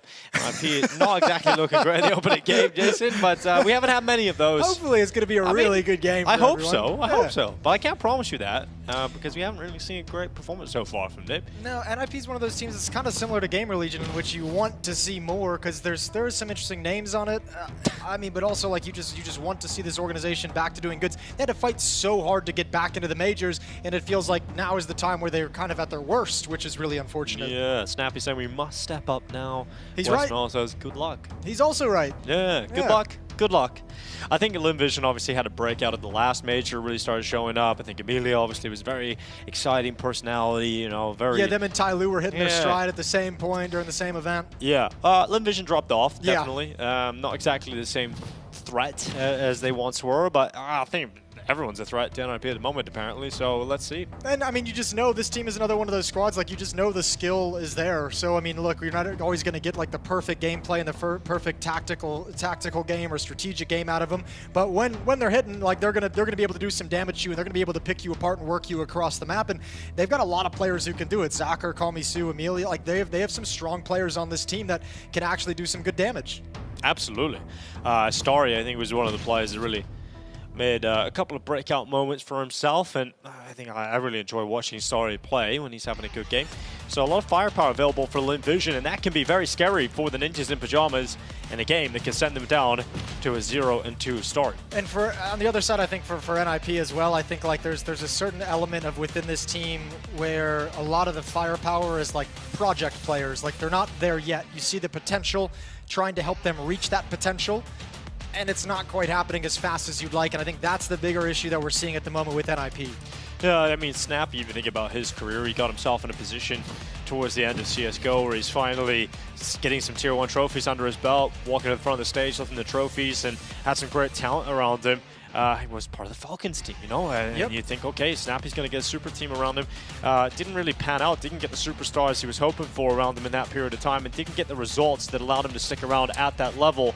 Had to take a hit. And now he's got to try and put together this patchwork team, and those potential players I was talking about, xKacpersky, Wrinkle, and xKacpersky. Those are the three guys where you're like, incredible skill, need time, but when they develop, they can hit hard. But we haven't seen great gains in that regard, especially from Wrinkle, who burst onto the scene, what, like a year and a half ago. Really, really impressive as an AWPer, and it's just been very quiet since then. Look at it from the NIP organization. I think they get obviously a lot of hate, right? And when you're looking at NIP, they have made, you know, you look at this team, it makes sense, right? You've got an in-game leader who's proven. He's worked with younger talent, he's worked with good talent, he's been able to build teams consistently. Him and Saul with this sort of package. Now I start to believe most of that was Saul based on what we've seen so far, but you know, you look at Snappy and he's an in-game leader that has a lot of experience. Shush has played in that heroic team for such a long time. He's obviously often been the glue guy, and so you look at those two and it makes a lot of sense. xKacpersky had that big breakout run with Saw. He was a leading member of that alongside Oris.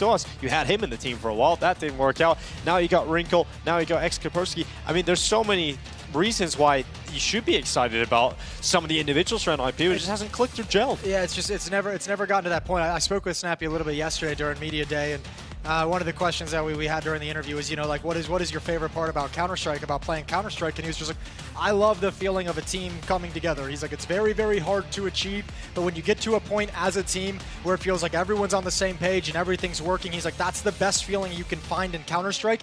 And it's kind of like, I mean, he's right, and it's also kind of depressing in a way, because you kind of look at his career, like, outside of that one ENCE team that magically came together, he was able to kind of switch a few players out, but that run they had with him and Saw was incredible. But after that, Falcons was tough to get them to gel together in any kind of a way. Now having a tough time over at NIP, it's been very difficult to find that kind of success and find that feeling again. Well, we got Train again. We're going back to the Train yards. Going back, baby. It was a one-sided affair in our previous best of one, but hopefully LinVision and NIP can provide us with a little bit more excitement to round out the first day of the Major. I can't quite believe we're at that point of the year already, Jason, where we're here for the second World Championship to round out this season of Counter-Strike. But here we are, live from Budapest. We get into it.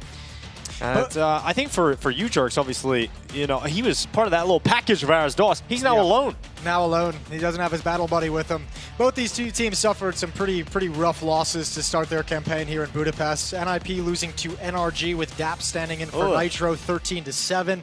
LinVision lost to FaZe 13-5, which I think for a lot of people looking at that with not knowing exactly what's happening with like what FaZe was going to look like, like, there's a potential of an upset there. And FaZe was like, no, y'all are crazy. Just shut them down quickly. So both these teams looking to have a recovery, and with the level of those losses, if you go 0-2 off the back of that, bad night. Yeah, absolutely. Bad day. It's been a long one here on the opening day of the Major. We're currently looking at 11:14 p.m. Local time. Not where you are. I don't know where the hell you are listening from home, but let us know what time it is on social media. Yeah, because that's what we're looking for. That's where all the Any interaction is good interaction, Jason. We know that. Let's start the battle, as they say, as we get into this one. NIP versus LinVision. Starting on the CT side as well are the Ninjas, and a nice little benefit for them. Nade flash on Snappy, flash on xKacpersky as well. LinVision going to send 5 bodies up towards the box halls or Pop Dog, but making no noise along the path. That is a lovely nade for some chip damage. Always got to love an appearance from chip damage. Slow creep here from LinVision.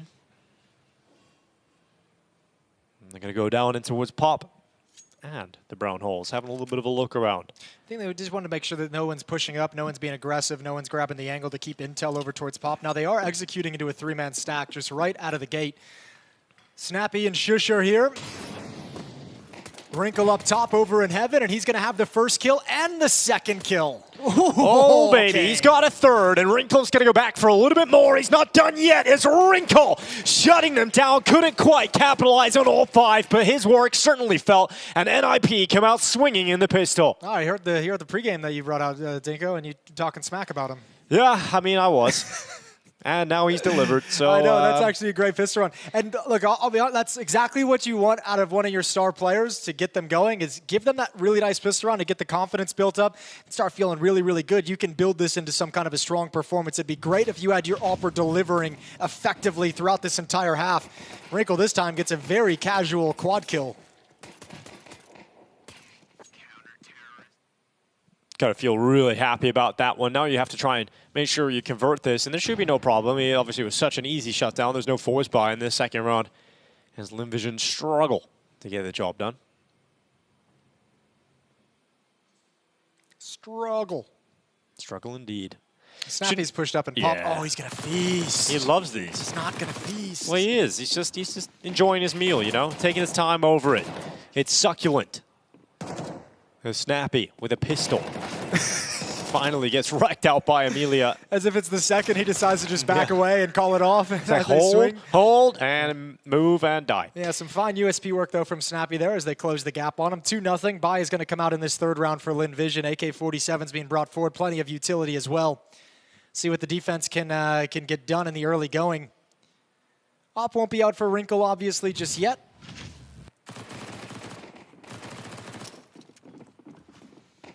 Was really thinking they were going to swing into him with a full mag of the MP9, but they took their time, let him waste the bullets. Round 3. Early utility towards T-mid. Smokes up for LinVision as well outside to apply a little bit of pressure. Sandwich smoke, they step right through it, so NIP have all the information.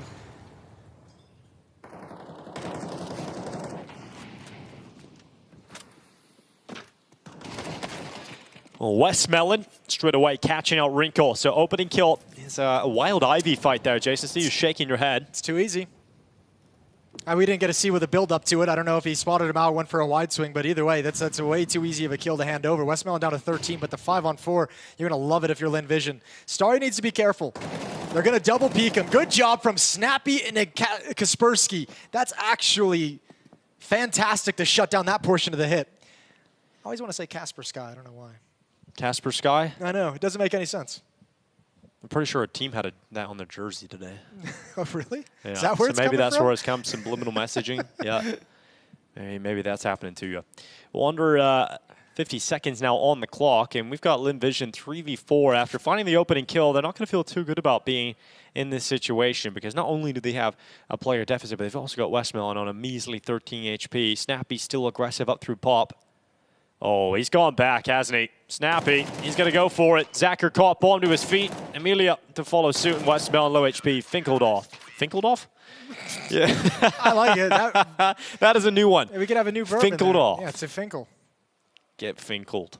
Oh, that sounds dirty. Wrinkled? That's the wrinkle. Word. The wrinkle finkle. All right, 3-0 start for NIP regardless of the nonsense. Moving on quickly. Nice double swing. Good setup from Snappy.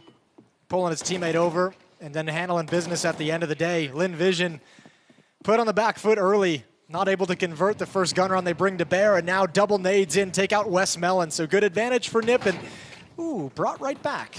Nicole Misu, Tech 9. Straight away to a kill. And now we've got xKacpersky climbing up. He's got himself a nice little position here up on top of yellow. Eyes all the way down towards Team A. A pause for LinVision as they adjust themselves. Shuffle weapons and utility around. Molotov flashbang on Zacher. Passive setup at the inner bomb site. Both Wrinkle and Shush playing very far back. Outside Con up in heaven as well. Don't mind giving up the plant, but don't want to play close and take an awkward headshot from a Deagle or a Tech 9. Plenty of utility to stall out the plant as well. Molotov and nade on Shush if he feels like he's got to chuck it out and back away from the fights. It's 1 from Wrinkle, 2 from Shush. And a shutdown onto LinVision with 40 seconds left. NIP, a very clean start here, Jason. You got to feel pretty good about this if you're NIP. I mean, you're going to be pleased, but you're also in the back of your head. I mean, obviously, a long way to go still on the map, but you also know it's only been one real gun round at you, so you've got plenty more rounds where you're going to be tested. But you're right, good start. Obviously, better than having in the back of your mind, you know, oh, we're in that 0-3 hole, 0-5 hole.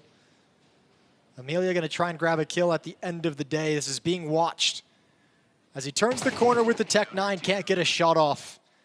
4-0 for NIP, and now the problem for LinVision starts to turn into the economic situation as the funds behind NIP's buys are just growing very, very quickly. Clean rounds means $7,000 for Shush and Wrinkle together. Kaspersky is right up there as well. Not an ideal scenario to be in for LinVision. They need to start chipping away at it, getting some round wins and closing the gap on the scoreboard. They're going to go fast out T-mid. Oh, fast to death is Wrinkle. Call Me Sue coming out on top of that one. And we've got Amelia going back into the fight. It's Ujerks, the victim here. NIP not feeling it in this round as LinVision coming out swinging on this upper bomb side, outer towards A. And it's ended up with a 2v5 that just doesn't seem even close to being recoverable. Yeah, that's LinVision catching him, I think, off guard. Yeah, you throw all the proper utility to deal with the rush, but I guess NIP didn't expect them to extinguish the Molotov and go for the swing whatsoever. It wasn't an idea in their mind. They just got completely wrecked. It's a brilliant opening kill from Call Me Sue. Came in so fast, no chance for a real reaction or activating any of the protocols. Now the question becomes, does LinVision want to keep up that pace? Do they say, okay, fast pace works, let's stick with it for a little bit?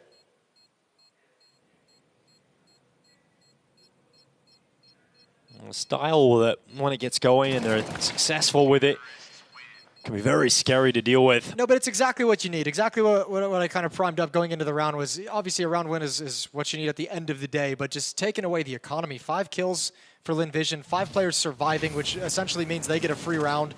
Wrinkle wasn't even ready whatsoever for that to happen. Wouldn't have mattered if it was a labored kill, and that's just a little bit of like a cherry on top.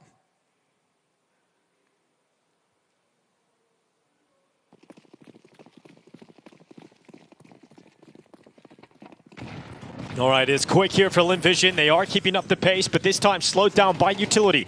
As Ujerk straight away on that grenade kill. Although xKacpersky still here, still fighting and fragging out, as Snappy will assist him in doing so. And so that quick pace from LinVision has been stopped in the immediate follow-up round. That's why I asked the question of if, like, you know, I'm curious to see if they're going to go back into it, because it's not like it's the hardest solution to find. You know, drop some HE grenades into the choke point. Right. And NIP, I mean, Snappy just read that like a book. He's like, boys, they're going to do the same thing over again. That was way too easy for him, so just chuck some nades in and be ready for a fast fight. Exactly what happens. Kaspersky gets aggressive, even though he's blind, still gets himself into a good position. And this round is no issues for NIP so far. 4-on-2. As long as you don't give away any easy, just cheap deaths, you should be all right.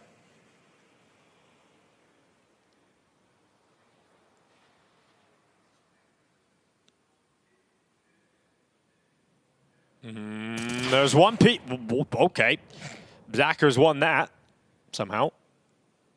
Is there another one? No, there is not. As Snappy comes back in from the CT stairway, it is Zacker, the victim of the Snappy AWP.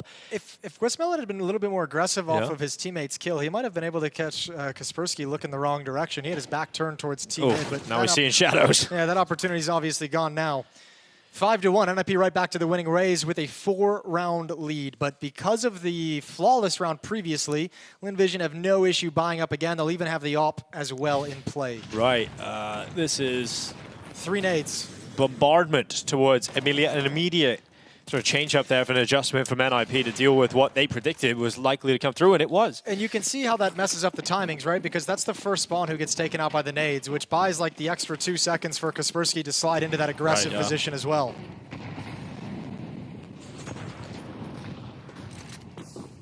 Oh, getting into the fire and the flames. Look at that. Coated in flames at their toes. It's Wrinkle going to be under quite a bit of pressure if they keep it up here at Pop Dog. Oh yeah, they're going to keep going, and Wrinkle able to react. Goes back to the fight on that teammate push, but Amelia not stopping. He's taking 2 of these NIP players away, and look at that. The smoke fades away, and Ujerks is left in the open, having to fight multiple players. He does well to commit 1, but it's Amelia killing everybody. So 4K from him in the round. He's going to stand up and scream, or kind of sit up a little bit, Jason. But regardless, a 4K from Amelia, just deciding to rush out and do everything on his own. 3 times in a row, LinVision just says, screw it. They'll never expect it this time after they countered us in the triple previous. natus again. I know, let's go right back to it. This is wild. I think Wrinkles is a bit nitpicky, but I don't think he expected the fast play in this round either. He had chances to fall back after he threw the Molotov, but he didn't expect it to be yet another rush from both choke points, both Pop and Team Main. This is a rush towards the inner bomb site all day. He loves that. Well, here we go. It is quick for LinVision, getting up into the brown holes. Flash is going forward, and then they pause. They're using the fact they had that success in 2 fast rounds outside to say we're gonna show like we're gonna rush inside and hopefully make you drop some early utility to counter it, that early Molotov, and then we'll just come and re-execute a little bit late when you're missing a few pieces of critical nades.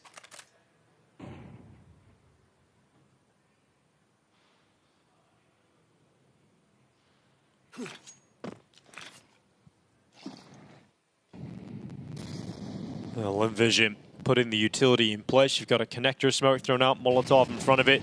Now the mollies come close for Thomas. Snappy blinded, kill comes in. Shush to respond, he's got Wrinkle with him. And the defense of NIP, despite that initial kill going against them, is still strong because they had 3 players here ready to defend. And so LinVision walk out to their deaths. And we are looking at 6-2 now for NIP. Wasn't the cleanest take in terms of spacing, in terms of trading. It felt very, very individual. You know, one player coming down ramp, getting the first kill, traded off. One player kind of trying to come through the smoke at upper, and then comes the next second and third player down the lower ramp. Just felt like there was no strength behind the execute. All the utilities in place. That Molotov might have, disjoints them a little bit, so I'll give him a pass on this one. The Molotov is well placed to make sure only one person has the courage to run through it, but still falls flat. First timeout used by LinVision, 2 remaining as it trickles down, and a conversation to be had. All the success from LinVision has come from fast, aggressive tactics. The 2-round wins, fast pushing out Team Main, pushing out Pop. Other than that, there's no success they can latch onto. So NIP, and especially with the experience of Snappy, is feeling like he's got this map under control at the moment. He's got this half well read, knows what's coming. Yeah, there's been a few surprising pops out Team Main, but now that you've experienced it and now that you know it's all they've had success with, every single round from here on out, you're going to be ready, mentally prepared for that fast play out Team Main.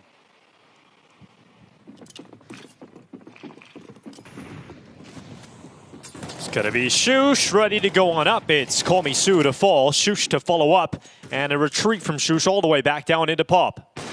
A missed shot this time from Wrinkle, punished by Zacher. Perhaps that's the window of opportunity reopened here for LinVision. A little bit of a pain point, especially with an AWPer in this position. Everyone shifting over is going to be a little bit nervous about that. Udrix has to be careful. You can see him swing wide and fast to get into that new position. So Shush will be baited.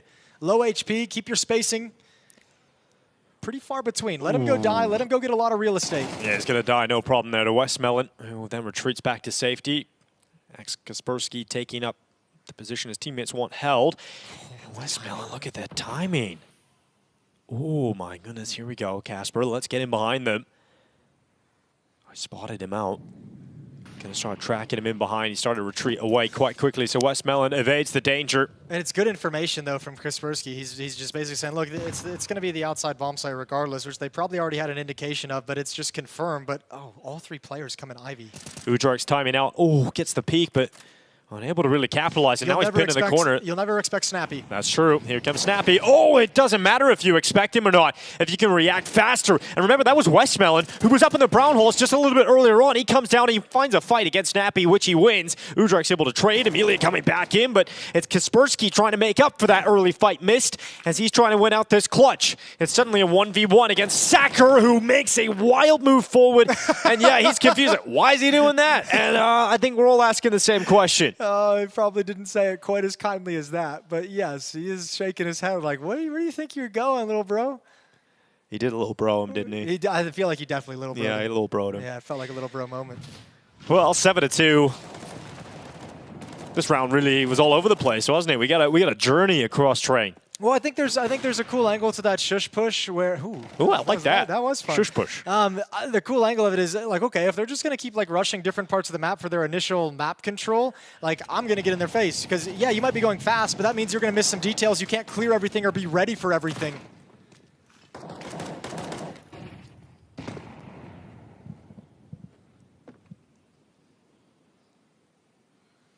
Did spot one trying to peek his head through the smoke.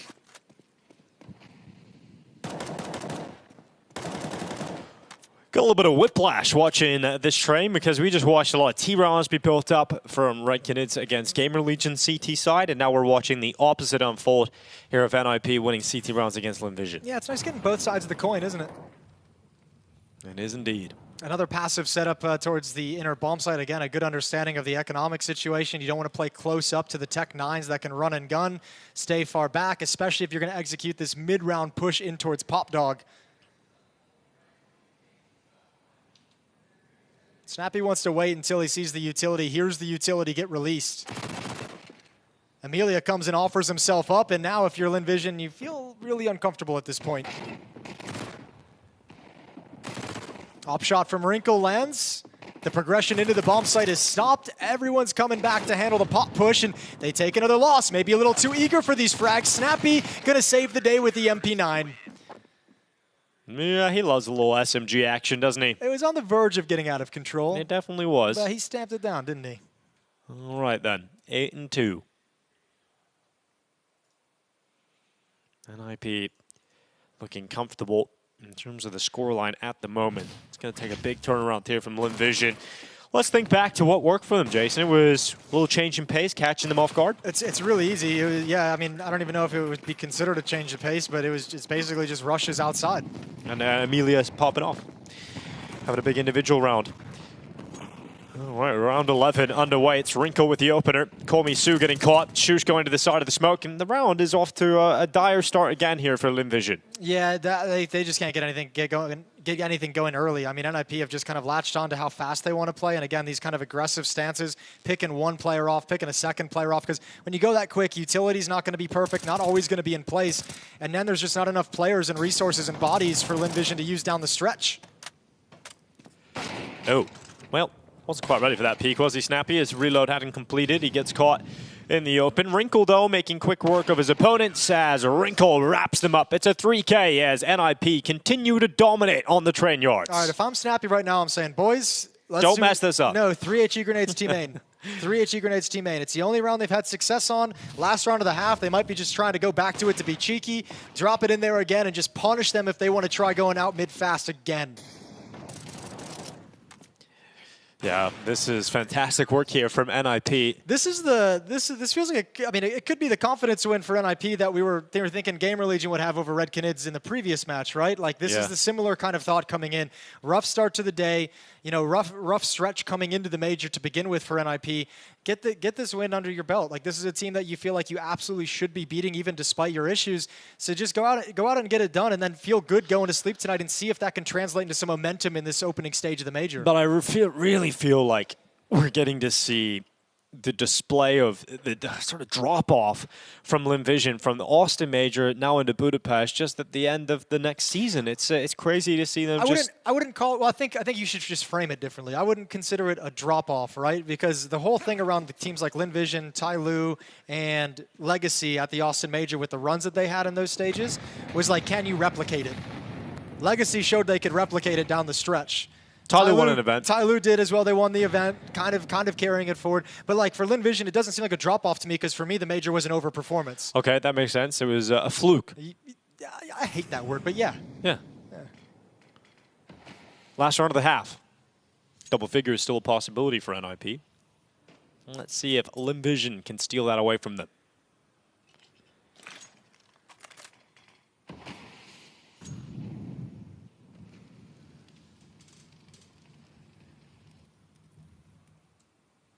They're going to gather at B. Here comes Snappy. Here comes Ujerks. Here comes Amelia. Deja vu. It's Snappy again, this time with the M4. Shuts him down, and it's the exact same situation. Yeah, another win for the Ninjas. Snappy running away, trying to fake it to allow them to walk back into Udrix, who takes up the mantle and finds himself a follow-up kill. They know Snappy's likely to still be around here. They're going to flash him. He's gone aggressive. He still gets away with 2, and he goes back in again for a triple dipper. He's got a cheeky smile on his face as he turns over to Udrix after he goes down. Getting those 2 kills is crazy. Loving it. Call me chili Sue right there. Versus the world. Yeah, he's doing what he can up in the box halls right now. With 25 seconds left, he's going to be peaked. He'll be finished off. And the Ninjas in pajamas, they look like they're going to bed soon. They are dominating right now on Trey.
To the StarLadder Budapest Major. We are getting into the second half, and there might not be a whole lot of a second half to enjoy here, Jason, because right now it is NIP dominating LimVision. 10-2 up as you go into the second half. They now switch to the offensive train, and with a pistol around this one, will be put to bed.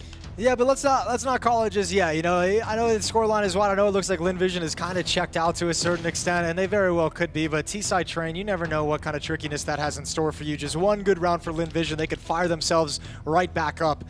So Snappy is thinking in his head, you know, with some of the struggles that we've had, I don't want this game to linger. We have a 10-2 lead. Let's get the pistol and just close it out. No, you do not want to let it linger. Here they go into the site.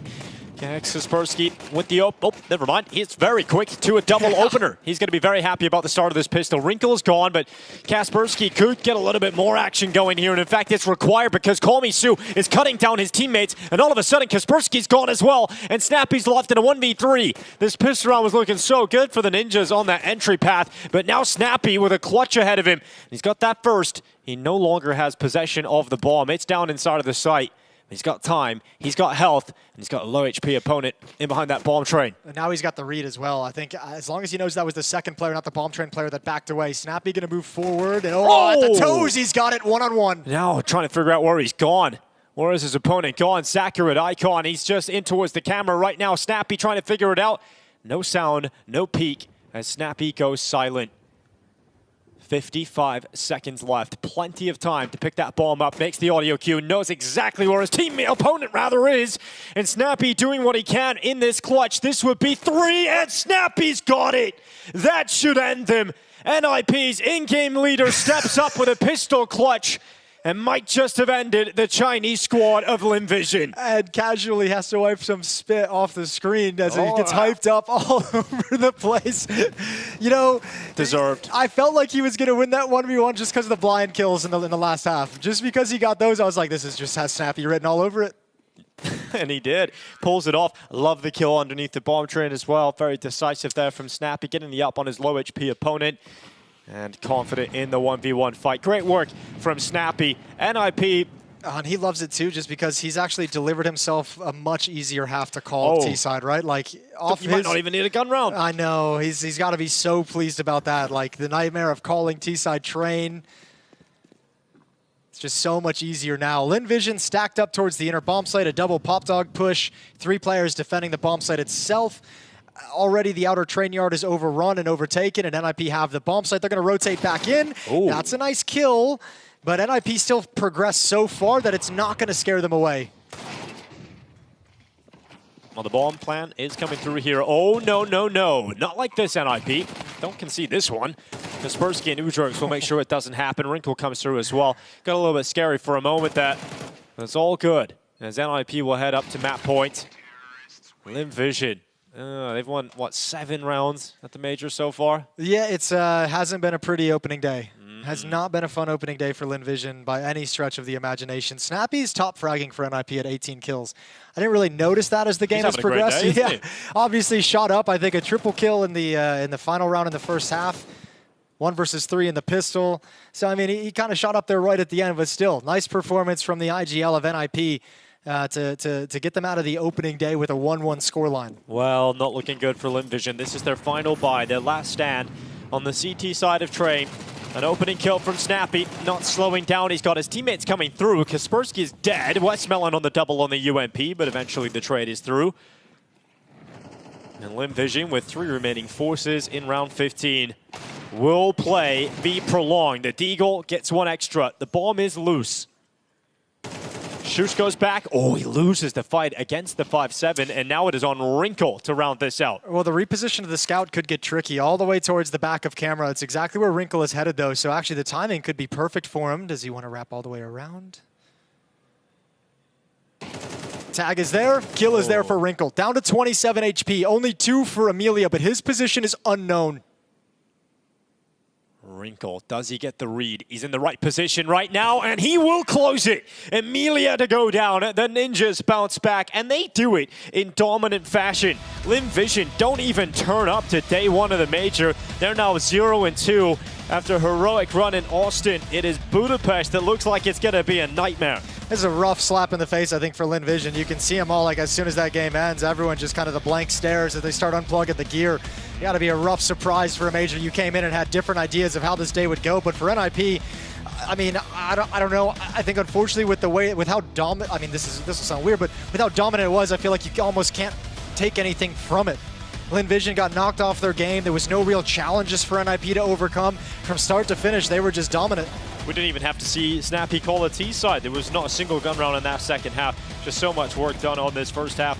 LinVision had a couple of rounds. Emilia had 1 highlight moment. They had 2 outside rushes. And that was it. That was all they had. That was the end of the story here on Train. A lot of work needing to be done for LinVision now, as it's all best of 3s up against the ropes, facing elimination here in Hungary. Yeah, and I mean, it's a bummer because, again, we just kind of went over it during that match, kind of the wish that, you know, a team like LinVision after Austin would be able to find some of that form and keep it up, maybe reinvigorate themselves coming into the Major.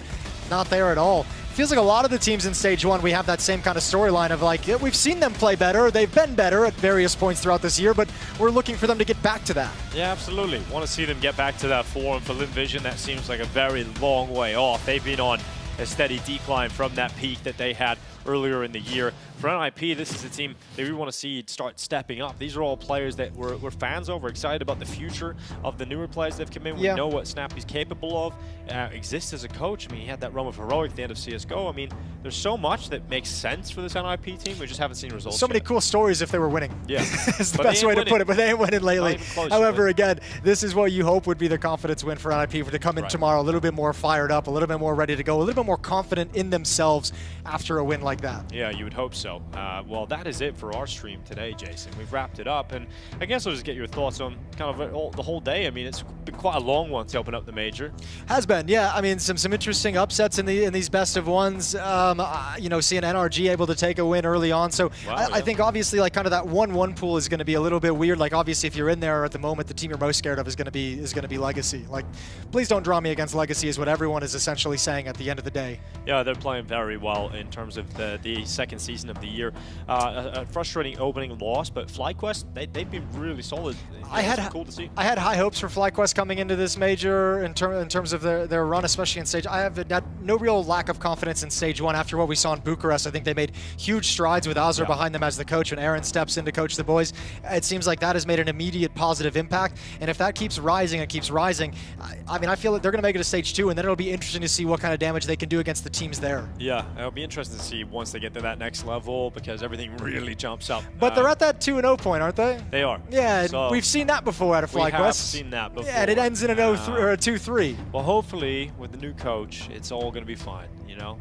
Well, that's what we have to wait and see. The last time the Aussies played at a StarLadder Major, it was the playoffs that they spotted, so that was not too bad. That's true. The Australians in Berlin, yeah, they got to the semifinals, lost to Avantgarde.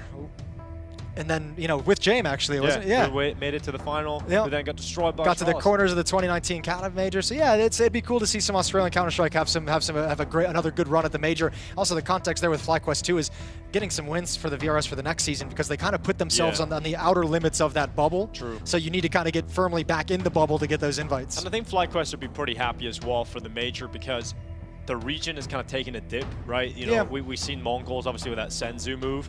They're not as dominant that you'd imagine as time goes on as they once were, and as FlyQuest are getting better and better, I mean, it's a very good thing for FlyQuest in terms of that regional qualification into the Major. But let's take a look at a head-to-head. It's quite a brutal one, I'd imagine. We're going to be taking a look at Westmelon versus Snappy in the head-to-head. Snappy had a great game. Had an incredible game, and I think you kind of saw some of the cool sequences that he had, just kind of giving him more and more confidence as the game went on. That 1v3 he wins in the pistol round, he's not even like looking to play the round, like he's not even looking to play the bomb, right? He's out in the open, he's looking for the fight against the player, and he's just saying, you know what, I'm just gonna swing for fights. I'm gonna be the aggressor in this kind of a situation. Nets him the win at the end of the day, nets his team the win at the end of the day. A brilliant performance out of Snappy. 130 ADR. When's the last time you saw Snappy with 130 ADR? I don't even remember. Has it happened? Who knows? Maybe, you know, maybe the qualifier or something. Who knows? Yeah, he really popped off here on day 1 of the Major, at least in that second game.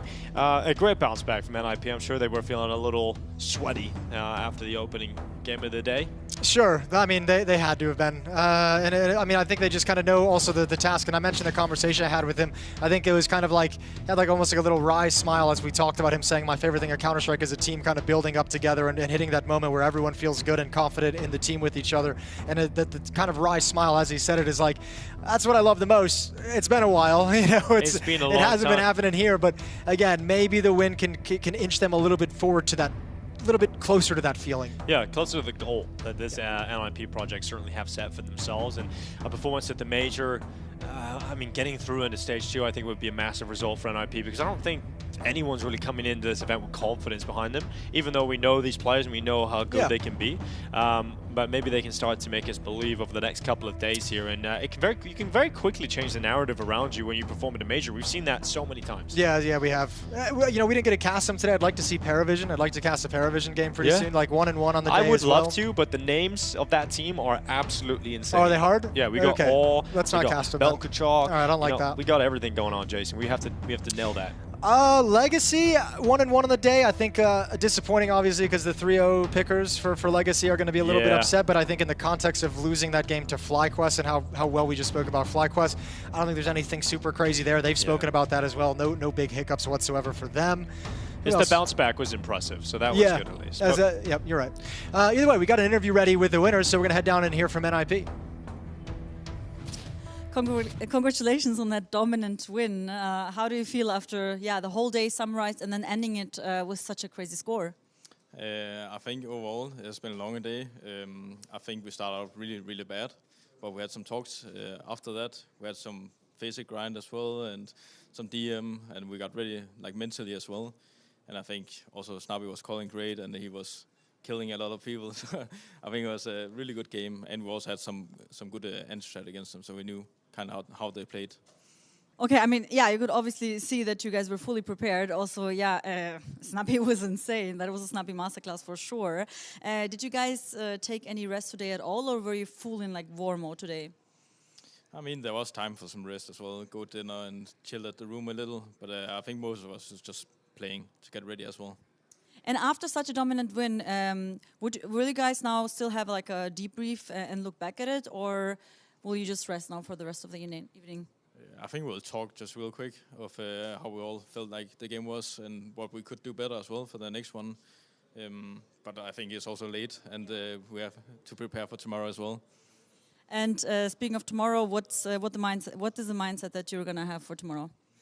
I think it's important that we bring some energy, because I think in the first game we didn't really have much ping pong with each other or throwing around jokes or like having fun. It was like too serious in a way. So I think if we bring that from the beginning, then we can show some good CS. Looking forward to see that. Best of luck tomorrow. Thank you.